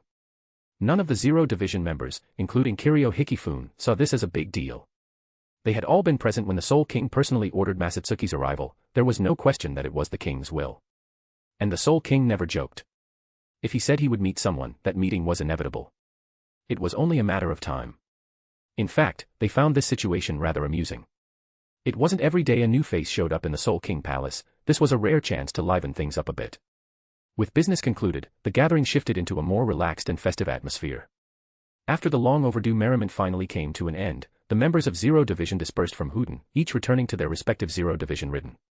Masatsuki Aozaki, meanwhile, stuck to his original plan, heading to Gotei. After all, he had already promised Kiryu Hikifune, and he wasn't about to go back on his word. As for his long-awaited lessons in Zanpakutō forging, Otsunomiya agreed to let him come by Huden whenever he had time to learn and enjoy himself. After reluctantly parting ways with the sword spirits, Masatsuki followed Kiryu Hikifune and Senjimaru Shitara to a palace filled with the rich aroma of food. Though it was called a palace, in reality, it resembled a traditional Japanese-style home. In terms of size, it didn't even compare to the Aozaki estate. But that didn't matter to Kiryu Hikifune. The entire floating city beneath them was hers, and as far as she was concerned, all she needed in this place was a kitchen, and a space to live. Standing in the kitchen, Kiryu Hikifune tied an apron around her waist. Even through multiple layers of fabric, her striking figure was impossible to conceal. "Masatsuki, I built this place just for you, exactly to your style." She grinned proudly. "Not only does it have everything you'd find in Soul Society, but I even stocked it with all the latest kitchen gadgets from the world of the living.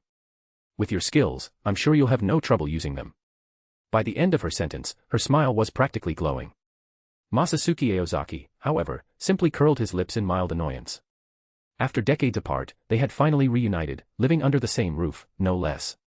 And the first thing she wanted was, for him to cook. This is exploitation. Absolutely outrageous. After turning off the stove, Masatsuki clapped his hands and stepped aside. Kiryu Hikifune, now standing beside him, glanced at his profile with a mischievous smirk. "You sure about this?" "Masatsuki, maybe you should check the pot first," she reminded. "You've noticed it too, right? The environment in the Soul King Palace is different from Soul Society, and this is your first time cooking with chicken ingredients. So, are you really certain nothing will go wrong?" Masatsuki Aozaki waved off her concerns without hesitation. "There's no need to worry. I've made this dish tens of thousands of times, there's no way I'd mess it up." Reflecting on the past century, he realized he hadn't cooked as often as he used to. But given how he had spoiled certain people's palates over the years, his skills had never dulled. Anyone who had ever eaten his food had nothing but praise for it. "All right then, let me show you what a master chef's Chinese cuisine looks like," Baoshan Flying Dragon Hot Pot. With absolute confidence, Masatsuki lifted the lid of the pot. Kiryu Hikifune stood quietly to the side, letting the steam wash over her. She casually adjusted her hair, her gaze fixed on Masatsuki's face. But as the steam gradually settled, the sight before them made Masatsuki Aozaki blink in disbelief. Huh. He rubbed his eyes, as if trying to clear his vision. Inside the pot was a pitch-black mass. There was no way, this could be called food. After all these years, Masatsuki Aozaki had finally gotten the chance to show off his superior culinary skills in front of Kiryu Hikifune. And yet, it all ended in disaster, with nothing but a charred, unrecognizable mess. Chapter 343, This isn't stealing food. If someone were to ask Masatsuki Aozaki how he felt at this moment, he would probably describe it as a ghost fire boy who had just met a girl he liked and was eager to walk her home. But where the hell is my ghost fire? Kiryu. What do we do? This is a disaster. It turned into something weird. Masatsuki, calm down. Yes, this is indeed a tragic situation. In utter distress, Masatsuki Aozaki lunged forward, throwing his arms around Kiryu Hikifune and burying his face into her ample chest. Wah. Kiryu-sama, what kind of cursed place is this? I can't cook at all. Kiryu Hikifune was about to comfort him. After all, she had been in the same position when she first arrived. It had taken her a while to figure it out. The reishi concentration in the Soul King Palace was far too high, meaning that cooking required the use of ryatsu to properly balance the process. But then, her sharp mind quickly caught on. A sly smirk crept onto her lips as she gently stroked Masatsuki's hair, chuckling softly. He, Masatsuki. You're still too inexperienced. Masatsuki Aozaki looked up at her with teary eyes, his voice full of grievance. This is so unfair. Masatsuki is so pitiful. I can't figure anything out. I've created a bunch of unidentifiable monstrosities that instantly kill appetites. I'm beyond saving. Even if you're trying to help, do you have to say it that bluntly? That really hurts, you know. Letting out a ghostly wail, Masatsuki clung to Kiryu even tighter, his tears barely held back. Seeing him reduced to such a pitiful mess only made Kiryu Hikifune even more pleased with herself. She could hardly contain her laughter. Since he can't even handle the basics of cooking, no matter how talented he is, he'll have to start from scratch. Which means, he'll be staying right by my side for the entire time he's in the Soul King Palace. And even better, just the two of us, all alone. A once-in-a-lifetime opportunity. Kiryu Hikifune had already erased a certain someone from her mind. At this point, her brain was completely focused on the future, already making plans on exactly how to train Masatsuki. Meanwhile, Masatsuki Aozaki, after his initial shock had faded, was now being carried along like a large stuffed toy, still leaning helplessly against Kiryu as she led him toward her quarters. What now? I can't use cooking lessons as an excuse to get closer to Kiryu anymore. He groaned internally. I was trying to show off, and instead. The steps were right, so why the hell did it go so wrong? Does this mean I actually have to go back to being a student? Actually, maybe that wasn't so bad. The rational part of his brain offered a suggestion. After all, before Kiryu had joined the Soul King Palace, he had taught her quite a lot. Now that he could no longer be her teacher, maybe it wasn't such a bad idea to let her be his teacher instead. Of course, he'd have to ask for her approval first, he couldn't just force her into it. But she's definitely going to have me wrapped around her finger, huh? With that thought, Masatsuki Aozaki let out a long, defeated sigh. Once again, he lamented his own helplessness. All right, Masatsuki, you've been busy for so long, you must be tired, right? It's fine. I've already prepared a home-cooked meal in my room. You can eat and rest properly afterward. Exclamation point. However, the moment they stepped into the entrance hallway, both Masatsuki Aozaki and Kiryu Hikifune, the owner of the room, immediately sensed something was off. Someone was here. They both became aware of it at the same time, along with an abnormally strong Ryatsu. Whoever it was hadn't bothered to hide their presence, but the sheer intensity of the Ryatsu fluctuating in the air far surpassed that of a captain-class Shinigami. In the kitchen, Kiryu Hikifune smiled as she spoke. Indeed, inside her bedroom, there was an actual kitchen hidden away. Masatsuki Aozaki's mouth twitched. Still, he was prepared for this. Without hesitation, he strode toward a sliding paper door. As he got closer, the smile on his face only grew wider. Creak.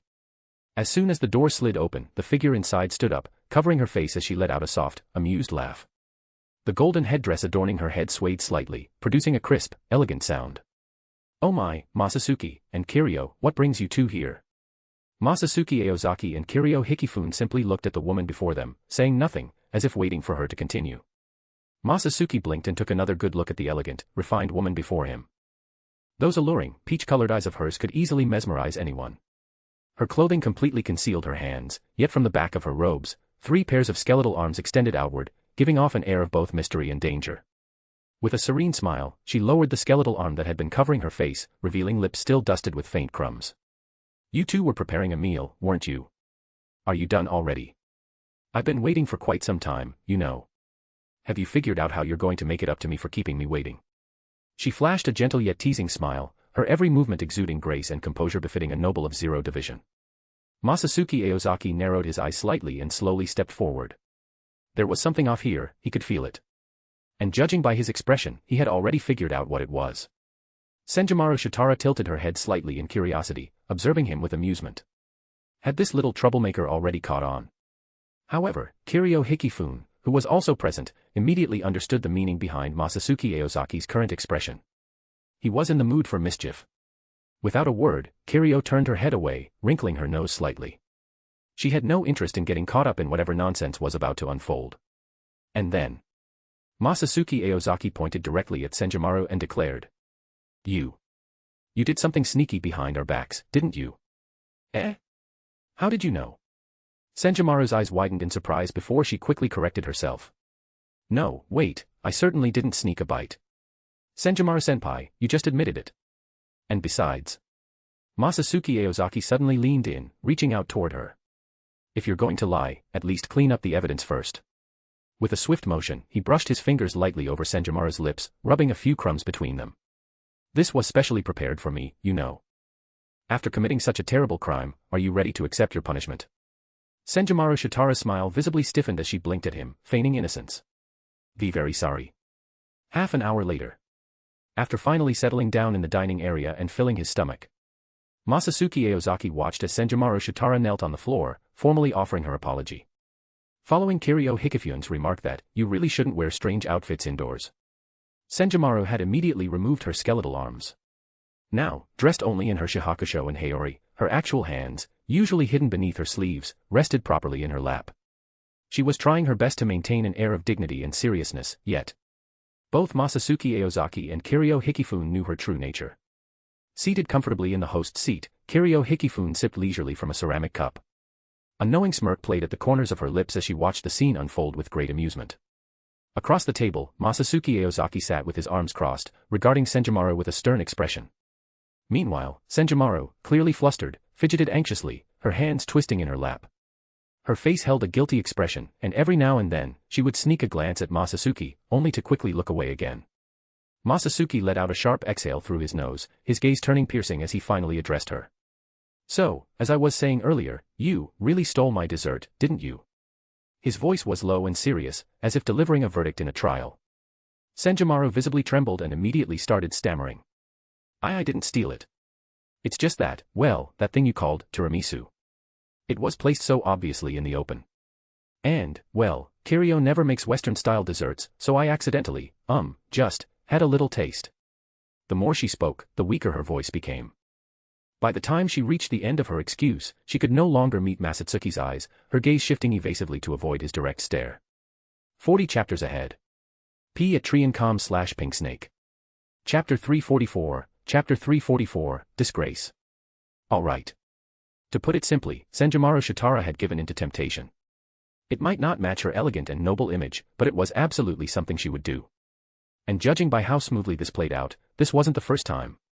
That's why neither Masatsuki Aozaki nor Kiryu Hikifune looked particularly surprised. Normally, she wouldn't face any severe punishment for something like this. At this moment, however, Senjimaro, thoroughly intimidated by Masatsuki's imposing aura, muttered under her breath. "Well, it's only because you were too slow, Masatsuki-chan. I just couldn't help myself. You two ran off to have fun without me, and I had to do something to pass the time." "What?" Masatsuki's eyes narrowed. "So not only did you sneak around, but now you're trying to shift the blame. You really are a mature adult, huh?" I'm sorry. I truly apologize." At this point, Senjimaro Shitara looked just like a newlywed wife caught making a mistake. Under Masatsuki's stern gaze, the usual dignity of a Zero Division member had completely vanished. She didn't even dare lift her head. With a sharp thud, she bowed deeply at a perfect 90-degree angle. Had this happened before Kiryu Hikifune joined the Soul King Palace, Senjimaro might have shown some guilt when caught in the act, but she wouldn't have looked this pitiful. However, ever since reuniting with Masatsuki Aozaki, she had come to a rather shocking realization. This junior had surpassed her in raw strength. It was absurd. As a Shinigami, Senjimaro had been empowered by the Soul King's divine energy. Yet, somehow, Masatsuki Aozaki, who hadn't undergone that process, had still managed to surpass her. It shouldn't have been possible. And yet, no matter how she looked at it, the facts were right in front of her. Both in terms of Ryatsu density and overall spiritual pressure, Masatsuki Aozaki stood above her. Even Captain Commander Yamamoto, despite his overwhelming attack power, couldn't match her in sheer Ryatsu alone. And yet, Masatsuki Aozaki outclassed even that. With a helpless sigh, Senjimaro Shitara accepted her fate. She never imagined there would come a day when she would bow her head before a junior. Life was unpredictable. To think that she, Senjimaro Shitara, one of the most brilliant minds in history, would lose to the younger generation. Was this not exactly what happened when she faced Yamamoto before she joined the Zero Division? Back then, she had been crushed by her teacher. Now, she had been surpassed by her student. What kind of monsters were they? Masatsuki Aozaki crossed his arms, his tone firm. That said, Senjimaro, you do understand that making a mistake means you have to accept punishment, right? Ah, of course. Actually, I was already prepared for this. Senjimaro blinked up at him innocently. So as compensation, I shall present you with a fine garment. Now, if you would be so kind, please remove your clothes. Masatsuki Aozaki stared at her. Kiryu Hikifune choked on her tea. Senjimaro Shitara, Zero Division's Northern Divine General and senior among them, blinked expectantly, waiting for a response. Technically, as the most senior member present, she should have been the one receiving the most respect and reverence. Masatsuki and Kiryu should have been treating her like royalty, pampering her, flattering her, treating her with utmost care. That should have been the case. But after spending decades living together in soul society, Senjimaro Shitara knew full well. There was no point pretending. She had already lost every ounce of dignity in front of these two. At this point, there was no shame left to be had. So if she was going to be ridiculous, she might as well fully embrace it. Senjimaro Shitara, now revealing her true feelings toward Masatsuki Aozaki, continued. You've already seen my craftsmanship, so this should be sufficient as compensation. And as for Kiryu's clothes. Ha. So, in the end, you just want to do nothing while getting us to model for you for free. And you still call yourself a senior. You. Caught red-handed, Senjimaro Shitara whimpered, hunching her shoulders. In truth, even if Masatsuki's Ryatsu surpassed hers, she wasn't necessarily without a chance in an actual fight. But to her, who had already embarrassed herself beyond measure, a battle of strength was meaningless. Unless she could completely overpower Masatsuki again, he would just remember this humiliation forever. But really, there was no point dwelling on it now. The Soul King's power had reforged the bodies of Zero Division members into Oken, raising their upper limits, but that was it. Unless she found another opportunity, surpassing Masatsuki in the future was simply unrealistic. Fine. Let me decide your punishment. And of course, new clothes are non-negotiable. You gave me a captain's uniform before. This time, I want a full set of different styles. And Kiryu gets one too, after all, that dessert was her work. Ah. Yes. Leave it to me, I promise you won't be disappointed. At the mention of weaving, Senjimaru's face instantly brightened, and her usual composure returned. Ha. You seem way too happy about this. Masatsuki Aozaki raised an eyebrow. But don't think that's enough. You ate my dessert, you have to make it up to me. As a master chef, Masatsuki knew that dish had a special meaning, it wasn't just food. It was Kiryu's way of expressing her feelings. For a chef and a lover separated for years, it was the equivalent of a heartfelt confession. And according to Kiryu, that dish had been made using jiken. Not only had she put in a ton of effort, but it also had the effect of temporarily enhancing Ryatsu.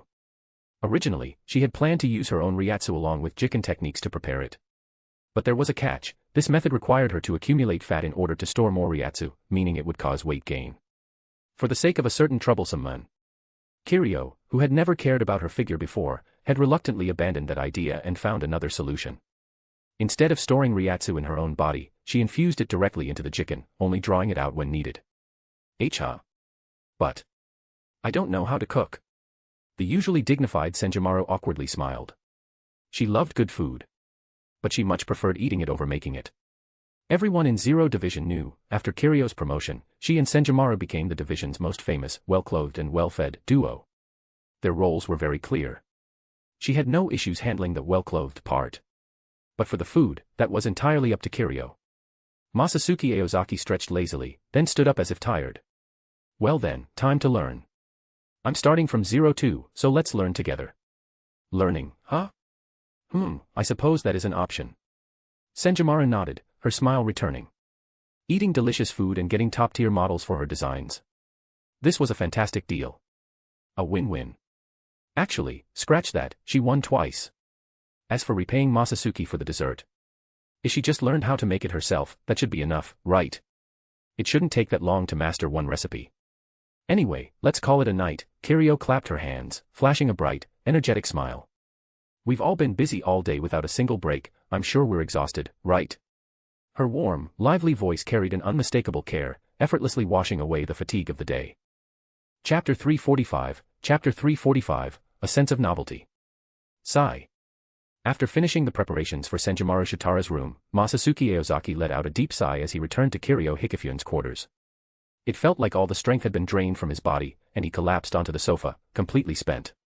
Kiryu Hikifune, now on her 5th cup of sake, still held her porcelain cup with ease, her demeanor as relaxed as ever. Tilting her head slightly, she smiled faintly. Aren't you going to rest? It's already late, she murmured, her voice as soft and soothing as a midnight breeze, carrying a touch of laziness and warmth. Ah. I still have some things to figure out, and I'm getting impatient. But more importantly, why aren't you sleeping, Kiryu? Masatsuki sat up, looking at the easygoing yet strangely dependable woman before him. A woman who lived alone, yet had no qualms about bringing a random younger guy into her bedroom, seemingly unaware of the concept of a young lady needing to protect herself. I have a feeling you still need something from me, so I didn't want to sleep before you spoke up. Is that okay? Kiryu took a slow sip of her drink, her gaze clear and unwavering, like stars flickering in the night sky. Masatsuki stared for a moment, at a loss for words. He took a deep breath, feeling a strange, indescribable warmth surge in his chest. What the hell is this? This woman, who should be exuding a bold, carefree energy, why does she suddenly feel so adorable? She's smart, understanding, and just too damn thoughtful, like the human embodiment of a warm, cozy winter coat. Damn it. This is almost enough to make me cry. If you want to learn how to cook in the Soul King Palace, I should be able to help. That's what this kind-hearted older sister had just told him. There was absolutely no reason to refuse. With an expression of genuine admiration, Masatsuki nodded enthusiastically. All right, then I'll be counting on you, Kiryu. Lend me the kitchen next to your room for a while. Got it. But, can I be your master? Master? That's pretty direct. I thought you'd be a little more subtle about it. But I want to teach you, so I'm asking properly. Can I be your cooking master? Kiryu Hikifune blinked her large, bright eyes, playfully, almost cheatingly. Her gaze locked onto Masatsuki's, making it impossible for him to refuse. If Kiryu had been a few hundred, maybe even 1,000, years younger, Masatsuki wouldn't have hesitated. He would have scooped her up in his arms and planted a few affectionate kisses on her without a second thought. But, doing something like that to a bold and lively older sister in her prime, that'd just be weird. So instead, Masatsuki simply smiled, a look of pure gratitude, and accepted her offer. The corners of Kiryu's lips curved ever so slightly into a subtle, almost imperceptible smirk, making her look even more alluring. Morning in the Soul King Palace. Early the next morning, Senjumaru Shitara woke up and stretched lazily before sitting up in bed. Since she had hurriedly set up her room the night before, it still felt somewhat empty. There wasn't much furniture besides a simple, ordinary bed. But to Senjumaru, this unfamiliar simplicity made her feel as if she had stepped into another world. As a member of the Zero Division and the overseer of the Divine Soldier Unit, she was long accustomed to a life of extravagance, though admittedly, it was dull. Still, what she truly longed for was the chance to taste Kiryu Hikifune's cooking again. While the Divine Soldiers were decent cooks in their own right, there was still a noticeable gap between their skills and Kiryu's. Not to mention the heavenly takeout Masatsuki Aozaki used to bring back when she was still in Seireitei. That flavor, perfectly balanced and seeping into the very depths of the soul, was utterly irresistible. Thinking about it, Senjumaru shook her head and muttered to herself. No, I refuse to be this embarrassing again. Come on, Senjumaru, you can't let your juniors lose faith in you completely. Pumping herself up, she clenched her fists in front of her chest. Her long, silky hair swayed slightly as she did so. Though she knew she had already lost all dignity in front of her two juniors, she was still determined to hold on to some shred of her seniority. A quick glance at the clock told her it was just past 7 a.m. With renewed energy, Senjumaru hopped out of bed and swiftly folded her blankets with practiced ease. Her sock-covered feet made soft, crisp sounds against the wooden floor as she moved. Today, she was going to properly fulfill her role as a senior. That meant waking up those two lazy juniors. Brimming with confidence, she left her room and made her way to Masatsuki Aozaki's door. But just as she reached for the handle, she paused. Something felt off. She couldn't sense Masatsuki's presence inside. In fact, from the way things looked, Masatsuki hadn't even returned to his room at all last night. Tilting her head in confusion, she muttered. Did Masatsuki stay out all night? Unbelievable. He left his senior behind and went off on his own. How irresponsible of me as a... Halfway through her self-righteous complaint, realization hit her like a brick. Oh no. Smacking her forehead with a loud slap, she let out a dramatic sigh. If she kept making a fool of herself like this, her image as a reliable senior would completely crumble. She had to find a way to redeem herself. What she failed to realize, however, was that her image as a respectable senior had been long gone since the first time she embarrassed herself. Like a flustered Siamese cat, she pretended to stay composed as she hurried off to the common room. The door was already open when she arrived. And inside, she found Kiryu Hikifune, already sitting at the table, enjoying her breakfast. Quickly, Senjumaru straightened her hair and smoothed out the edges of her robe. After making sure she looked presentable, she plastered on a bright smile and greeted her cheerfully. Good morning, Kiryu. You're up early. Didn't sleep all night. Kiryu nonchalantly picked up her knife and fork, slicing off a piece of crispy bacon before popping it into her mouth. As she chewed, she glanced over at Senjumaru and motioned toward the table with her chin. There. Yours is ready too. Sure enough, right across from her, there was another neatly plated breakfast waiting. The sight made Senjumaru's eyes widen. The aroma of perfectly cooked bacon and ham filled the air. The soft-boiled eggs had a rich, golden hue, and the toasted bread carried a light, smoky fragrance. Beside them, freshly sliced fruit glistened with moisture, looking irresistibly fresh. To top it off, 3 beverages were arranged beside the plate: milk, coffee, and juice. It was an exceptionally lavish breakfast. It wasn't quite the same as any specific Western-style meal but rather a fusion of various breakfast traditions from different cultures. Senjomaru stared at it in shock. Wait. Masatsuki made this. For me. Really? Kiryu, still chewing her food, reluctantly paused long enough to nod.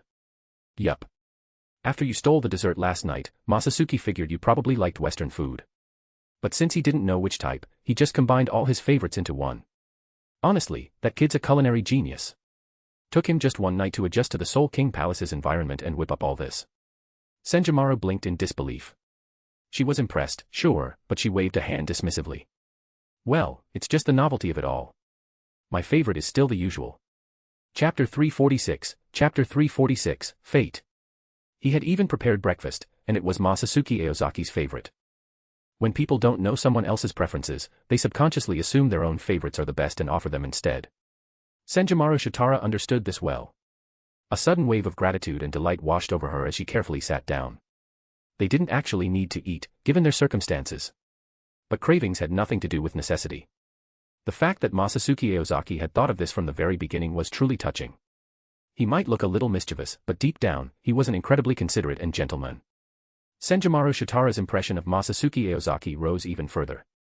Then, as she parted her lips and bit into the glistening, roasted sausage.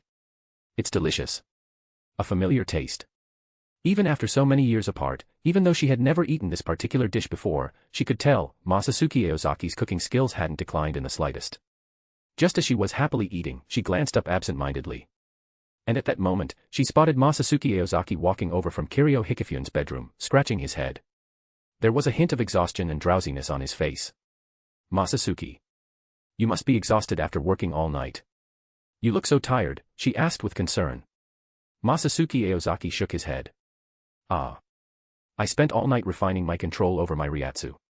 It took a lot of energy, but I wouldn't say I'm tired. My efforts weren't in vain, right? Oh, what time is it now? Hearing his question, Senjomaru Shitara immediately turned to the large clock on the wall. The hour hand pointed to 8. It's still early, Masatsuki. Why don't you go rest in your room for a while, she suggested. But Masatsuki Aozaki didn't respond. Instead, he simply stared at her. Then, without warning, he reached out and brushed his fingers against her cheek, tracing along her skin until he reached the corner of her mouth. Masatsuki. Senjomaru Shitara let out a startled cry, as if struck by electricity. The warmth of his fingertips sent a shiver down her spine, making her tremble involuntarily. For a moment, her mind went blank, she didn't even think to dodge. Masatsuki Aozaki slowly parted his lips, and in response, the normally composed Senjomaru instinctively shut her eyes. You've got oil all over your face. Was it really that good?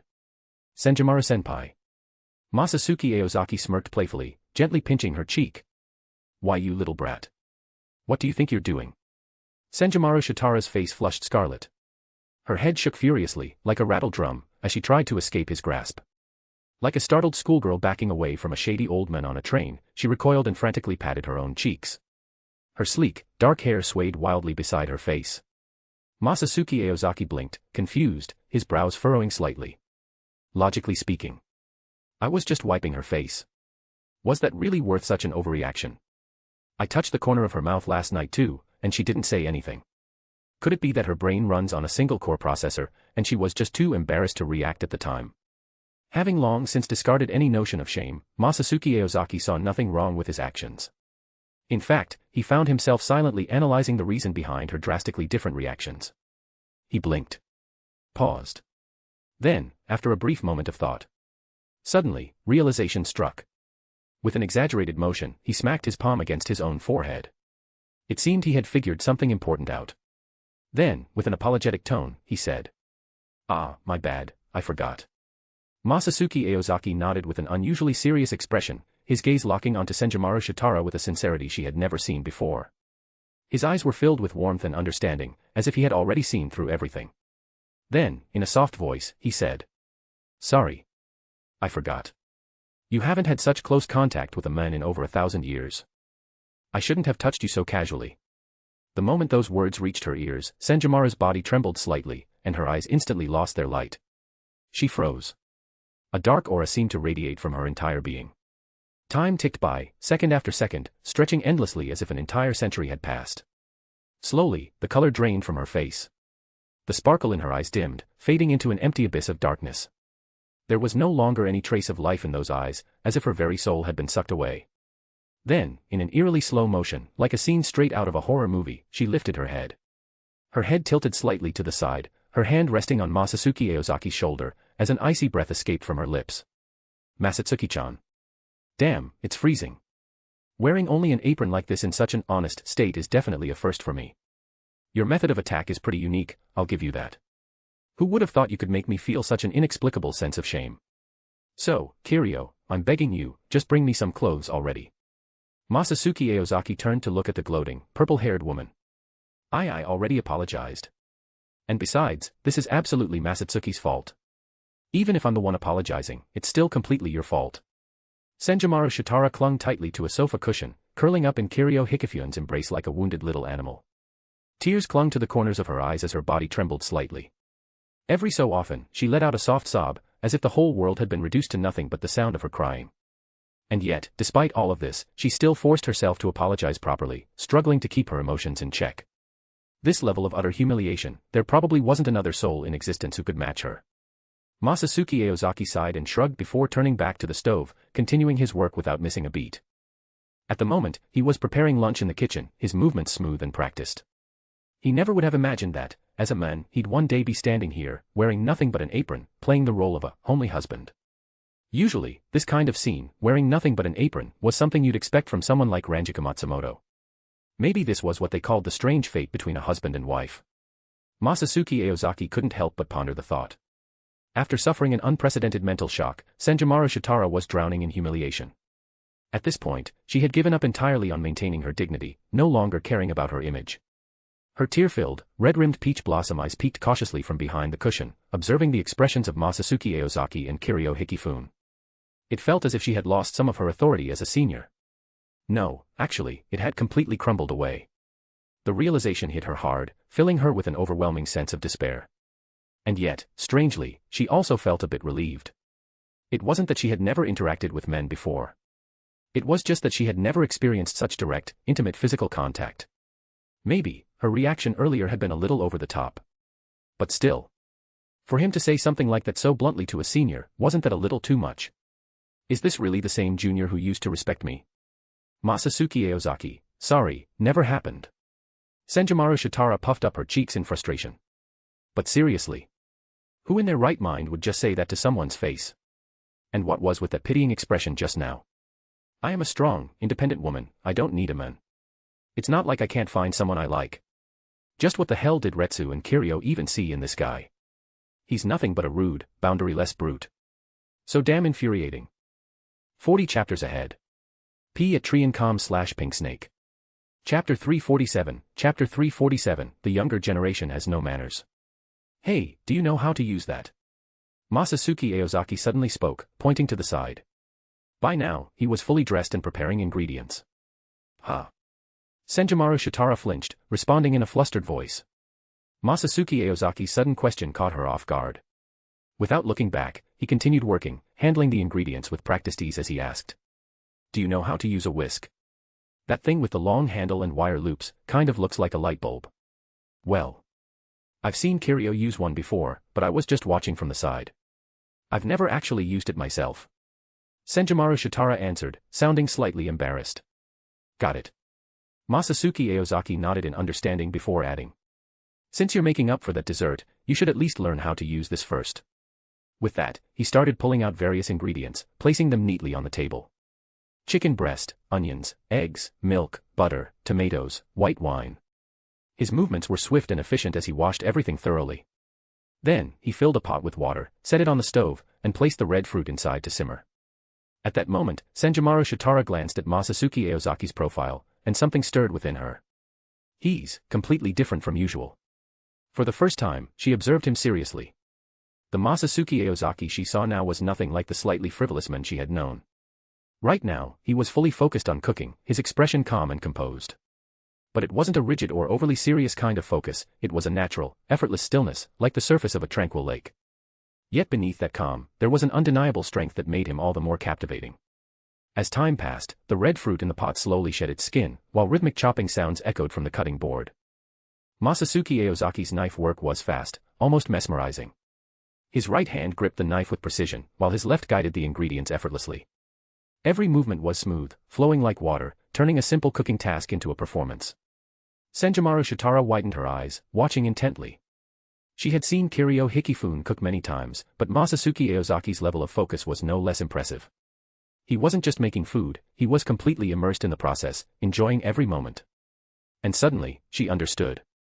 She finally understood why Kiryu Hikifune liked Masatsuki Aozaki so much. No wonder the two of them got along so well. She sighed inwardly. But for someone like Senjimaro Shitara, a member of the royal guard, this wasn't particularly surprising. Masatsuki Aozaki was an incredibly powerful Shinigami. His strength was immeasurable, but at the same time, he also had a very human side. Cooking wasn't some odd hobby for him, it was just another way to enjoy life. After all, every member of the royal guard had their own unique interests. For example, Senjimaro Shitara herself loved weaving. Different in form, but at its core, it wasn't all that different from cooking. Masatsuki Aozaki seemed to notice her staring. The corners of his mouth curved slightly into a barely noticeable smile. Just wait a little longer. Once I'm done here, I'll teach you how to use it. His voice was calm, unhurried, gentle, like a spring breeze. All right. Before she even realized it, Senjimaro Shitara nodded obediently and stood quietly to the side, waiting. Her emotions had settled. The frustration she had felt earlier had completely vanished. Now, she simply watched the men in front of her, drawn in by his unwavering focus. It was just simple cooking. Yet, from every movement Masatsuki Aozaki made, she could sense a certain gravity, an unshakable presence. No wonder Kiryu Hikifune had said that Masatsuki Aozaki was most attractive when he was completely absorbed in something. Completely mesmerized by his profile, Senjimaro Shitara instinctively murmured. Masatsuki, you actually look pretty good when you're cooking. What's that supposed to mean? Are you saying I don't look good the rest of the time? Masatsuki Aozaki shot back smugly, his smirk widening as amusement flickered in his eyes. No, that's not what I meant. Senjimaro Shitara instantly turned bright red, pressing both hands against her flushed cheeks, completely unaware that she had just lost her composure again. Masatsuki Aozaki chuckled, eyes narrowing playfully. Oh. Could it be that our 1,000-year single senpai is actually charmed by her junior's face? Ugh. Like hell I am. You narcissistic little brat. Senjimaro Shitara's face burned even hotter as she shouted back. An hour later, Senjimaro Shitara's captivating peach-colored eyes gleamed as she stared intently at the large plate in front of her. The dish looked like a work of art, golden egg crepe, carefully folded over and slightly domed, forming a perfect half-oval shape. Paired with the vibrant red ketchup drizzled on top, the colors and aroma were irresistible, making her mouth water just from looking at it. Seeing her barely contained excitement, Masatsuki Aozaki couldn't help but chuckle. It's just omurice, why are you looking at it like it's some priceless treasure? An hour of waiting was definitely excessive for such a simple dish. But for the sake of perfecting the flavor, Masatsuki Aozaki had made everything from scratch, not just the core ingredients but even the ketchup drizzled on top. No. How can you call it just omurice? I put in a lot of effort making this. Senjimaro Shitara huffed in protest. Well, she had, in fact, whisked the eggs herself. So technically, she wasn't wrong. Is that so? Then, Lady Senjimaro Shitara, go ahead and taste your masterpiece. Masatsuki Aozaki smirked slightly, gesturing for her to start eating. He picked up his spoon first, scooping up a bite and savoring it. Senjimaro Shitara carefully scooped up half a spoonful, holding her other hand beneath it just in case. With utmost seriousness, she placed the bite into her mouth, like she was performing some sacred ritual. No wonder it's something I helped make. It's absolutely delicious. Her face lit up with delight as she marveled at the taste. Oh, come on, you barely did anything. Masatsuki Aozaki rolled his eyes in exasperation. The younger generation these days really has no manners. Senjimaro Shitara shot him a glare but wasn't actually upset. Instead, she continued happily enjoying her meal. Before long, she and Kiryu Hikifune, who had been eagerly waiting, began devouring their food at a rapid pace. Almost as if they were competing to see who could eat faster. This senior really isn't even trying to keep up appearances anymore. Not that it was a bad thing. Seeing her so unguarded like this wasn't unpleasant at all. Masatsuki Aozaki smirked at the thought. And of course, the two Royal Guard veterans weren't the type to worry about trivial things like calories. In no time, their plates were completely wiped clean. Kiryu Hikifune, glancing at her empty plate with satisfaction, took the initiative to gather the dishes and stood up, assuming her role as the host. Chapter 348, Chapter 348, I will definitely dodge. Who? Senjumaru Shitara leaned back in her chair, letting out a long, satisfied sigh. The plate in front of her had been cleared away, not a single grain of rice left, only a thin sheen of oil remained. She was in a great mood. The minor disagreement she'd had with her junior was long forgotten, and her impression of Masatsuki Aozaki had skyrocketed. Cooking is such a trivial matter, hardly a challenge for someone like me, she declared smugly. However, before she could finish boasting, Masatsuki Aozaki mercilessly interjected. Before you go spouting nonsense, at least wipe your mouth first, you shameless senior. Ugh. Senjumaru's face turned bright red, and she awkwardly glanced around in search of a tissue. Toilet paper had existed since the last century. Clearly, despite the Soul King Palace floating high above the world, it hadn't fallen behind the times. And at that moment, a bold thought suddenly crossed Masatsuki Aozaki's mind. If he were to voice it aloud, it might even sound a bit excessive. Senjumaru Shitara was, in every way, an impeccable beauty. Apart from her tendency to put on the airs of a serious senior, sometimes to a ridiculous extent, she was practically perfect. Although, because she often acted so embarrassingly, Masatsuki sometimes overlooked her good qualities. But looking at it from another angle, Senjumaru had spied on him multiple times in Seireitei. She had even used her overwhelming strength to force him into modeling for her, seeing him from every possible angle. So why should he always be the one giving? It wouldn't be too much to ask for some compensation, plus interest. After all, his services didn't come cheap. Just ask the noble ladies. Senjumaru hadn't paid him back in any way all this time, likely because she simply couldn't afford it. Which meant she had only one way to settle this debt, herself. In other words, Senjumaru Shitara now rightfully belonged to Masatsuki Aozaki. Senjumaru Shitara, huh? Hey, Senjumaru-senpai, Masatsuki called out. What is it, Masatsuki? Hearing her junior's voice, Senjumaru quickly straightened up, responding with an air of dignity. Not that there was any trace of seniority left in her demeanor. At that moment, Masatsuki leaned in closer, slipping a hand through Senjumaru's long, dark hair. Feeling the familiar warmth of his breath, Senjumaru's heartbeat quickened. What should she do? She could sense that something was about to happen. Masatsuki cupped the back of her head with one hand, staring at her for a brief moment. Then, he kissed her. His lips pressed against Senjumaru's soft, invitingly glossy ones. The Zero Division member, an elite warrior, had been caught so off guard that she forgot to breathe. Her wide eyes stared at Masatsuki in utter disbelief. The moment his lips touched hers, her mind went blank, her body frozen in place. Her heart pounded with shock and confusion, unable to process this sudden development. Meanwhile, Masatsuki simply indulged in the moment, taking in the warmth of her lips and the gentle rhythm of her breath. Time seemed to stand still. But faced with Senjumaru's lack of resistance, Masatsuki's advances did not stop. He deepened the kiss, savoring the softness of her lips, brushing against her delicate teeth, then going even further. Right now, Masatsuki was more amused than anything. This woman, who had been single for 1,000 years, her first kiss tasted like omelette rice. What kind of memory would that leave her with? Only when Masatsuki was fully satisfied did he finally let go. Gazing at Senjumaru's completely dazed expression, he casually wiped his lips with a tissue.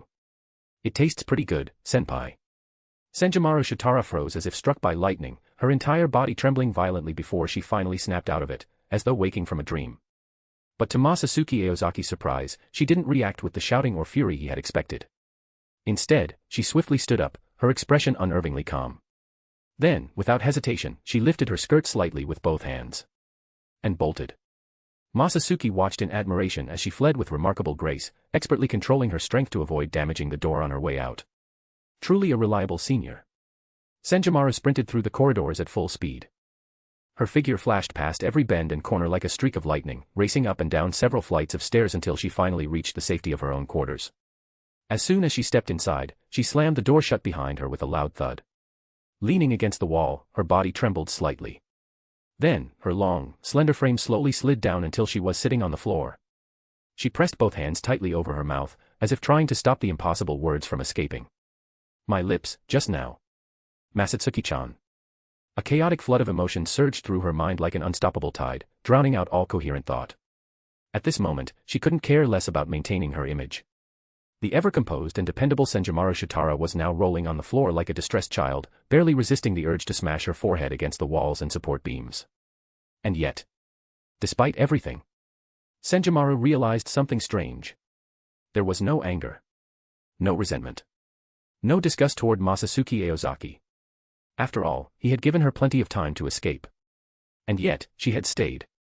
She had let it happen. Even she was shocked by that. A kiss had been stolen from her, her 1,000-year solitude broken in an instant. And yet, deep inside, there wasn't a shred of resistance. The sensation was too bizarre. So bizarre that she had no idea how to process it. Even when men had bared their hearts to her in the past, she had never felt like this. But the reality was undeniable. Her emotions were overwhelming. And yet, none of them were negative. Even if she couldn't quite explain what this feeling was. She knew, without a doubt, that it wasn't disgust. It wasn't rejection. What the hell is wrong with me? Senjimaro clutched at her racing heart, her body burning as she replayed the memory over and over. Then, suddenly, a horrifying realization struck her. No. No way. He's just a little good at cooking. Just has a slightly charming smile. He's only sometimes gentle and considerate. And okay, maybe he's occasionally a bit too captivating to look away from. She shook her head fiercely. There was no way. That little brat couldn't be her type. Something had to be wrong. It must have just caught her off guard. Yes, that had to be it. If it happened again. If it happened again, she would definitely dodge. At least, that's what Senjimaro Shitara told herself. Chapter 349, Master Kiryu. Then, evening arrived. As the sun dipped below the horizon, the world outside the window darkened, and the cool glow of the moonlight streamed into the room, casting a pale hue over the silent figure within. Only then did Senjimaro Shitara quietly, cautiously, creep out of her room. Like a thief in the night, she hugged the walls, moving stealthily down the hallway and slipping past the staircase, making sure to avoid any unnecessary noise. After confirming that no one was around, she raised a hand to her mouth, coughed lightly, and composed herself, restoring her usual poised demeanor. Then, almost immediately, she heard voices from the dining room, Masatsuki Aozaki and Kiryu Hikifune in conversation. As a guest staying under someone else's roof, leaving without a word at noon, without even saying goodbye to Kiryu, was terribly rude of me. A deep sense of defeat washed over Senjimaro. For what felt like the 100th time today, she questioned whether she had completely destroyed her image as a respectable senior. We've barely been living under the same roof for a day.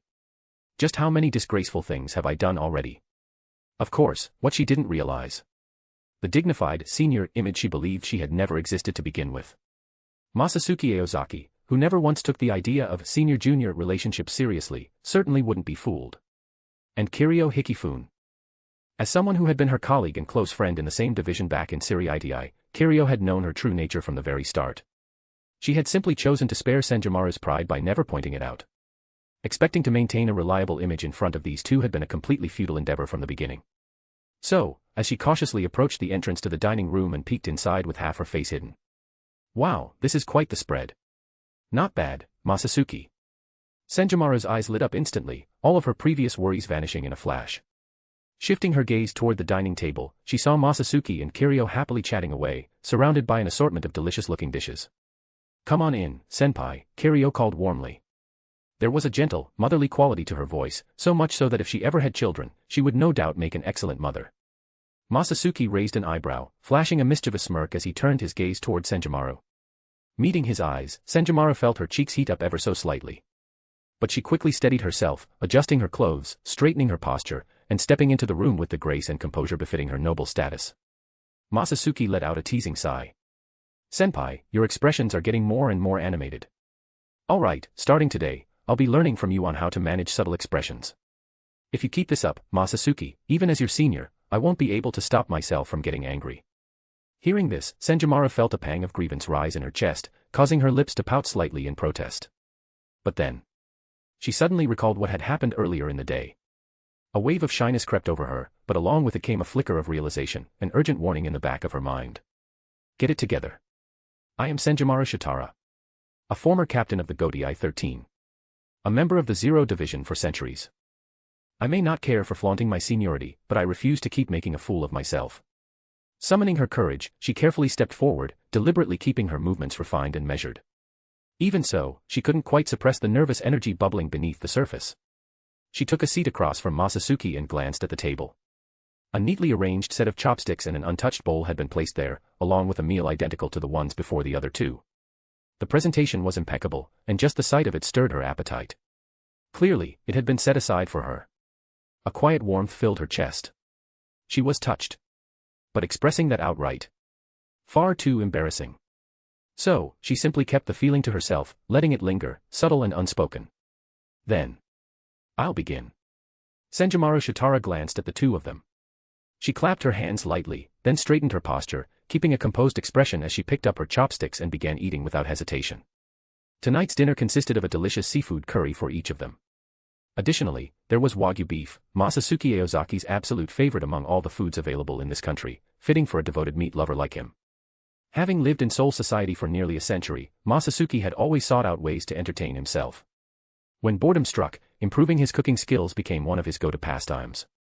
As a result, his culinary repertoire had expanded considerably over the years. Where did the ingredients come from? Well, the 5 grand cities granted to Zero Division by the Soul King weren't just for decoration, they were actual territories. And for Kiryu Hikifune, a veteran foodie and master chef, her Zero Division ridden was never short on ingredients. From creatures that soared in the sky to those that swam in the sea or roamed the land, there was no shortage of resources. If Masatsuki suddenly had a craving for shark fin, the divine soldiers could easily deliver it to him. Masatsuki propped his chin on his hand, watching the two women across from him with interest. Kiryu Hikifune kept her focus on her food, practically inhaling it like a ravenous little glutton who hadn't eaten in ages. Meanwhile, Senjomaru Shitara, clearly wanting to maintain her dignified image, tried her best to eat properly. However, each time she took a bite, her guarded expression momentarily softened. Which, of course, made all her effort to keep up appearances completely pointless. Perhaps in an attempt to display refined table manners, she deliberately used a porcelain spoon, carefully scooping up small portions of curry-covered rice and taking delicate bites. And yet, despite her elegant movements, her eating pace was surprisingly fast. If she was struggling to hold back, wouldn't it be easier to just give in and follow the lead of the exuberant woman beside her? Masatsuki glanced between Kiryu and Senjomaru. The stark contrast between the carefree, hearty eater and the prim, reserved noblewoman was so amusing that he couldn't help but sigh in exasperated amusement. But more importantly, while Senjomaru herself might not have noticed, Masatsuki had picked up on something else. From the moment Senjomaru had stepped into the dining room, Kiryu Hikifune hadn't spoken a single word. Her usual bright expression remained unchanged, yet Masatsuki could see it clearly. Between bites, her gaze would flicker between him and Senjomaru, only for her lips to purse ever so slightly before she quickly hid it behind another mouthful of food. Masatsuki let out a quiet chuckle. Considering the fact that Kiryu had once planted a kiss on him right in front of all the captains before their first trip to the Soul King Palace, there was no way anyone would believe that there wasn't something going on between them. So, before the atmosphere shifted any further, Masatsuki decided to pacify the girlfriend he had reunited with after so many years apart. Turning to meet Kiryu's gaze, he spoke seriously. I'd like to continue practicing my cooking tonight. Kiryu, be my teacher again and guide me. Hearing his request, Kiryu's eyes lit up instantly. She straightened her posture without hesitation. Unlike the composed lady beside her, Kiryu was as straightforward as they came. Her every movement radiated boisterous enthusiasm, and her every smile and expression carried the warmth of a roaring oven, brimming with life. So when she was happy, it was very obvious. Then I'll be counting on you, Master Kiryu. Just leave it to me. Masatsuki's sincere address made Kiryu's smile widen even further, the corners of her lips curving up with undisguised joy. Chapter 350, Foolish Senior. Then I'll go get ready. Kiryu Hikifune finished speaking, then suddenly turned to Senjomaru Shitara. Meeting her gaze, she spoke in a tone more serious than ever before. Senpai, it's time for you to grow up a little. You'll be handling your own dishes tonight. Even Masatsuki Aozaki was caught off guard by such harsh words. After all, this was Kiryu Hikifune, a woman who was always easygoing and warm. It was almost unheard of for her to speak in such a stern manner. Senjomaru Shitara, on the other hand, widened her eyes in disbelief. She looked at Masatsuki pitifully, her face full of grievance. Masatsuki, seeing her reaction, could only let out a helpless chuckle and shake his head. Yeah, you really need to grow up. He spread his hands as if to say there was nothing he could do. But before he could say anything else, Senjomaru suddenly shot to her feet with a whoosh, her eyes burning with rage as she glared at him. She, Senjomaru Shitara, a Zero Division member, a former captain of the Gotei 13's 12th Division, had been subjected to such humiliation in a single day. If they had simply been disrespecting her as a senior, she might have let it slide. After all, she was used to Masatsuki's lack of formality. But this was something else entirely. She had thought Masatsuki was a well-behaved junior, only to realize he was a cunning opportunist who took advantage of situations. She had thought Kiryu was a sweet, easygoing friend, but now, even she was treating her like this. Senjomaru had always seen herself as a mature and composed senior. She had never been treated so cruelly before. And the most infuriating part?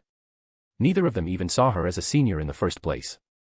If they treated her as a friend, maybe she could accept it.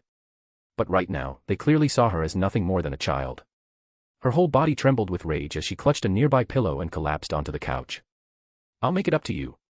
Huh? Masatsuki blinked in confusion. It's just a dessert, right? I'll make it up to you. Starting tomorrow, you're not running away. Tomorrow, we start tomorrow. Her words came out in a flustered mess, leaving Masatsuki completely baffled. The once composed and dignified Zero Division officer had officially abandoned her pride. All that prestige, all that nobility, gone. In its place was pure, reckless desperation. You used to be so kind to me. Always doing whatever I wanted. That's why I let my guard down.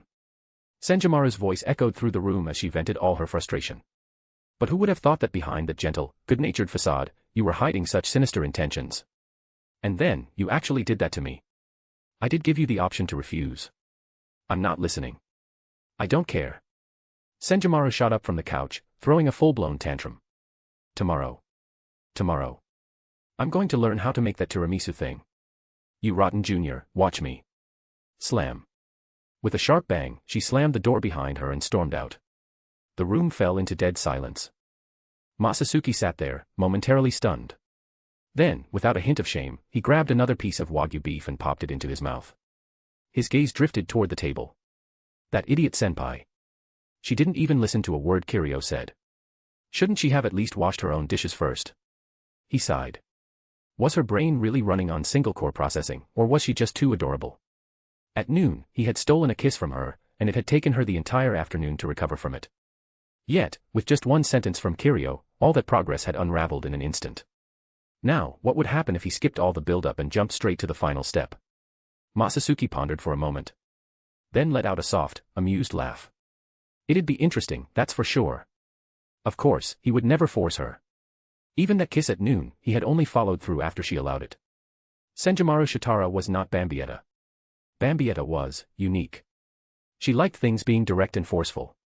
But Masatsuki could never treat Senjomaru the way he treated Bambietta. After finishing up the dishes, Masatsuki made his way to his evening cooking lesson.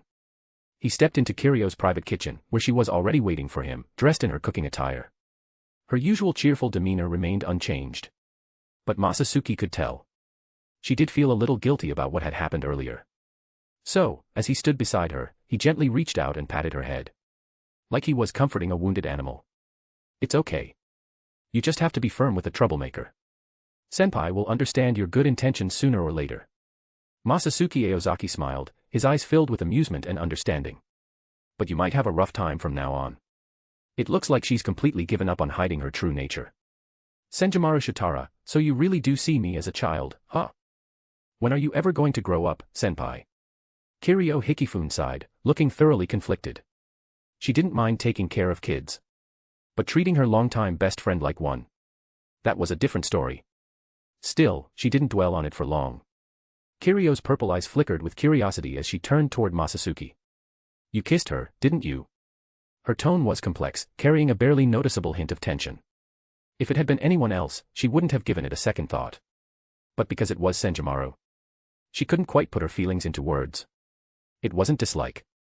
It wasn't anger, or rejection, or anything she could pin down. It just felt weird. Masatsuki, completely unfazed, straightened up with mock righteousness. Was he the type to lie? To deceive his girlfriend like some shameless scumbag? Of course not. Since Kiryu had asked, there was only one thing to do, answer honestly. Yeah, you're right. She looked pretty cute at noon, so I kissed her. Masatsuki stated it plainly, without the slightest hint of guilt. Really? Kiryu blinked, as if unsure whether she should believe him or not. But Masatsuki could tell, she wasn't exactly thrilled about it. Now that he thought about it, the two of them hadn't shared any intimate moments since their reunion. The last time they parted, the most she had done was give him a kiss on the cheek. For someone with such a bold style and carefree personality, Kiryu was surprisingly reserved when it came to romance. So despite being together again for days, Masatsuki had never pushed her boundaries. Me too. There was no mistaking it, she was jealous. Kiryu had realized it, too. But even knowing that, she couldn't just let it slide. Chapter 351, not quite right, is it? Kiryu Hikifune knew her request was a bit abrupt. To avoid making Masatsuki Aozaki dislike her, she had already done her best to suppress her feelings. But human emotions have their limits. Things were changing faster than her own mindset. At first, she had thought that the Soul King Palace only had one embarrassing senior, someone hardly worth worrying about. But before she knew it, that same foolish senior had somehow turned into an adorably clumsy junior. Both in appearance and personality, she had become irresistibly charming to Masatsuki Aozaki. In comparison, Kiryu Hikifune felt like nothing more than a woman who loved to cook and indulge in good food. She had to admit, she felt a competitive streak towards Senjumaru Shitara, but at the same time, she also carried a deep sense of inferiority. All she thought about was food, carefree and easygoing. And then there was Senjumaru, an ever-changing presence, sometimes cold and distant, sometimes playful and cute. It wasn't hard to guess which side most people would choose. The thought only made Kiryu Hikifune's emotions even more complicated. However, as a man well versed in the mental states of many women, Masatsuki Aozaki completely understood what Kiryu was feeling. Because he understood, he didn't act impulsively. Instead, he met her gaze seriously. "Of course, I'd love to kiss you. But Kiryu, is that really the only kind of kiss you want?" he asked softly. Kiryu Hikifune tilted her head, her face full of surprise. His question caught her completely off guard. "If all you want is a kiss, I don't mind. But I don't think we're the kind of people who need a kiss just to hold our relationship together," he continued. Sneaky. Blushing, Kiryu turned her face away, at a loss for words. Those were the only ones she could force out. A whirlwind of emotion surged within her, shyness, a hint of frustration, but above all, a quiet happiness. Masatsuki Aozaki had seen right through her impulsive moment. A beautiful older woman wanting him to kiss her. That was, of course, a tempting thought. But if they were to take their relationship to the next level, jealousy wasn't the driving force they needed. Especially for someone as pure-hearted as Kiryu Hikifune, if she gave in to jealousy, she would surely regret it later. With a relaxed smile, Masatsuki Aozaki skillfully worked with the Ryatsu cooking technique he had only learned the day before. "If you have time, could you give me a hand? I need you, Kiryu." "Fine, I got it." The master chef, who had just managed to steady her emotions, immediately snapped back into her usual confident self. Once she was in her cooking zone, her focus and dedication were unparalleled. As the sole chef of the Soul King Palace, Kiryu Hikifune displayed a level of culinary mastery far beyond that of an ordinary chef. In fact, even her former mentor, Masatsuki Aozaki, had yet to fully grasp the art of cooking with Ryatsu.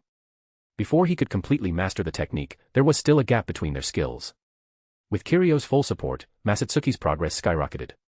At this rate, he would likely master the technique by tonight, but extending the training for a few more days wouldn't be a bad idea.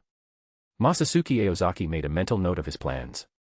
Once he had this skill down, his next stop would be Huden to study the art of sword forging. He was genuinely looking forward to it. If he could truly learn how to forge a Zanpakutō. That would be incredible, so incredible, it felt almost impossible to imagine. Lost in his training, he completely lost track of time. Before he knew it, midnight had arrived.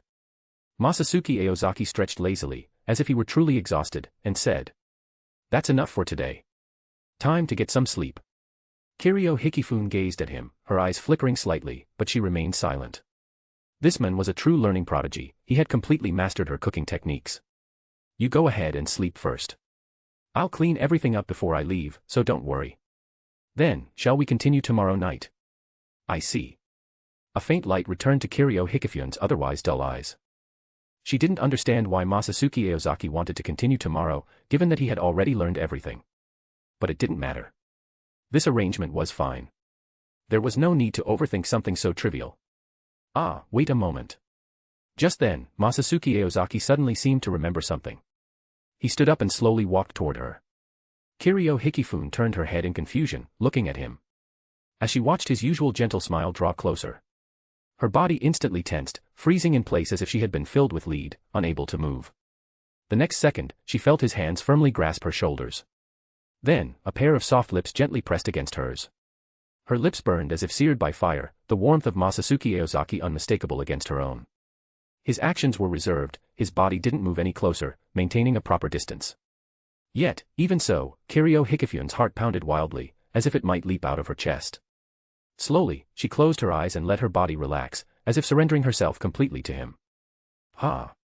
When Masatsuki Aozaki finally pulled away, she instinctively gasped for air. Her flushed face carried a hint of unfulfilled longing. Hadn't he already granted her request? Would it be too much to ask for a little more? She looked at him with confusion, trying to understand why he had suddenly given in to this moment. Masatsuki Aozaki blinked, a mischievous smile playing at his lips. Because I wanted to kiss you, Kiryu. That's all. It has nothing to do with anyone else. Ugh. Kiryu Hikifune felt the heat rising within her as she turned away, stumbling slightly as she left the room.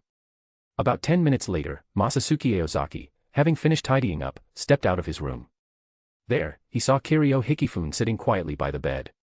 Still not planning to sleep, he asked, raising an eyebrow. Mem, she murmured softly. Something on your mind? He sat beside her, gently taking her hand in his voice tender. Kiryu Hikifune's cheeks flushed as she lowered her head, her voice trembling slightly as she spoke. It's late. So, why don't you just sleep here tonight? After saying this, she stole a glance at Masatsuki Aozaki, gauging his reaction. He arched an eyebrow, a teasing smile tugging at the corners of his lips.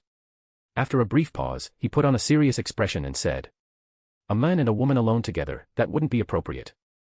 At his words, Kiryu Hikifune's face turned an even deeper shade of red. She bit her lip, seemingly wanting to say something but too embarrassed to speak. Masatsuki Aozaki chuckled at her shy expression. But I'm afraid of the dark, he added playfully. So I guess I don't have a choice. Kiryu Hikifune let out a quiet sigh of relief, finally smiling. Meanwhile, on the other side, Senjumaru Shitara stood elegantly by her bedroom door, her pose as refined as a sculpted masterpiece. Her captivating, peach-colored eyes stared lifelessly toward the staircase at the end of the hallway. Not coming back tonight. And after doing that, he doesn't even bother to apologize to me, she muttered to herself, her voice laced with irritation. That damn man. The more she thought about it, the angrier she became. Her mood soured further as she narrowed her eyes, turned, and stepped back into her room, shutting the door behind her. 40 chapters ahead. P@Triancom/Pinksnake. Chapter 352, Chapter 352, Blink if you're threatened. The next morning, the sun rose as usual. That feels good, Masatsuki Aozaki muttered, stretching and yawning as he slowly got out of bed. The warm morning light greeted him. He absent-mindedly tugged at his slightly disheveled clothes before blinking a few times, taking a moment to adjust. Another night of sharing a bed, though, unlike before, this one had been completely innocent. He had done his best to keep his mind clear, but realistically, he could only keep this up for a few more days at most. Should I start sleeping in my own room again? As he stretched his body, full of energy, the thought crossed his mind, one of those trivial questions that only seemed to surface after the fact. But whether or not he returned to his own room was hardly the most pressing issue right now.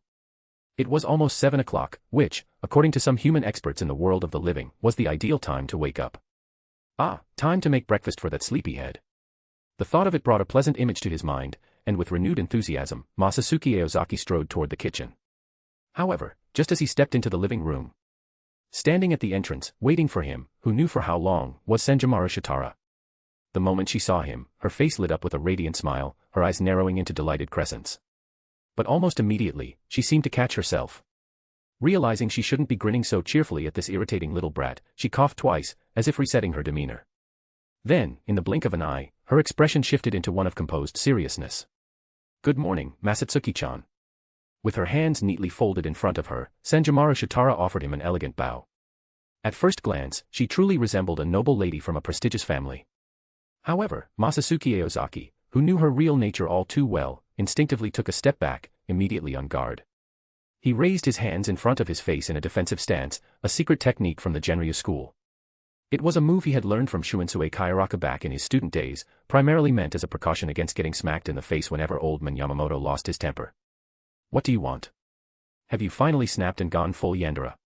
Just so we're clear, while I am fully in control, I'm not into yanderes. Even if you got my body, you'd never have my heart. What nonsense are you spouting, you little brat? Did spending the night with Kiryu make him lose his senses? Or was his brain clogged with something ridiculous? Senjumaru Shitara tilted her head in confusion, her expression full of doubt.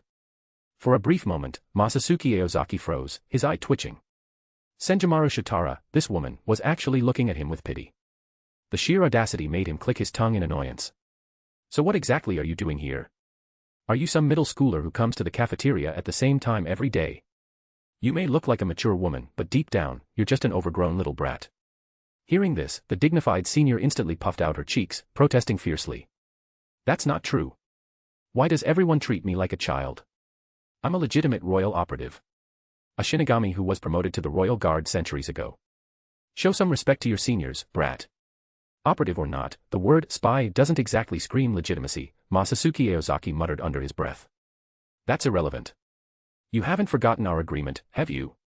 Today, I'm learning how to make that dessert, Senjimaro Shitara declared seriously. Now that she mentioned it. There was something like that, wasn't there?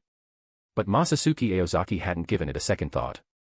Yesterday, after getting the so-called noble lady to properly use an egg whisk, he had intended to teach her more. However, her lack of enthusiasm had made it painfully clear she had no real interest in cooking. Then again, wasn't she completely flustered last night? Why was she suddenly so full of energy today? Masatsuki Aozaki glanced at her, puzzled. And then, he noticed, Senjimaro Shitara, head lowered, looking somewhat sulky, her hands subtly fidgeting under her clothes. I was planning to talk to you about it tonight, but you didn't come back all night. Huh? What did you say? Masatsuki Aozaki froze. Did he hear that right? She had been waiting for him all night. It's nothing. Anyway, you have to teach me today. The moment Masatsuki Aozaki questioned her, Senjimaro Shitara's defensive instincts kicked in. Without looking back, she briskly walked into the kitchen. Feeling him follow behind, she shot him a sideways glance, her expression sulky yet determined. To make sure you don't slack off while teaching me, I even studied the recipe last night. I'm definitely going to get it right today. Whoa. You even studied on your own. That's pretty dedicated. Masatsuki Aozaki rubbed his chin. All right then, show me what you've learned. He pulled up a chair, crossing his arms as he watched her closely. Thankfully, from her movements, it was clear that she hadn't completely forgotten what she had learned yesterday. Aside from asking where some of the ingredients were stored, she worked in silence. With surprising dexterity, she cracked open the eggs, separating the yolks and whites before mixing them thoroughly in a bowl. Masatsuki Aozaki, however, couldn't help but frown. While her technique was decent, she had clearly left out some key ingredients. Was she following some new method he wasn't aware of? Did Kiryu come up with this? But considering that Senjimaro was still a beginner, he decided to step in. Aren't you missing a few things? Granulated sugar, milk, rum, I always add those together. Is this some new technique of yours? Oh, right, I know about them, but how do I use them? Wait, hold on. So you spent all last night? Masatsuki Aozaki reached out, gently pinching both of her cheeks before giving them a light tug. Learning what exactly? Unless, of course, you're telling me you're a culinary genius who can figure out how to cook without guidance. In that case, I'd be very impressed. Senjimaro Shitara suddenly froze. The confident smile on her face stiffened, like a mask cracking apart. Her head tilted slightly. And then, in an instant, her lips trembled, her nose twitched, and she looked as if she was on the verge of bursting into tears. It's all your fault, Masatsuki. I was planning to go over it with you when you got back. I barely looked at it myself. What the hell is with this woman? Oi. You don't look like a senior at all right now. And while I'll admit it's cute, now's not the time to be acting adorable. Masatsuki Aozaki sighed, feeling completely defeated. The Soul King seriously chose the Royal Guard to protect him, huh? Just what kind of nightmare was he living in that he'd pick someone like this as his bodyguard? If you're being threatened, just blink. Is there really no one else left in the Soul Society? I mean, if you're that desperate, I can introduce you to an old man. Fights like a monster. What's that? The old man isn't exactly a respectable person either. Never mind, then. Looking at the teary-eyed, sniffling idiot in front of him, Masatsuki Aozaki sighed again. Reluctantly, he stepped up to the island counter. Pulling open the cupboard, he took out all the necessary ingredients. Seeing Senjimaru's pitiful expression, he gazed at her with the affectionate yet exasperated look of a father dealing with an utterly useless daughter. This is what happens when you don't take learning seriously. I'll finish making breakfast first, then I'll teach you properly, step by step. Masatsuki. Masatsuki-chan. Masatsuki-chan. Completely losing her composure, the flustered and humiliated older woman let out a cry and, in a blur, threw herself into Masatsuki Aozaki's arms as if she had finally found her last source of comfort. Chapter 353, Chapter 353, Bad Woman. A man who could be relied on at any time was just too handsome. Senjimaro Shitara looked at Masatsuki Aozaki, a joyful smile blooming on her face, radiant and captivating, like a delicate flower, impossible to look away from. Then, this beautiful older woman playfully added. Oh my. Have you fallen for my charm? Masatsuki-chan, you're quite the lecher, aren't you? But I'm afraid I won't let you have your way. Masatsuki Aozaki's eyes narrowed slightly, his expression openly revealing his disdain. The moment she got carried away, all of her charm instantly plummeted to rock bottom. On the other side, Kiryu Hikifune slowly opened her eyes. Stretching with a lazy yawn, she sat up from the bed, her body moving with ease. Even on a morning when it was hardest to feel energized, she was usually full of spirit, quick to get moving. It was now 7:30 a.m. She expected to be in the living room by 8 o'clock, just in time to enjoy a breakfast personally prepared by Masatsuki Aozaki. Cooking was something Masatsuki had taken on voluntarily, and it had quickly become the moment she looked forward to most each day. But whether it was because of Masatsuki or not, Hikifune let out another yawn as she sat up, her body slumping back slightly with a lazy air. Perhaps, full of energy, wasn't quite right. Scratching her head, she sighed softly. Last night, I barely got any sleep. After all, she had been kissed by Masatsuki. Then, acting on some inexplicable impulse, she had the nerve to share a bed with him. Just those two things alone had kept her awake almost the entire night. So it wasn't just Masatsuki who endured this seemingly innocent night, she had as well. It was only when the faint light of dawn crept in that she managed to doze off for a short while. Hikifune placed a hand over her chest, feeling her heartbeat hammering violently, as if it might leap out of her body at any moment. She understood exactly what was happening, her body was reacting on its own, even more intensely than it had 70 years ago. After all, after waiting for over 7 decades. Seeing Masatsuki again, feeling his presence, stronger and more alluring than ever, had completely reignited the passion buried deep inside her. And yet, she made no effort to suppress it. On the contrary, she found herself wanting to indulge it. The truth was, her heart had already been set aflame long before this. Rationality. That had evaporated a long time ago. Last night had only added fuel to the fire, letting her desires burn even hotter. Right now, for Hikifune, the longing to satisfy both body and soul had never been stronger. No matter how much she tried to restrain herself, deep down, this was her truest self, the one who longed for Masatsuki Aozaki. However, now wasn't the time to confess everything. If she did, she might just end up scaring him off. Kiryu Hikifune paused for a moment, then murmured softly. I should take a bath. She slowly made her way along the wall, eventually stepping into her private bathroom. Casually discarding her yukata onto the floor, she stepped into the bathtub, allowing the warmth of the water to envelop her entire body. As time passed, the heat seeped into her skin, gradually clearing the haze in her mind.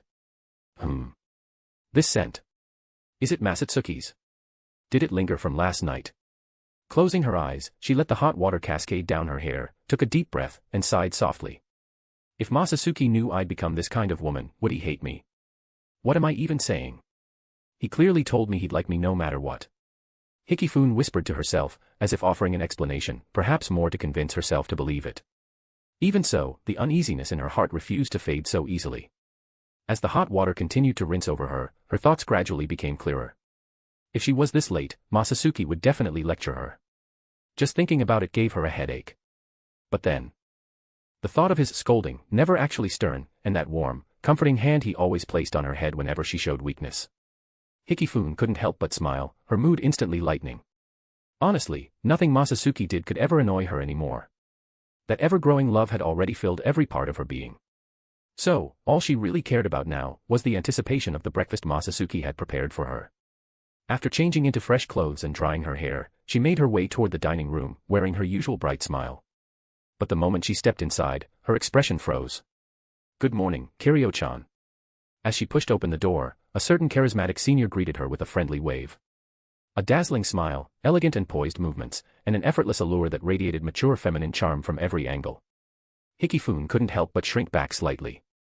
Even though she knew this was nothing more than a carefully crafted facade, she herself couldn't put on such an act in front of Masatsuki. A faint sense of inferiority crept into her chest, but she maintained her usual cheerful exterior, only her expressive eyes shifting restlessly. The moment she saw Masatsuki step out of the kitchen, her eyes lit up, and her whole demeanor became lively again. But then, she caught sight of Senjumaru Shitara setting the dishes on the table. Her eyelids twitched ever so slightly. Come on, give it a try, Kiryu-chan. Today's breakfast was made by Masatsuki and me. Senjumaru beamed, seemingly unaware of anything amiss. Masatsuki shot her a quick glance, one that went unnoticed by most. This woman really had no shame. All she did was use the eggs she had cracked but couldn't utilize, yet she acted as if she had contributed significantly. And calling her Kiryu-chan while addressing Masatsuki by name so casually. What was she trying to pull? Hikifune felt an unexpected irritation bubble up within her. She was fully aware that she was being unreasonable. But right now, she was feeling sensitive, just a little possessive, a little selfish. And so, indulging in that selfishness, she took a small bite of breakfast, her gaze calm as she looked directly at Senjomaru. Her beautiful, refined face took on a serious expression. From now on, Masatsuki and I will handle all 3 meals. Senjomaru-senpai, all you have to do is wait patiently. Finally voicing her true feelings felt oddly satisfying, like scolding a mischievous child. Hikifyun's mood instantly lifted. Meanwhile, the other great beauty in the room, Senjomaru, looked rather conflicted. What was that supposed to mean? Was she implying that breakfast wasn't as good because Senjomaru had helped? Had she done something wrong again? With a guilty expression, Senjomaru turned to Masatsuki, seeking help. Masatsuki simply shrugged and gave her a look that said, "You're on your own." Like hell he was going to save her. Calling him a womanizer. Oh, he wasn't forgetting that anytime soon. And now she wanted his help. Not a chance. Senjomaru looked utterly betrayed. But in the end, she could only turn back toward Hikifune. A moment of tense silence passed. Finally, under Senjomaru's hesitant, uneasy gaze, Hikifune begrudgingly took another bite of breakfast. To make use of the eggs Senjomaru had wasted, Masatsuki had made egg pancakes this morning. Fluffy eggs wrapped around crispy bacon, with onions, mushrooms, and diced bell peppers adding extra flavor. Since Senjomaru had wasted so much time, Masatsuki had only been able to prepare something simple. It wasn't as extravagant as yesterday's meal. But at the very least, it should still taste pretty good. Chapter 354, a perfect masterpiece. Kiryu Hikifune picked up her knife and fork, delicately cutting off a small piece of omelette before placing it in her mouth, chewing slowly. Then, she picked up the glass of milk beside her and took a small sip. Her movements were elegant, as if a noble savoring breakfast, at least, that's how she saw it. Her expression remained neutral, neither particularly pleased nor disappointed. She simply swallowed naturally and moved on to the next bite.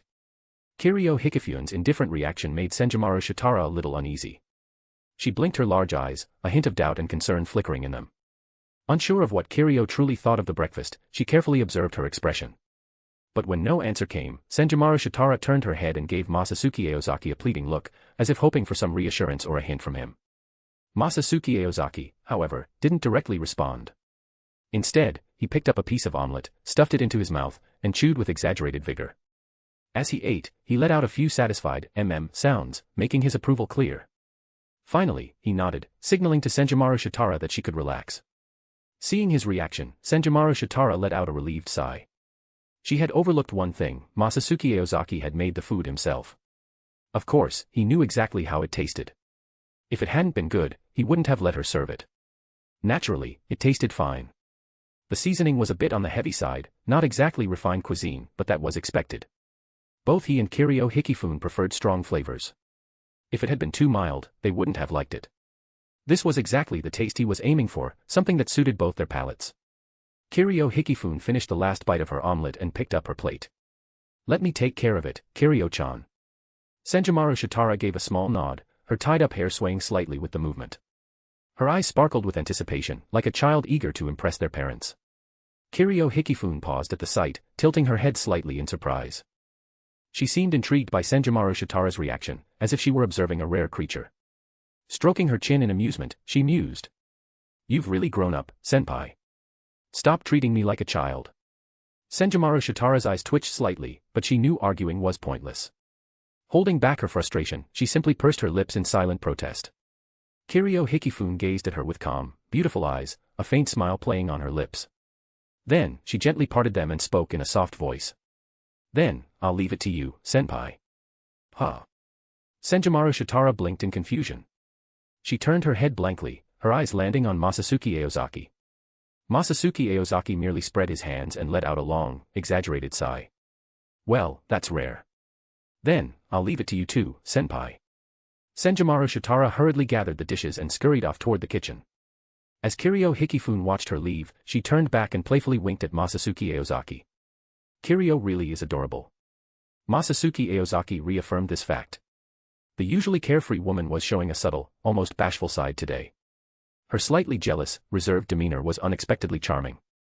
However, after being momentarily captivated by Kiryu Hikifune's cuteness, Masatsuki Aozaki quickly shifted his attention back to the kitchen and frowned. Such a waste of a pretty face, yet she never learns. She embarrasses herself time and time again, but never takes the lesson to heart. Always making the same mistakes. It's exhausting just thinking about it. And yet, sometimes, like this morning, she manages to be so hopelessly endearing. Hopelessly endearing. Or maybe I'm just biased. Masatsuki Aozaki felt a complicated mix of emotions. Not sure why he was even annoyed, he stood up irritably. Once everything's cleaned up, we're continuing. You're going to learn it today. However, Senjumaru Shitara looked visibly troubled, her large eyes blinking uncertainly. Judging from that expression, it was unlikely she'd succeed. But Masatsuki Aozaki wasn't about to give up. Kiryu and I will teach you together. I refuse to believe you can't learn something this simple in a single day. One day later, in Senjumaru Shitara's Zero Division Ridden. Masatsuki Aozaki and Kiryu Hikifune stepped out of the bathroom, feeling refreshed after their shower.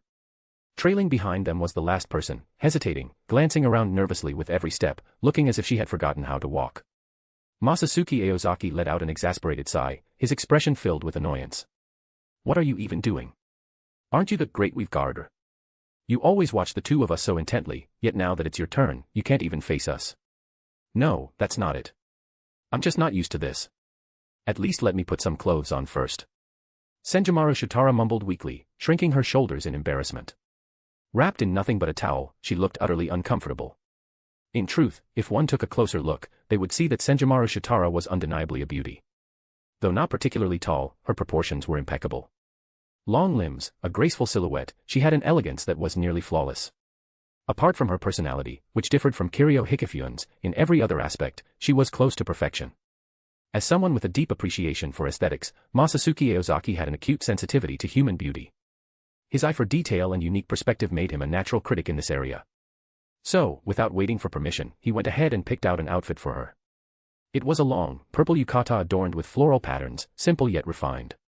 When draped over her, it enhanced her elegant aura, exuding a charm that rivaled even traditional kimonos. Notably, this yukata had come from Senjumaru Shitara's own wardrobe. Why had Masatsuki Aozaki been in her room in the first place? The answer was simple, she had been too embarrassed to even move, so he had reluctantly done her a favor. Masatsuki Aozaki studied his handiwork, nodding in satisfaction. With a smirk, he remarked. As expected, when someone has the right temperament, it's best to leave a little to the imagination. Though it covers up quite a bit, that air of mystery only makes people want to look closer. A perfect masterpiece. You really do have a filthy mind, don't you?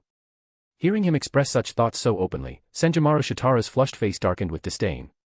Crossing her arms over her chest, she instinctively leaned away, as if trying to put some distance between them. Being forced into an outfit that suited Masatsuki Aozaki's tastes and then praised in such a bizarre way. It was rare for him to offer any kind of compliment, leaving Senjumaru Shitara torn between feeling secretly pleased and utterly uncomfortable.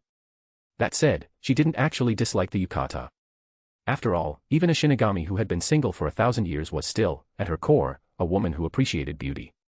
There was no reason to be unhappy about looking good. She had to admit, Masatsuki Aozaki had a good eye. And with his blunt and unwavering gaze locked onto her, Senjumaru Shitara found her feelings becoming unexpectedly complicated. I can't bring myself to hate it. 40 chapters ahead. P@Triancom/Pinksnake. Chapter 355, Chapter 355, Not a God. This was the first time Masatsuki Aozaki had ever praised himself so openly. He wasn't a bad person, but he couldn't exactly be called a good one either. Senjumaru Shitara had long since come to understand this after knowing him for decades. Sure, he had a sharp tongue and often acted in ways that seemed excessive, sometimes even taking the chance to ambush her just for fun. But in truth, he was surprisingly gentle. When he was focused on cooking, the serious look on his face was undeniably attractive. In those moments, he could easily be called a once-in-a-millennium level heartthrob. Though he occasionally said things just to get under her skin, he always had a way of making up for it when she felt embarrassed. And despite his rather peculiar personality, and his complete lack of shame in admitting his less-than-pure thoughts, his honesty never felt off-putting. Come to think of it, does he prefer girls who dress conservatively? The thought made Senjumaru Shitara lower her head slightly, examining herself as a complicated feeling welled up inside her. She had always assumed that no matter what she wore, she would naturally attract Masatsuki Aozaki's attention because of her own charm. But now, it almost felt like she had been unintentionally catering to his tastes all along by dressing so modestly. Maybe she should take a page from Kiryu's book and try wearing something simpler. That would probably backfire. Realizing where her thoughts were going, Senjumaru Shitara's face burned with embarrassment. She quickly shook her head, trying to banish those ridiculous ideas. At that moment, Masatsuki Aozaki walked up to her, arms crossed. You still need to keep practicing dessert making. Consider it homework from me, I'll check on it later. Hey. I already told you, I'm not a kid. Senjomaru Shitara puffed up her cheeks in protest, pouting in frustration. After a full day, she had finally grasped the process of making tiramisu. But while she had managed to make it, the taste was difficult to describe. And when it came to food, a dish that didn't taste good was nothing short of a failure. A failure wasn't something she could just pass off as compensation. She tilted her head slightly, looking up at the men who stood a full head taller than her. If judged by looks alone, there was probably no one in the past 1,000 years who could compare to him. As that thought crossed her mind, she found herself sighing internally. What a strange man. She studied Masatsuki Aozaki carefully, noticing how his sharp and defined features made him look almost unreal, flawless in every way. His long, slightly unkempt hair gave him a laid-back charm, neither too polished nor too wild, but effortlessly captivating. With a face like that, he would have been popular in any era. Yet, Senjomaru Shitara had the distinct feeling that what made him truly captivating wasn't his looks, it was his presence. Despite his playful demeanor, he wasn't someone who acted thoughtlessly. There was always a sense of calm about him, a quiet detachment that shrouded him in an air of mystery. But more than anything, there was a sincerity about him, something that should have been intangible, yet felt as real as anything she could touch. It wasn't about what he said or did.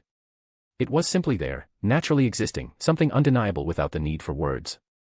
Senjomaru Shitara couldn't help but think to herself.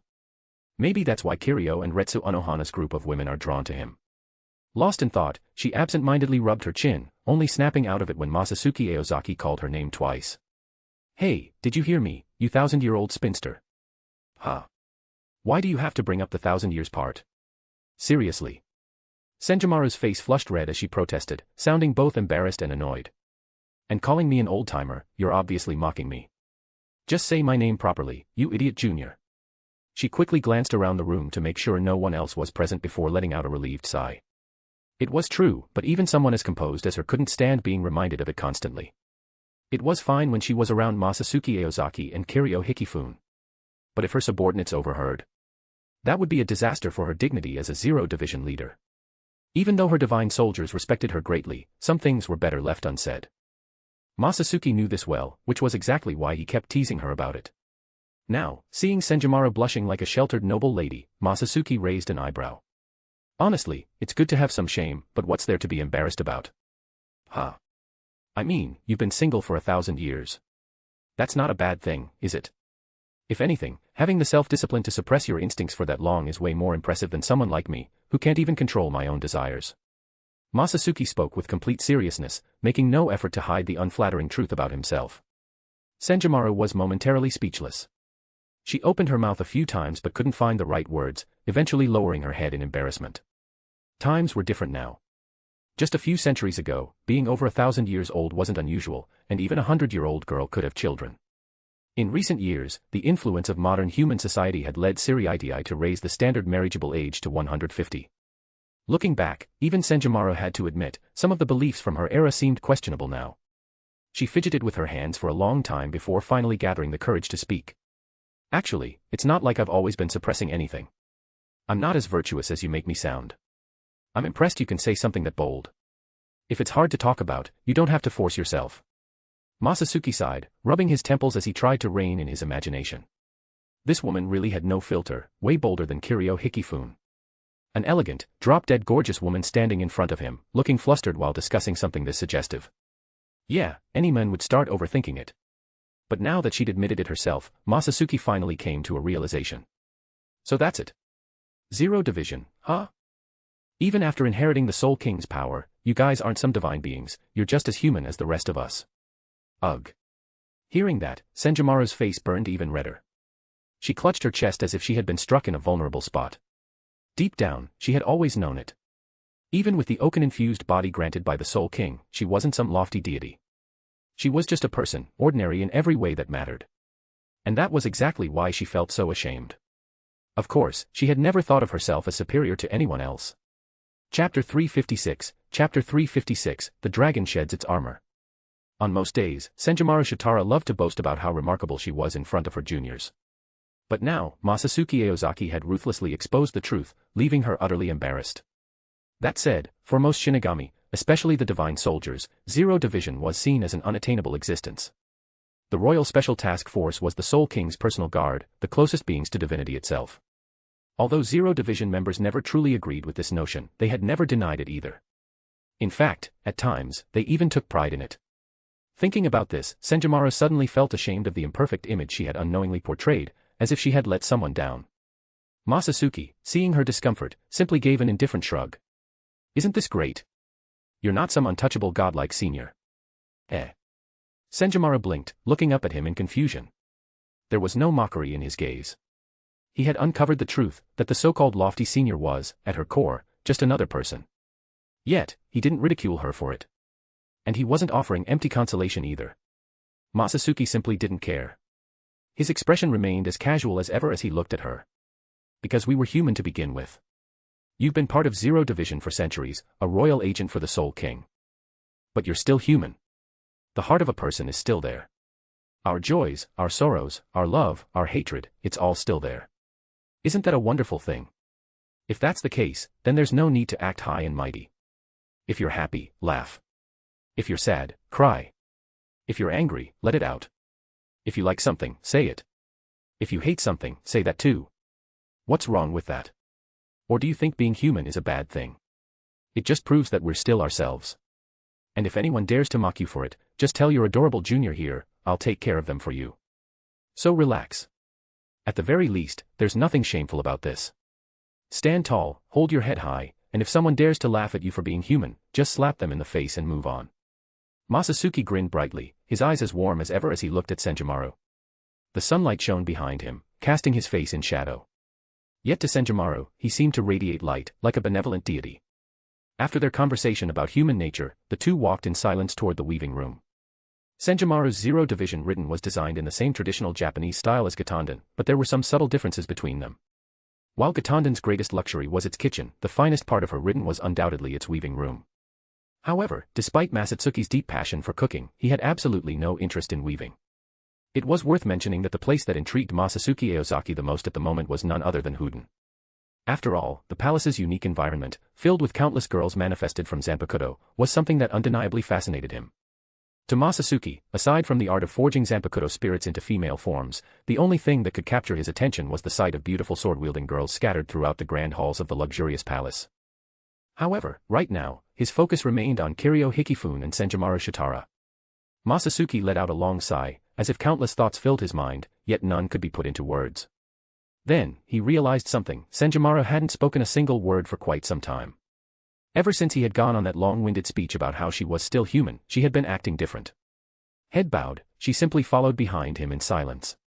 She wasn't upset or frustrated, but her quiet demeanor felt oddly out of character. Her face remained composed, unreadable, not a single emotion rippling across her features. Masatsuki glanced at her and, at that moment, noticed a faint blush creeping onto her cheeks. She lowered her head slightly, her eyes glimmering with a shy smile. That was kind of cute. Well, as long as she was fine, that was all that mattered.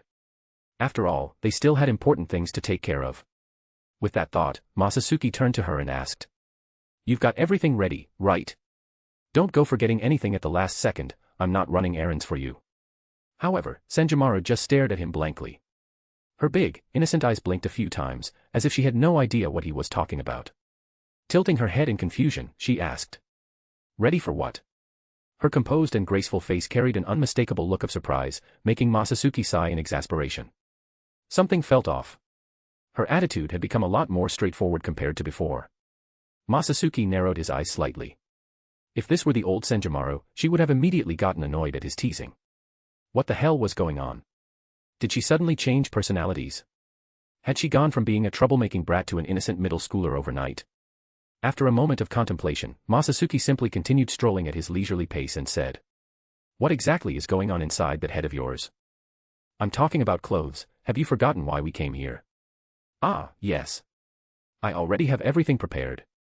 You should have more faith in your senior. Senjimaro quickly responded in a soft voice. Masatsuki sighed. All right, he was mistaken. She hadn't turned into a middle schooler, she had regressed all the way back to infancy. He shook his head helplessly. 10 minutes later, the weaving room. This was Senjimaro's favorite place, the space where she spent most of her time indulging in her craft.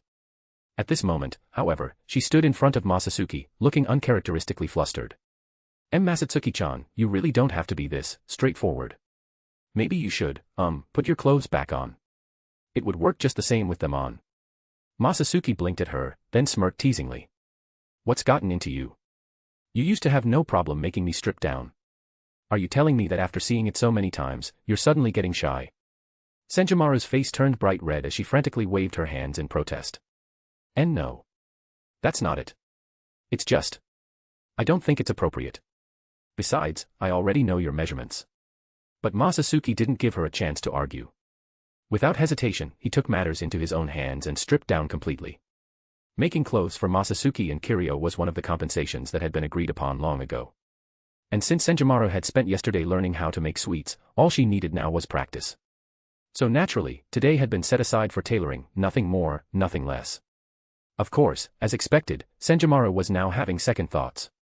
Masatsuki quickly shed the clothing that she would inevitably complain was in the way and turned to look at her. To his surprise, the usually composed and experienced woman actually blushed. What's wrong? It's not like this is the first time. You're too late to back out now, so hurry up and get in here. But. Senjumaru tried to protest, but Masatsuki wasn't having it. Before she could say another word, he grabbed her by the wrist and pulled her inside, shutting the door behind them. A wave of awkwardness settled over the room. Senjumaru stood frozen, unsure how to react. Her body felt warm, her heartbeat quickened, and she was at a complete loss for words. Masatsuki-chan is right. This has happened plenty of times before, so why am I reacting like this now? Even though she felt confused, she didn't dislike Masatsuki's actions. She quietly watched as he held her hand, her thoughts swirling. What Masatsuki himself probably didn't realize was that the Senjumaru standing before him now was no longer the fearless woman who once wielded her power without hesitation. And her reaction wasn't just childish stubbornness. Chapter 357, not bad at all. However, this whole situation had started because of her in the first place. If she backed out now, it would be too embarrassing to justify. So, Senjumaru Shitara took a deep breath, forced herself to push through the inexplicable sense of shyness bubbling up inside her, and began taking Masatsuki Aozaki's measurements. As expected, a perfect figure as always, Masatsuki-chan. You should at least acknowledge me as a woman once in a while. If it were any other woman, she probably would have thrown herself at you like a starving beast by now. Senjumaru muttered internally, but she didn't let her hands falter. Keeping a straight face, she pulled out her measuring tape and got to work. From shoulder width to thigh length, every measurement was taken with meticulous precision. Why is it so hot in here? Strange. Why isn't Masatsuki-chan reacting at all? Has Masatsuki-chan suddenly developed ironclad self-control? Or is it just that my new outfit doesn't interest him? Her emotions wavered between satisfaction and disappointment, creating a frustrating internal struggle. The 6 skeletal arms behind her moved across Masatsuki's body, checking for any flaws in her carefully crafted work.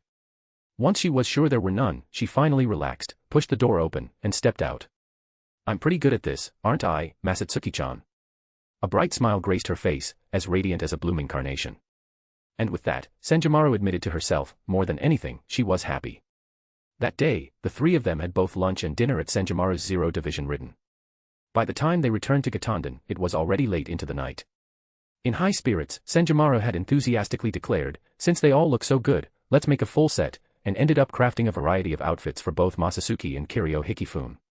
In the end, the two left Senjumaru's place with an unexpected addition, an enormous wardrobe large enough to fill an entire room. Night fell, and silence blanketed the halls. Masatsuki Aozaki and Kiryu Hikifune stepped into the room. Kiryu sat quietly on the large bed, her expression unreadable. Her gaze, both calm and sharp, slowly traced Masatsuki's figure from head to toe, scrutinizing every inch. Masatsuki stood still, unmoving, like a statue under her observation. Then, Kiryu's lips curled into a small, radiant smile. But her narrowed eyes hinted at something deeper as she whispered. That's nice. Whether it was a compliment to Masatsuki or just a passing thought, her voice was so soft that only she could hear it. On the other side of Gotei. Ah! Senjumaru Shitara flopped onto her bed, burying herself in the sheets. She had just finished her bath and was still wearing the purple yukata Masatsuki had picked out for her earlier that day. Her wooden geta sandals lay discarded on the floor as she finally allowed herself to release all the emotions that had built up throughout the day. Hugging her pillow tightly, she rolled back and forth on the bed, tangling the sheets and her clothes into a complete mess. Masatsuki-chan, seriously. Why would you suddenly say something like that? Acting all serious. You actually seemed kind of reliable for once. Senjimaro didn't even know if she was flustered, happy, or frustrated. All she could do was bury her face into the mattress and pound her fists into the blankets. Today, Masatsuki Aozaki had completely thrown her off balance and left a lasting impression. No, he had long surpassed perfection, breaking through any conceivable limit. It wasn't just his ability to match her pace effortlessly, but also the subtle excitement sparked by his meticulous care, skills refined through years of experience. Even she, a relic from 1,000 years ago, could clearly sense Masatsuki Aozaki's delicate and perceptive nature. As she replayed the day's events in her mind, Senjimaro Shitara couldn't help but chuckle to herself. She suddenly sat up, brushing her fingers against her flushed cheeks. Ever since returning to Gotei late at night, her heart had been racing. At first, she had only seen Masatsuki as a talented and obedient junior. But as time went on, she came to realize he had grown into a formidable warrior, one who had even surpassed her. Then, there was the way he so shamelessly flaunted his uninhibited nature, constantly teasing her. And yet, despite all of that, she had to admit, he was undeniably a man with an attractive side. Her perception of Masatsuki Aozaki had been shifting, again and again, in ways she never expected. At some point, she had stopped being able to distinguish which version of him was the real one. Or perhaps, all of them were. But today, what truly struck her wasn't his power or his antics. It was the way he acknowledged her. Not as a revered member of Zero Division. Not as some untouchable existence. But as a person. There's nothing to be ashamed of. Hold your head high, and if someone dares to mock you, slap them in the face and move on, because you're human. It wasn't that she had never considered this before. She had simply never allowed herself to. Even now, just recalling the serious expression Masatsuki had worn at that moment sent a rush of emotion surging through her, making her heart pound all over again. Had she really just spent too much time alone in the Grand Palace? Was that why she found herself reacting so strongly to his every move? She told herself that was the case.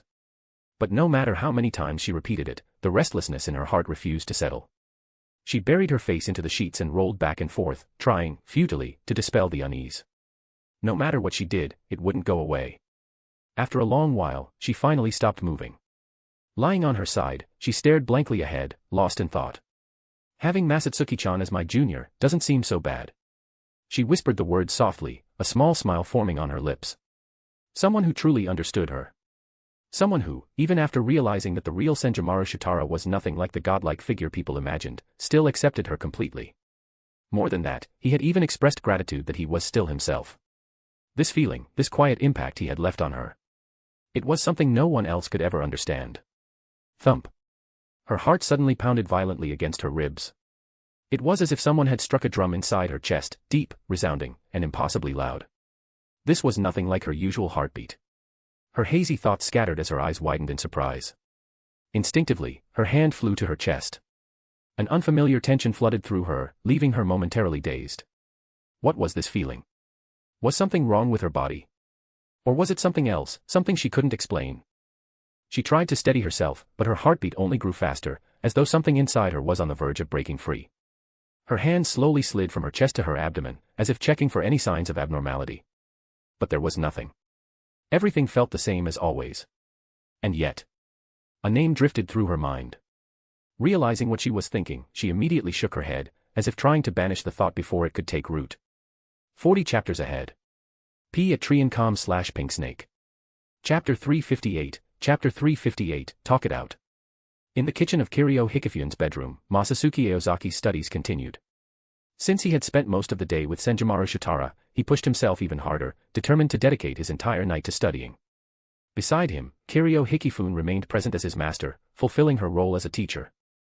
Throughout his studies, Masatsuki Aozaki kept part of his attention on Kiryu Hikifune, quietly observing her. He had assumed she would be preoccupied with the events of the day, whether it was catering to Senjimaro Shitara's preferences, what had transpired between them when they were alone, or the subtle changes in her demeanor. Given Kiryu Hikifune's impatience and her rather innocent nature, Masatsuki Aozaki had expected the evening to be anything but easy. However, contrary to his expectations, she hadn't said a single word from the moment they entered the kitchen.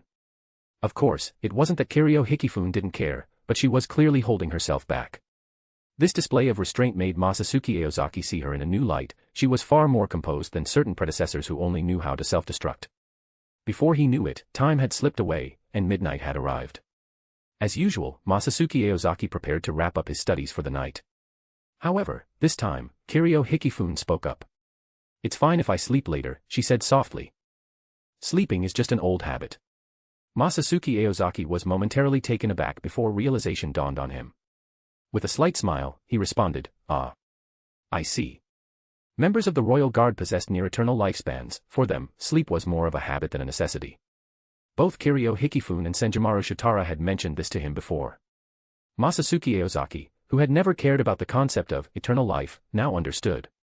No wonder Kiryu Hikifune had been so quiet, she had been waiting for this moment. A smirk tugged at his lips as he teased, "I almost forgot. How about we do the same as yesterday and have a kiss just for you?" For a brief moment, Kiryu Hikifune's beautiful eyes flickered with hesitation, a conflicted expression crossing her face. Masatsuki Aozaki caught every subtle change. But tonight, that temptation alone wasn't enough for her. She shook her head firmly and, in a resolute tone, said, "I want to stay with you. I don't want to leave you. Why are you so insistent? We have plenty of time, Kiryu. You can relax a little." Masatsuki Aozaki gently ran his fingers through her hair, his smile filled with indulgent affection. Even so, Kiryu Hikifune remained unwavering. She looked up at him with serious, determined eyes. "I want to make up for the time we lost." Her voice was soft but carried undeniable stubbornness. "Ah. I see." Masatsuki Aozaki's smile grew even gentler.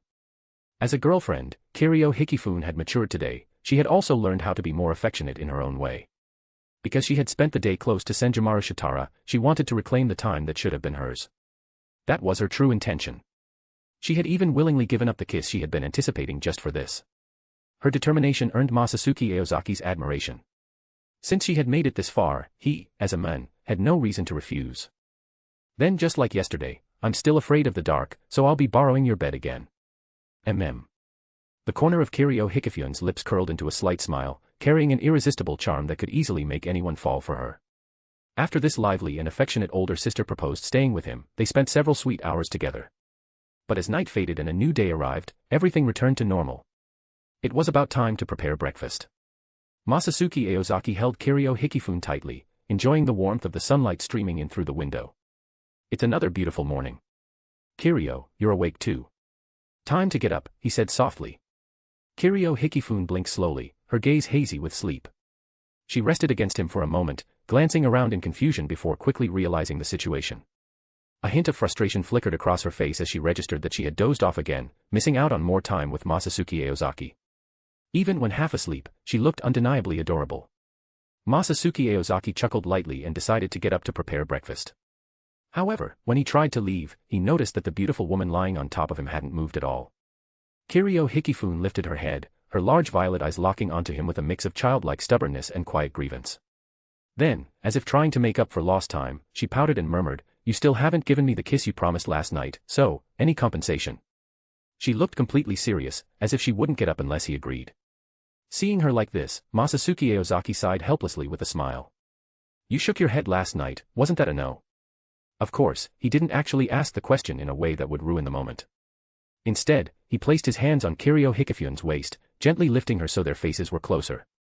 Looking into her eyes, he spoke in a soft, indulgent tone, yes, since Kiryu-sama demands compensation, of course, I should oblige." As he finished speaking, he reached out and gently stroked her smooth, delicate cheek. Kiryu Hikifune obediently closed her eyes, a blissful smile spreading across her face. As their lips met, she let out a soft, satisfied sigh, responding to his kiss with an endearing clumsiness. When they finally parted, her face was flushed crimson, and she nervously pursed her lips over and over, clearly flustered. Her body fidgeted slightly, as if trying to suppress the restlessness stirring within her. "Masatsuki. I am going to take a shower first," she stammered, her voice trembling faintly as she struggled to maintain composure. With hurried steps, she made her way toward the bathroom, the wooden floor echoing with the light patter of her bare feet. The rhythmic sound was unexpectedly pleasant, like a soft drumbeat. As the sound of running water filled the air, a quiet stillness settled over the world. By the time Masatsuki Aozaki finished preparing breakfast, Kiryu Hikifune had freshened up and gotten ready. Senjumaru Shitara arrived right on time, appearing as composed as ever. Everything was as usual. The only difference was the subtle shift in the atmosphere among the three of them. Compared to before, their interactions had grown calmer and more natural. They ate breakfast together, their conversation light and unhurried. Once the meal was finished and the dishes taken care of, Masatsuki Aozaki glanced at the two women chatting and laughing on the sofa and scratched his head. "I'm heading to Huden in a few days to see if there's anything I need to prepare. I'll be back before lunch." With that, he left the living room under the watchful eyes of the two beautiful women and returned to his own room, a place he had never once entered at night. However, instead of stepping inside, he leaned against the corridor and waited. Less than 10 minutes later, the crisp sound of wooden sandals clacking against the stairs reached his ears. Masatsuki Aozaki turned his head and saw his ever-dignified senior slowly descending. Her golden hair accessory secured her neatly styled hair, exuding the same elegant and noble aura as always. Senjomaru Shitara looked at Masatsuki Aozaki with an unusually serious expression, her gaze carrying an unspoken weight. She opened her mouth and said, "Masatsuki, I need to talk to you." Her expression was so solemn it looked as if she were about to announce some tragic, romantic farewell. She stared at him, unwavering. Chapter 359, Furious Out of Shame. Masatsuki Aozaki led Shitara Senjomaru into his room. However, his room didn't even have a proper space for receiving guests. In the end, Masatsuki sat in a chair while Senjomaru sat on the edge of the bed. The older woman looked visibly conflicted. She placed her hands on her lap, fingers tightly intertwined, and watched Masatsuki cautiously. "Well, first of all, I want to ask about what happened the day before yesterday. Why did you do that?" Senjomaru spoke up first. "The day before yesterday." Masatsuki tilted his head slightly, looking puzzled. "That thing. You kissed me." Senjomaru's frustration spilled over, and her voice rose slightly. "Oh. So you do remember. I thought you'd already forgotten." In stark contrast to Senjomaru's world-ending reaction, Masatsuki remained completely at ease. Until yesterday, Senjomaru had acted no differently than usual, showing no signs of being bothered. Masatsuki had assumed she'd already moved past it. But yesterday, something had clearly changed. It wasn't as if Masatsuki hadn't noticed her unusual behavior, he just hadn't brought it up. And soon enough, he realized something else. Senjomaru had suddenly become easily flustered, yet she showed no real aversion toward him. No matter how much he teased her, she didn't seem to dislike it. That puzzled him. Why was she reacting this way? Senjomaru's expression grew even more uncomfortable. Her face turned red as she spoke with a hint of irritation. "How could I possibly forget? That was my first time." A mix of emotions flickered in her eyes as if she were recalling that particular moment. "At the time, I may have allowed it, but I had absolutely no experience. You, on the other hand, seemed very skilled." Her voice grew quieter and quieter, barely audible by the end. She lowered her gaze slightly, her cheeks glowing with heat. During her brief stay in Seireitei, she had visited Masatsuki's home and learned that the Aozaki family had grown into a massive household with an ever-expanding population. But right now, it was as if she had completely forgotten where all those people came from. Masatsuki didn't have a single child. "Well, I don't mind telling you. It's not like it's some big secret." His tone carried a teasing lilt, almost playful. However, Senjomaru was far from satisfied with his response. "Then hurry up and tell me," she urged impatiently. Her eyes sparkled with anticipation and curiosity, as if she couldn't wait to hear the truth. Masatsuki chuckled at her urgency. "You really want to know that badly?" He deliberately toyed with her, making her even more flustered. Senjomaru nodded vigorously. "Of course. I'm the victim here." But looking at her, she didn't seem like much of a victim at all. Back then, when he had caught her, Senjomaru had already lost control of her body. At first, she had tried to convince herself of that. But the truth was, those large hands of his, barely exerting any force, weren't actually restraining her. She had been able to move. At that moment, she had felt her heartbeat race, her mind spinning with countless thoughts. And yet, she had never been more clear-headed in her life. So, in the end, it had been her own choice. Senjomaru Shitara stole a glance at Masatsuki Aozaki's pensive expression before continuing. "As the victim, I want to know what you were thinking at the time." There was a trace of anticipation in her voice, as if she was hoping for an answer that could clear up her confusion. "My thoughts were probably something like, Senjomaru is so cute. I really like her, or something along those lines." Masatsuki nodded with a completely serious expression. Senjomaru froze for a moment. "Because you like me?" "That's right, I like you." Masatsuki's lips curled into a wide smile as he admitted it without hesitation. Then, he met Senjomaru's eyes directly and, in a teasing tone, began. "If you..." Before he could finish, Senjomaru suddenly shot to her feet, cutting him off. Wait. I'm not ready for this yet. Let me think. Please, just give me a moment to think." She clutched her head, body trembling, her wide eyes resembling someone who had just been struck by lightning. Shaking her head frantically, she muttered under her breath, trying to process what had just happened. Masatsuki watched her, frowning. Originally, he had assumed that if she regretted accepting his kiss and threw a fit over it, he would just sincerely apologize, and that would be the end of it. After all, both of them had been responsible for what happened. It wasn't like she could hold it against him forever. But now, this reaction wasn't anything like what he had expected. What the hell is this woman freaking out about? Masatsuki sighed, shaking his head helplessly. He just couldn't understand how her mind worked. Then again, it wasn't the first time. This woman had always been impossible to read. Her thoughts were completely unpredictable, making it a challenge to figure out what she wanted at any given moment. And judging from the way she was acting now, it didn't seem like she'd calm down anytime soon. Masatsuki made his decision. Before things could spiral further, he needed to let her cool off on her own. Without hesitation, he reached out, slipped his hands under Senjimura's arms, and, like picking up a child, lifted her up effortlessly. Then, he unceremoniously tossed her out of the room. Wait. Please, Masatsuki-chan. Don't just throw me out. I'm your senior. As expected, Senjimura didn't disappoint. The moment she landed on the ground, she immediately started making a scene. What the hell? How could you do this to your senior? Staying in a man's room and doing nothing but yelling, that's just being a nuisance. Now get out. Masatsuki shot back, clearly exasperated. Ugh. Senjimura opened her mouth to argue, but before she could get a single word out. Bang. The door slammed shut behind her. She sat there, stunned, mouth slightly open, unable to say anything. She had never expected Masatsuki to just confess out of nowhere. She had been on the passive end of this entire situation from the start. Her brain, running on what might as well have been a single-core processor, couldn't even process how she was supposed to respond. She hadn't even had the chance to be properly flustered before being kicked out. Sitting on the floor in front of the door, she slowly hugged her knees and mumbled to herself. It's not like I ever said I wasn't willing. Ah. Was he mad because I didn't agree right away? Masatsuki-chan is actually kinda cute, hee. Masatsuki Aozaki, who the hell are you calling mad?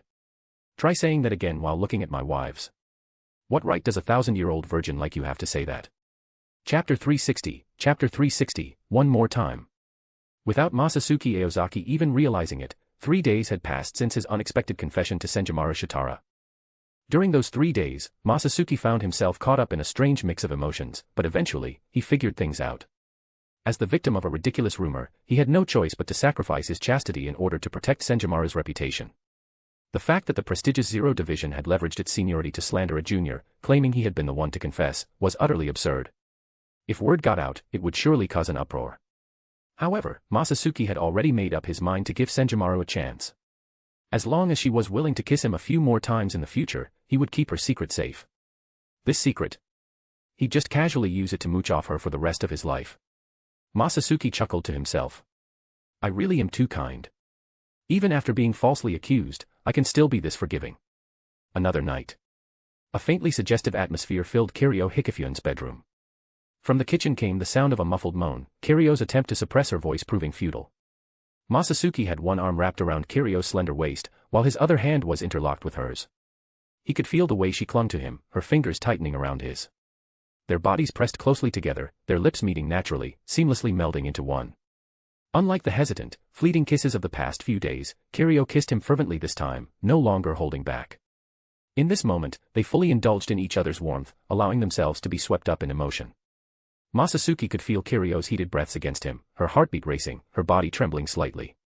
Her lips carried an inexplicably sweet taste, reminiscent of a girl lost in the throes of love. At first, Kiryu had been completely passive, letting Masatsuki take the lead. As long as he gave her a good-night kiss before bed, she was satisfied. But after getting used to that, she started expecting a good morning kiss as well. Before long, kissing before bed and upon waking became a routine. Little by little, she got addicted to it, knowing that Masatsuki would always indulge her. And so, she became greedier. At first, she only asked for their kisses to last a little longer. Then, after one kiss ended, she wanted another. Eventually, she stopped asking altogether, simply kissing him whenever she pleased, skipping the need for his permission. By now, it no longer mattered whether it was morning or night, whether they were asleep or awake. Their kisses had nothing to do with timing anymore. They were simply an expression of love. Ha! With a slightly exaggerated gasp, a thin silver thread stretched between their parted lips. Even as she gasped for air, Kiryu clung to Masatsuki, her body radiating the lingering scent of a fresh bath. Her misty eyes, heavy with desire, had lost their usual clarity as she let herself get lost in the moment. But the kiss wasn't enough. Snuggling into Masatsuki's embrace like a contented kitten, she whispered. Masatsuki, one more time, please. Her face glowed with happiness as she lifted her head, leaning in with wet, eager lips. However, this time, Masatsuki didn't respond the way she expected. Instead of indulging her again, he tilted his head back, dodging her advance. Then, loosening his grip, he gently pushed her away. He glanced up at the clock. It was already well past midnight. They had been kissing for almost an hour. An entire hour, spent doing nothing but kissing. Even for him, this was a first.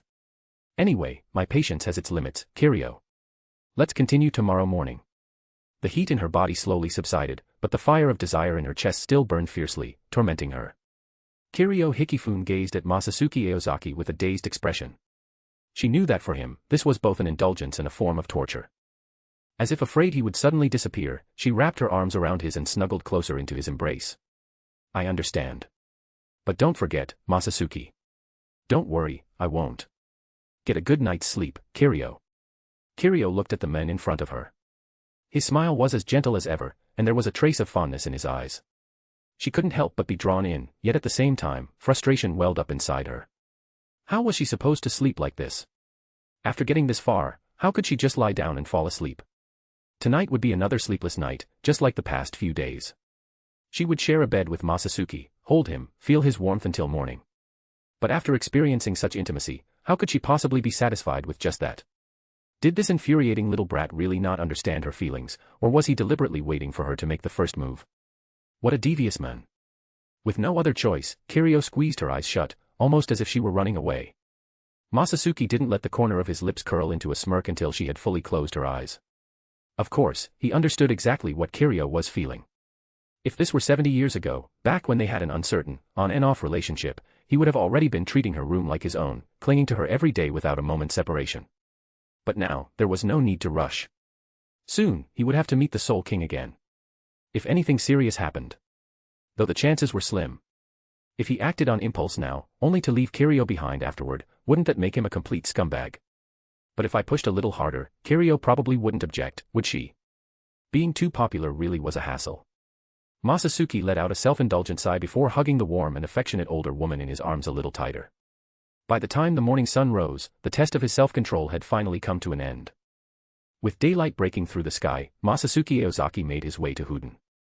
He had been planning this visit for 3 days.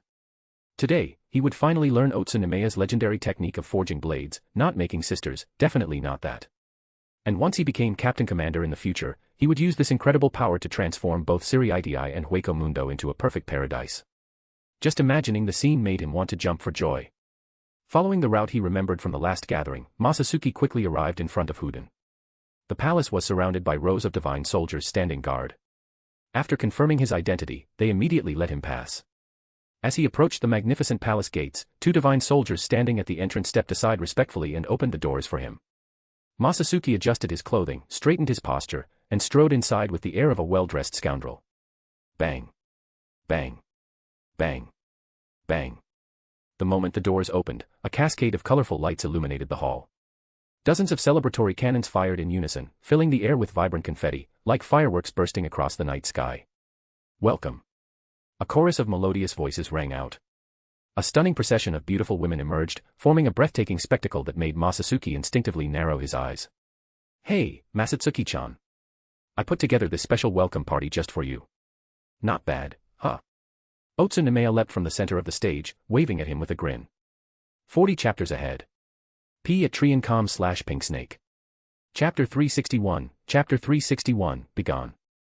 Otsunomiya couldn't help but feel a tinge of emotion as he observed Masatsuki Aozaki, who made no effort to conceal his true self. Despite being a disciple of Genryusei Shigekuni Yamamoto, Masatsuki was refreshingly straightforward and completely unpretentious, nothing like that old man. Much better than Yamamoto, who put on a righteous facade in public but was anything but behind closed doors. Otsu found that he much preferred someone as genuine as Masatsuki. With a wave of his hand, the Zanpakutō sisters bowed gracefully and withdrew. Turning back to Masatsuki, Otsu smiled and said, Masatsuki-chan, come with me. We can start right away.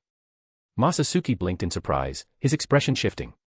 He had expected to relax and enjoy himself here for a while before getting to business, but things were moving much faster than he anticipated. This soon, he asked, puzzled. Forging a Zanpakutō was an immensely important craft. Shouldn't he be tested first? Maybe be made to stay in Huden for a few days to prove his worth. However, Otsu's eyes gleamed with excitement as he nodded without hesitation. Of course. I can't wait. Without further ado, he led Masatsuki forward until they arrived at the edge of a cliff. Below them stretched an endless ocean, waves crashing relentlessly against the rocky shore. A small wooden cabin stood alone at the cliff's edge, isolated as if cut off from the rest of the world.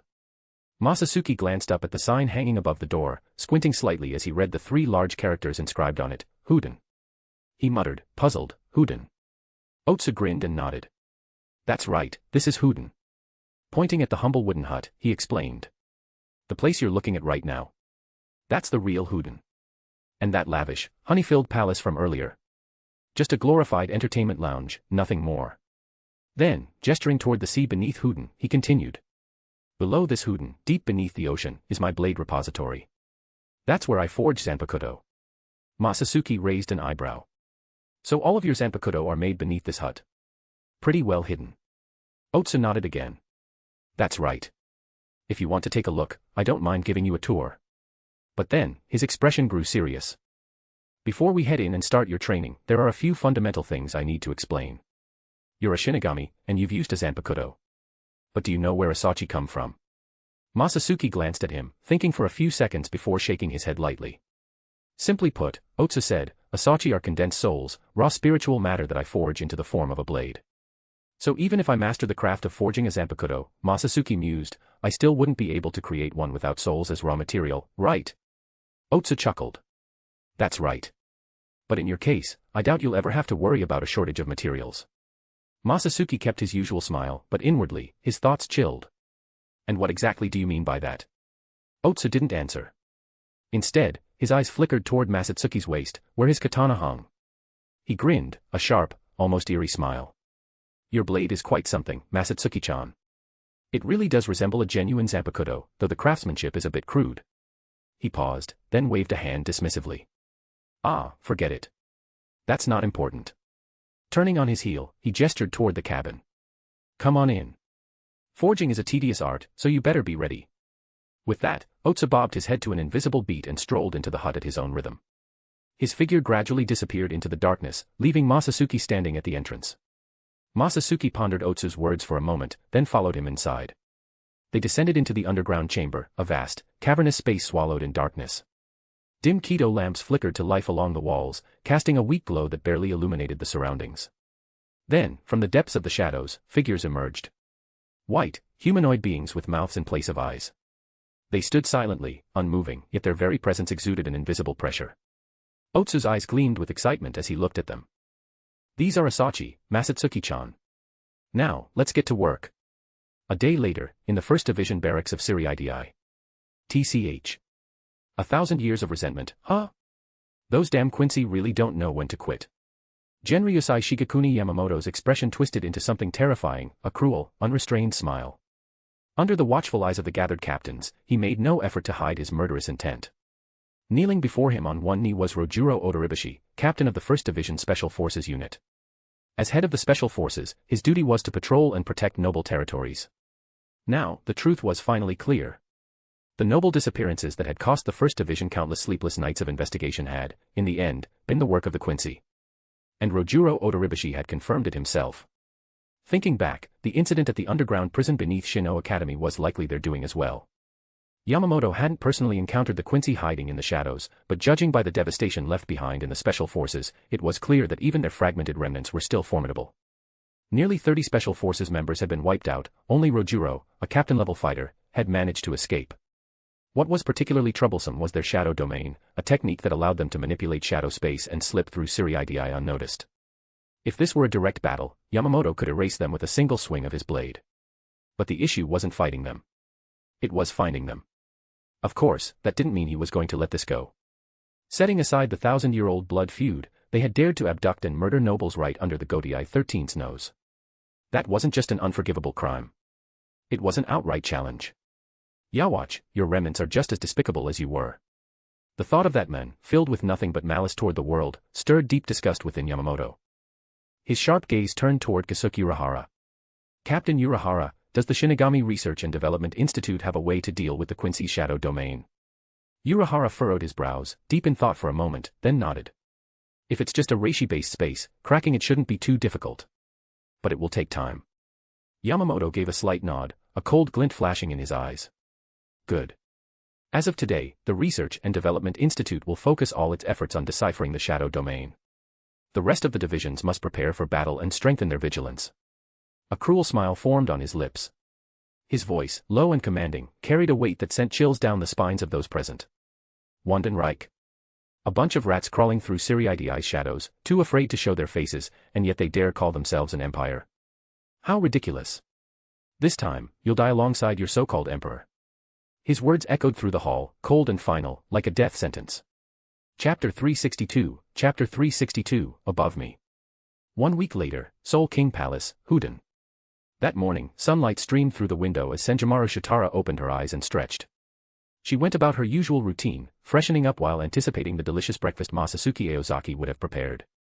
However, when she entered the living room, she found the dining table completely empty. Ah! Masatsuki Aozaki didn't make breakfast, she muttered to herself in surprise. Curious, she walked into the kitchen to see what had happened. As soon as she stepped inside, she saw Kiryu Hikifune busily preparing food. Kiryu's movements were smooth and practiced, as if she had done this countless times before. Lately, her daily schedule had become quite fixed, she would always appear in the dining room around 8 in the morning. As for exactly how early she arrived, Senjumaru wasn't sure, since she was usually the last one to wake up. Still, no matter how much time Masatsuki Aozaki spent learning how to forge Zanpakutō, he always returned in time to prepare all 3 meals for the day. Yet today, he was nowhere to be seen, and instead, Kiryu was the one cooking breakfast. Ever since Masatsuki Aozaki arrived at the Seoul King Palace, Senjumaru had rarely seen Kiryu cook herself. Noticing Senjumaru's stunned expression, Kiryu kept her usual bright smile and casually said, "Masatsuki's training is almost finished. He hasn't returned since last night." Wait, does that mean he already mastered forging a Zanpakutō? That fast? Kiryu nodded with a smile. Senjumaru knew Masatsuki had been spending the past few days studying Zanpakutō forging, but it still caught her off guard. For him, this must have been such an important task that he even skipped making breakfast, something he never neglected before. That idiot. She grumbled inwardly. He still hasn't even gotten my answer to his confession, and now he can't even be bothered to make breakfast for me. Men really are pigs. Suppressing her frustration, Senjumaru stepped forward to help Kiryu. The breakfast Kiryu had prepared was simple, just some basic Western-style food like bread and hot dogs. Senjumaru, showcasing her own skill, cracked 2 eggs and had Kiryu fry them into golden omelets. With a steaming cup of milk on the side, the 2 women had a well-prepared meal. The dining room was unusually quiet without the men at the center of their attention. With only the 2 of them present, they ate in silence, taking small bites as a peaceful stillness filled the space. That is, until Kiryu finished her meal early and returned to her room, leaving Senjumaru alone at the table. The composed smile she usually wore, befitting her seniority, slowly faded. A hint of melancholy crept into her expression. Letting out a soft sigh, she sat there, feeling a deep sense of helplessness. These past days, she'd been like this, her mood weighed down, no matter how much she tried to act the same as always in front of Masatsuki Aozaki and Kiryu Hikifune. But they had already seen through it all. Her thoughts were a tangled mess. Since that day, Masatsuki had never brought up his confession again. Yet, those words were burned into her heart, impossible to forget. Even though his behavior hadn't changed, Senjumaru couldn't stop herself from replaying that moment over and over, every word, every sentence, etched into her mind. What on earth am I supposed to do? She murmured softly, her voice laced with confusion and uncertainty. Meanwhile, on the other side of the Seoul King Palace, the one responsible for all of this, Masatsuki Aozaki, was grinning from ear to ear. He held up a plain-looking katana and gave it a few test swings. A Zanpakutō, I forged it. Well done, Masatsuki-chan. I knew you could do it. Otsunomaya pumped his fist excitedly, looking even more thrilled than Masatsuki himself. You can take this blade back and cultivate it properly, though I can't say for sure if it will develop a sword spirit. Masatsuki raised an eyebrow. So you're saying, the sword I forged might not have a spirit? No sword spirit. Wouldn't that mean all his training in forging was pointless? He had spent so much time and effort learning the craft precisely for the sake of creating sword spirits. Masatsuki was momentarily stunned. If, after everything, his Zanpakutō ended up without a spirit, then all of his hard work would have been for nothing. Otsunomaya gave a slight nod. That possibility exists, but I can't give you a definite answer. After all, you're the second person after me to successfully forge a Zanpakutō. Before I ascended to the Soul King Palace, I taught others as well, but none of them were able to master the technique. If you have time, you could ask the monk. He has the ability to see the names of all things in the three worlds. Once an Asachi is in a Shinigami's hands, he can discern the name of the Zanpakutō. If he can see the name of your sword, then you'll have your answer, won't you? If. Masatsuki muttered to himself. He had caught the uncertainty in Otsu Nemea's words. Did you get all that, Masatsuki-chan? Otsu waved a hand in front of Masatsuki's face, a knowing smile on his lips. Masatsuki nodded, though a hint of reluctance flickered in his eyes. To be honest, he really didn't want to go seek out that monk. Even you, the god of the sword. Otsu waved dismissively. Don't underestimate that monk. I may be the one who forges the swords, but when it comes to their names, that's his domain. Sure, I made his Zanpakutō too, but you should have learned this at Shino Academy. Zanpakutō are an extension of their wielders. His Zanpakutō's abilities have nothing to do with me. They're just a manifestation of his own power. Put simply, his authority surpasses mine, even as the god of the sword, who created the Zanpakutō. So when it comes to names, he's the one you should be asking, not me. Masatsuki stood in silence, gripping the Asachi tightly, his gaze fixed in the distance as if deep in thought. Otsu remained by his side, quietly observing. His expression was unreadable, his eyes hidden behind his signature sunglasses, making it impossible to tell what he was thinking. He simply waited. After a brief pause, Masatsuki suddenly scratched his head, his movements casual. Then, as if coming to a decision, he spoke up. All right, I'll ask him when I get the chance. But before that, shouldn't we be celebrating? I finally learned how to forge a Zanpakutō. I haven't even had a proper look around Huden yet. Otsu blinked in surprise, then quickly grinned. You're right, we should celebrate. Hearing that, Otsu burst into laughter. He slung an arm around Masatsuki's shoulder, his voice booming with excitement. We really are on the same wavelength. I've already got everything set up, party. Party. Let's go. His laughter was full of enthusiasm as the two of them strode toward the Grand Palace, ready to indulge in a well-earned celebration. Their figures gradually disappeared beyond the palace gates, leaving only a gentle breeze in their wake. 40 chapters ahead. P at Triancom/Pinksnake. Chapter 363, Creating Souls. After a night of indulgent relaxation, Masatsuki Aozaki and Otsu Nemea made their way to the Kirindon of Tenjiro Kirinji. With Kirinji's warm hospitality, the three of them enjoyed a soothing hot spring bath together.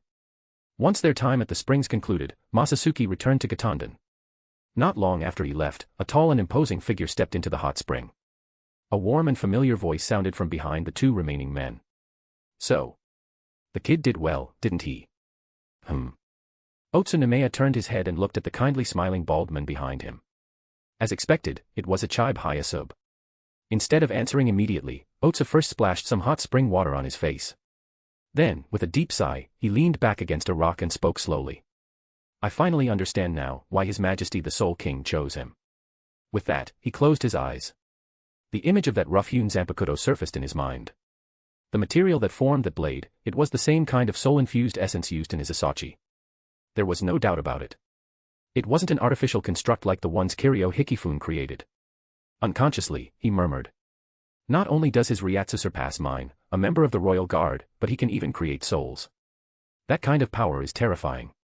The three of them were beings whose Ryatsu had long since surpassed the realm of ordinary Shinigami. Their senses were razor-sharp. So even though Otsu had spoken under his breath, the other two had heard him clearly. Tenjiro Kirinji's pupils contracted sharply, shock flashing across his face. Create souls. That's impossible. He had never heard of anyone being capable of such a feat. Only a god could do something like that. No, even a god might not be able to. After all, he had never seen the Soul King himself perform such an act. On the other hand, Ichibe Hayasub simply waved a hand dismissively and let out a hearty laugh.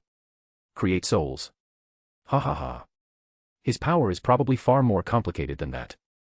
Not soul creation. Then what is it? Otsu Nemea frowned, his confusion evident as he turned to Ichibe. However, instead of a clear answer, Ichibe simply scratched his bald head and grinned. Even if you ask me, I can't say for sure.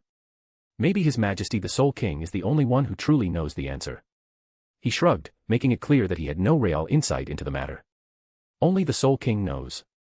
Is that why His Majesty had us teach him the art of sword forging? Kirinji asked, furrowing his brows in thought. I don't know, Ichibe admitted. But now that he's mastered forging, Otsu has completed his task. His Majesty will probably meet with him soon. With a clap of his hands, Ichibe signaled an end to the discussion. Kirinji took the hint and didn't press further. It wasn't as if he had much choice. Though all 5 of them were members of the royal guard, this monk was the strongest among them. Even if the other 4 joined forces, they might not be able to take him down. Otsunomiya pursed his lips, nodding slightly. It was obvious, teaching Masatsuki Aozaki the art of forging wasn't his own decision. It had been decreed by the Soul King. Otherwise, no matter how easygoing he was or how much he liked Masatsuki, there was no way he would have passed down such an essential technique to someone he'd only just met. After all, the Zanpakutō was the very foundation of the Shinigami. It was because of the Zanpakutō that beings known as Shinigami even existed. The Soul King probably doesn't want him to forge just Zanpakutō, does he? Otsu exhaled deeply, his voice trailing off as if he were speaking to no one in particular. But without someone to answer, his question remained hanging in the air, lost in the silence. 3 days later. Understood. I'll be there on time. After seeing off the messenger, Masatsuki Aozaki shut the door and returned to the dining room. Masatsuki. Where did you run off to just now? Senjumaru Shitara's voice carried a commanding force, brimming with a composed authority far more serious than usual. Since moving into Gotei, this was the first time she had displayed such presence. Normally, she played the role of an eccentric, somewhat scatterbrained older sister. But in truth, she was a royal operative entrusted with the protection of the Soul King. At this moment, standing tall with poised elegance, every inch of her exuded an irresistible charm and an aura of unquestionable sanctity. If an enemy were present, they would have been instantly cowed by her sheer presence, unless, of course, they were on par with her in strength. But no such opponent was here now. So no one was intimidated in the slightest. Masatsuki simply reached out and gave her a firm flick to the forehead. Ow. Senjumaru yelped in surprise. What's with the overreaction, you idiot? Anyone listening in would think we were under attack. Masatsuki rolled his eyes, looking at her with mild exasperation. It's just dessert, isn't it? No matter how bad it turns out, I wouldn't run away. Now pull back your ryatsu and stop leaking it everywhere. Masatsuki frowned at her, clearly unimpressed. Senjumaru, still rubbing her forehead from the unexpected flick, looked at him sheepishly. So where were you, then? I thought you were hiding because you didn't want to eat. It was that bald monk's messenger, Masatsuki replied, crossing his arms. So, how's it going? Bald. Senjumaru blinked, momentarily stunned, as her mind slowly caught up. Oh. It's chilling right now. Miss Hyarinmaru was a huge help. She suddenly perked up, her composure as a royal guard officer shattering in an instant. Then, just as suddenly, she deflated, her large eyes turning misty with frustration. She clenched her fists, carefully controlling her strength, and lightly pummeled Masatsuki's chest. You idiot, Masatsuki. This is all your fault. I forgot to tell Miss Hyarinmaru the timing, and now it's ruined again. Masatsuki hurriedly tried to soothe her. Calm down, don't get worked up. If Kiryu Hikifune sees us like this, she'll think we're a bickering couple. Senjumaru's small fists landed against him with soft, ineffective thuds. The force was just right, not painful in the slightest, but oddly comfortable. Before she could react, Masatsuki grabbed hold of her arms. She gasped, startled, and quickly turned her face away, blushing. Lately, this kind of thing had been happening between them more often. Even though Senjumaru insisted on treating him as just a friend, she still found herself flustered whenever they accidentally got too close. After all, they had kissed once before. There had been a confession. And a response. Masatsuki. Because of that, Senjumaru was caught in a dilemma. She wanted to keep some distance between them, but at the same time, she really didn't. Suddenly, she lifted her head, her stubborn gaze locking onto Masatsuki. This is your fault. If I hadn't gone looking for you, I wouldn't have forgotten. Her voice carried a hint of petulant frustration, as if placing all the blame squarely on him. She pouted slightly, her face tinged red, like a child sulking after being wronged. 40 chapters ahead. p@triancom/pinksnake.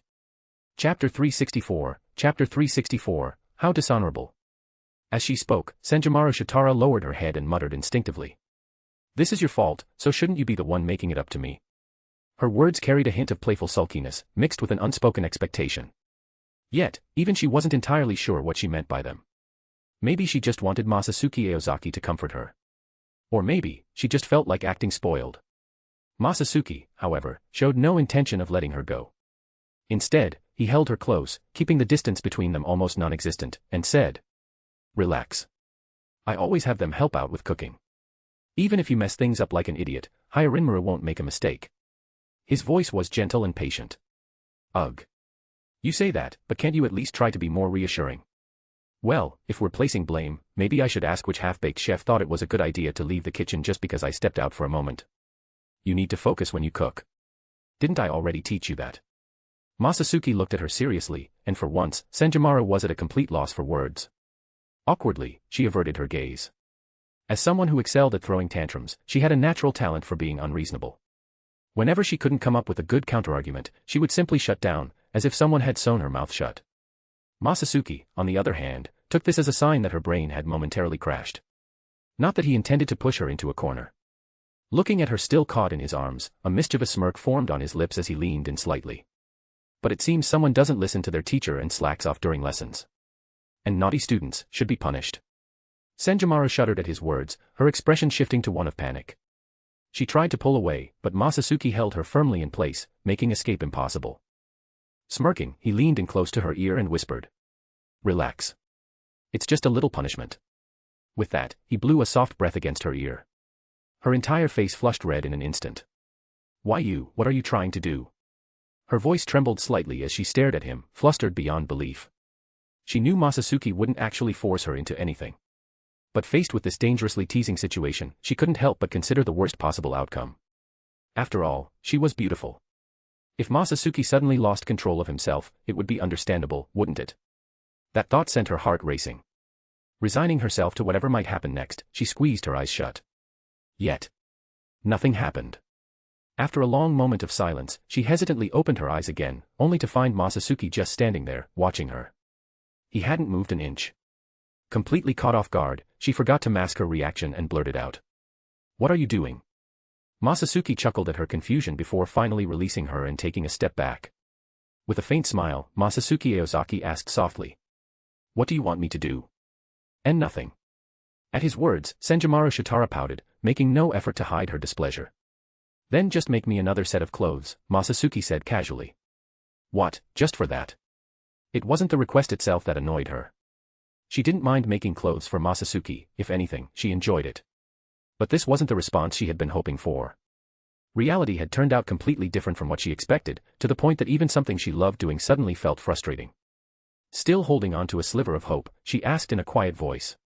But I've already made you clothes in every style. What exactly do you want this time? Hurry up and ask for something else, you little idiot. Maybe I'll consider granting your request if it's not too much trouble. I haven't decided yet. I'll let you know later. Masatsuki didn't seem to catch the hint at all and headed straight for the kitchen. As soon as he stepped inside, he saw a woman with long, deep green hair dressed in a blue kimono. She had an icy, dignified presence. His Rinmaru. With a small wave of his hand, the woman's figure turned transparent before vanishing completely, returning to Masatsuki's soul. Senjimaro snapped out of her daze and quickly followed him into the kitchen, moving at a brisk pace. Carefully, she took out the Western-style dessert she had painstakingly prepared. After spending so much time studying, she had learned quite a bit about tiramisu, a dessert that symbolized love. The thought made her suddenly feel a twinge of guilt for sneaking a taste earlier. Ruining a junior's romantic moment by stealing their dessert. No matter how she looked at it, that wasn't something a respectable senior should do. But now, as she handed over the cake, she felt something deeper stirring inside her, something far more complicated than mere guilt. Masatsuki took a bite, savoring it before exclaiming. This is really good. He swallowed, a satisfied expression lingering on his face. Senjimaru's eyes widened in disbelief. How is that possible? She blinked rapidly. Does he even know how bad my cooking is? Just yesterday, the same dessert had been inedible, how could it suddenly taste good today? Masatsuki grinned and teased. If you don't believe me, try it yourself. Then, with a playful smirk, he licked his lips, his expression so pleased that it made Senjimaru hesitate. After a brief internal struggle, she finally took a small bite. And then. Ugh. Cough. Cough. What is this? Masatsuki rolled his eyes. I thought you would know, he said dryly. You call this food? No sane person would eat this. I fell for it. Senjimaru glared at him, betrayed. He made it look delicious just to trick me into eating it. This man is unbelievably shameless. You little brat. You made this yourself, and you dare blame me. Looks like someone needs to be punished, Senjimaru. Masatsuki slowly stood up, a mischievous grin spreading across his face as his gaze locked onto her. A few teasing words weren't enough to get a reaction out of her, she was too used to them. How had she managed to remain this hopeless in the kitchen for so long? Still, he had to admit, she was pretty cute when she blushed. If he could see this side of her more often, it wouldn't be a bad thing. With that thought in mind, he decided to push her buttons a little further. But just then, after a brief moment of hesitation, Senjimaro suddenly stepped forward. She stood right in front of him, tilting her head up, her large, glistening eyes meeting his. The elegant, sultry woman lifted herself onto her toes, her slender fingers resting lightly against his chest. Then, her soft, rosy lips brushed against his. 40 chapters ahead. P at Triancom/Pink Snake. Chapter 365, Chapter 365, Senjimaro Shitara's Tolerance. Masatsuki Aozaki's pupils suddenly dilated, his body stiffening. This woman, she's too cunning. She hadn't swallowed that awful dessert, she had held onto it this whole time just to feed it to him. How long had she been waiting for this moment? Yet before he could dwell on his outrage, his thoughts were abruptly cut off. As the taste of the dessert faded, he finally sensed something else, the softness and sweetness that belonged to a girl over 1,000 years old. Ha! Ha! The warmth between them lingered, and though the kiss didn't last long, it was enough to make his heart race. Senjimaro Shitara, moving with unpracticed awkwardness, slowly pulled away. Her golden eyes, slightly dazed, shimmered with an intoxicating glow. Then, with a seductive smile and a teasing glint in her gaze, she murmured. Consider this my way of making it up to you. Well.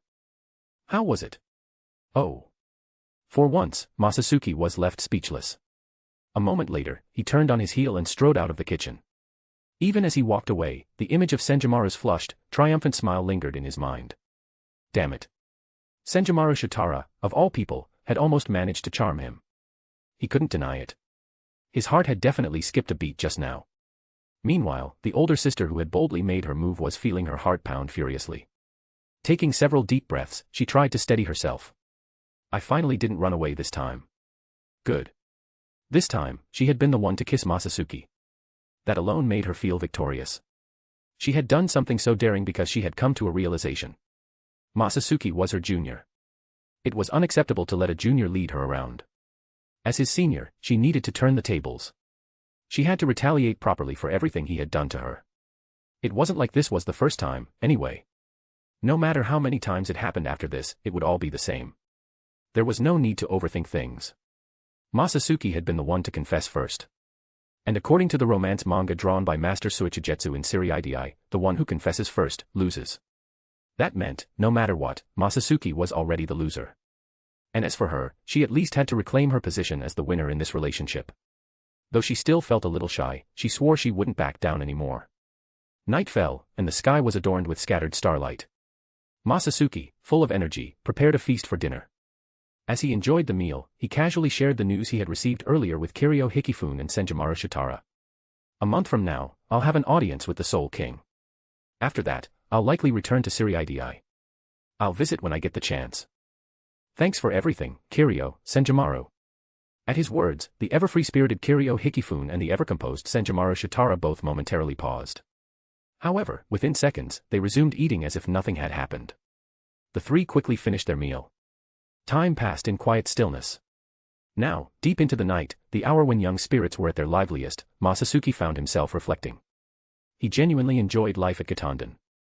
Cooking for two beautiful older sisters every day, getting up to mischief with Kiryu, teasing Senjimaro, it was never boring. If he ever had the chance to visit the Soul King Palace again, he would return without hesitation. Of course, ideally, he'd rather just bring them to his home instead. After all, his house was huge, and still far from full. With only a month left, he began considering how to spend his remaining time here. 1 month really isn't long. No matter what, I should cherish the time I have now.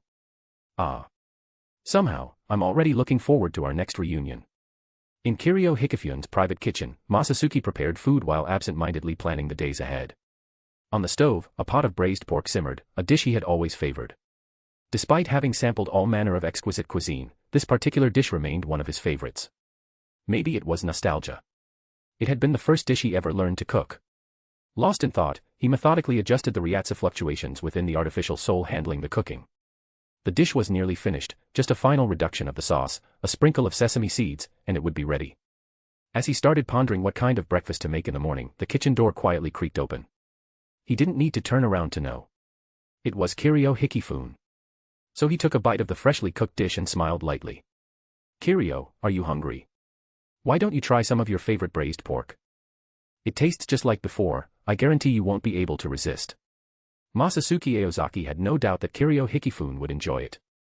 As a self-proclaimed master chef, he had absolute confidence in his cooking. However, to his surprise, Kiryu didn't reach for the dish, this braised pork, a meal so good it could send the entire Tatsuki Academy into a collective food-induced euphoria. Instead, she slowly stepped closer to him. Very close. Masatsuki didn't press her to eat. After all, she wasn't the same as before. Cooking was no longer her top priority. The atmosphere between them remained as calm and comfortable as it had been for the past few days. Only the quiet sounds of Masatsuki chewing and tidying up the dishes echoed through the room. His body had long adapted to a peculiar state, he didn't need to eat or drink. He could go on indefinitely, even until the end of the world. At this point, both cooking and eating had become more of a pastime than a necessity. Kiryu stood behind him in silence, watching. For about half an hour, neither of them spoke. Then, Kiryu moved. As if she had finally conquered some inner hesitation, she reached forward and wrapped her arms around him. She pressed herself against his back, holding him tightly. The fabric of her Shihakushō clung to her form, her warmth seeping through as she leaned into him, making him pause mid-motion. Then, without a word, she brought her lips to his neck, leaving behind a soft, lingering kiss. A quiet gasp escaped her, as if she were savoring the moment. Taking advantage of the pause, Masatsuki turned around, lowering his head slightly as he asked. Kiryu, what's gotten into you today? Kiryu lifted her long, delicate eyelashes, her deep violet eyes filled with something unreadable, almost sultry. Then, a flicker of realization lit up in her gaze, like she had found her moment. The next instant, she shifted targets. Before he could react, her lips were on his. Unlike before, she wasn't simply following his lead. Though her movements were still a little hesitant, she was making an effort to take control. Imitating the way he had always kissed her, her tongue sought him out, gently exploring. She poured as much passion into it as she could manage, her breath quickening, soft, urgent sounds escaping between their lips. Chapter 366, Chapter 366, I Belong to You. For Masatsuki Aozaki, what shocked him more than Kiryu Hikifune's sudden kiss was her initiative. She had never been like this before. In their past encounters, she had always hesitated, flustered, retreating the moment their lips touched. But this time, she didn't shy away. She pressed forward, her movements more fervent than his own. Even when driven by desire, Kiryu Hikifune had never been so bold. But right now, a simple kiss wasn't enough for her. She wanted more, she needed him to feel her. Her soft lips landed repeatedly, trailing from his lips to his cheek, then down to his neck. Ha, ha, mmn. It wasn't until her breath turned uneven that Masatsuki finally moved, wrapping his arms gently around her waist. He shifted slightly, settling her onto his lap, holding her securely. Kiryu's body melted against him, flushed with heat, as if she were burning from the inside out. For her to be this passionate, this was rare. Masatsuki brushed back her disheveled hair with gentle fingers, his voice low as he asked. What's wrong? Do you want to tell me something? Kiryu looked up at him, her deep violet eyes filled with unspoken emotion. Her lips pressed together tightly, as if she were holding something back, fighting with herself. And that frustrated her. Masatsuki always indulged her, treating her like a child, humoring her, spoiling her. But she wasn't a child anymore. She had grown. She wanted him to see her as a woman, as a lover, not just someone who needed coddling. Taking a deep breath, she leaned in close, her lips brushing against his ear. Then, in a voice barely above a whisper, laced with both hesitation and resolve, she murmured. Just give me one more day. That's all I need, just one day, and I'll. Her voice was so soft that if not for Masatsuki's sharp senses, he wouldn't have caught it. The way she spoke, so close to pleading, would have stunned anyone who knew her. Kiryu Hikifune, the bold and carefree woman, revealing such a vulnerable side. She clenched her teeth, trying to suppress the emotions threatening to spill over. The turmoil in her chest, the longing she had carried for decades, was overwhelming. For 70, 80 years, she had wanted him. Missed him. Yearned for something more. But she had never known how to put it into words. She wasn't good with feelings, not like this. So she spoke through actions instead. Again and again, she sought his lips, giving him everything, asking for nothing. This was the only way she knew how to confess. Summoning all her courage, she kissed him once more, pouring every unspoken emotion into that single act. Masatsuki hesitated for only a moment before responding, returning her kiss with the same quiet intensity. Warmth. Acceptance. As if telling her he understood. Kiryu gasped softly against him, her body trembling slightly as she melted into his embrace. When they finally parted, Masatsuki gazed into her eyes and, in a rare moment of sincerity, whispered. "Tomorrow, I'm yours." The man who always carried himself with careless ease, who never took things too seriously, looked at her now with a rare, unwavering certainty. The next day, the sun had already risen high, its warmth spilling through the windows. Kiryu Hikifune woke later than usual, reluctantly blinking open her beautiful eyes against the bright morning light. Even after making her way to the living room, she remained sluggish, exuding a lazy air. Of course, after last night, after everything she had done, there was no way she would have waited until morning to release all that pent-up passion. She had to admit, sometimes having an overly keen sense of smell was more of a curse than a gift. The lingering scent of Masatsuki Aozaki filled the air, making her recall the mess she had made of the bathroom. Even she felt that she had gone a little overboard. No way could she let Masatsuki see that.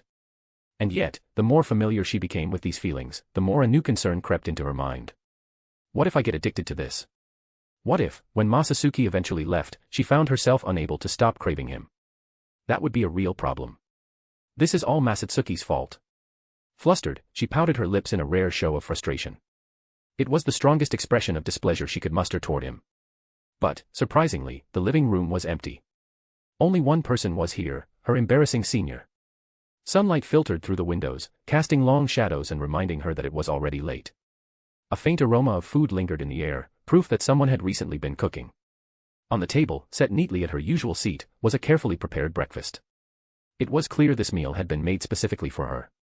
A bowl of steaming white rice sat beside a golden, crispy omelet and a tender, juicy steak. Next to that was a large plate of grilled seafood, its enticing scent filling the room. A modern-style Japanese breakfast, something that had come from the fusion of different cultures in the world of the living. But on this beautiful morning, there was only one thought in her mind. Where is Masatsuki-chan? Kiryu Hikifune blinked her bright eyes, scanning the room in search of him. Ah. Good morning, Kiryu-chan. A cheerful voice suddenly pulled her from her thoughts. Senjumaru Shitara, who had been completely ignored until now, greeted her with a bright smile. Kiryu gave her a small nod, acknowledging her overly enthusiastic greeting. Then, as if on instinct, she made her way to the table and sat down, ready to enjoy the meal. She picked up her chopsticks without hesitation, grabbing a piece of steak and taking a bite. Even as she ate, her eyes continued searching for Masatsuki's whereabouts. Where did he go? Did I scare him off last night?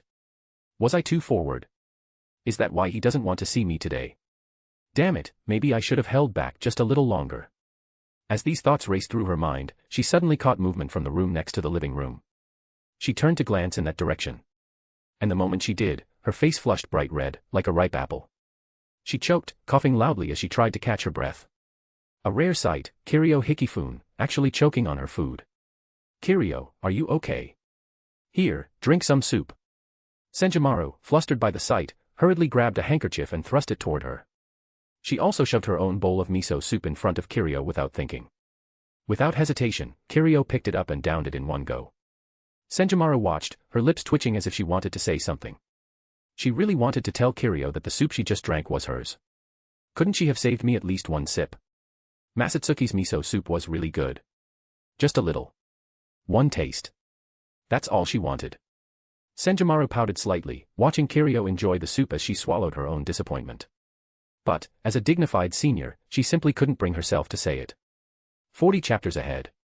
@Triancom/Pinksnake. Chapter 367, Chapter 367, A Date. Kiryu Hikifune was so surprised because Masatsuki Aozaki had just walked out of the adjacent room connected to the living room. He was shirtless, carrying a pile of colorful clothes in his arms. If it were just Masatsuki Aozaki without a shirt, Kiryu Hikifune wouldn't have been that fazed. She had seen him like this plenty of times before and was more or less used to it. But for someone who was in the middle of eating, this kind of scene was a bit too stimulating. As she looked at Masatsuki, her mind involuntarily likened him to an exquisite side dish, one that paired exceptionally well with the breakfast he had personally prepared. On the other side, Senjumaru Shitara, who had also witnessed the scene, gave an awkward smile while holding onto Kiryu Hikifune's bowl of miso soup, looking slightly embarrassed. This little guy, really. There's still a whole month left, but he just had to pick out the best-looking outfit today, interrupting our breakfast in the process.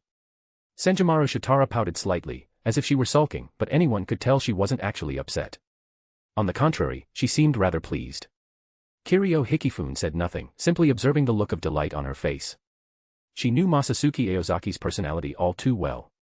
Without a doubt, he was someone who naturally drew attention. But in truth, he wasn't the type to place much importance on appearances.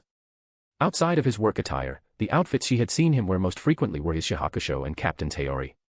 Perhaps because of his striking features, he looked exceptional in anything he wore, so much so that he didn't seem to care about fashion at all. Simply put, it didn't matter what he wore. Even if he were dressed in tattered rags, he would still exude an irresistible charm. No.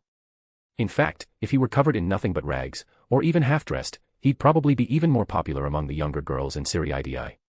Kiryu Hikifune had no doubt that even without his current level of strength, he would still be able to get by on his looks alone. There were certainly countless noble ladies who would be more than happy to keep him as a personal pet in their mansions. After all, putting aside anything else, the man's appearance was nothing short of flawless. As Kiryu Hikifune let her thoughts wander, Masatsuki Aozaki had already finished dressing. He was now clad in a crisp, slim-fitting white suit with a black undershirt, elegant and undeniably handsome. However, standing next to two women dressed in the standard uniforms of the Zero Division, he looked somewhat out of place. Senjomaru Shitara frowned slightly as she looked at Masatsuki Aozaki and asked carefully. Not satisfied? Masatsuki Aozaki chuckled. I just feel like something with a more traditional style would suit the atmosphere better when I'm with you too. You have a point. Senjomaru glanced down at herself. Her intricate robes and accessories could only be described as ancient in style. Kiryu Hikifune's gaze slowly moved between Masatsuki and Senjomaru, then back to Masatsuki again. The scene before her brought back memories from 70 or 80 years ago, before she ascended to the Soul King Palace. Back then, it was the same. They would talk about topics she struggled to understand, and all she could do was quietly listen, unable to take part in the conversation. But over time, things had changed. As Senjomaru once put it, she had become increasingly vain. She had even started asking questions she never used to care about, whether she looked good, if she had gained weight, and other trivial matters. When did she start acting like this? Perhaps it was when she became a part of Masatsuki Aozaki's life, and he became a part of hers. She had long understood that their hearts were connected. But I guess my taste in clothing really isn't great, Kiryu Hikifune muttered to herself, a gentle smile forming on her lips. But that was fine. She knew fashion wasn't her strong suit, and it made sense that Masatsuki didn't come to her for advice. The outfit she was wearing now, aside from the outer Haori, was the same as always, one of several identical Shihakushō she had rotated through for centuries. Yet, she had no doubt that if she ever reached out to Masatsuki, he would always respond. She believed in that completely. Kiryu, what do you think? Which one looks best? Lost in thought, Kiryu Hikifune snapped back to reality as Masatsuki suddenly appeared in front of her, holding several carefully selected outfits. She hadn't even noticed him moving closer, he was so near she could feel his breath. Kiryu's lips parted slightly, but she wasn't sure what to say. Unlike Senjomaru, who had been preparing and carefully choosing his outfit with enthusiasm, she had just been sitting there, staring blankly at him, never once considering what she could do for him in return. She blinked, quickly masking the hint of frustration in her heart. When Masatsuki playfully blinked at her, awaiting her answer, her response was a beat too slow. I don't really know much about fashion, she admitted, scratching her head awkwardly. You should probably ask Senjomaru-senpai instead. That's fine, just tell me your thoughts. Masatsuki grinned. Which one do you think would look good on me?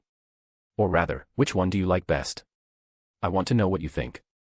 Kiryu Hikifune frowned slightly, giving it some thought before replying. If I had to pick, I think I like your uniform the most. She wasn't entirely sure why, but the image of Masatsuki wearing his usual uniform kept surfacing in her mind. Maybe it was because that look suited him best in her eyes. I knew it. You think the same way I do. Guess I'll wear my uniform for our date today. Masatsuki nodded happily, looking satisfied. Aha. Wait, what? Kiryu Hikifune froze for a moment, surprise flashing across her face. It took her a few seconds to recall what had happened last night. She had asked Masatsuki for a full day together, and he had agreed. That meant, today, he belonged to her. She suddenly remembered their conversation from the previous night, when they were lying in bed together. Masatsuki had casually asked if she wanted to go on a date. At the time, she had just finished bathing, still flustered from certain events, and in her embarrassment. She had actually agreed. Before long, Masatsuki had changed into his usual 11th Division captain's uniform. With a faint smile, he took Kiryu Hikifune's hand and led her outside. Still holding onto his hand, Kiryu followed in hurried, slightly unsteady steps, her heart pounding with nervous anticipation. Take care and come back soon. Senjomaru watched them leave, standing by the doorway with a puzzled expression. Wait, a date? It wasn't until 10 minutes later that realization finally dawned on her, and she gasped in shock. Only then did she finally process what her two juniors had just set out to do. Masatsuki Aozaki and Kiryu Hikifune walked side by side through the lush forests of Gotei, appearing no different from any ordinary couple strolling down the street. They moved through the dense woods, feeling the cool breeze against their skin, quietly enjoying each other's company. Wandering through the wilderness with a stunning woman, it sounded a little odd when put that way. Normally, situations like this would either involve a specific job or some sort of ulterior motive. But Masatsuki didn't have much of a choice. Though Gotei had designated living quarters for the divine soldiers, life there was dull and monotonous. It wasn't like he could just take her to Huten to hang out with the blade spirits, could he? Even for someone as shameless as Masatsuki Aozaki, there were limits. He couldn't exactly drag his wife there to do something like that. So in comparison, the wilderness was much more appealing. At least here, they could see some adorable little animals. Not only did they add a bit of life to the place, but they also happened to be a reliable food source. 40 chapters ahead. P at Tree&Com/Pink Snake. Chapter 368, Chapter 368, The Greedy One. The overall structure of Gotei perfectly reflected Kiryu Hikifune's personality. As she put it herself, the mountains, rivers, sky, and earth, all of nature's scenery, served a single purpose, to provide her with ingredients. But Masatsuki Aozaki saw it differently. To him, the scenery existed just as much for her as it did for her cooking. Kiryu Hikifune was not someone who cared about dressing up. Senjimaru Shitara would at least apply some light makeup when making an appearance, but Kiryu had no such inclination. Whether she was spending time with Masatsuki, attending Gotei 13's captain meetings, or even at the last welcome party, she remained entirely herself, unpolished, untouched by embellishments. Senjimaru had once suggested teaching her how to apply makeup, and she had gone to Masatsuki for his opinion. His response: "You're fine just the way you are." Since then, she had never once entertained the thought of wearing makeup. And, standing under the warm sunlight, her natural beauty only enhanced the peaceful charm of the moment. Masatsuki had never wanted to change that about her.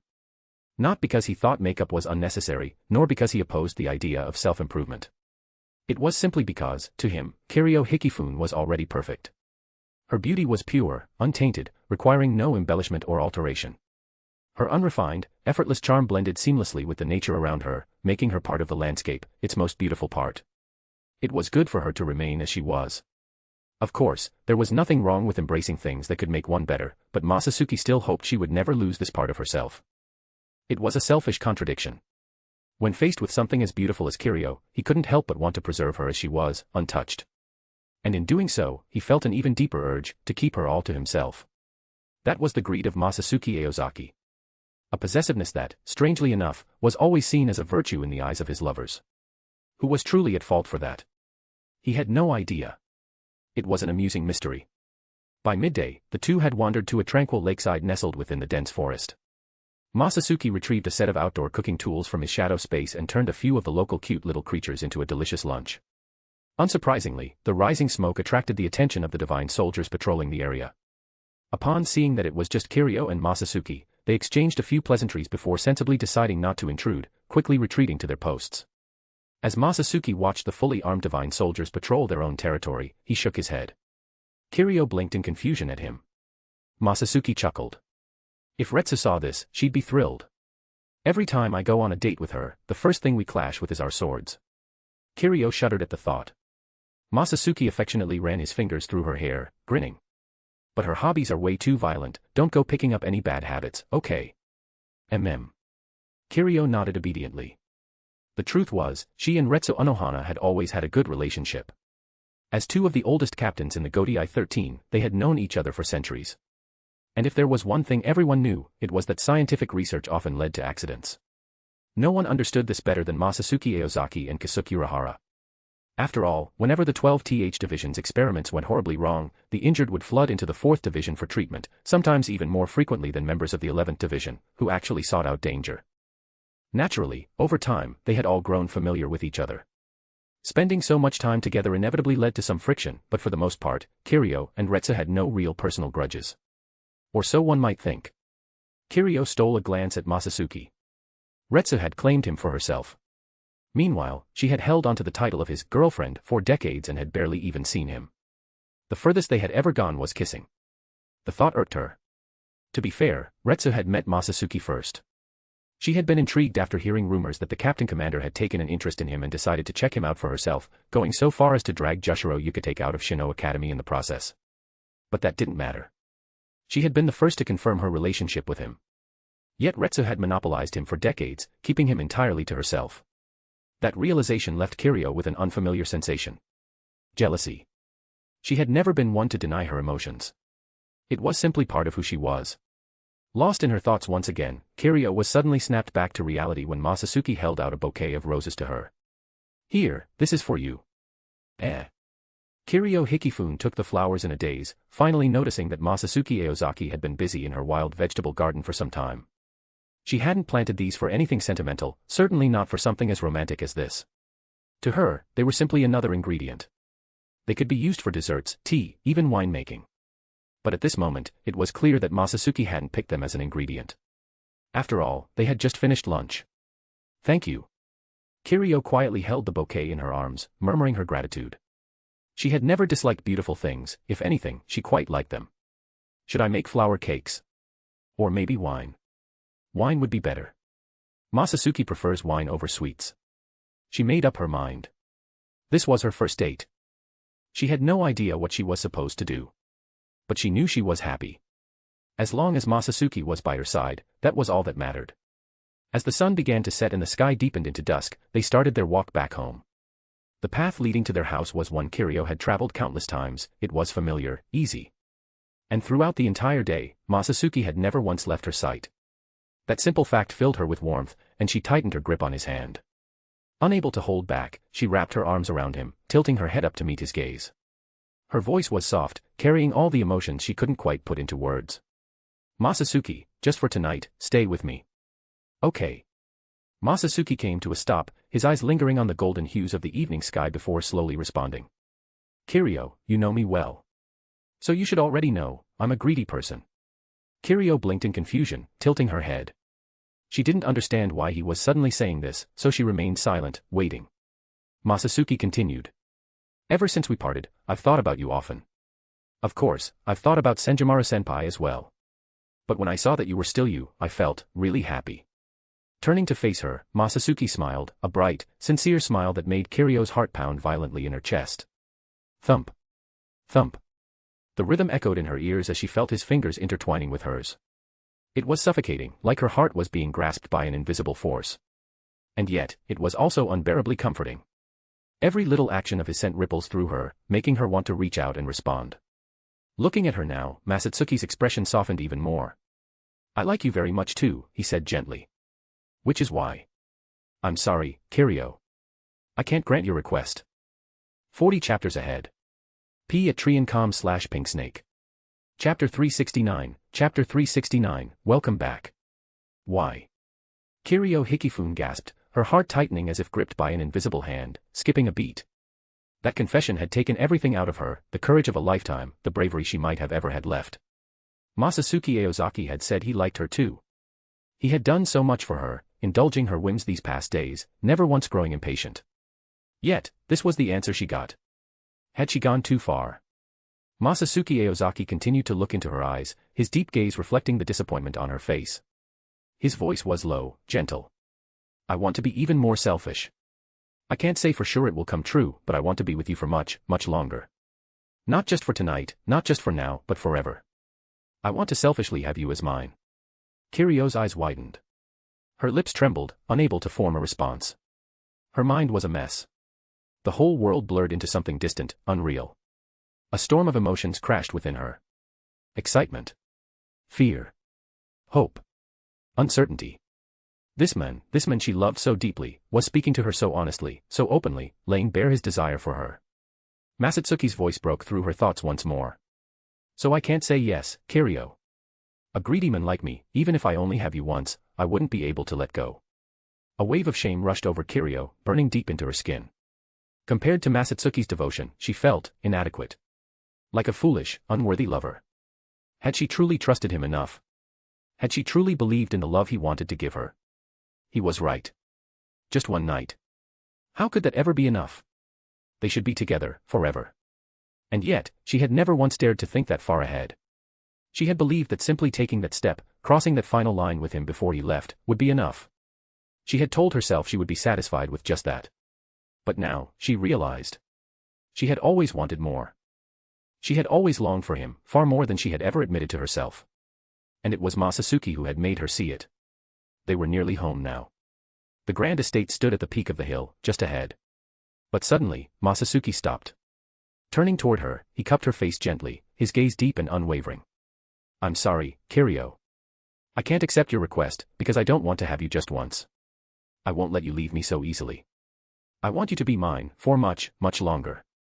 And I will never tire of you, nor will I ever let you go. His words, his voice, there was a weight to them, something powerful and inescapable. It sent a shiver down her spine. She tilted her head slightly, looking up at him, eyes shimmering with an unreadable light. She understood now. She wanted more. Not just a fleeting moment, not just one night of passion. She wanted a love that would last a lifetime. And Masatsuki had just told her. That was exactly what he intended to give her. Her fingers trembled as she reached up, clasping his hand over her cheek, holding on to that warmth. Can you always satisfy me? Her voice was small, vulnerable, almost pleading. Can you make me feel that even after 100, 1,000 years, I'd still never want to let you go? A smirk tugged at Masatsuki's lips, something teasing, almost mischievous flashing in his eyes. Who knows, he murmured. Though I don't like to force people. I do know ways to make you completely unable to live without me. Kiryu felt a wave of frustration bubble up. Even now, he was being so insufferably smug. So unbelievably infuriating. Yet, at the same time, so completely irresistible.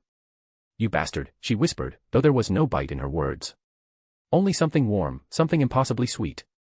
Tears glistened at the corners of her eyes, but her lips curled into a smile. Bright, joyful, breathtaking. Her breathing was unsteady, heated with emotion. She exhaled, voice barely above a whisper. Kiss me, and give me a happiness I will never forget. Masatsuki's smirk softened into something fonder, deeper. I understand, my love. On the path leading to their home, time seemed to stand still. Their gazes locked. Their bodies drew closer. Masatsuki leaned in. And their lips met. A kiss, filled with warmth, filled with longing. A kiss that made the rest of the world fade away, leaving only the two of them behind. Kiryu melted into him, into the touch, into the undeniable, overwhelming love between them. She wanted to stay like this forever. She wanted time to stop. She wanted to bask in this moment for eternity. But even as their lips parted, she knew. This was only the beginning. Because now, she wanted more. Not just until he left. Not just until they met again. She wanted to love him for centuries, for millennia. For lifetimes beyond lifetimes. She wanted to bind him to her, to hold him close, to never let go. And she wasn't ashamed of it. She was a greedy woman. A terribly, terribly greedy woman. And she welcomed it with open arms. When will Masatsuki and Kiryu be back? Senjumaru Shitara hugged her knees, rocking back and forth as she sat on the cold stair steps like a child. The sun was about to set, casting deep shadows over the stairwell, making it feel even colder. But Senjumaru didn't want to return to her room or the living room. As a senior to Masatsuki Aozaki and Kiryu Hikifune, she felt responsible for looking after them, even if they were just out playing. If they left her alone to watch the house, then she had to do it properly. And when they returned, greeting them immediately was the least she could do as their senior. Yet, she remained oblivious to how utterly pitiful she looked, like a lonely child waiting for their family to come home. The moment she sensed Masatsuki Aozaki's Ryatsu nearing the hillside, her expression instantly brightened. Masatsuki wasn't releasing his full Ryatsu, but he also wasn't making an effort to conceal it, it simply radiated from him naturally. Even so, its sheer intensity was enough to leave an impression. However, as a member of the Zero Division, Senjumaru Shitara's Ryatsu had transcended the ordinary after obtaining the Oken. No matter how strong the incoming presence was, she could still perceive it clearly. She hurriedly stood up, dusting off her skirt and brushing off the dirt clinging to her. Then, she hastily smoothed out her hair, scolding herself inwardly. Why couldn't she always be at her best?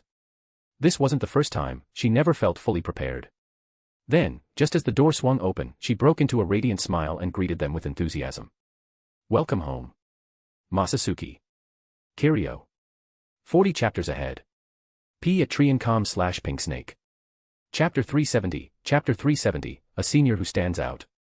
Although the order was a bit off, Masatsuki Aozaki raised his hand in response and said, "Oh, we're back." Kiryu Hikifune, on the other hand, nodded calmly. Both of them seemed normal, and nothing appeared out of the ordinary. However, even someone as slow as Senjumaru Shitara could tell that something was off. Kiryu's face was unnaturally flushed, yet her usual bright expression was absent. Instead, she looked so unnaturally calm that it felt out of place. Was she feeling unwell? Well, in a way, she was. Kiryu Hikifune was indeed feeling a little uncomfortable, though not for the reason one might expect.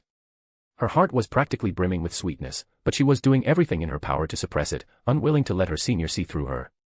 Holding it in like this was making her feel restless. Masatsuki Aozaki prepared dinner at twice his usual speed, quickly finished eating, and cleaned up in record time. Tonight, there was something far more important to take care of, and his mind was already drifting toward less than serious thoughts. Soon, he would be heading to Kiryu's room to help her take the crucial step toward adulthood. After 70 years, he was finally about to complete something that had been long overdue. Just thinking about it made him a little excited. It felt just like nearly a century ago when he first stepped into Ranjika Matsumoto's room late at night. Except back then, they had succeeded on their first night together. She had been so small and adorable, not like now, where she had grown in size and her personality had taken on more and more of a rough, old man-like charm. Looking back, Ranjika's guard had definitely been a little too low that night. Good thing she had run into him along the way. If she had been picked up by some sketchy old man instead, that would have been a real disaster. Ranjika Matsumoto, you were the sketchy old man, weren't you? Masatsuki Aozaki lifted his teacup, taking a slow sip. His eyes were on the screen, but his thoughts had long since wandered elsewhere. Minutes ticked by, and Kiryu Hikifune had already been in the bath for over half an hour. Masatsuki finally lost his patience and stood up. At that moment, only Senjumaru Shitara remained in the living room, looking unusually well-behaved. Masatsuki walked over to her and said softly, "I'm going to take a bath first. I want to sleep early tonight, so I won't be keeping you company." After saying this, he turned to leave, but suddenly paused as if remembering something. Looking back, he added, "Oh, and don't go to Kiryu's room tonight." Out of sheer humanitarian kindness, considering this 1,000-year-old single senior's feelings, Masatsuki decided to give her a bit of friendly advice. I got it." Senjumaru Shitara frowned deeply, turning her head away in mild displeasure. A little sulky, huh? Well, as long as she listened, that was good enough. Seeing her reaction, Masatsuki's lips curved into a slight smirk.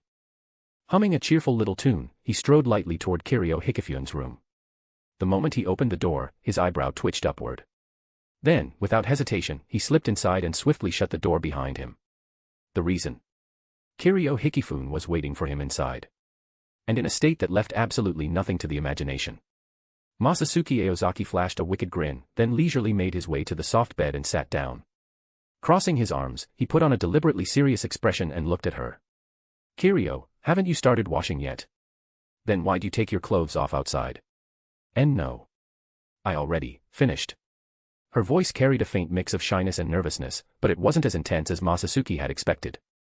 Hearing her hesitant response, his expression grew even more puzzled, his face subtly shifting in curiosity. "Well, I won't go back on my word. In fact, I'm looking forward to it too.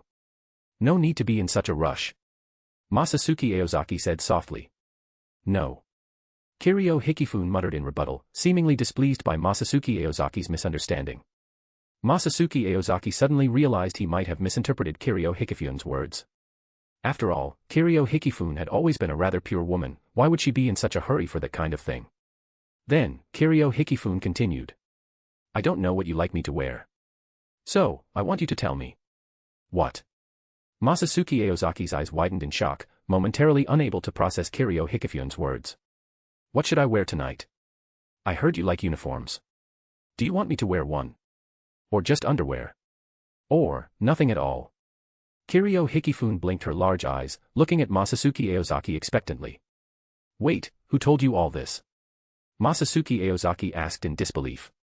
"Senjumaru-senpai told me last time when I visited her Zero Division Palace. She seems quite experienced." Kiryu Hikifune answered seriously. "Experienced, my ass. She's just trying to trick you into making more clothes." Senjumaru Shitara. "That woman isn't even here, yet her influence is still this strong." Masatsuki Aozaki sighed and rubbed his forehead helplessly. A senior member of the Zero Division, giving lessons on uniform seduction. Don't go corrupting Kiryu.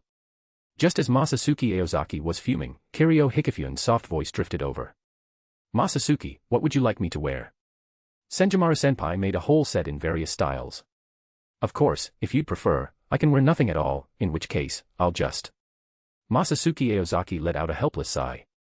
As expected, he had guessed right. "Well then, just wear your usual Zero Division uniform. Please." He spoke with a completely straight face. Everyone knew Masatsuki Aozaki was a nostalgic person. For a moment as important as this, of course, he would choose the classic look. Besides, rather than starting with nothing at all, he preferred the slow process of peeling each layer away. Kiryu Hikifune nodded obediently. Then, Masatsuki Aozaki watched as she turned around. Tap, tap, tap. The enticing sound of bare feet against the wooden floor echoed in the room. A moment later, 2 porcelain white arms slid over Masatsuki Aozaki's shoulders. Kiryu Hikifune wrapped her arms around him, pressing her bare body tightly against his. Her warm breath, tinged with heat, caressed his face, mingled with her shallow, eager pants. She no longer had any intention of holding back. Her fiery red lips crashed against his in a fervent kiss. Only Masatsuki Aozaki's captain uniform separated them. Kiryu Hikifune's voluptuous body swayed instinctively as her hand slipped beneath his clothes, exploring him with reckless urgency. Masatsuki Aozaki hadn't expected this. Kiryu Hikifune had already reached her limit. Her desire for him went far beyond what she usually let on, surpassing even his wildest expectations. Masatsuki Aozaki felt like his body was about to melt. Kiryu Hikifune's passion and assertiveness overwhelmed him, leaving him with no choice but to surrender to the moment. Their kiss grew hotter and more intense, their bodies pressed so tightly together it was as if they were trying to fuse into one. Kiryu Hikifune moved purely on instinct, like a wild beast driven by uncontrollable urges. Yet, Masatsuki Aozaki remained clear-headed. He scooped her up in a princess carry, rose to his feet, and strode toward the bathroom. Pinning her against the wall, he seized her lips with an almost ruthless hunger, claiming every inch as his own. 40 chapters ahead. p@triancom/pinksnake. Chapter 371, Chapter 371, Tantrum. Kiryu Hikifune didn't feel the least bit uncomfortable. On the contrary, she responded to Masatsuki Aozaki's affection with even greater passion. Urgent moans slipped through the gaps in their kisses, as if dyeing the entire bathroom in shades of pink. After a while, Masatsuki Aozaki pulled away from her, his gaze lingering on her dazed, enraptured eyes. Lowering his voice, he said, "You head back to the room first. I'll be there soon." Kiryu Hikifune gave a slight nod and whispered, "Mm." She pressed a soft kiss to his lips, her delicate tongue carefully tracing along his teeth. It wasn't until Masatsuki Aozaki urged her again that her desire-clouded eyes reluctantly shifted away from him. Letting out a long breath, Masatsuki Aozaki sank into the hot water that Kiryu Hikifune had bathed in just moments ago. Meanwhile, back in her room, Kiryu Hikifune let out a series of deep breaths, trying to suppress the itching sensation spreading across her skin, as if something inside her was trying to break free. Still barely dressed, she opened the tall wardrobe embedded in the wall and, for the first time, felt a pang of frustration over how few clothing options she had. The wardrobe was a gift from Shitara Senjumaru, filled with all sorts of garments, yet Kiryu still found it lacking. Masatsuki Aozaki had told her that her usual outfits were fine, but that just felt too plain. Monotony dulls the senses, she knew that all too well. She couldn't keep wearing the same clothes over and over. At the very least, she had to make sure he wouldn't get tired of them too quickly. If I'd thought ahead, I would have asked Senjumaru-senpai to make all these clothes Ryatsu-reparable. At that moment, an untimely image of Shitara Senjumaru surfaced in her mind. Clothes that could be repaired with Ryatsu naturally required exceptional materials and consumed her own Ryatsu during their creation. It was impossible to make every single piece to that standard in just a day. As a result, most of the clothes in this wardrobe couldn't be reused.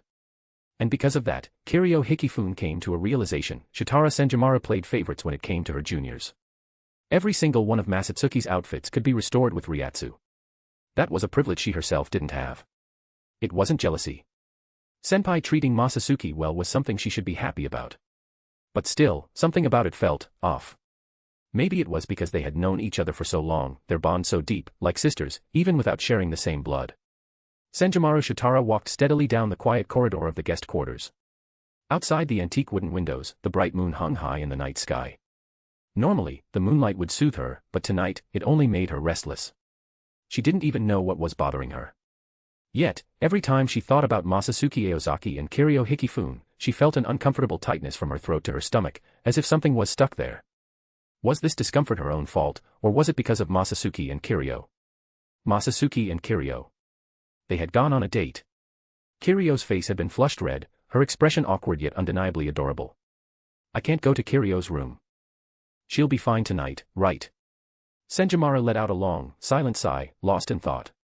What if Masatsuki tries something inappropriate with Kiryu? But, they're lovers. But still, better safe than sorry. Maybe I should just take a quick look, just one glance. Wait, how did I end up here without realizing it? As she muttered to herself, Senjumaru Shitara's mouth slowly fell open. At some point, her feet had taken her right to Kiryu Hikifune's door. She didn't know why she had walked here, but Kiryu didn't seem to be in any danger. Just a glance, and then she'd leave. With that thought in mind, Senjumaru reached for the door. A sudden, high-pitched moan made her entire body shudder. It was both unfamiliar and strangely familiar, freezing her in place. On instinct, she peeked through the small gap in the wooden door. And then she saw it. 2 entangled figures on the bed. Her mind went completely blank. What the hell are these 2 little brats doing? When Masatsuki Aozaki woke up, sunlight was streaming through the windows, bathing him in its warmth. Kiryu Hikifune was nestled in his arms, still fast asleep. It was almost noon. Though he had no idea how many noons had passed. Not that it mattered, if the Soul King wasn't in a hurry, neither were they. Lowering his gaze, Masatsuki looked at Kiryu. Her sleeping face had a delicate, almost fragile beauty to it. Her normally neat purple hair was a mess, strands clinging to her cheeks and lips, a clear sign of just how intense things had been. But her expression was peaceful now, far more so than before. That subtle tension she used to carry was gone. She was completely at ease, smiling softly in her sleep, like a baby cradled in its mother's arms. Most people assumed Kiryu was carefree and boisterous, but the truth was quite the opposite. Her emotions ran deeper than most, delicate and complex, yet she struggled to express them. Once, her world had been nothing but cooking. Then, a certain troublesome man had introduced love into her life. And now, that same man, Masatsuki Aozaki, who had given her both cooking and love, had completely filled her heart. Gently, Masatsuki kissed her forehead, then carefully laid her back down and pulled the blanket over her. After gathering her scattered clothes, he put on his own, now tattered garments. A pulse of Ryatsu restored his captain's uniform to pristine condition. Now looking somewhat presentable again, Masatsuki returned to his own room. He wanted to properly show his love before leaving, so today, as always, he planned to cook 3 meals. But first, a bath. With a quiet chuckle, Masatsuki shook his head. Kiryu really was like a lioness. Her wild passion had been impossible to resist, so he hadn't even tried. Humming a tune, he grabbed a change of clothes and made his way to the guest area's bathhouse. And just as he arrived, he ran into Senjumaru Shitara, who was walking out. "She's bathing at this hour too." Masatsuki raised an eyebrow. Had no one been around to keep her in check these past few days, so she'd slept in until now. Amused by the thought, he decided to tease her a little. "Senjumaru-senpai." "Ah." Senjumaru jumped, shaking out her wet hair as she instinctively backed away, by quite a distance. She looked exactly like a child caught red-handed stealing from their parents, her large, dark eyes darting everywhere but at Masatsuki. Flustered, she dropped her gaze to the floor. I'm not feeling well." With that flimsy excuse, she turned on her heel and all but fled past him. Masatsuki watched her retreating figure and sighed, shaking his head. "What's her deal? I haven't even said anything yet, and she's already acting embarrassed. Just 2 glances shouldn't have rattled her this much." He frowned in confusion. Did she get overstimulated? Had being left unsupervised for a few days put her in a mood? The more he thought about it, the guiltier he felt. Honestly, leaving someone so helpless to fend for themselves wasn't exactly responsible. Guess I'll make something nice for her today to make up for it. Mulling over whether to add a little extra compensation for himself after dinner, Masatsuki stepped into the bathhouse. Chapter 372, Estrangement. Ugh. Senjumaru Shitara clutched her chest, feeling her heart pounding wildly as she stumbled into her room. Fumbling with the door, she slammed it shut and slid down against it, gasping for breath. What the hell am I doing? She couldn't tell if she was more embarrassed or frustrated, all she knew was that she kept questioning herself over and over. For days now, she had barely slept. No matter how many times she returned to her room, rest never came. Even lying in bed, her body felt unbearably hot, as if she were trapped in a fever that refused to break. Images of Masatsuki Aozaki refused to leave her mind. Kiryu Hikifune's figure would also surface from time to time, alongside a chaotic mess of thoughts, all tangled together, leaving her completely overwhelmed. Eventually, exhaustion had claimed her, but when she woke again, it was already morning. She rubbed her eyes, trying to shake off the lingering haze of sleep. And then, without thinking, her hand moved downward. The moment she realized what she was doing, what had become disturbingly familiar, she bolted to the bathroom in a panic, shame crashing over her in waves. Cold water poured over her head, sending a shiver through her body. She squeezed her eyes shut, letting the freezing sensation wash over her, hoping it would quell the turmoil raging inside her. This had been happening for days now. Each one felt like a bizarre, endless film, looping the same emotions, the same confusion. But at noon today, for the first time, she had felt a sliver of peace. Her thoughts had settled, her mind finally regaining the composure befitting a senior figure like herself. And then she saw Masatsuki Aozaki. In an instant, all of that hard-earned stability shattered. Her face burned, her heart pounded so violently she thought it might burst from her chest. Before she knew it, her legs had already started moving, fleeing from the sheer awkwardness of it all. Ugh. Why am I like this? Hugging her knees, Senjomaru curled up in the corner of the room, mumbling to herself in frustration. Once again, she couldn't make sense of her own feelings. Desperate for answers, she found herself thinking of the almighty Soul King, silently praying for some kind of divine revelation. But then reality hit her. That so-called omniscient king might have a son, but he'd never experienced love, never had a lover, never even had a wife, just a lonely old bachelor who had been single for 1,000,000 years. What could he possibly teach her? With a helpless sigh, she shook her head, knowing full well that no cosmic enlightenment was coming. Taking a deep breath, she tried to calm herself. It's just a passing impulse. Give it time, and things will go back to normal. But deep down, an unfamiliar emotion had already taken root. Something she couldn't quite name, something that made her doubt herself more than ever. She had been an absolute mess these past few days, drowning in emotions she couldn't control, unable to pull herself free. But this was only because she had seen things she'd never seen before, thrown off balance by the unfamiliar. Now that she had adjusted, she could regain control. From now on, she would act like a proper senior, take care of the juniors, and never, ever let her thoughts wander into strange territory again. That was the plan. But in the end, the body never lies. Neither does the subconscious. And so, Senjomaru Shitara could only bury her face in her knees, torn between frustration and despair, almost on the verge of tears, hiding in the corner until she could finally compose herself. A meal doesn't take that long, but for a couple in love, it can feel like an eternity. Kiryu Hikifune had been staring at Masatsuki Aozaki ever since she woke up, her gaze locked onto him even as they ate, unable to look away. She knew he would be leaving soon. That was exactly why she wanted to steal every last glance she could before he was gone. Masatsuki Aozaki, of course, wasn't the type to get flustered. He met her gaze just as intently, chuckling softly. It'll still be a little over half a month, but I have a feeling we won't be apart for long. Hearing this, Senjomaru Shitara couldn't help but mutter. Cocky bastard. Talking like he can just come up here whenever he pleases. MHM. But Kiryu Hikifune didn't seem to hear, or maybe she just didn't care. She simply nodded obediently. By all logic, a couple freshly in love should be inseparable, clinging to each other at every opportunity. But Kiryu understood this wasn't the time to indulge in romance. She had never been the type to act selfishly. Their lives were long, with more than enough time to spend together. Besides, she had already received plenty of love from Masatsuki these past few days. For now, it was enough. Patience, after all, was also part of being a good partner. She gazed at Masatsuki, a soft smile appearing on her lips. I'll be here, waiting for you. Masatsuki Aozaki gave a small nod. After one last lingering kiss, he pulled away. Senjomaru Shitara was just about to slip out of the room when Kiryu suddenly reached out and grabbed her hand. It wasn't as if she wanted to flaunt her love life in front of a senior who had been single for 1,000 years. But at that moment, her usually clear eyes held a rare hint of shyness, tinged with a delicate, almost teasing charm as she looked at Senjomaru. In a soft voice, she spoke. Senjomaru-senpai, can you stay for a moment? I have a favor to ask. A favor.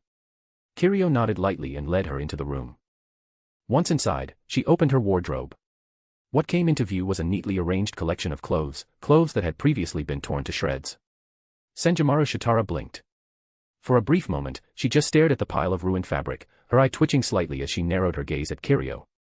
Is she seriously showing off her spoils of war? That's just a little too much. Kiryu stepped closer, looking down at her senior, who, even in her high-heeled geta, was still slightly shorter than her. In a gentle yet pleading tone, she asked. Senpai, could you help me mend these clothes? That might be difficult. I haven't been feeling well lately. Senjomaru turned her head away. Not because she was jealous or unwilling to help, after all, she wasn't in any position to feel that way. But just looking at that pile of fabric was enough to make unwelcome memories flash through her mind, scenes from this very room over the past few days that she had been trying desperately to forget. At that moment, footsteps approached from outside. Masatsuki Aozaki strolled in, moving with the ease of someone who had long since made himself at home. Even the Zero Division has times like this, huh? But if Senjomaru can't do it, I'll take care of it. You can even do this. Senjomaru raised an eyebrow in mild surprise, tilting her head slightly. She was still maintaining that same subtle distance from Masatsuki that she had been keeping all day, exactly 2 arms lengths apart. "This kind of thing is nothing for me," Masatsuki replied casually. Then, his gaze sharpened slightly, watching her with curiosity. More than teasing her with his Zanpakutō, he was far more interested in the way she had been acting today. Distant. Avoidant. But whatever. She was just throwing a childish tantrum. Masatsuki exhaled in exasperation, shaking his head like a long-suffering parent dealing with a troublesome kid. 40 chapters ahead. p@triancom/pinksnake. Chapter 373, Run Away. You damn brat. So you really are secretly in love with me. And you even went so far as to create something like this. Was it Kisuke Urahara's doing? Or that lunatic Mayuri Kuratsuchi? Senjumaru Shitara stared wide-eyed, mouth agape, at the tall beauty standing before her, someone who looked exactly like her. Shock and disbelief colored her voice. This is seriously messed up. Doing something like this is against every moral principle. Even if I maybe like you just a little, I'd still be furious. Hands on her hips, Senjumaru's face was full of righteous anger, looking like she could explode any second. Wait. Did you just say something outrageous just now? I did not. Senjumaru denied it instantly, her voice loud and shrill, like a lioness throwing a tantrum. Masatsuki Aozaki sighed and shook his head. You really are simple-minded. Didn't I already tell you? Have you forgotten my ability? This is Shigarami, my Shigarami, not yours, Senjumaru-senpai. As he spoke, he gently ran his fingers through Shigarami's hair, his eyes filled with warmth and affection. It felt like watching a nobleman and noblewoman secretly meeting behind their families' backs in some old romantic tale. Senjumaru started to nod in understanding, then froze. Oh, I see. Wait, what do you mean you're Shigarami? When did you? Mid-sentence, she suddenly recalled the image of Masatsuki wearing an apron, and her face turned beet red. Her eyes darted back to Shigarami. So it was that time. You didn't do anything indecent to her, did you? Not yet. Masatsuki replied smoothly, a smug little smile tugging at his lips. What's that supposed to mean? Why wouldn't you? Senjumaru frowned, clearly annoyed. What do you mean, why? It's exactly what it sounds like, because it reminds me of you, Senjumaru-senpai. Are you saying I disgust you? She muttered under her breath, her tone tinged with a mix of hurt and frustration. Oh come on, can't you let me finish a sentence? Masatsuki looked at her, completely exasperated. Idiot. Senjumaru huffed. Even if you say that. Masatsuki shrugged, helpless. You're such an idiot, Masatsuki. A big, dumb idiot. I'm getting mad now, no, I'm already mad. Senjumaru suddenly burst out, shoved Masatsuki aside, and stormed out of the bedroom without looking back, sprinting toward her room. What's her problem? Masatsuki scratched the back of his head, completely baffled. You were kinda mean, Masatsuki. No matter what, you shouldn't make it seem like you're replacing Senjumaru-senpai. Kiryu Hikifune gently patted him on the shoulder as she spoke. Shigarami silently nodded in agreement beside her. That's not it, Masatsuki replied seriously. I've never once thought of using Shigarami to replace Senjumaru. To me, Shigarami is Shigarami, and Senjumaru is Senjumaru. They're both one of a kind. That was the truth. Even if they looked identical, he had never seen any of his Zanpakutō spirits as substitutes. Each one had her own unique charm and worth, her own thoughts, personality, and purpose. They were individuals, not replacements. That belief was something Masatsuki held firmly to, both in how he interacted with them and how he loved them. Sure, seeing Shigarami would sometimes stir memories of Senjumaru. But even then, he never once confused the two. There was no question, eventually, he would make a move on Shigarami. But he simply needed time to adjust. Back in her own room, Senjumaru Shitara slammed the door behind her. She slumped against it, slowly sliding down until she sat on the floor, arms wrapped tightly around her knees. Her head buried itself deep, hiding the expression that had gone completely blank. What should I do? My reaction just now. She muttered to herself, her voice trembling. Ugh. Had she overreacted? Shame and frustration crashed over her, drowning her thoughts. She couldn't pull herself out of it. Forgetting all sense of composure, she knelt on the ground, nearly banging her head against the floor. That said, her anger hadn't been baseless. As Kiryu Hikifune had pointed out, she truly had felt as if her very existence was being replaced. Like she no longer mattered. Like she was becoming insignificant, especially to Masatsuki Aozaki. The thought disgusted her.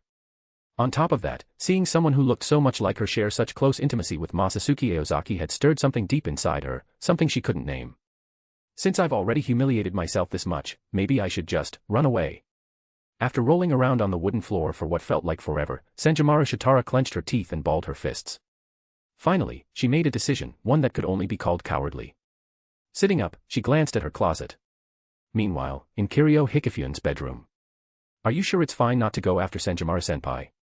Kiryu Hikifune asked, watching the door with the concern of an understanding older sister. Masatsuki Aozaki barely reacted, shrugging lightly. We can go later. Let her cool off first. It's not like she's actually going to run away. You didn't object. A sly glint flickered in Kiryu Hikifune's eyes as she let out a meaningful sigh. Masatsuki Aozaki smiled, showing not a hint of shame. Of course not. I like her, so I'm definitely going to find her. His shamelessness was unparalleled. When it came to sheer audacity, he could proudly call himself the greatest disciple of the shameless sect. I know, but I'm still not happy. Just because I'm a little slow sometimes doesn't mean I don't realize when you're saying something that should make me jealous. Kiryu Hikifune finally dropped the act, her affectionate yet possessive gaze locking onto Masatsuki Aozaki. Masatsuki Aozaki responded with a tender smile, pulling her into his arms before pressing a deep kiss to her lips. Time passed before they finally parted. Masatsuki Aozaki exhaled slowly as he loosened his embrace, then asked softly. My dear Kiryu-san, was my service to your satisfaction? His words hit right where he intended. Kiryu Hikifune's lips curled into a smirk. She licked them, savoring the taste, before nodding in satisfaction. Not bad. As long as you're happy. With that settled, it was time to get back to business. Under Masatsuki Aozaki's instructions, Shigarami began working, pulling out a pile of tattered clothes Kiryu Hikifune had stored away. As expected of Senjomaru Shitara Zanpakutō, Shigarami had perfectly inherited her master's weaving skills. By the end of the afternoon, the once ruined garments had been completely restored.